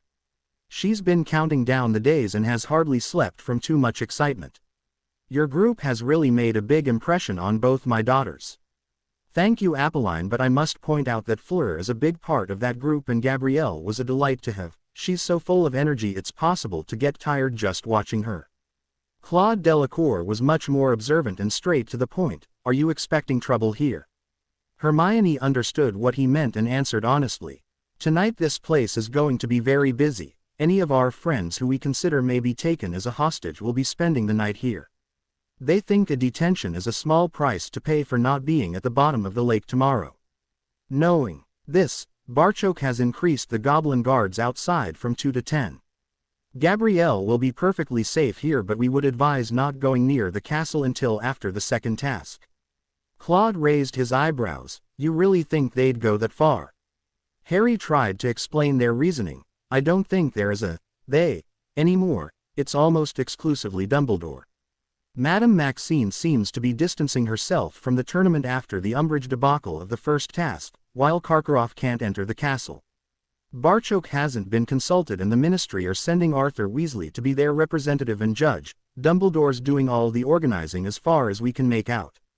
This whole tournament was apparently his baby from the start and, since the 4 of us are not dancing to his tune, the great man is spitting his dummy out of his pram." Victor entered with his parents and Fleur. This brought more screams of excitement from Gabrielle as she raced toward her sister. Victor handled the introductions between the Crumb and Delacour parents. The Grangers portkeyed in just as a worried Daphne and Tracy arrived earlier than expected. "Victor, Harry, when we finished potions today Dumbledore asked to speak with Millie for a moment. She told us to go on to lunch and she would catch up. She never did. When she didn't arrive for defense, we told Professor Black and he warned us to get our asses over here. He and Professor Lupin are spreading the word and our friends will all be bailing out the castle first chance they get." Victor was raging mad. The old man has gone too far. Harry was glad Kalina was here because she was the only one with any chance of calming Victor. He wasn't feeling too calm himself. She currently had her hand on her son's arm. "Victor, you like this girl?" It was a testament to how angry Victor was that he gave such an open answer to his mother. "She is a very nice girl who was my date for the dance. I got her flowers for Valentine's Day and now she will find herself at the bottom of the lake. Yes, I like Millie and if one hair of her head is harmed." Victor suddenly had an idea. "Harry, when Cedric gets here we 4 can go and take her back. The castle will help you, please." Harry really wanted to help his friend. "Victor, the 4 of us with the castle helping could probably achieve anything we wanted, but the old man would just grab another student. While you and I might think this was okay, we both know Millie would wipe the floor with us for allowing someone else to be put down there in her place." The slight trace of a smile from his friend showed Harry he was right. Millie didn't want to be at the bottom of the lake, but her sense of fair play would mean she wouldn't accept anyone else now being put in danger instead of her. We will rescue her first. I don't think she'll be too upset at being publicly recognized as the person Victor Crumb would miss the most, especially if she gets to wake in your arms tomorrow. Victor wanted there to be no misunderstandings. We rescue Millie first. Harry nodded. Unless they somehow get in here to snatch Hermione, Emma or Luna, but that my friend would be a war. It will be Millie first tomorrow, I promise. Hermione asked, what are we going to do about Dumbledore, Harry? He's getting more and more desperate. Desperate is dangerous. I think it's time to take Dumbledore down. Tomorrow might just be the day for it. Marco Crumb couldn't believe what he was hearing. Surely the man is too powerful for you to defeat him. Harry chuckled. Oh, I think we can be sure he would kick my ass in a duel. What I had in mind was more in line with a public humiliation. Our country believes Dumbledore can do no wrong. Destroy that myth and you destroy that man. The Gryffindor contingent arrived. All the people who were practicing for the Cayley were on the needing protection list. Of the 28, only Justin, Ernie, Theodore and Blaise were not considered at risk. None of the champions could imagine a scenario where Justin Finch-Fletchley would ever be the thing they missed the most. Since their friend Hannah was dating him, not a word was said. Hannah and Susan were actually last to arrive. Cedric had picked up on what was happening and escorted the girls to their last CL of the day, sitting outside the door waiting on them, with his wand ready in his hand. Remus and Sirius arrived to say that McGonagall was suspicious something was going on while Dumbledore appeared totally unconcerned. Moony informed the Gryffindors that they all had detention and would serve it tonight, here with him. The resulting cheer had Sirius shaking his head. These shish Gryffindors, when will they ever learn some subtlety? Miss Bulstrode has a detention for being out of her dorm after curfew, unless she has a very good reason for it. Miss Greenger and Miss Davis will of course be tucked up in their beds. The laughter was interrupted by Dobby announcing that dinner was ready. It was quite a group and the table had been expanded to accommodate everyone, but Dobby and Winky enjoyed working their socks off. Especially the ones Harry brought his little friend back from Australia. Kalina watched as her son scowled every time he glanced at the empty seat next to him. She asked Emma to explain why no one sat beside her son despite the room being very busy. Emma smiled and whispered in her ear, "That's Millie's seat, no one else would dare sit there." The first night we met them she sat across from Victor, but ever since she has sat there. A small conspiratorial smile crossed Kalina's lips. "We must talk later. If it's anything like last time, I won't sleep much tonight anyway. At least it's not bloody dragons this time, though I would be worried sick if Hermione was at the bottom of that lake." Apolline patted Emma's arm in understanding. "I know just how you feel. My insides turned to ice with the thought that both my daughters could have ended up at the bottom of the lake." Her youngest daughter chipped in, "I wouldn't be worried, I've seen them underwater and know they would come for me. They'll have Millie free in no time." This earned Gabrielle a smile from Victor, his only one since hearing Millie was taken to be his hostage. The Delacour and Crumb parents had their own rooms while the Delacour sisters shared. Cedric and Victor were also sharing, but the rest of their friends were bunking in makeshift dorms. The guys were in the training room while the girls had the lounge. Remus, Sirius and Dan were keeping guard on the connecting corridor. Nothing untoward was going to happen on their watch. A cloak-wearing Harry was standing behind a seated Dan, who was reading a book to keep himself awake until Sirius took over. The opportunity for some mischief was just too good to pee up. You do know wizards can make themselves invisible. Dan was out his seat as if he'd received an electric shock. What the bloody hell? Harry couldn't contain his laughter and let the hood fall back. Dan's expression at seeing his head apparently floating was even funnier. Dan suddenly got serious. "It's a good job I trust you with my daughter Harry. I'd hate to think you were using that to sneak about." Harry let the cloak fall open so it was slightly less disconcerting for Dan. "I'm using my cloak to sneak about, but not in the way you think. I'm heading over to the castle and would prefer not to be seen. I've a feeling the old man is going to pull something tomorrow and I want some insurance." The thought of Victor's fist rearranging his nose is a pleasant one, but in reality, outside the castle Dumbledore could take the four of us easy. Dan was actually embered with his comment. "Sorry son, I know there's far more likelihood of my daughter sneaking into your room. It's just so bloody disheartening to know that, even sitting outside her room with a shotgun, you could waltz right past me and I wouldn't even know. I've had all these scenarios running through my head since she was 4, about how I would chase off the boyfriends who weren't worthy of my little princess and you negated them all. I guess what I'm trying to say is that you are more than worthy of her, Harry, and I trust you to take care of her." It was Harry's turn to be embered as his joke had backfired and turned into quite a tender moment.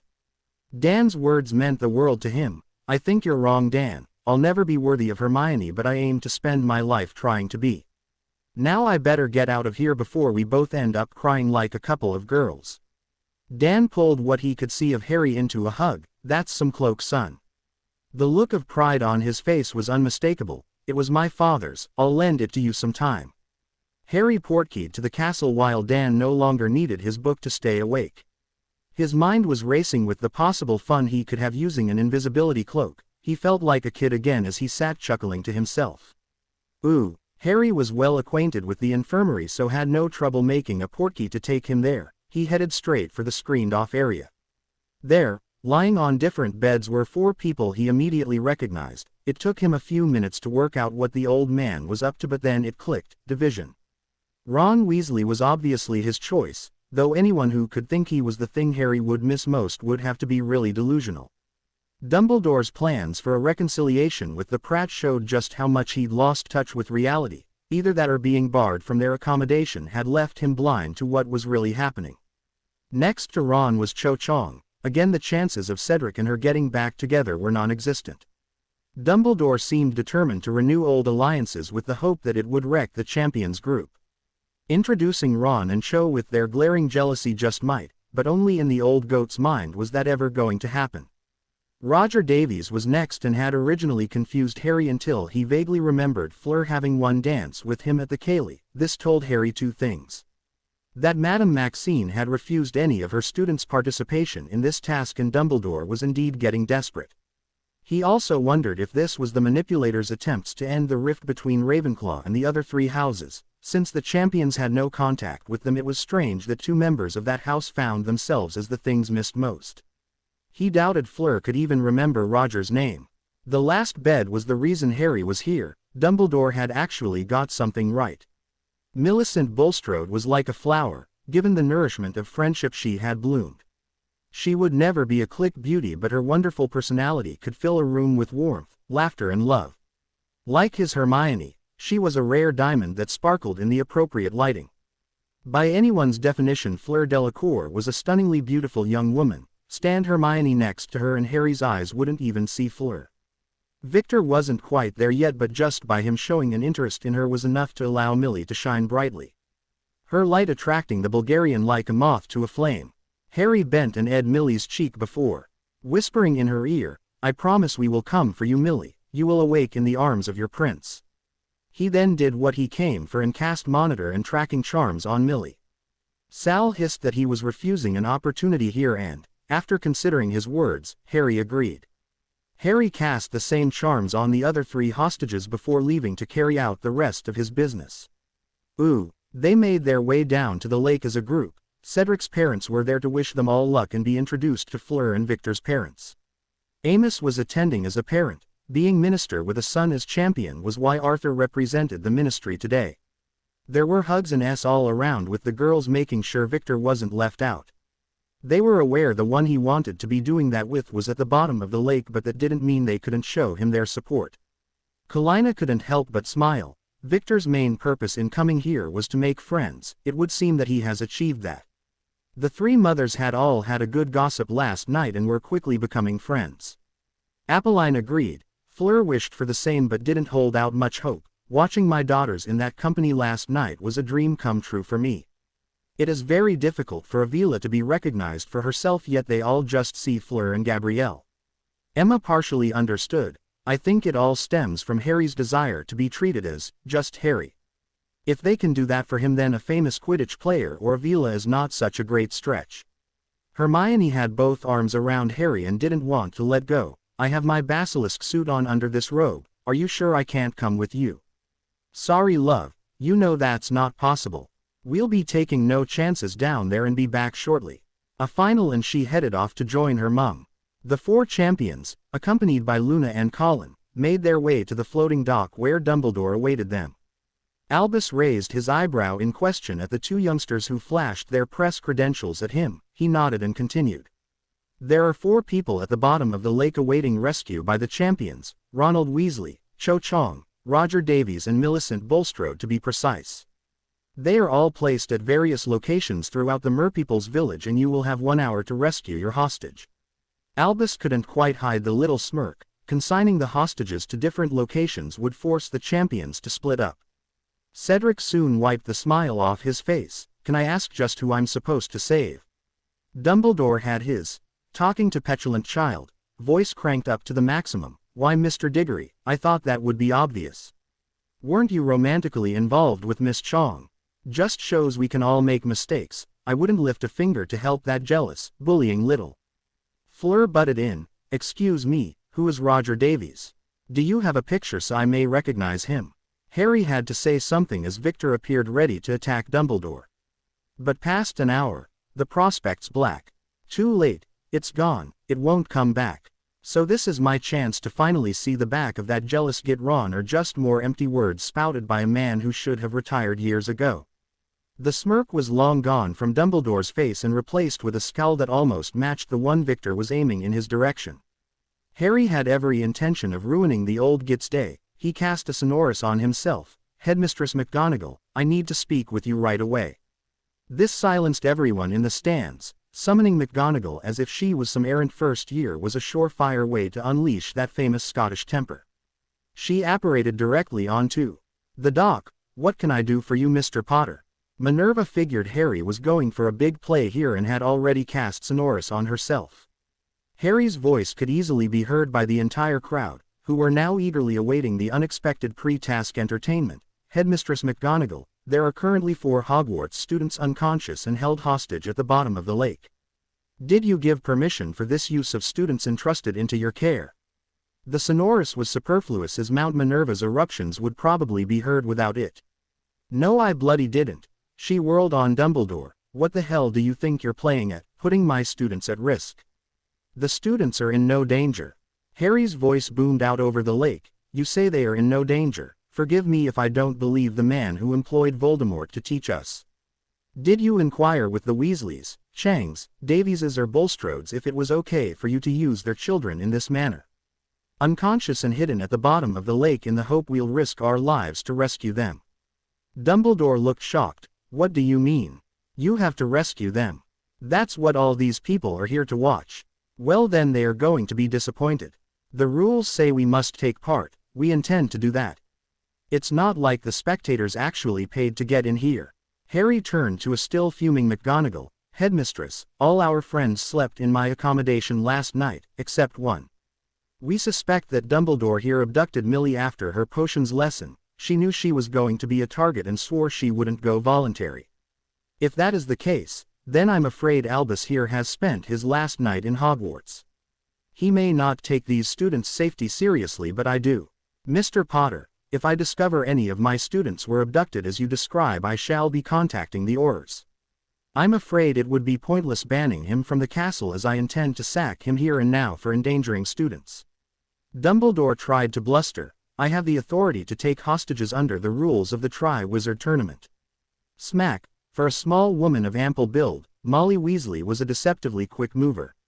Years of keeping Fred and George under control must have sharpened her reflexes. She and Arthur had apparated onto the dock and her hand had connected with Dumbledore's cheek before he could do anything about it.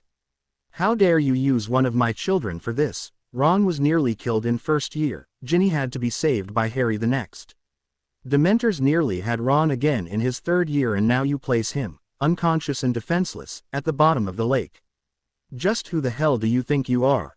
What gives you the right to treat my children in this manner? If you're still in this castle after today, none of my children will be.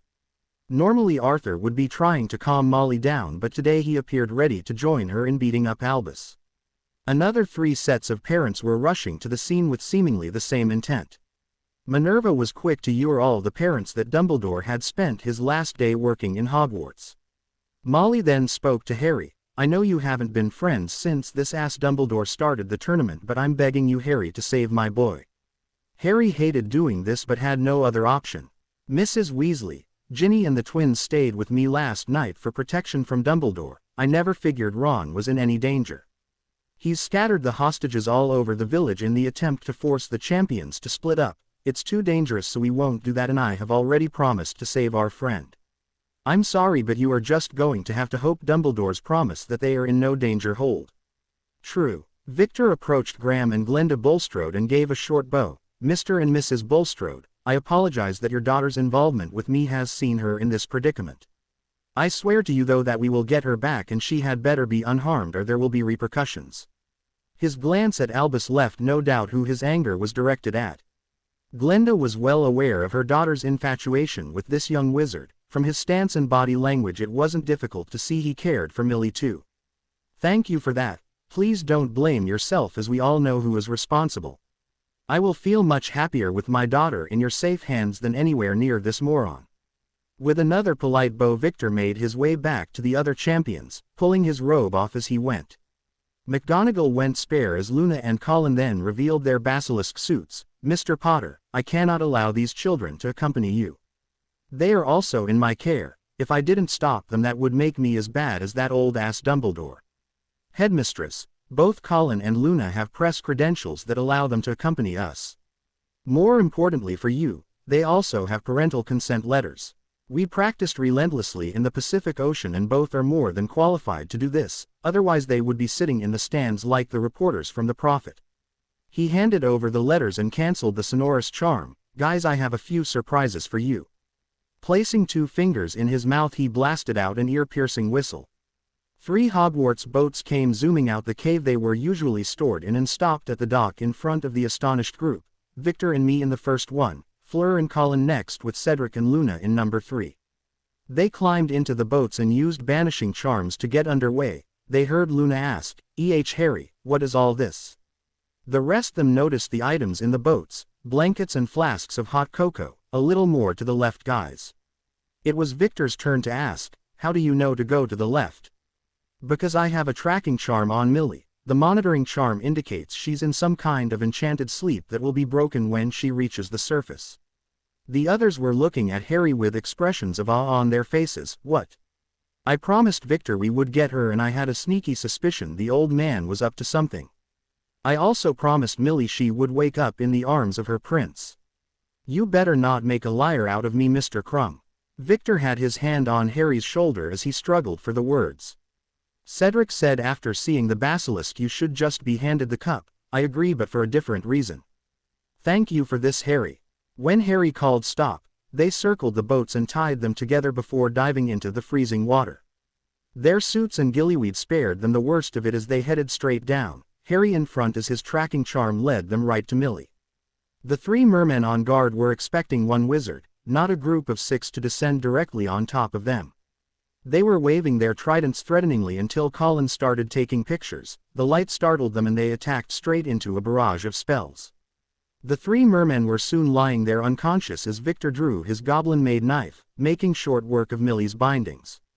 The commotion was attracting lots of attention and they had to get out of there fast. Victor had Millie in his arms and heading for the surface as the rest of them provided cover. Harry had to grab Colin by the neck of the suit and drag him upward. The boy was so busy taking photos he forgot the people swimming toward him with the tridents weren't exactly being friendly toward wizards. The flashes from Colin's camera combined with the spells raining down on them soon discouraged even the most ferocious mermen. Harry thought that Fleur and Cedric nailing the 2 who were in the lead might also had something to do with them giving up the chase. The group could now see the outlines of the boats above them. When Millie's head broke the surface, she was instantly awake but completely disorientated. Looking back down into the water, she could see whose arms were around her. Millie didn't hesitate but plunged her head back under to Victor. Harry watched, unsure whether to give Victor the antidote or offer Millie gillyweed so they could continue without the need to breathe. Common sense won though, as they needed to get into the boats. Millie had been hit with several drying charms, had a blanket wrapped around her and a cup of hot cocoa in hand, but it was Victor's arm around her waist that provided the most comfort. I'm sorry guys. I figured why he wanted me to stay and was all set to say no but never got the chance. The next thing I remember was waking up in Victor's arms. She couldn't help but smile at that memory. Colin meanwhile was being berated by Luna. What the hell were you playing at down there? I got some fantastic shots, just wait till you see them. Never mind the shots, you almost got yourself skewered. Those mermen weren't playing around, no picture is worth a trident in the gut.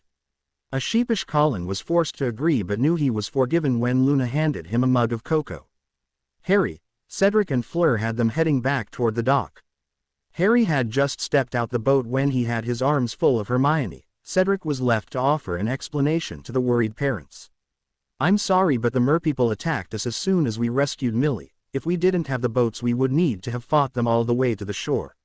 All eyes switched to Dumbledore. The merpeople were instructed only to intervene if you were easting each other with your task. Victor's angry eyes bored right through Dumbledore, and who gave them that instruction? I did. If you would only do what you were supposed to do then we wouldn't be having these problems. Harry interrupted, blaming everyone else for your mistakes again. Not going to work this time, old man. You will never set foot in Hogwarts again. Headmistress, contact the Aurors please. Millie wasn't even asked to participate. They left the dock, being joined by friends and family as they made their way back to the cube. Igor saw his master's plan go up in smoke and decided to make a run for it. His life was now forfeit with the Dark Lord. The Dark Lord accepted no excuses, even though he'd done exactly as asked and performed his task perfectly. Igor was under no illusion that anything other than death awaited him there. When the failed plan was discovered, the Ministry would also be hunting him within the hour. It was time to get the hell out of here. He had his stuff already packed, so his goals were to get on board his ship, then apparate away from here. That was as far as his planning went for now. It was a dejected Dumbledore who waited at the docks for the merpeople to return the abandoned hostages when the time limit expired. Molly Weasley appeared on the verge of smacking him again as the clock counted down. Albus couldn't understand where it all went wrong. How could they put their own group's safety over that of the hostages he'd chosen for them? He couldn't help but think had he been allowed to place Miss Granger down there, Harry would have battled the entire village. Albus didn't know his day was about to get a whole lot worse. Ooh, Graham and Glenda Bulstrode now understood some of the changes in their daughter. It was impossible to be in this company and not change. From the Minister of Magic to the Muggle parents of Harry's betrothed, international Quidditch star to Goblin banker. All life was here and mixing as if it was a normal, everyday occurrence. Glenda was looking on as her daughter was surrounded by friends, all asking how she was and congratulating her for getting out of there. Not once did she let go of Victor's arm and the young man didn't appear to mind in the slightest. She felt a woman appear at her side. My son usually has better manners than this regarding introductions, but I think his mind is on other things at the moment. Hi, I'm Kalina Crumb. Our children appear to be getting on well together, don't you think?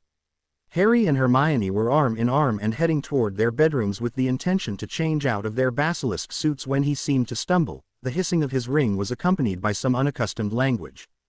That stupid old whiskered wanker couldn't even do that right. Molly will tear his arms and legs off for this. All eyes were now on Harry, but it was to the three redheads he directed his attention. Ron's just been taken away from Hogwarts by Portkey. He's currently scared shitless and in a lot of pain. I think Voldemort sprung his trap and missed. Peter was getting more and more nervous. The Potter tea should have been here by now. All Igor had to do was plant the portkey in the correct hostage's bindings. It was time to activate when the task began and would bring the next person to touch the hostage directly here. It would also bring the hostage, but his orders were very simple: kill any spares. His master was not noted for his patience. 5 minutes after the deadline was enough. Potter is not here, therefore Karkaroff's incompetence will cost the fool his life. They had just begun to walk away when the portkey delivered a bound Ronald Weasley with 2 floundering mermen into the graveyard. Peter followed his instructions and quickly dispatched the creatures while the Dark Lord had his wand trained on the terrified Ron. You are not Harry Potter, Crucio. Peter watched the boy writhing in agony and was aware it was dangerous to interrupt his master, but it would soon be too late to act. Master, Potter must not have been able to save the boy in time. Perhaps Harry Potter is not as powerful as everyone thought. This stayed Voldemort's hand and made him reconsider. You may be right, his founder's heir status would only help him within the castle walls. This boy here is most definitely your enemy, my lord. Can you imagine Potter's pain when he couldn't save what he'd miss most? only for you to take it from under his and Dumbledore's very noses. It will totally destroy the boy. Peter could see his master liked the idea, and it would save him having to go chasing after Potter to somehow bring him back here. He continued to press his luck. We could use this boy for the ceremony, then send his blood traitor friend back to Potter. Peter thought he might just have pushed things a little too far, so quickly added a proviso. Of course, sent back a small piece at a time, my lord. The opportunity of returning to a real body which had the added bonus of causing Potter so much pain was just too great a temptation for Voldemort to resist, especially since he didn't actually have to touch the Potter tea to kill him. Very well, Wormtail, we'll use the boy we have. Just remember how I reward failure, so make no mistakes. Ron was barely conscious as Peter secured him to a headstone before triple-checking his preparations.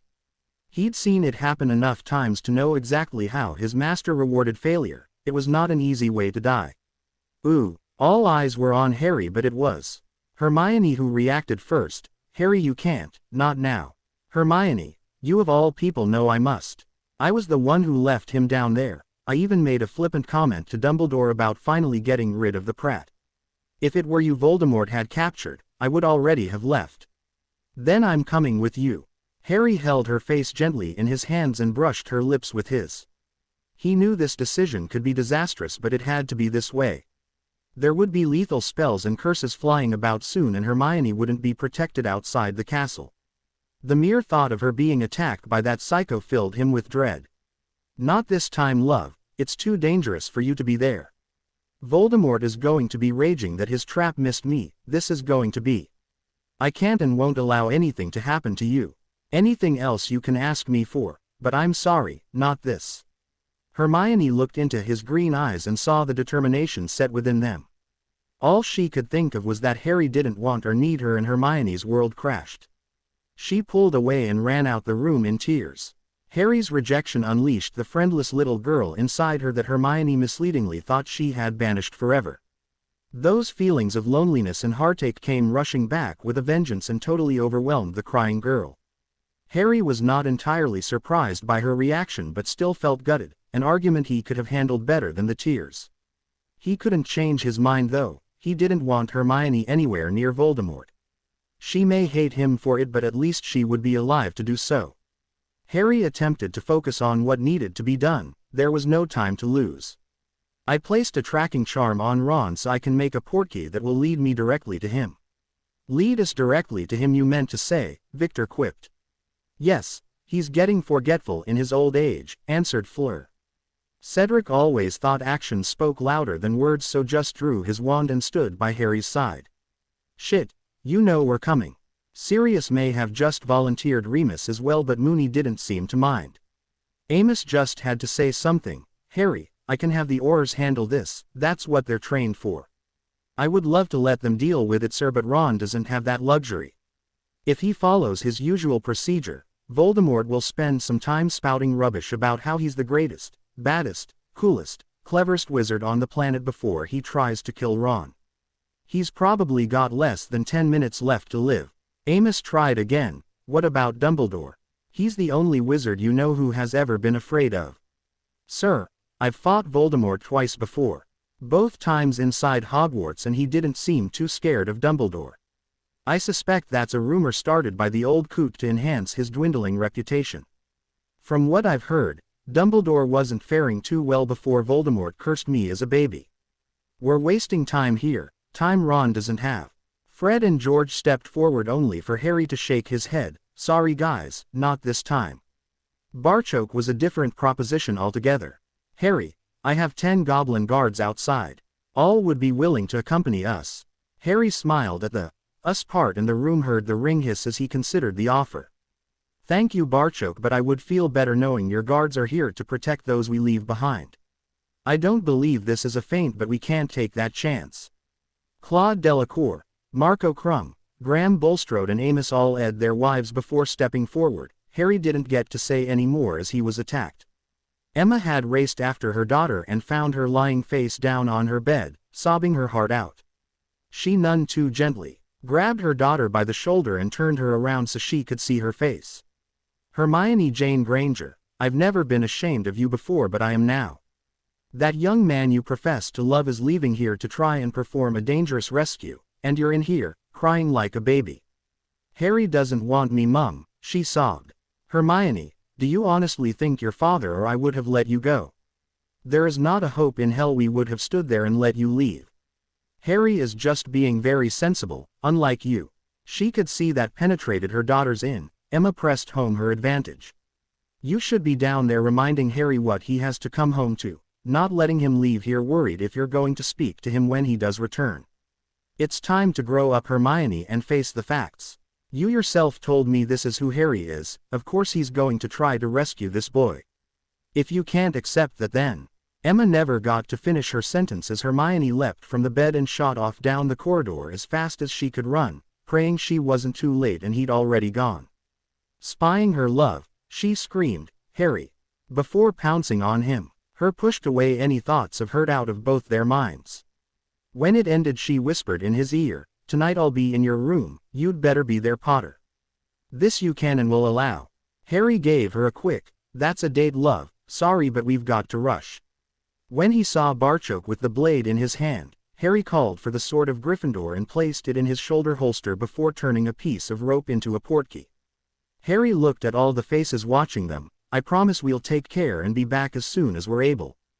Dan, please look after everyone. He activated the portkey and the 11 of them disappeared. Hermione felt slightly better when she saw the number of people accompanying Harry, but still dropped to her knees crying the moment they had left. The room was descending into tears as Gabrielle hugged her mum and cried. Ginny cried in Neville's arms. Millie had to be comforted by her mum, and Hermione was a basket case. It was Luna who took command. We are so not doing this. Harry promised they'd be back and he never breaks his promises. The little blonde was just getting into her stride. She began barking out orders. George, go and fetch Madame Pomfrey, we may have injured returning. Fred, inform your parents exactly what's happening. If they're beating up Dumbledore, don't dare interrupt until they're finished. It was the Gryffindor, Hufflepuff and Slytherin girls' turn to be given orders from Lieutenant Luna. Girls, can you turn the training room into a makeshift infirmary? We hopefully won't need it, but better get it ready just in case. Dan, you need to let the guards know that there will be people coming and tell them who's allowed entry. She then turned to Colin, and the vulnerability she was feeling wasn't as easily hidden. Colin, could you get my dad? He gave her a quick hug before running out the door. Luna felt a hand on her shoulder and turned to find Tabitha Diggory there. You know, there's a perfectly good infirmary at the castle and St. Mungo's available as well. Luna couldn't manage a smile for the kind woman who was the minister's wife and Cedric's mum. I know, ma'am, it's more to give people something to do rather than sitting worrying about what could be happening. You're a very bright girl, Luna. I just wish you had something for me to do. I know exactly what you mean. Luna then knelt beside Emma, who was trying in vain to comfort a distraught Hermione. Down at the temporary dock, the leader of the merpeople was conversing with Dumbledore while Cho and Roger were being handed over to the waiting arms of their relieved families. Arthur didn't need to speak Mermish to understand that something was seriously wrong. If the body language indicated by their leader was anything to judge, he was currently tearing strips off Dumbledore. When he saw Fred come racing round the corner, Arthur was sure that Ron's hand on the family clock was now pointing at mortal peril. He'd never seen either of the twins appear so serious, therefore it must be really bad news. Mum, Dad, Ron's been taken by you-know-who, portkeyed right out of the lake. Dumbledore attempted to get a grip on the situation before it got out of hand. We don't know exactly what's happened yet. Fred was furious. Yes, we do. Harry had tracking and monitoring charms on all the hostages. This stunned Albus, and Fred couldn't believe what he was seeing. The great Albus Dumbledore hadn't even considered doing that. You claimed they were all safe while Harry was the only one keeping watch on them. This was too much for Arthur. His fist connected with Dumbledore's jaw and the old fool ended up in the lake. The merpeople rather pointedly left him splashing about before Amelia Bones levitated him out. Fred could see his mother was in a state, so got to the good news. Harry's leading a rescue party to go and get him back. You're to come up to his accommodation and wait on them returning. Dumbledore got shakily to his feet. A rescue party? I'd better get up there right away. They're sure to need me. The old man, standing there dripping wet with a bloody lip and offering to rescue someone, suddenly appeared ludicrous. Albus looked as if he'd have trouble getting a goldfish out of bath with a net. Fred drowned the last of Dumbledore's illusions. They've already left, and besides Harry, there's French, Bulgarians, a goblin, a couple of Hogwarts professors, and even the Minister of Magic. All left to save my brother that you kidnapped and put down there. Your name was mentioned, but nobody trusted you enough to stand with them. Amelia Bones had been called when the champions left. She was intending to charge Dumbledore with endangering these children. Now that the Weasley boy was missing, the charges just got a lot more serious. Dumbledore, you have an appointment at the Ministry. The length of stay will depend on the outcome of Mr. Potter's rescue mission. Your future's tied to that boy's welfare, because I'm quite prepared to charge you with anything that happens to him. Ooh. The rescue party found themselves appearing in a graveyard with wands and weapons ready. There were obviously wards up since the portkey hadn't led them directly to Ron. There was no trouble locating him though, as his cries for help could clearly be heard. They spread out and cautiously made their way forward. Ron was at least still alive, so this was not the time to go charging into an unknown situation. They found Ron tied to a gravestone and Peter standing over him with a wand in his hand, bone of the father, unknowingly given. You will renew your son. His wand began transporting something from the ground to the biggest bloody cauldron Harry had ever seen. The fire underneath it had the contents bubbling away like mad. There's no escape this time, Peter, Sirius growled. Peter's response was to instantly fire a sea of killing curses aimed in their general direction. Amos just managed to pull Cedric to the ground as the green beam flew through the space his son had been occupying a split second earlier. Their good fortune was short-lived, however, as they found themselves at eye level with Nagini. The giant S was in mid-strike when the razor-sharp blade wielded by Barchok halted its forward process.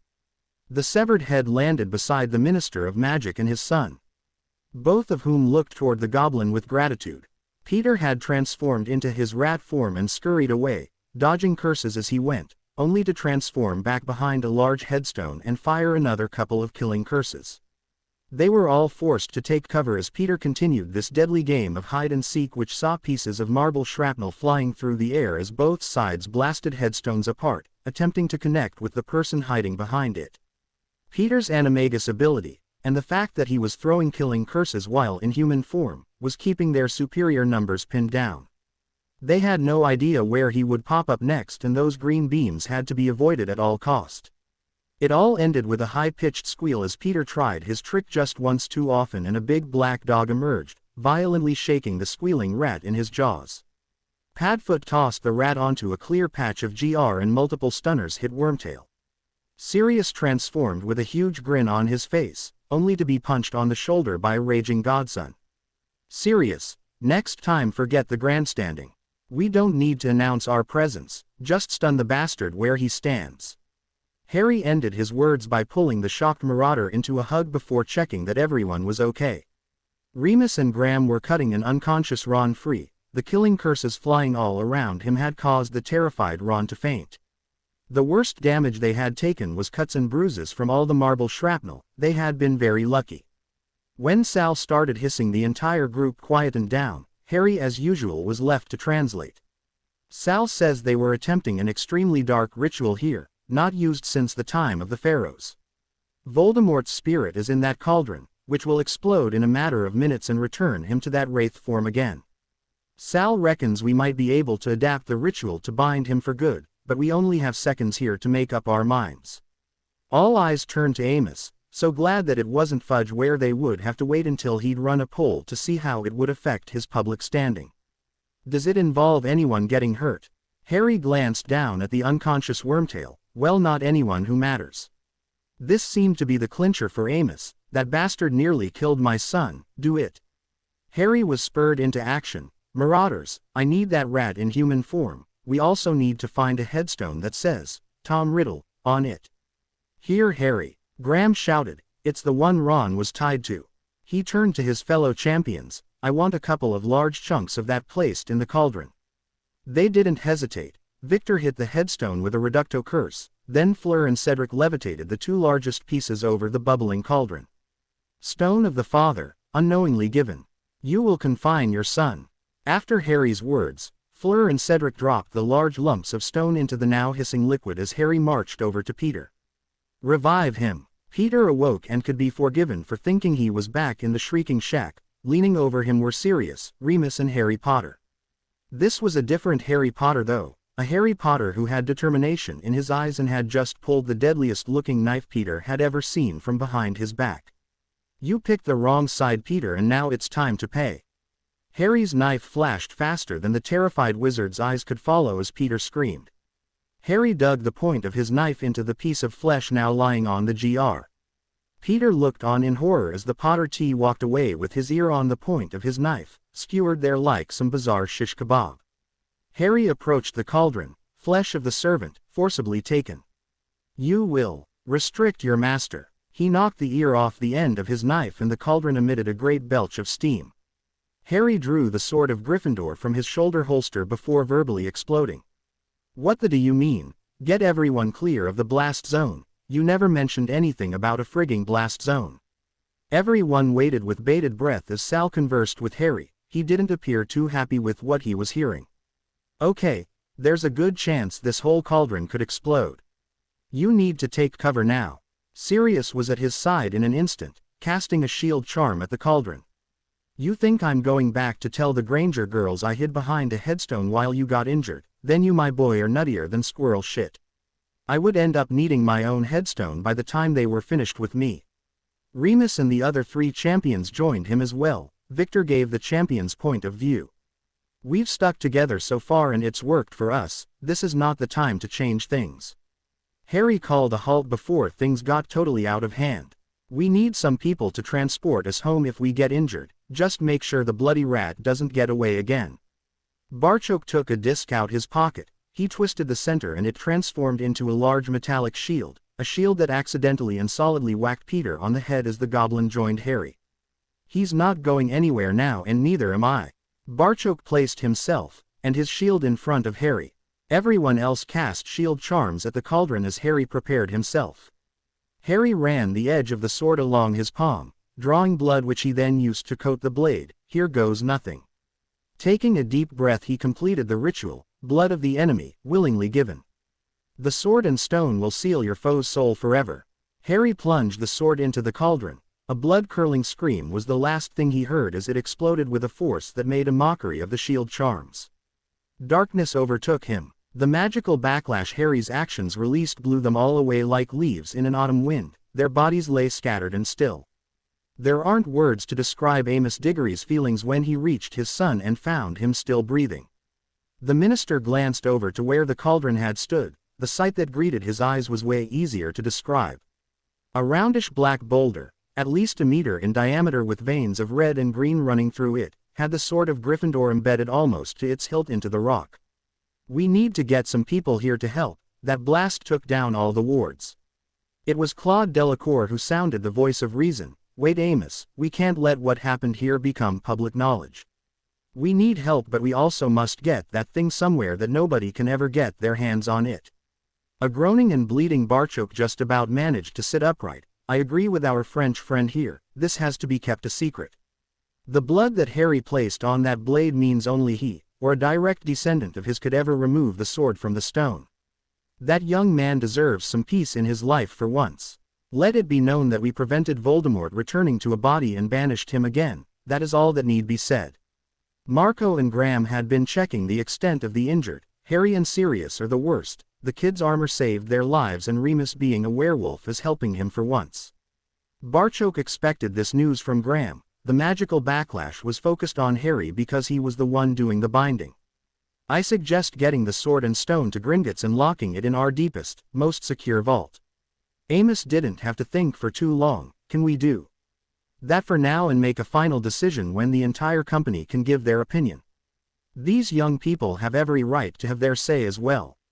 Barchoke had made it shakily to his feet before clutching the medallion around his neck. A minute later 4 heavily armed goblins arrived, ready for a fight. Barchoke spoke to them in their native language and the 4 goblins hit their blades off their shields before surrounding the item and portkeying it in them away. A groan from Victor signaled he was coming around. Fleur wasn't far behind him. Graham, Barchoke and Marco, could you take Harry and Sirius back? We'll follow as soon as we can. Amos could see Cedric also beginning to stir and reckoned that shortly Remus would be the only one needing levitated. Ron Weasley awoke and looked round at the total devastation in the graveyard. Headstones were smashed to smithereens and there were bodies everywhere. He recognized Harry lying unconscious with blood coming out his nose and ears. He also recognized that bastard Peter and hoped he was dead, hard to tell with all the blood covering his balding head. Then Ron remembered who else had been here. You know who's here, we have to get out of this place. Amos approached the terrified boy. It's okay son, he's been dealt with. You can leave with the first batch, I'm sure Molly will be past distraught by now. Ron's gaze fixed on his former friend. Without being told he knew it was Harry's idea to save him, just as he knew it was Harry who'd dealt with the problem. Ron Weasley reckoned he could live to be 100 and still never figure out Harry Potter. He found himself helping a goblin to walk, though hobble would be a better description. Apparently, without Harry making the portkey they had to appear outside the Hogwarts wards. As the cube came into view the goblin guards raced to help them. Harry and Sirius now had a goblin at each corner of the conjured stretchers their unconscious forms lay on while the injured goblin was also receiving help. Ron was finally going to see inside the cube he'd heard so much about. It only took being kidnapped, then rescued from you-know-who in a graveyard to make it happen. Ooh, a clearly agitated Dobby popped into the lounge. Mr. Granger, you are needed to be giving your permission, some of them have returned. Hermione went from being barely able to function to beating her father out the door as she sped out the cube. The sight of the two stretchers just focused her determination to reach the group. Hermione didn't ever notice Ron as she rushed right past him. Ron approached the door but was engulfed by his sobbing mother before he could step inside. Once she and his siblings had verified he was all right, Ginny and the twins headed back inside with the rest of the returning group. Ron was marched by his parents down to where Madam Bones and Headmistress McGonagall were finishing interviewing the other two unrescued hostages. There was relief he was alive and everyone wanted to know what happened. This was Ron's moment in the sun. He noticed Cho Chang eyeing him speculatively and Ron thought that this was more like it. All the girls loved a hero.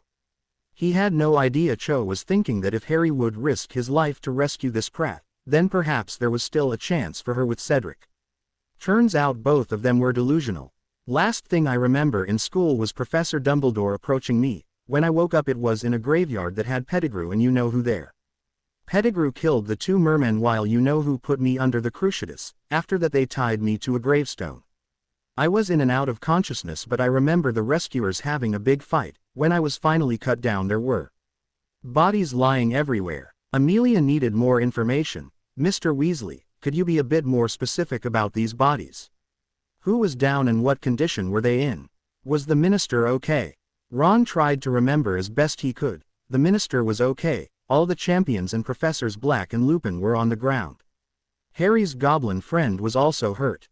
I think Harry and Professor Black are the worst though. That's why they brought them back first. What of you-know-who and Pettigrew? Oh, Pettigrew was definitely on the ground while the minister said you-know-who had been dealt with. From the state Harry was in, I would say it was him that did the dealing with. Amelia had learned all she could hear. She needed to get to that graveyard. Do you have any idea where this graveyard is? Ron shook his head. Sorry Madam Bones, between the torture and spells flying everywhere I just wanted to get out of there. It never crossed my mind to ask just where there was. Arthur had also heard enough. Minerva, it would appear Poppy is going to have her hands full very shortly. We'll take Ron to St. Mungo's to get him checked over, then he's coming home with us until this can be investigated. Amelia, could you please keep me informed with what's happening? My son has just been kidnapped and tortured by an unforgivable curse. Someone's going to pay. Ron was struggling to hide his disappointment. Not only did he not get into Harry's home but there was nobody at the Burrow to play hero to. Even his twin brothers and sister appeared more concerned with how Harry was than his condition. Hermione was at Harry's side and nothing or no one was going to remove her. The stretchers were heading for the makeshift infirmary. Poppy wanted to move them to the castle but all her potions and lotions then appeared, well ordered and aligned on shelves just waiting to be used. Poppy didn't want Hermione there but was beaten into submission before she could even start to complain. Harry's armor was impervious to spells or any blade she had at her disposal. The suits were charm sealed and Poppy had no idea how to take it off the young wizard. Hermione ran her finger down the center of his to reveal a zipper. the same at the top of his hips, and they were able to remove both articles from his heavily bruised body. With Hermione present, Poppy was pleased to see he was at least wearing underwear, though she had no idea who this Calvin Klein was. There were no tears now. Her Harry had come back to her, battered, bruised and unconscious, but he had come back. Hermione had been here before. Ever since first year she'd visited Harry in the infirmary, so this was at least familiar territory. Poppy had completed her scan. There doesn't seem to be any serious internal injuries. He has a concussion and 2 broken arms. It would appear both he and Sirius were directly in line with a blast of some sort. Harry got the brunt of it, but his basilisk armor saved him from serious injury. Sirius is pretty much the same except broken ribs instead of arms. Back in the lounge, Graham was telling a captivated audience what happened. So he had just got Pettigrew, then Harry stabbed you-know-who with his sword. The magical backlash sent everyone flying, but the other 3 champions were coming around as we left. Barchoke was in front of Harry with a metal shield of some sort. It was lying on the GR, all buckled and dented when we left. I reckon it probably saved both their lives. Emma and Dan had waited to hear what had happened before going in to see Harry. They also wanted to give Hermione a few minutes with him. They and Luna entered the modified training room to find her sitting beside Harry while running her fingers through his hair. Poppy had her lift his head. As she manipulated his throat to get some potion into Harry, Dan helped her do the same for Sirius. Hermione never took her eyes off Harry as she spoke. He's going to be okay. I know he looks bad, Mum, but this is where magic comes into its own. Harry will be back with us shortly. Graham Bulstrode said Harry defeated Voldemort. It would appear the whole thing was a plan so he could capture Harry. Her daughter just nodded. We both knew that the second Ron was taken. Why else would Voldemort want the Prat?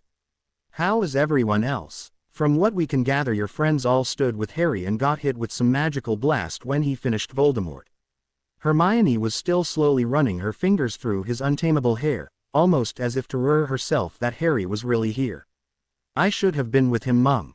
It was Lieutenant Luna who answered her. That's rubbish, Hermione, and you know it. Harry wouldn't have been able to concentrate with you there. He places a higher value on your life than anyone else's, including his own.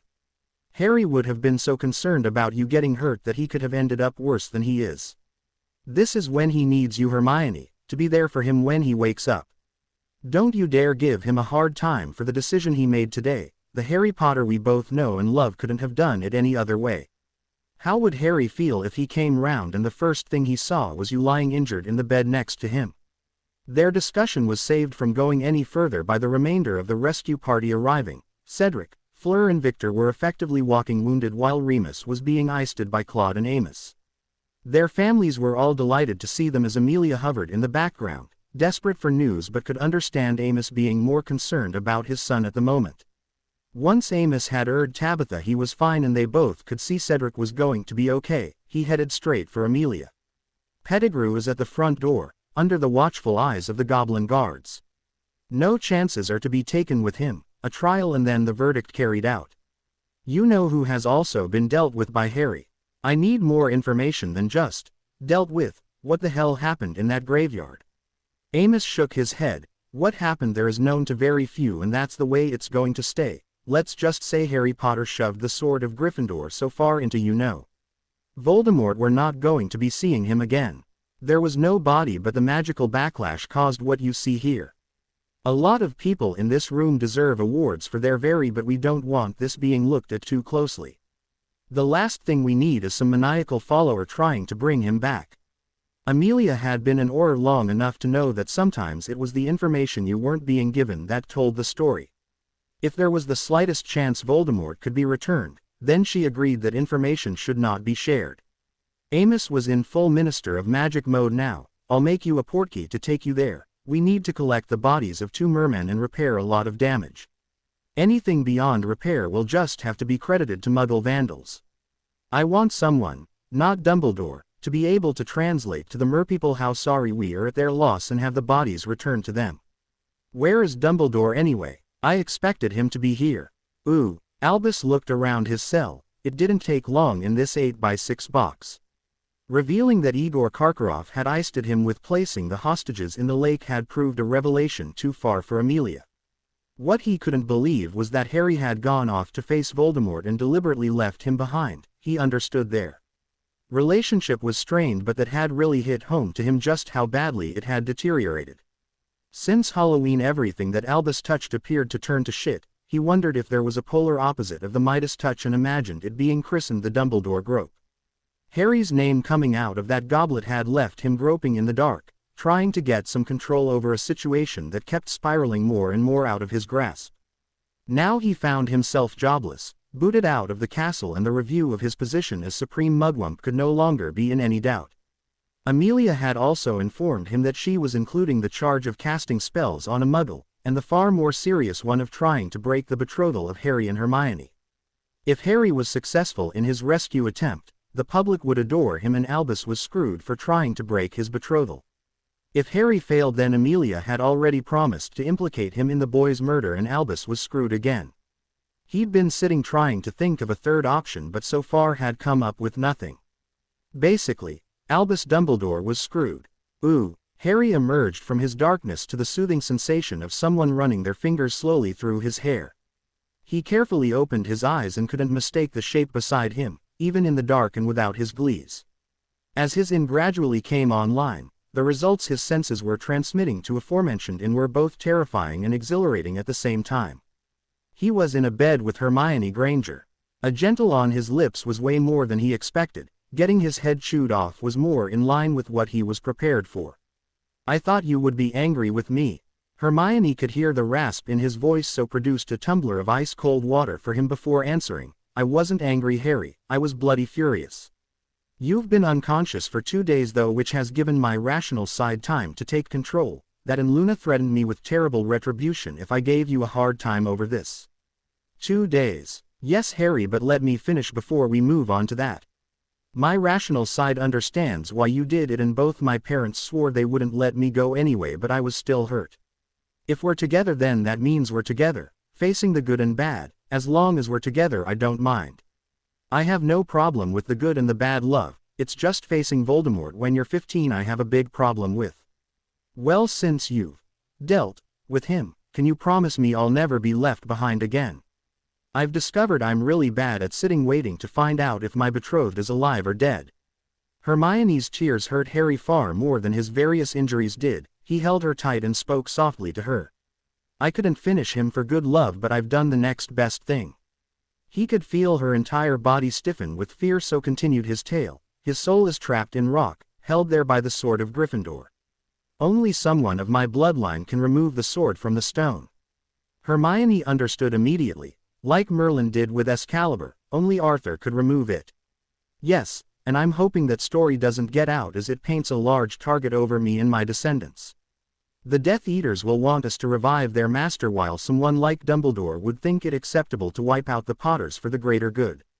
No more Potters, and Voldemort has no way back. Did everyone make it back all right? The rumors must have been flying about like confetti for the last 2 days.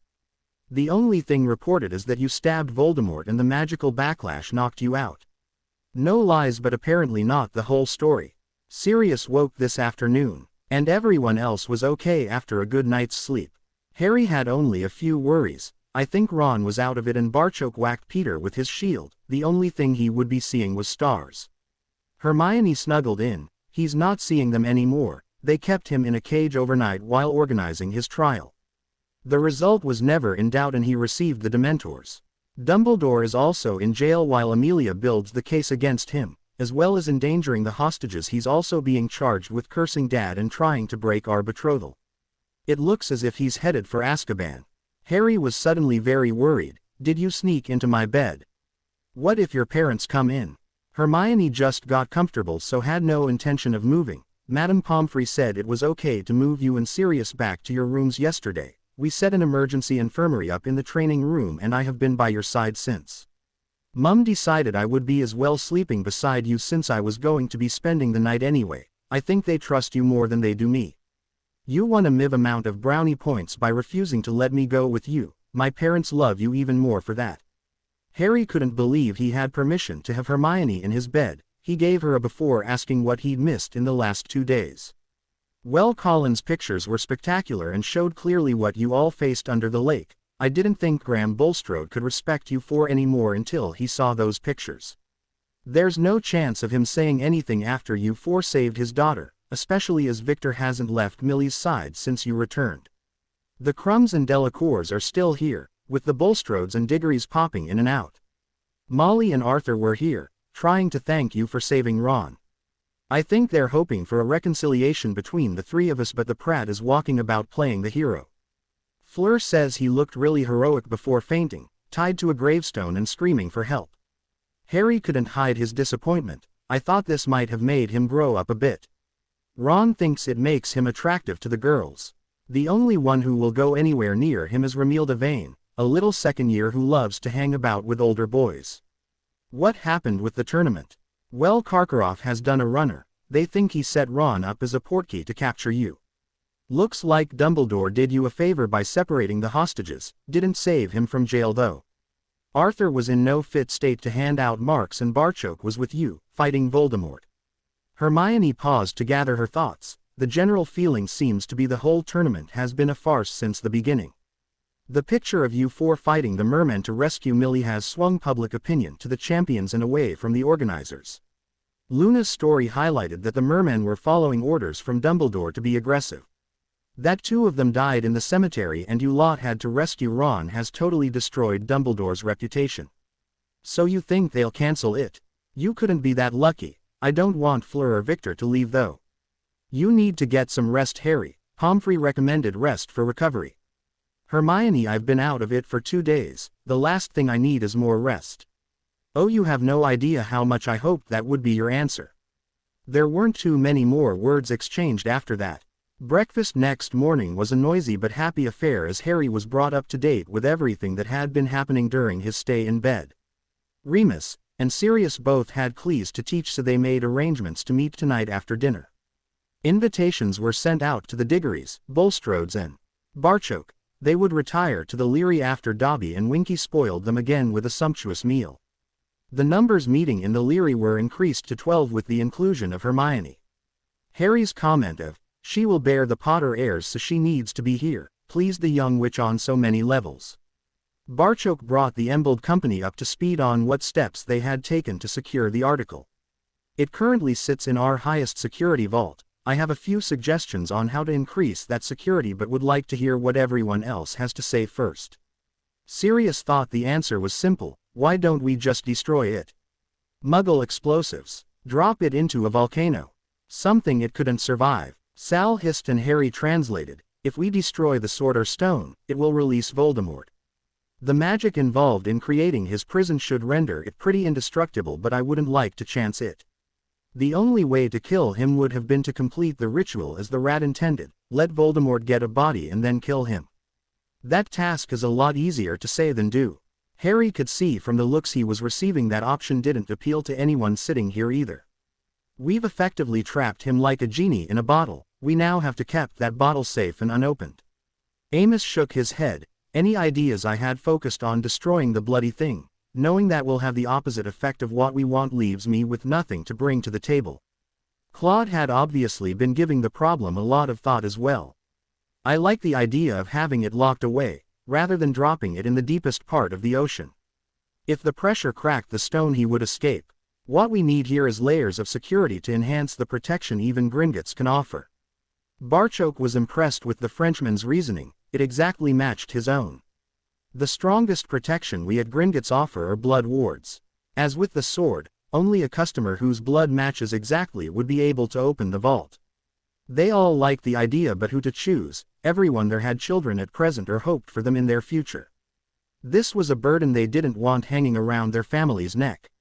Barchoke continued, if I may, I would like to offer myself as the keeper of the door. My wife died young before having any offspring and we goblins mate for life. I am the last of my line and when I pee, the door would be sealed forever. Marco could see the logic behind this, so the article is practically indestructible. The vault can only be opened by Barchoke and the sword needs a Potter to remove it. Add to that it's probably in the most secure part of Gringotts and nobody outside this room even knows it exists, and I think we may have the layers that Claude was looking for. It was a measure of how far this group had come that the thought of this dangerous artifact being effectively in goblin control didn't worry them in the slightest. They had fought alongside Barchoke and trusted the goblin implicitly, This indeed looked their best option. I would like a few of you to be present when I seal the vault. Harry interrupted Barchoke. I don't want to be anywhere near that vault. In fact, I think we should erect wards that specifically prevent Potters from getting anywhere near that vault. Barchoke agreed. That can be done easily, Harry. Now about that other business. My mind is made up, Barchoke. I publicly gave my word and I am delighted, as well as honor-bound to keep it. This is the way it has to be. Barchoke appeared resigned and handed Gringotts envelopes to the entire company, apart from Harry and Hermione. Sirius was not amused when he opened it. Harry, what the hell is this? There was undisguised anger in his voice. It's simple really. I offered 100,000 galleon reward for the capture of Peter Pettigrew. You lot captured him, therefore I am honor-bound to pay it. Please don't be insulted. I did the same for Hermione with her share of the basilisk gold. Give it to charity if you must, Sirius, but that gold was placed in a separate vault specifically for this purpose. The goblins have to pay it out. Barchoke's objection was that he didn't want a share. He was there and fought well, so of course he deserves a share. The Bulstrodes and Crumbs were not wealthy families. With a combined 20,000 between them and living in Bulgaria, Marco and Victor could make a lot of changes to their lives. Graham kept staring at the paper in front of him. 10,000 was enough to take the financial worry out of life for his family and enable him to spoil the two Bulstrode ladies. Remus was also about to object when Harry headed him off. I would have been happy to see that money go to some stranger for capturing the rat. I'm delighted to present it to my friends instead. I just hope Amos here doesn't think I'm trying to bribe him. This got them seeing the funny side of this and ended their objections. Amos was now laughing. Everyone in magical Britain knew of the reward for Pettigrew, just as they knew who had captured him. He didn't think there would be a problem over this. Oh Harry, I will of course declare it and probably give some of it to charity. I think Tabitha deserves a good holiday this year though. I'm working on that, sir, so please don't go making arrangements just yet. This drew looks from around the room. What? I want to spend at least some of the summer with my friends and you will all be invited. We just haven't worked out any details yet. The Minister for Magic could only shake his head. You, Mr. Potter, or something else. I don't suppose you have any ideas to rescue the disaster this bloody tournament has become. The other two schools are going home and their champions are desperate for any excuse to stay. As a matter of fact, sir, I have. Sirius hid his face in his hands. Last time he did this I ended up head of Slytherin. Merlin only knows what he'll come up with this time. When they heard the idea, it was quickly expanded upon until everyone was excited. Now all they had to do was sell it to McGonagall. Most of them in the Leary knew that was going to be an incredibly easy task. Ooh, Minerva McGonagall addressed the packed Great Hall. Now that you have enjoyed your dinner, I will answer the question of why Miss Delacour and Mr. Crumb are still at Hogwarts after their schools left. Due to bad planning and even worse security, the Triwizard Tournament became a disaster. Whoever thought staring at the Black Lake for an hour would be exciting needs fired. He already has been, was shouted out from Professor Black. Now the castle's owner has been working closely with the goblins and the major Quidditch suppliers to support a new initiative that was scheduled to begin next year. I'd like to introduce you to representatives from Nimbus, Golden Arrow, Firebolt and the French company Vitesse. The applause inside the Great Hall was thunderous. These people were regarded by the students as representing some of the most important companies in their world. Our champions of course need no introduction, and I'll now hand you over to the Minister of Magic to give out the details. Amos knew he couldn't lose. He had a captive audience and he would be telling them things they wanted to hear. It didn't get any better than that for a politician. Quidditch is a wonderful sport that focuses young people's minds and generates countless emotions. Come to think of it, that's not restricted to young people. I get such a thrill watching Hufflepuff play and knowing they have the best seeker in the school. This generated some laughter, but Cedric's answer of, "Gee Dad, thanks. I think you're the best minister currently in the school as well," had everyone laughing. What we want to do is to encourage more young people to play, so starting in September there will be a Hogwarts Junior League for students of 3rd year and below. This definitely had them cheering until Amos had to hold up his hands for quiet. The people that you see beside me have all agreed to sponsor one of the houses, supplying all the equipment needed for playing Quidditch. Amos just let them go this time. The students were standing on their seats and cheering like mad. It took some time to regain control, but the students wanted to hear what was coming next.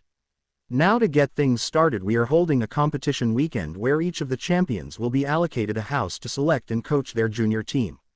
You are all well aware of our three seekers' potential, but I would like to point out that Miss Delacour's knowledge of the game and skill on a broom is certainly a match for any of them. It is only her Vila heritage that prohibits her playing the game competitively. This was a surprise to the hall. Quite a few had Fleur clad as a dumb blonde, though it was obvious her fellow champions didn't think so. Amos then produced 3 bowls and explained the procedure. The first bowl contains the name of the champions, the second will be the house they will coach, while the third has the company who will sponsor that house. Rather than having fancy flames spitting out names of students who didn't enter, I thought we would just keep it simple. Miss Gabrielle Delacour, if you please. Gabby was sitting with Hermione and Luna before coming forward and drawing out the first name. Harry Potter. Nice to be out first for a change, he joked. When the next bowl provided Slytherin, everyone held their breath for a moment until the Slytherin table started cheering. Tracy, Daphne and Millie were dancing and waving at the twins while chanting, "We got Potter. We got Potter," much to the delight of the older students who remembered Harry's sorting. When the third bowl produced Firebolt, ND new Firebolt brooms, uniforms and equipment appeared on the Slytherin table and the entire house erupted. Harry and the company representative went over and sat with the delighted students. The other 3 tables were now eagerly awaiting their house being drawn, after having seen what was on offer. Gabby was smiling as she drew her sister's name. That smile broadened when Fleur was allocated Gryffindor house, as they probably knew more students in that house than the other 2 that were left. When Gabby then drew Vides, her smile illuminated the MIV room. Romilda wasn't a happy second year. She wasn't sure if her potential boyfriend was drooling over the beautiful French villa or the beautiful French racing brooms. Her problem being he wasn't drooling over the precocious 13-year-old. She stood up to attract the minister's attention before the draw proceeded any further. "Excuse me, minister, but are we supposed to help this French woman beat our Harry? That doesn't seem fair." Hermione just acquired an instant and intense dislike of the girl. "Fleur Delacour happens to be one of me and my Harry's best friends. We expect Gryffindor House to MC this fabulous opportunity that it's being presented with. But Hermione, you know we've been trying to MC Fleur since she got here." George of course agreed with his twin. "Yes, but she keeps laughing at us and turning us down." "Wait, George, you're getting us mixed up with Ron. Fleur just turns us down." The twins had moved, creating a space for Fleur and the representative from Vides to sit. The fact that the representative was young, female and gorgeous had nothing to do with it. "Miss, this whole thing was Mr. Potter's idea, and that's exactly what he expects Gryffindor to do. The representative from Nimbus has just reminded me that I didn't mention it's not just the junior teams the 4 companies are supporting, the senior teams will all receive ND new equipment as well." The resulting cheering meant Romilda was instantly forgotten about, even by her potential boyfriend. The plan to get herself noticed had backfired on the young girl. When Victor was ignored to Hufflepuff with Nimbus sponsorship, Cho was ecstatic. You didn't need to be in Ravenclaw to deduce that they were getting Cedric and Golden Arrow. This could be the chance she needed to get back with the handsome champion. He would surely need someone from Ravenclaw to help him coach the younger claws. Miss Chong couldn't wait to volunteer for extra practice drills. Minerva watched as the announcements had her whole school buzzing with the excitement and enthusiasm that Albus had hoped for with his flaming goblet. It just reinforced what the headmistress already knew. It wasn't about flashy packaging but more to do with the product inside. She'd discovered the last task was supposed to be a giant maze. Hundreds of people sitting watching hedges would have been wonderful entertainment. Now the 4 champions could give full rein to their friendly rivalry and have some fun, while the younger students had a fantastic opportunity.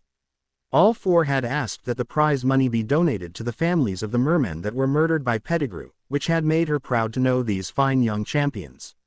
They alone were solely responsible for engineering something good out of the shit tournament Albus had lumbered them with. She noticed her guest of honor couldn't seem to take his eyes off Harry. Barchoke was apparently smiling, though Minerva couldn't be sure. "He really is a remarkable young man, isn't he?" "You have no idea, headmistress, and that's probably for the best." "Barchoke, you can't just say that and not follow it up, that would be cruel." Minerva's smile told the goblin there was no malice in her words. Think of the group who went to rescue the Weasley boy. Some of them had never even met the lad before. They went because Harry was going and they refused to let him go alone. Everyone in Harry's home wanted to go, all his friends and especially Dan Granger, but they realized they would have been a hindrance. The goblin was deep in thought for a moment. Leaving his betrothed behind showed a level of maturity that surprised even me. It hurt him but was the correct decision. In all honesty, Harry was also too young to be there but seems to have an inner strength he can call on in times of need.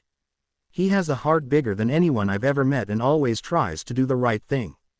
His friends are incredibly loyal and even their parents have fallen under his spell.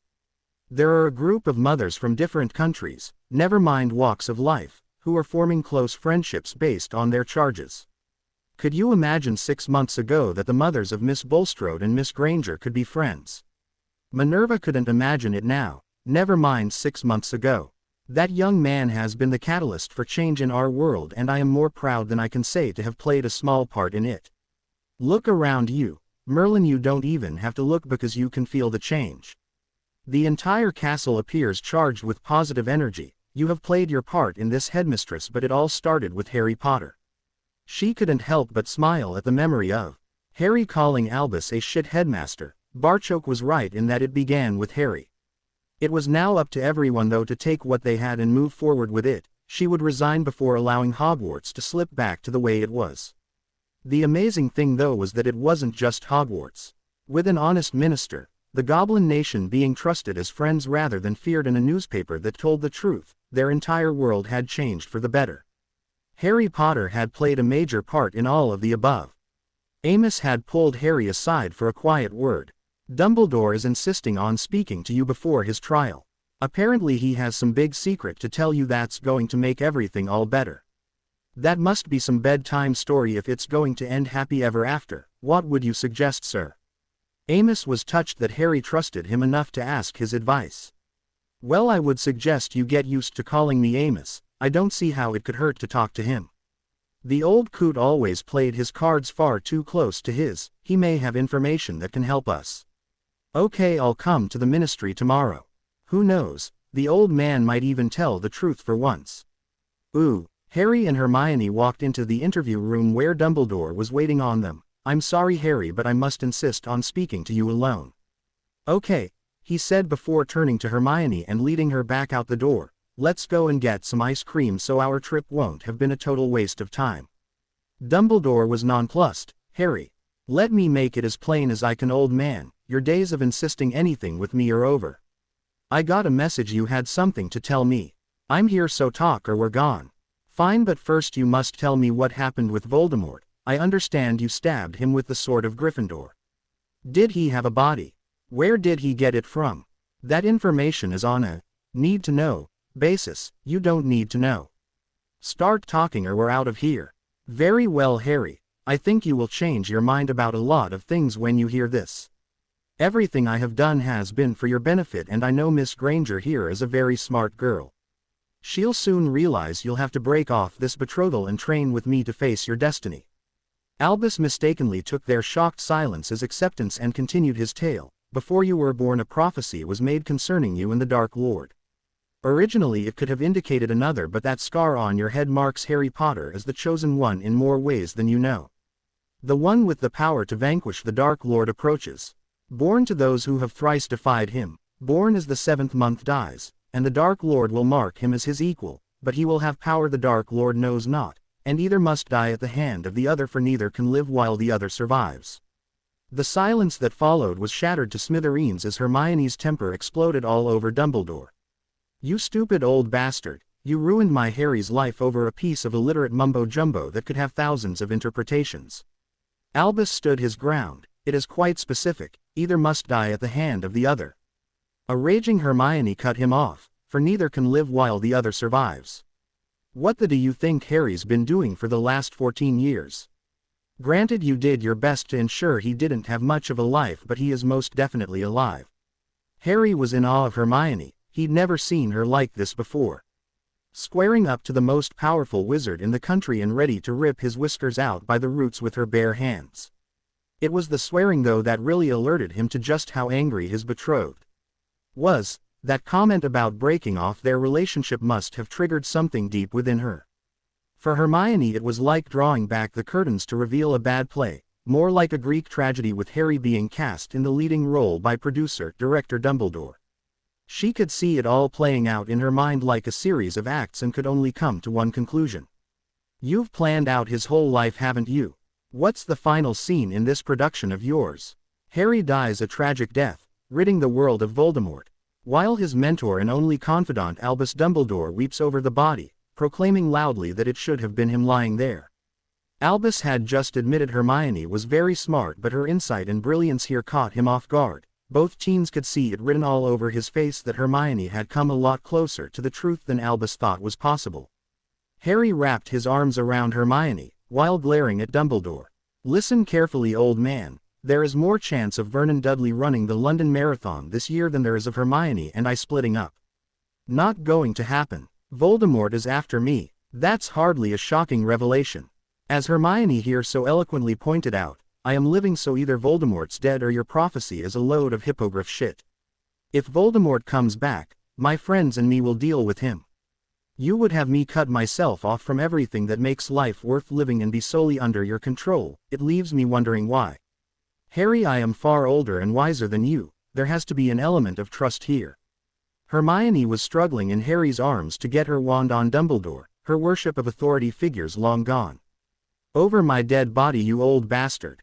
Where was this wisdom when you employed Voldemort to teach us, or there was a basilisk bigger than a bus roaming freely around Hogwarts? I will gladly place my life in Harry's hands. I wouldn't trust you to make me a cup of tea. There's no telling what you would put in it. This ends here, old man. As Hermione said, we don't trust you. Why the hell should we? The next and last time we see you will be at your trial. We are putting forward every charge we can. You had no right to interfere with my life, as you are neither parent nor guardian, just a meddling old man who couldn't keep his crooked nose out of things that didn't concern him. It's such a pity that's the way history will remember you. Does anyone remember what a brilliant Hogwarts student Tom Riddle was? Harry led a still raging Hermione out the door. He had no idea what this power he was supposed to have could be, but reckoned he might need it to save his skin if her temper was ever directed at him. Albus just sat there. If Hermione had set about him with a beater's bat, she couldn't have done any more damage. He'd played his last card and not only been trumped, he'd been kicked from the table. Albus had been a player for well over a century. To have his ass handed to him like that by two kids really hurt. Not a word was spoken by Albus as he was led back to his cell. There was nothing left to say. There was nothing left to say at Privet Drive either. The removal men had just taken the last of their belongings onto the truck. Dudley receiving a pig's heart through the letter box on Valentine's Day, that proved to be the final straw for the Dursleys. The accompanying card proclaimed it was to match his tale. This meant that either their neighbors knew about Dudley's affliction from that giant buffoon or the freaks were taunting them. The only choice left open to the Dursleys was to move house. They were going to have to live in a furnished flat while waiting on their house selling, before discovering how much money they had to buy a new home. Normally houses on this estate sold very quickly, but their recent run of bad luck had seen number 4 buck that trend. The black GR and shrubs didn't bloody help either. They had new turf laid to replace the back lawn only to have it turn black by the next morning. Their only crumb of comfort was that they had no intention of leaving a forwarding address. Thoughts of the freak boy turning up at number 4, with his trunk and bird to find someone else living there was the only thing that could bring a hint of a smile to their faces. That Harry was incredibly wealthy and could quite easily have bought the entire estate without putting a dent in his vault escaped their grasp of the situation.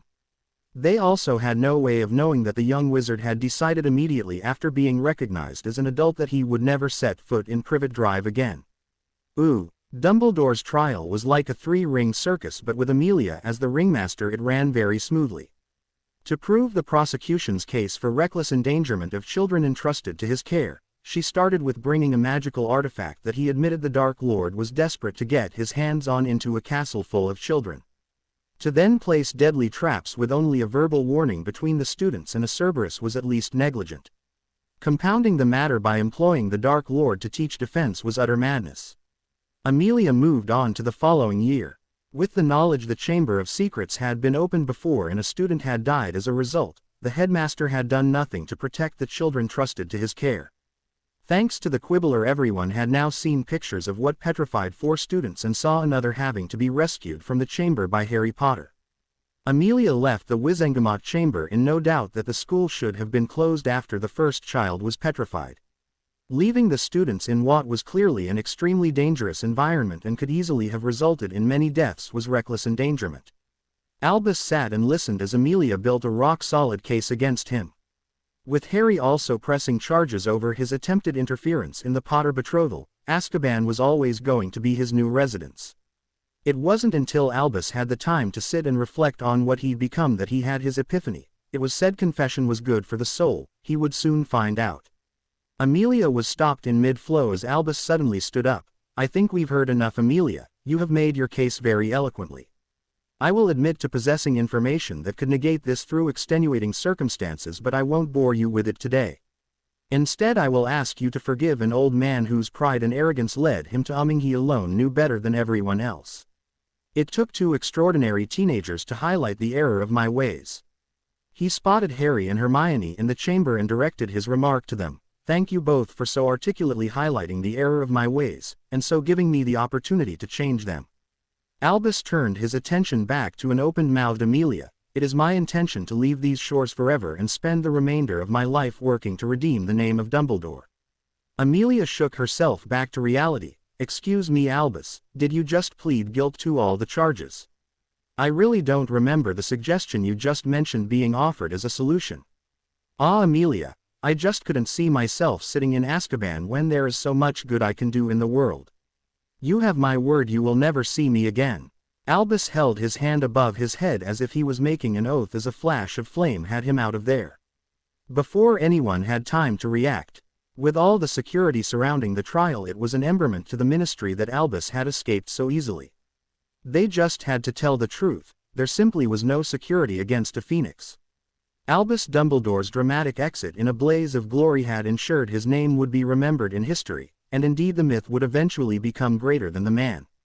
Lodged at the back of everyone's mind was the thought, if he could flash out of there, who knew where he could turn up next?